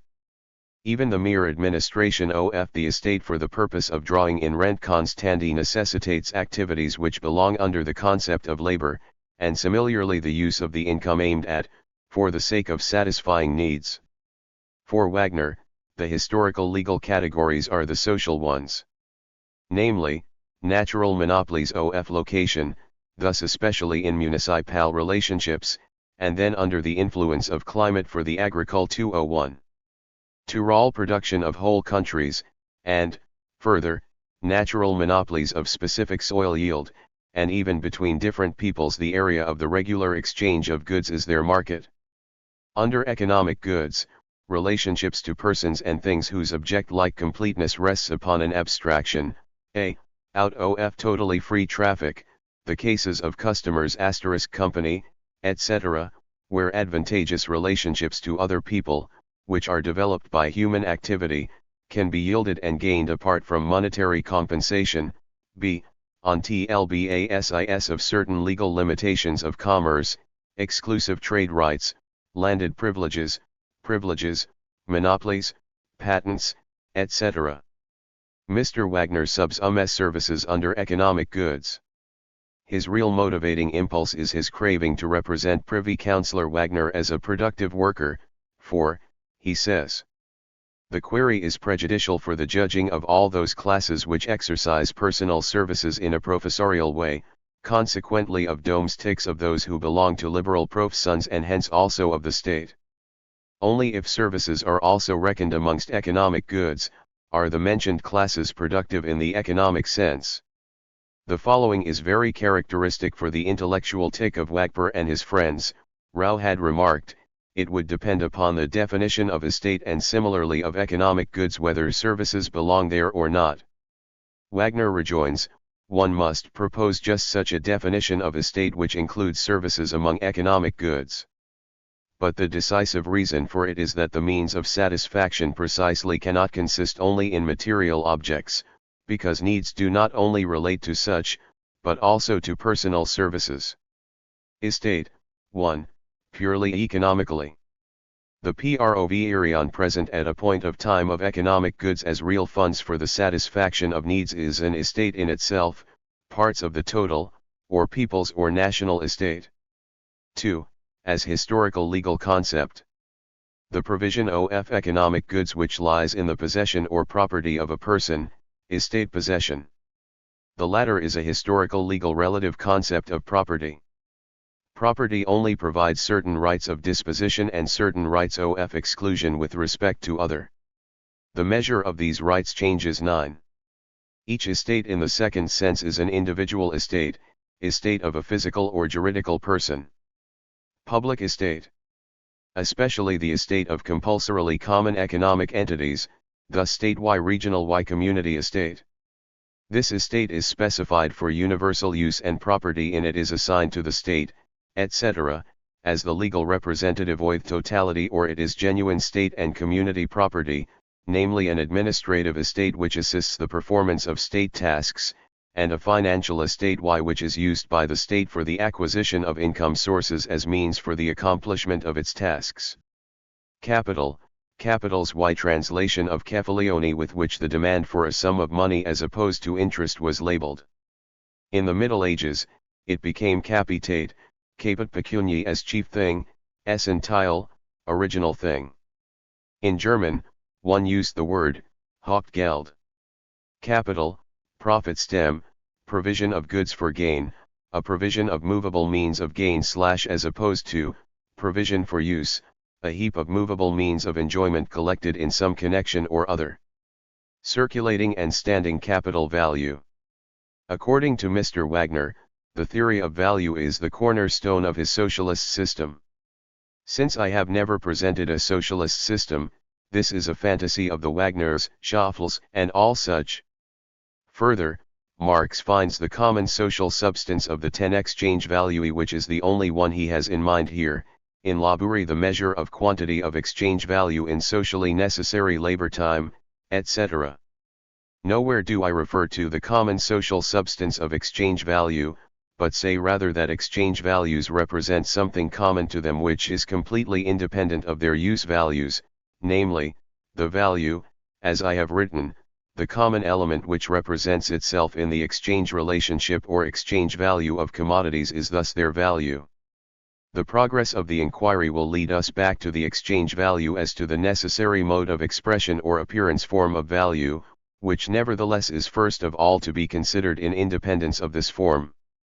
So I do not say that the common social substance of exchange value is labor, and since I treat of the form of value, i.e. the development of exchange value, at length in a special section, for that reason it would be peculiar to reduce this form to common social substance, labor. Another thing Mr. Wagner forgets is that neither value nor exchange value are subjects in my work, but rather the commodity. Furthermore, this theory is not only a general value theory but a theory of costs joined to Ricardo. Mr. Wagner could have acquainted himself with the difference between Ricardo and me as well from capital as out of the article by Sieber. Ricardo in fact only concerned himself with labor as measure of value magnitude and therefore found no connection between his value theory and the essence of money. If Mr. Wagner says this is no general value theory, he is completely correct in his sense, since by general value theory he understands that subtle fantasizing around the word value, a thing which also enables him to remain with that traditionally Germanic confusion which is proper to professors between use value and value asterisk since both have the word value in common. As far as what he goes on to say, that this is theory of costs 9, that either turns out to be a tautology, asterisk commodities, in so far as they represent values only something social labor, and in so far namely, as the value magnitude of a commodity is, determined by the magnitude of the labor time contained in it, and Mr. Wagner proves the opposite by assuring us that this theory of value is not the general one because this is not Mr. Wagner's view of the general theory of value. Or he says something false. Ricardo confuses value and costs of production. I have already expressly referred to the fact that values and prices of production do not coincide. Why not? That I have not said to Mr. Wagner. Moreover, I proceed in an arbitrary way because I reduce these costs to the accomplishment of work as it is called, only in the narrowest sense of the term. That presupposes always a proof which has hitherto been lacking, namely that the process of production is possible altogether without mediation of that activity which forms and applies capital. Instead of loading me with such deductions of the future, Mr. Wagner should on the contrary first have shown that a social process of production does not exist in those very numerous communities which existed before the appearance of private capitalists.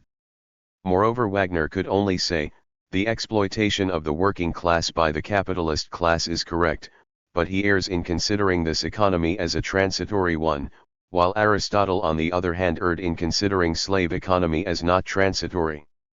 As long as such a proof has not been carried out, the winnings from capital are reaui also a constitutive element of value, not only a deduction or robbery perpetrated on the worker, as in accordance with the socialist interpretation. Just what is meant by deduction perpetrated on the worker * does not emerge. To be sure, in my presentation the winnings from capital are really also not only a deduction or robbery perpetrated on the worker. On the contrary, I present the capitalist as a necessary functionary of capitalist production, and present at great length the fact that he does not only deduct or rob, but forces the production of surplus value, thus helps create what is to be deducted in the first place. I furthermore show in detail that even in the exchange of commodities, only equivalents are exchanged. The capitalist, as soon as he paid the worker the actual value of his labor power, proceeded to acquire the surplus value with all the right in the world, that is, with the right that corresponds to this mode of production. But all of this is insufficient to make capital winnings into the constitutive element of value, but only proves that there lurks in the value which is not constituted 9 by the 206. Labor of the capitalist, a part which he can appropriate rightly, that is, without injuring the right which corresponds to the exchange of commodities. That theory only takes this one moment which determines value into account, and in a one-sided way the costs, not the other moment, the utility, the use, the moment consisting of need *. This not only does not correspond to the formation of exchange value within modern transactions, but like Schoeffel in his work Quintessence and especially in Social Bodies demonstrates in so exemplary and probably final a manner, also do not correspond to the relationships as they would necessarily have to structure themselves in Marx's hypothetical social state * that can be conclusively shown, namely, by the example of grain and such like, whose exchange value would have to be regulated in some other way than merely in accordance with the costs, on account of the influence of changing harvests while need remains roughly the same, necessarily in a system of social taxes. So many words, so much nonsense. First, I have never spoken of social taxes and have been concerned in the investigation of value. *Mayor refers by the term grinder to the so-called grinder jar, the 1870s, when businesses made immense increases in their capital gains as fictitious value. Ed. Notes on Wagner 207. With bourgeois relationships and not with the application of this valuatory to the social state *, which was not even constructed by me but by Mr. Chaffu for me. Second, if the price of grain rises on the occasion of a harvest failure, then, first, the value rises, because a given mass of labor is realized in less product, second, its selling price rises even more. What does that have to do with my theory of value? Precisely to the extent that the grain is sold above its value, to just that extent are other commodities sold beneath their value, and that happens even when their own money price does not fall. The value sum remains the same even if the expression of this whole value sum in money should have grown, hence, the sum of the exchange value should have risen, by Mr. Wagner's account. This is the case if we assume that the decline in price in the sum of the other commodities does not cover the super value price of the grain. But in this case, the exchange value of money has fallen pro tanto beneath its value. The value sum of all commodities not only remains the same but even remains the same in its money expression if money is reckoned along with the commodities. Further, the increase in its value given by the crop failure will in any case be smaller in the social state than is the case with the grain usurers of today. For in that case, the social state will draw up production from the very beginning in such a way that the annual provision of grain depends to only the minimal extent upon the accidents of weather. The scope of production, the provision and use aspect, is subject in such a state to rational regulation. Finally, what is the social tax supposed to prove either for or against my theory of value? Just as little as the compulsory regulations enacted on a ship or in a fortress or during the French Revolution, during scarcity of food, which do not concern themselves with value at all. And what is so atrocious about the social state, that it wounds the laws of value of the bourgeois capitalist state * and consequently also the theory of value, is nothing but childish nonsense. The very same Wagner complacently cites Rao. In order to avoid misunderstandings, it is necessary to establish what is meant by value as such, and it is suitable to German usage to choose use value to this end. Derivation of the concept of value. According to Mr. Wagner, use value and exchange value are to be 208. Derived at once from the concept of value, not as with me, from a concretum, the commodity, and it is interesting to pursue this scholasticism in its latest foundations. It is a natural drive of man to bring the relation in which internal and external goods stand to his needs, into clear consciousness and understanding. This happens through the assessment, whereby value is ascribed to goods, respectively to things of the external world, and is measured, and this signifies, p. 12, all means for the satisfaction of needs are called goods. If in the first sentence we replace the word goods with its Wagnerian conceptual content, then the first sentence of the quoted passage reads: It is a natural drive of man to bring the relation, in which the internal and external means for the satisfaction of his needs stand to his needs, into clear consciousness and understanding. We could simplify this sentence somewhat by dropping the internal means etc. as Mr. Wagner does respectively to in the sentence which immediately follows. Man, if the category man is meant here, then he has, in general, no needs. If it is man who confronts nature as an isolated individual, then he is to be understood as a non-herd animal. If it is man already found in any form of society, and Mr. Wagner implies this, since, for him, man, even if he does not have a university education, has language at any rate, then the determinate character of this social man is to be brought forward as the starting point, i.e. the determinate character of the existing community in which he lives, since production here, hence his process of securing life, already has some kind of social character. But with the professor schoolmaster the relations of man to nature are not practical from the outset, thus relations established by action, rather they are theoretical, and two relations of that sort are already in the first sentence boxed into each other. First, since in the following sentence the external means for the satisfaction of his needs or external goods are transformed into things of the external world, then the first boxed-in relation takes the following shape: man stands in relation to the things of the external world as means for the satisfaction of his needs. But on no account do men begin by standing in that theoretical relation to the things of the external world. They begin, like every animal, by eating, drinking, etc., hence not by standing in a relation, but by relating themselves actively, taking hold of certain things in the external world through action, and thus satisfying their need. Through the repetition of this process, the property of those things, their property to satisfy needs, is impressed upon their brains. Men, like animals, also learn to distinguish theoretically from all other things the external things which serve for the satisfaction of their needs. At a certain stage of this evolution, after their needs, and the activities by which they are satisfied, have, in the meantime, increased and developed further, they will christen these things linguistically as a whole class, distinguished by experience from the rest of the external world. This happens necessarily, since they stand continually in the production process, i.e. the process of appropriating these things in active association among themselves and with these things, and soon have to engage in a battle with others over these things. But this linguistic designation only expresses as a representation what repeated confirmation in experience has accomplished, namely, that certain external things serve men already living in a certain social connection for the satisfaction of their needs. Men assign to these things only a particular name, because they already know that they serve for the satisfaction of their needs, because they get hold of them through activity which is repeated more or less often, and they also try to keep them in their possession.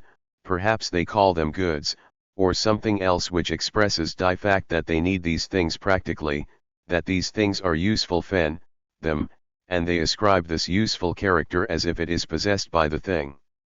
Although it would scarcely appear to a sheep as one of its useful properties that it is edible by man. Thus, men begin, as a matter of fact, by appropriating certain things of the external world as the means for satisfying their own needs, etc., etc. Later they also come to designating them linguistically as what they are for them in practical experience, namely, as means for satisfying their needs, as things which satisfy them. If one calls this circumstance, that men do not only deal with such things practically as the means of satisfying their needs, but also that they designate them in ideas, and moreover, in language, as things satisfying their needs, hence things satisfying them themselves, if one calls this ascribing a value to them according to German usage, then one has proved that the general concept value arises from the behavior of men towards the things found in the external world which satisfy their needs, and consequently that this is the species concept of value 9, and that all other sorts of value, as e.g. the chemical value of the elements, are only a subspecies. It is the natural drive of a German professor of political economy to derive the economic category value from a concept, and he hives this by rechristening what in political economy is commonly called use value as value * pure and simple, according to German usage. And as soon as value pure and simple has been found, it serves in turn for deriving use value, again from value pure and simple. For that, one has only to place the fragment use, which has been dropped, once again, in front of value pure and simple. In fact, it is Rao who says plainly that it is necessary to establish what is meant under value pure and simple, and who naively asserts, and for this it is in accordance with German usage to choose use value / if man relates himself to things as means for satisfying his needs, then he relates himself to them as goods *, witness Wagner. He ascribes to them the attribute good. The content of this operation is in no way altered by Mr. Wagner rechristening this ascribing value. His own lazy consciousness comes forthwith to understanding in the next sentence. Ths happens through the assessment, by which value is ascribed to the goods, in relation to the things of the external world, and is itself measured. We do not want to waste words on Mr. Wagner's derivation of value from the assessment of value. Man 9 has the natural drive to do this, to assess goods as values, and this permits Mr. Wagner to derive the result, promised by him, of the concept of value in general. Wagner does not smuggle in relation to the things of the external world 9y under the word goods for nothing. He starts from this: man relates himself to things of the external world, which are the means for satisfying his needs, as goods 9. He assesses these things just by relating himself to them as goods. And we have already had the earlier paraphrase for this assessment, reading, for example, Alan stands as a needy being in continuous contact with the external world around him, and discovers that in that external world lie many conditions of his life and well-being. This means nothing more than that he assesses the things of the external world so far as they satisfy his needy being, so far as they are the means for satisfying his needs, and for that reason, as we heard earlier, he relates himself to them as goods. Now, one can, particularly if one feels the natural professorial drive to derive the concept of value in general, ascribe to the things of the external world the attribute goods, even to ascribe value 9 to them.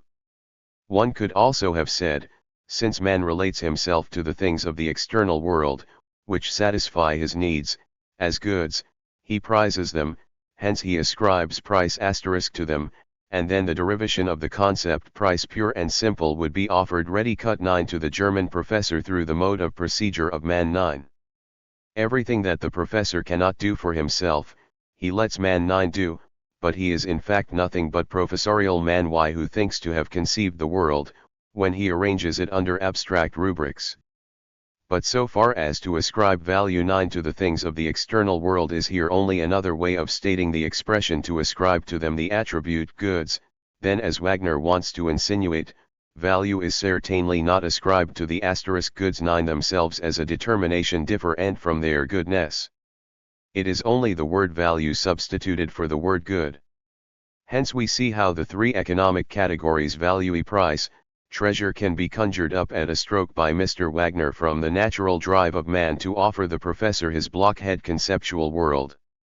But Mr. Wagner has the hidden urge to escape from his labyrinth of tautologies and to obtain a further something or something further by false pretenses. Hence the phrase, by which value is ascribed to the goods, respectively to the things of the external world, etc.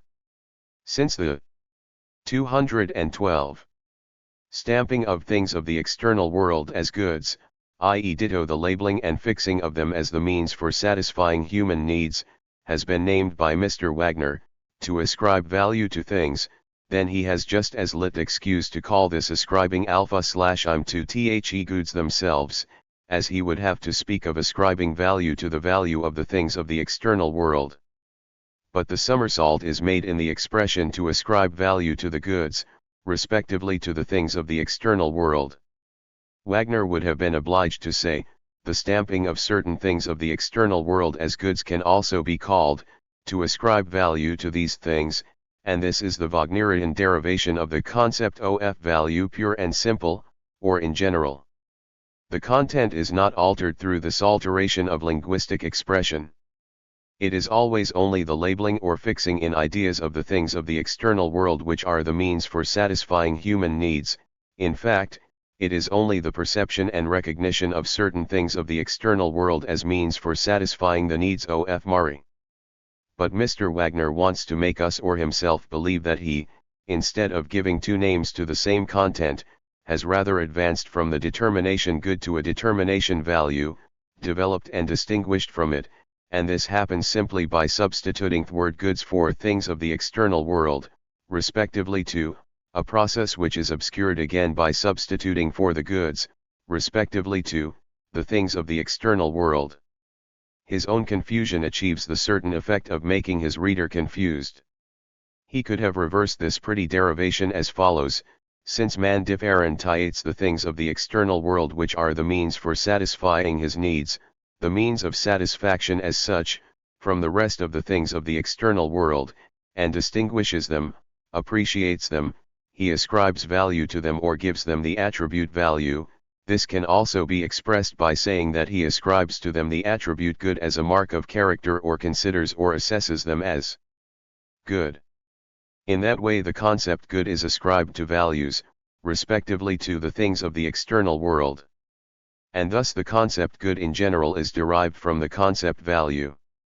With all such derivations, it is simply a case of being diverted from the matter, whose resolution is beyond us. But Mr. Wagner proceeds in the same breath from the value of goods to the measure of this value. The content remains absolutely the same, were the term value in general not smuggled in. It could have been said, since man stamps. Notes on Wagner 213. Certain things of the external world, which etc., as goods, he comes by and by to compare these goods with one another and, corresponding to the hierarchy of his needs, to bring them into a certain rank ordering, i.e. if we want to call it something, to measure them. Wagner may not speak at all of the development of the real measure of these goods here, i.e. of the development of their measure of quantity, since this would remind the reader too easily how little is in question here. What is normally understood under measure of value 9 things of the external world, which are the means for satisfying human needs, as goods, can also be named, to ascribe value to these things, but, since the Latin word dignitas equals worth, merit, rank etc., which ascribed to things, also means value 9, dignitas is derived from dignus, and this from di, point out, show, indicate, therefore dignus means pointed out, hence also digitus, finger, with which one indicates a thing, points to it, in Greek, didnumadoktylos, in Gothic, geatekta, in German, indicate, and we could take many more derivations into consideration, that diknomai or diknio has the fundamental stem dek in common with dekhomai. Wagner accomplishes all this banality, tautological muddle, quibbling over words, surreptitious maneuvers in fewer than 7 lines. After this trick, it is no wonder that this obscurantist proceeds with great confidence. THEMUCH disputed concept of value still obscured by many only apparently profound inquiries, is easily untangled if one, as was done hitherto, starts out from need and the economic nature of man, and reaches the concept of goody and to that concept connects the concept of value. We have here the conceptual economy, whose alleged elucidation by the obscurantist runs to the connecting and, so to speak, to the disconnecting 9. Further deduction of the value concept, subjective and objective value. Subjective, and in the most universal sense the value of the good equals meaning which is attributed to the good on account of its utility. Not a characteristic of things in themselves, even. 214. If value has the utility of a thing as its presupposition. In the objective sense, one understands by value, values the value possessing goods too at the point where good and value, goods and values become essentially identical concepts. After Wagner has altered the name of that which is customarily named use value 9 to value in general 9, to value concept as such, he cannot fail to recall that the value derived in this way is the use value t. After he went ahead and altered the name of use value asterisk to value concept asterisk in general, to value as such, he then latterly discovers that he is only babbling about use value, and hence has derived it, since nowadays babbling and deriving are essentially asterisk identical thought operations. But upon this occasion we experience just how subjective this previously objective asterisk conceptual confusion of Professor Wagner really is. Namely, he reveals a mystery to us. Rodbertus has written a letter to him where he expounds just why there is only one kind of value, use value. Asterisk have adopted this interpretation whose significance I once emphasized in the first edition asterisk concerning what Rodbertus says. Wagner says, that is completely correct and necessary for the alteration of the usual, illogical division of value 99 into use value and exchange value, as I had projected in the first edition. and this same Wagner ranks me among the people according to whom use value should be completely eliminated from science star. That is all babbling. In the first place, I do not proceed on the basis of concepts *, hence also not from the value concept, and I do not have the task of dividing it up in any way, for that reason. What I proceed from is the simplest social form in which the product of labor in contemporary society manifests itself, and this is as commodity star. That is what I analyze, and first of all to be sure in the /ORM in which it appears. Now I find at this point that it is, on the one hand, in its natural form a thing of use value, alias use value, and on the other hand that it is bearer of exchange value, and is itself an exchange value from this point of view. Through further analysis of the latter I discovered that exchange value is only an appearance-/ORM, an independent mode of manifestation of the value which is contained in the commodity, and then I approach the analysis of this value. Hence, I explicitly write, if it says at the beginning of this chapter in the routine manner, the commodity is use value and exchange value, this is strictly speaking false. The commodity is use value or use object and value. It manifests itself as the duality that it is as soon as. Notes on Wagner 215. Its value possesses a proper appearance form different from its natural form, that of exchange value etc. So I do not divide it into use value and exchange value as opposites into which the abstract, value E** splits, but rather the concrete social shape of the labor product, the commodity, is on the one hand use value and on the other hand value, not exchange value, since this is merely appearance/ORM, not its own content. Second, only an obscurantist who has understood not a word of capital can conclude, because Marx repudiates all Germanic professorial nonsense about use value * in general in a note to the first edition of Capital, and refers readers who wish to know something about actual use values to Introduction to Commodity Theory * for that reason, use value plays no role in his work. Naturally * it does not play the role of its contrary, value, which has nothing in common with it apart from the fact that value occurs in the name use value. He could just as well have said that exchange value is ignored in my work because it is only appearance form of value, but it is not value, since for me the value * of a commodity is neither its use value nor its exchange value. If one has the task of analyzing the commodity * the simplest economic concretum, then one must keep all relationships distant which have nothing to do with the proposed object of analysis.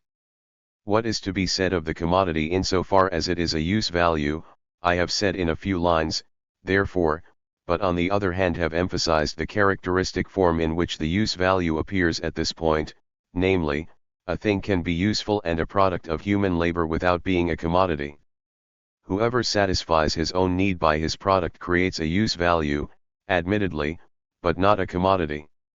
In order to produce a commodity, he not only has to produce a use value, but a use value for others, social use value.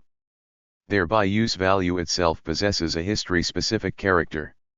In primitive communities in which food is produced and distributed in common among the members of the commune, the common product satisfies the needs of life of each member of the commune, of each producer. The social character of the product resides in this case in its communal character. Thus it would be pure babbling in 216. The analysis of the commodity, since it manifests itself on the one hand as use value or good and on the other hand as value, just to tie on upon this occasion all sorts of banal reflections concerning use values or goods which do not fall within the realm of the world of commodities, like state goods, communal goods, etc., as Wagner and the German professor does in general, or concerning the good health, etc. Where the state is itself a capitalistic producer, its product is a commodity and hence possesses the specific character of every commodity. On the other hand, this obscurantist has overlooked the fact that even in the analysis of the commodity my work does not simply stop with the dual modality in which it manifests itself, but rather there is an immediate progress on to the fact that within this duality of the commodity what is manifested is a double character of labor, the product of which the commodity is, of useful labor, i.e., of the concrete modes of labors which create use values, and of abstract labor, of labor as expenditure of labor power, irrespective of what useful manner it is expended in.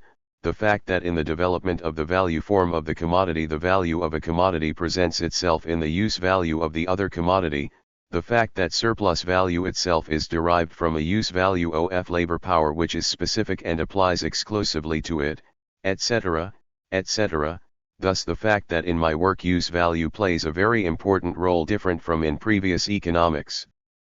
But that it precisely only comes under consideration always where such consideration comes from the analysis of a given economic structuring, not from intellectualizing hither and yon about the concepts or words use value and value. On the other hand, even if it is not on occasion of the commodity's use value that during an analysis definitions of capital are straight away tied on, which must obviously be utter nonsense as long as we are still standing right at the point of analyzing the elements of the commodity. What bores Mr. Wagner in my presentation is the fact that I do not do him the favor of following the German chauvinist professor-like striving, and confound use value and value with one another. Although German society is very late in formation, it has notes on Wagner 217.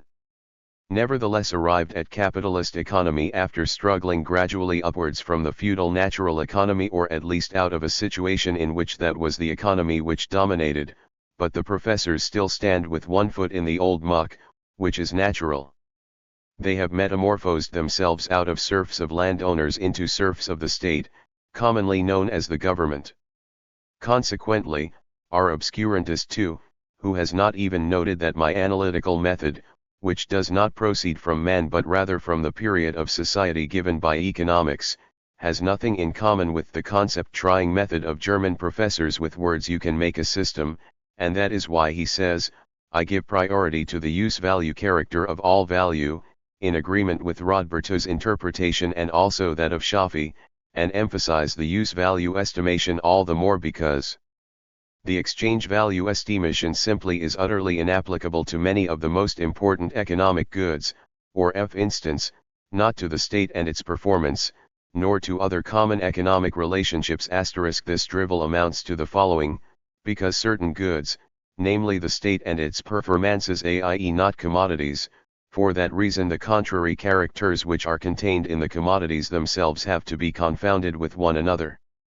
With regard to Wagner and his consorts, it is in any case difficult to claim that they win more when their performances are assessed by their use value, their objective content, than when they are assessed by their content, i.e., by their pay. In Gothic there is only one word for value and worth, werths, time metaphysically, to assess the value, to hold in esteem, to mark.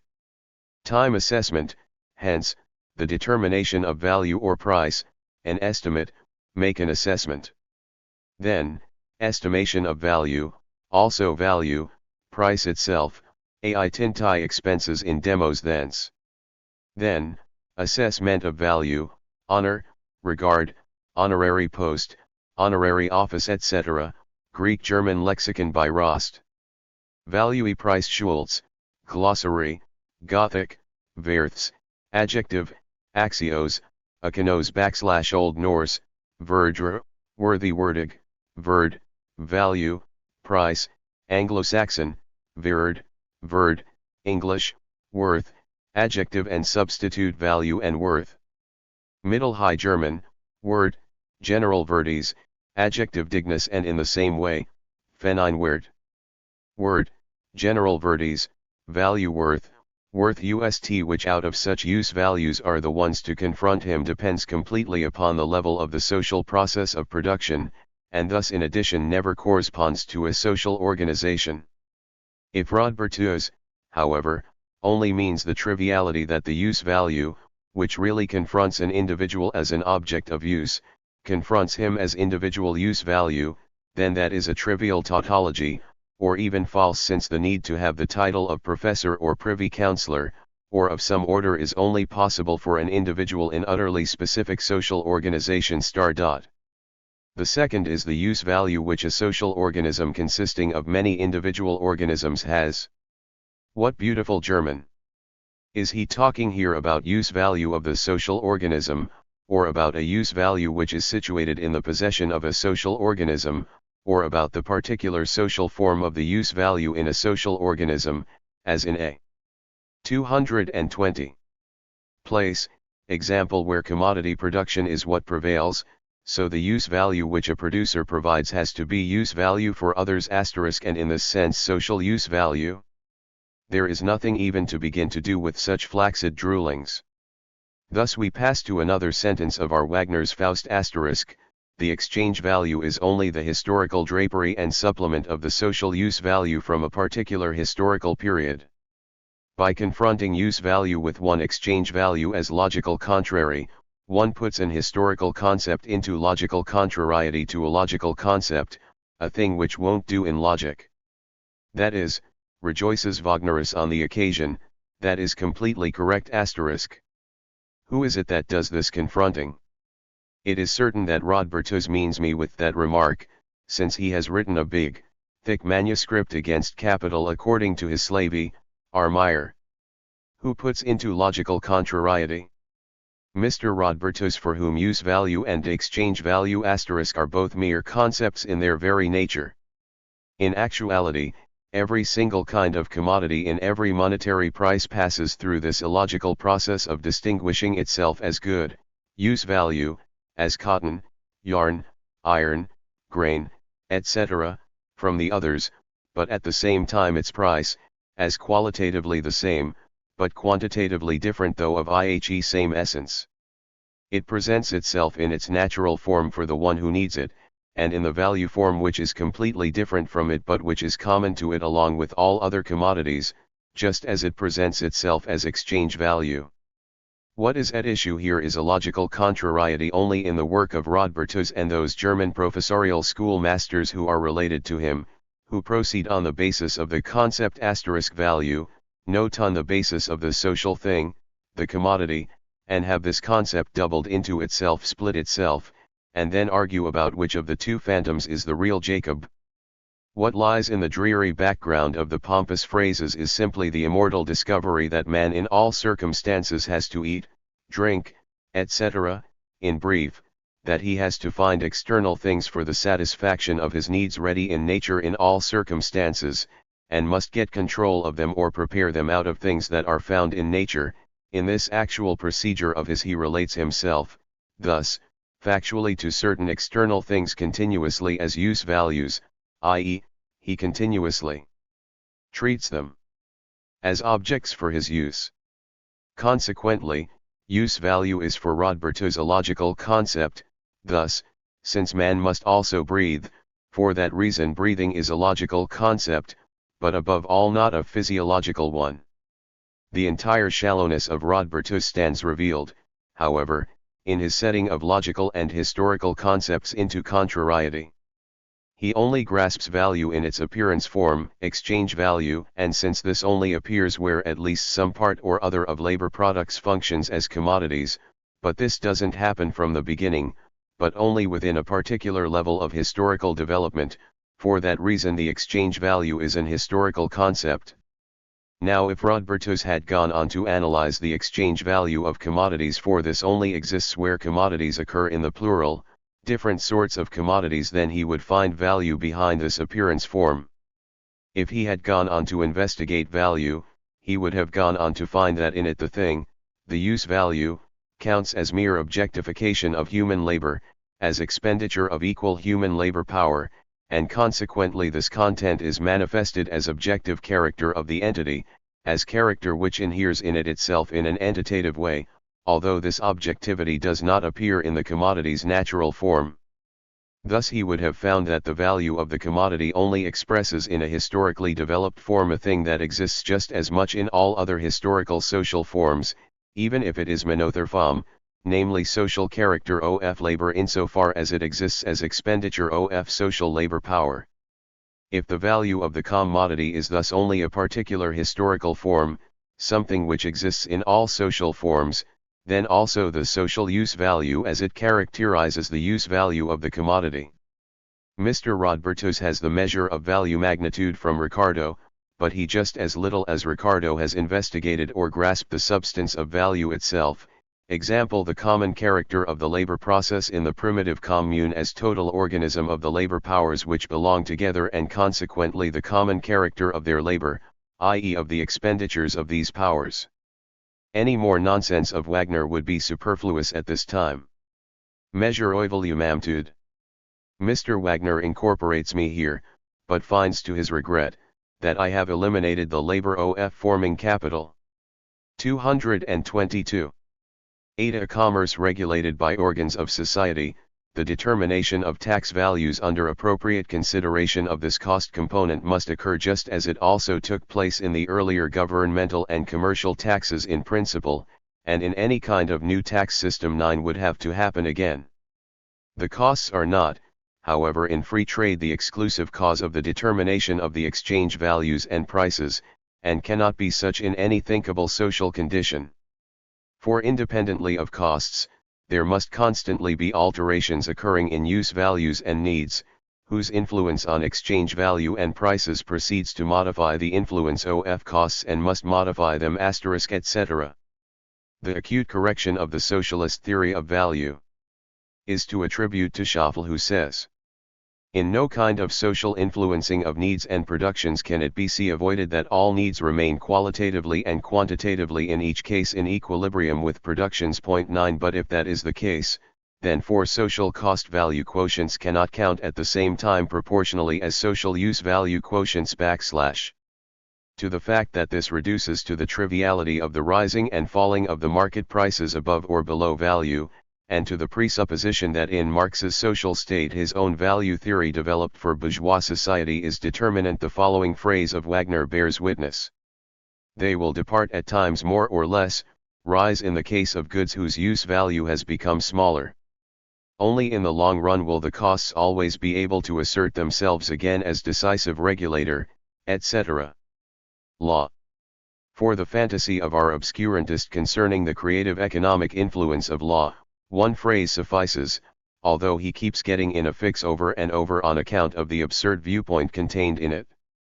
The economic unit has at its head, as organ of its technical and economic activity, a person as legal and economic subject.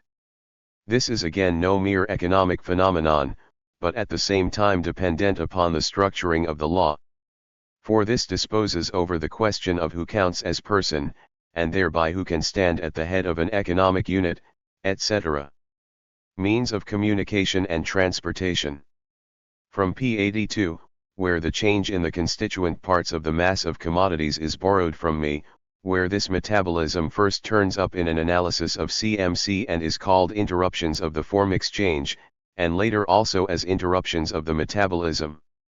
As for what Mr. Wagner says about the inner exchange of those goods which are situate in one branch of production, partly with reference to their use value, partly with reference to their value, that is also discussed in my work in the analysis of the first phase of CMC, namely, CM, the example of the linen weaver, where we read, our commodity owners discover as a consequence that the same division of labor that turns them into independent private producers, also frees the social process of production and their own relationships within the process from any dependence upon themselves, and that the independence of persons from one another completes itself in a system of all-sided material dependence. The contracts for the commercial acquisition of goods. Here our obscurantist turns mine and thine upside down. For him law comes first and then commerce. In reality, it is the other way around, first commerce and then a legal structure develops out of it. On occasion of the analysis of commodity circulation, I have shown that in developed commercial exchange, the exchangers tacitly recognize each other as equal persons and owners of the commodities to be exchanged by them, respectively. They do that even as they are offering each other their goods and combine for the purpose of transaction. This factual relationship which arises through and within exchange itself later obtains /EGA/form in the contract, etc., but this form created neither its content, exchange, nor the relationship in presence of the persons amongst one another, but rather the other way around. Wagner writes, this acquisition necessarily presupposes a determinate legal structure on whose basis commerce proceeds, etc. 224. Credit. Instead of providing the development of money as means of payment, Wagner turns the process of circulation, insofar as it proceeds in the form that both equivalents do not confront each other at the same time in cm, directly into a credit transaction, whereby it is added on that this is often connected with interest, payment. It serves in addition to give confidence and thereby represent confidence as a basis of credit star. Credit is consumer's credit or productive credit star. The former is predominant at a low cultural level, and the latter at a higher. Concerning the causes of indebtedness in ancient Rome. For Mr. Wagner, on the lower level consumer's credit prevails amongst lower, constrained classes and higher profligate classes. In fact, in England, America, consumers' EDF is universally prevalent with the development of the system of deposit banks. Namely, productive credit shows itself as an economic factor of that national economy which is based upon private property of the land and movable capital and allows free competition. It ties itself to the possession of the estate, not to the estate as purely economic category, and is consequently a merely historic legal category. Dependence of the economic unit and of the estate upon the effects of the outside world, especially the influence of the conjuncture in the national economy. 1. Changes in use value, they improve in some cases through pas and zgi of time, as condition of certain natural processes they get worse in the large majority of cases. Dissolve into their material components as a result of accidents of all kinds. Change in exchange value in the same direction corresponds to increase in value or * decrease in value. Look into the homing leases in Berlin. 2. Altered human awareness of the qualities of the goods, the estate is increased thereby in the Potitro case. Application of coal to the smelting of iron in England about 1620, when the diminution of forests was already threatening the continuation of the iron works.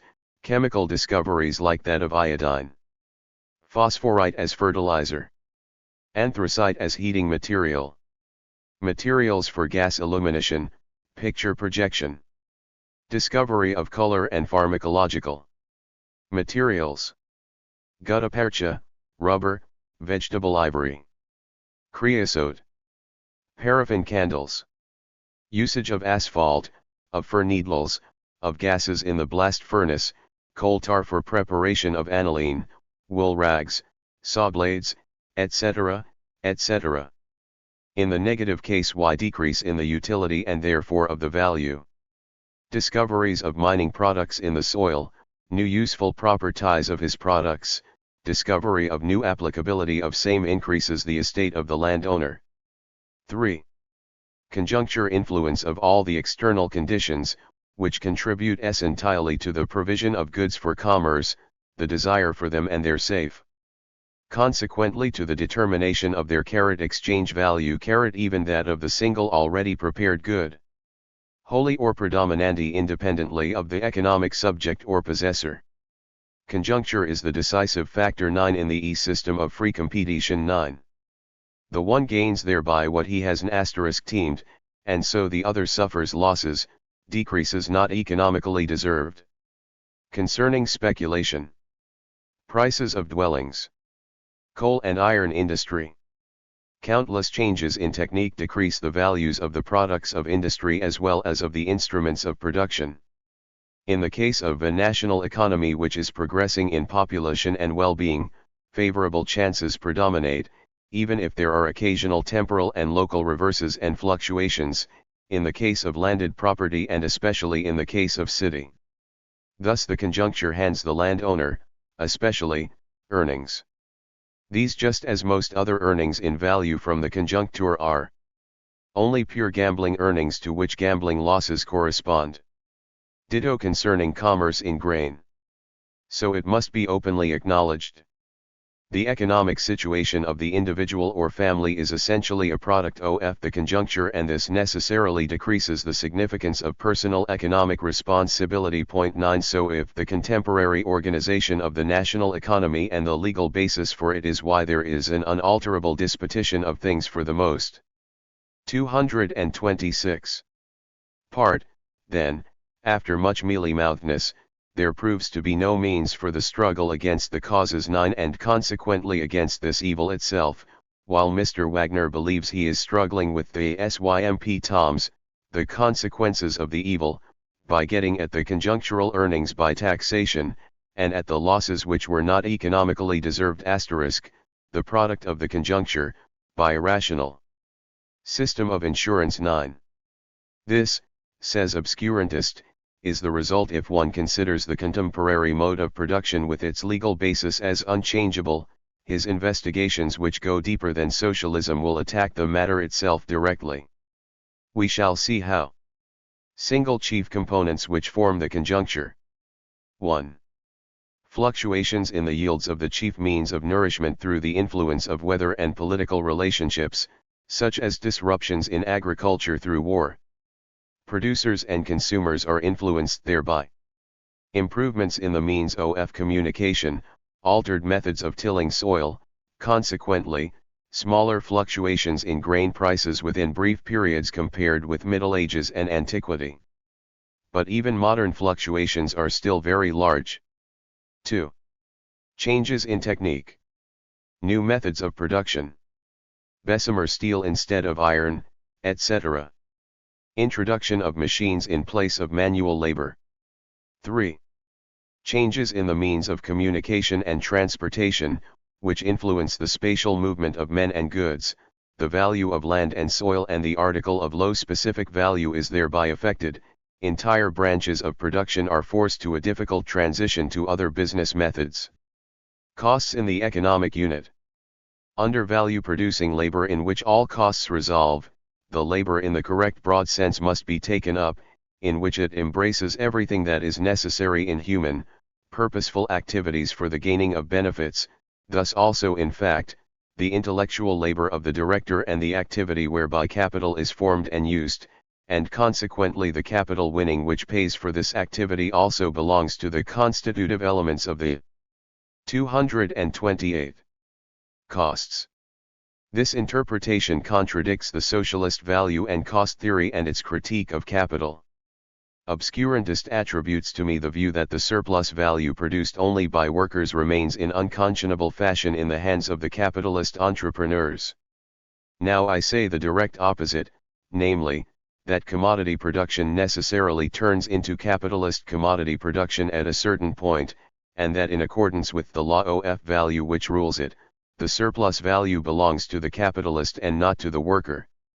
Instead of involving himself in such sophistic, the professorial socialist character of obscurantist maintains its distance by the following banality, that the unconditional opponents of socialists overlook the admittedly numerous instances of exploitative relationships in which the gross yield is not correctly distributed.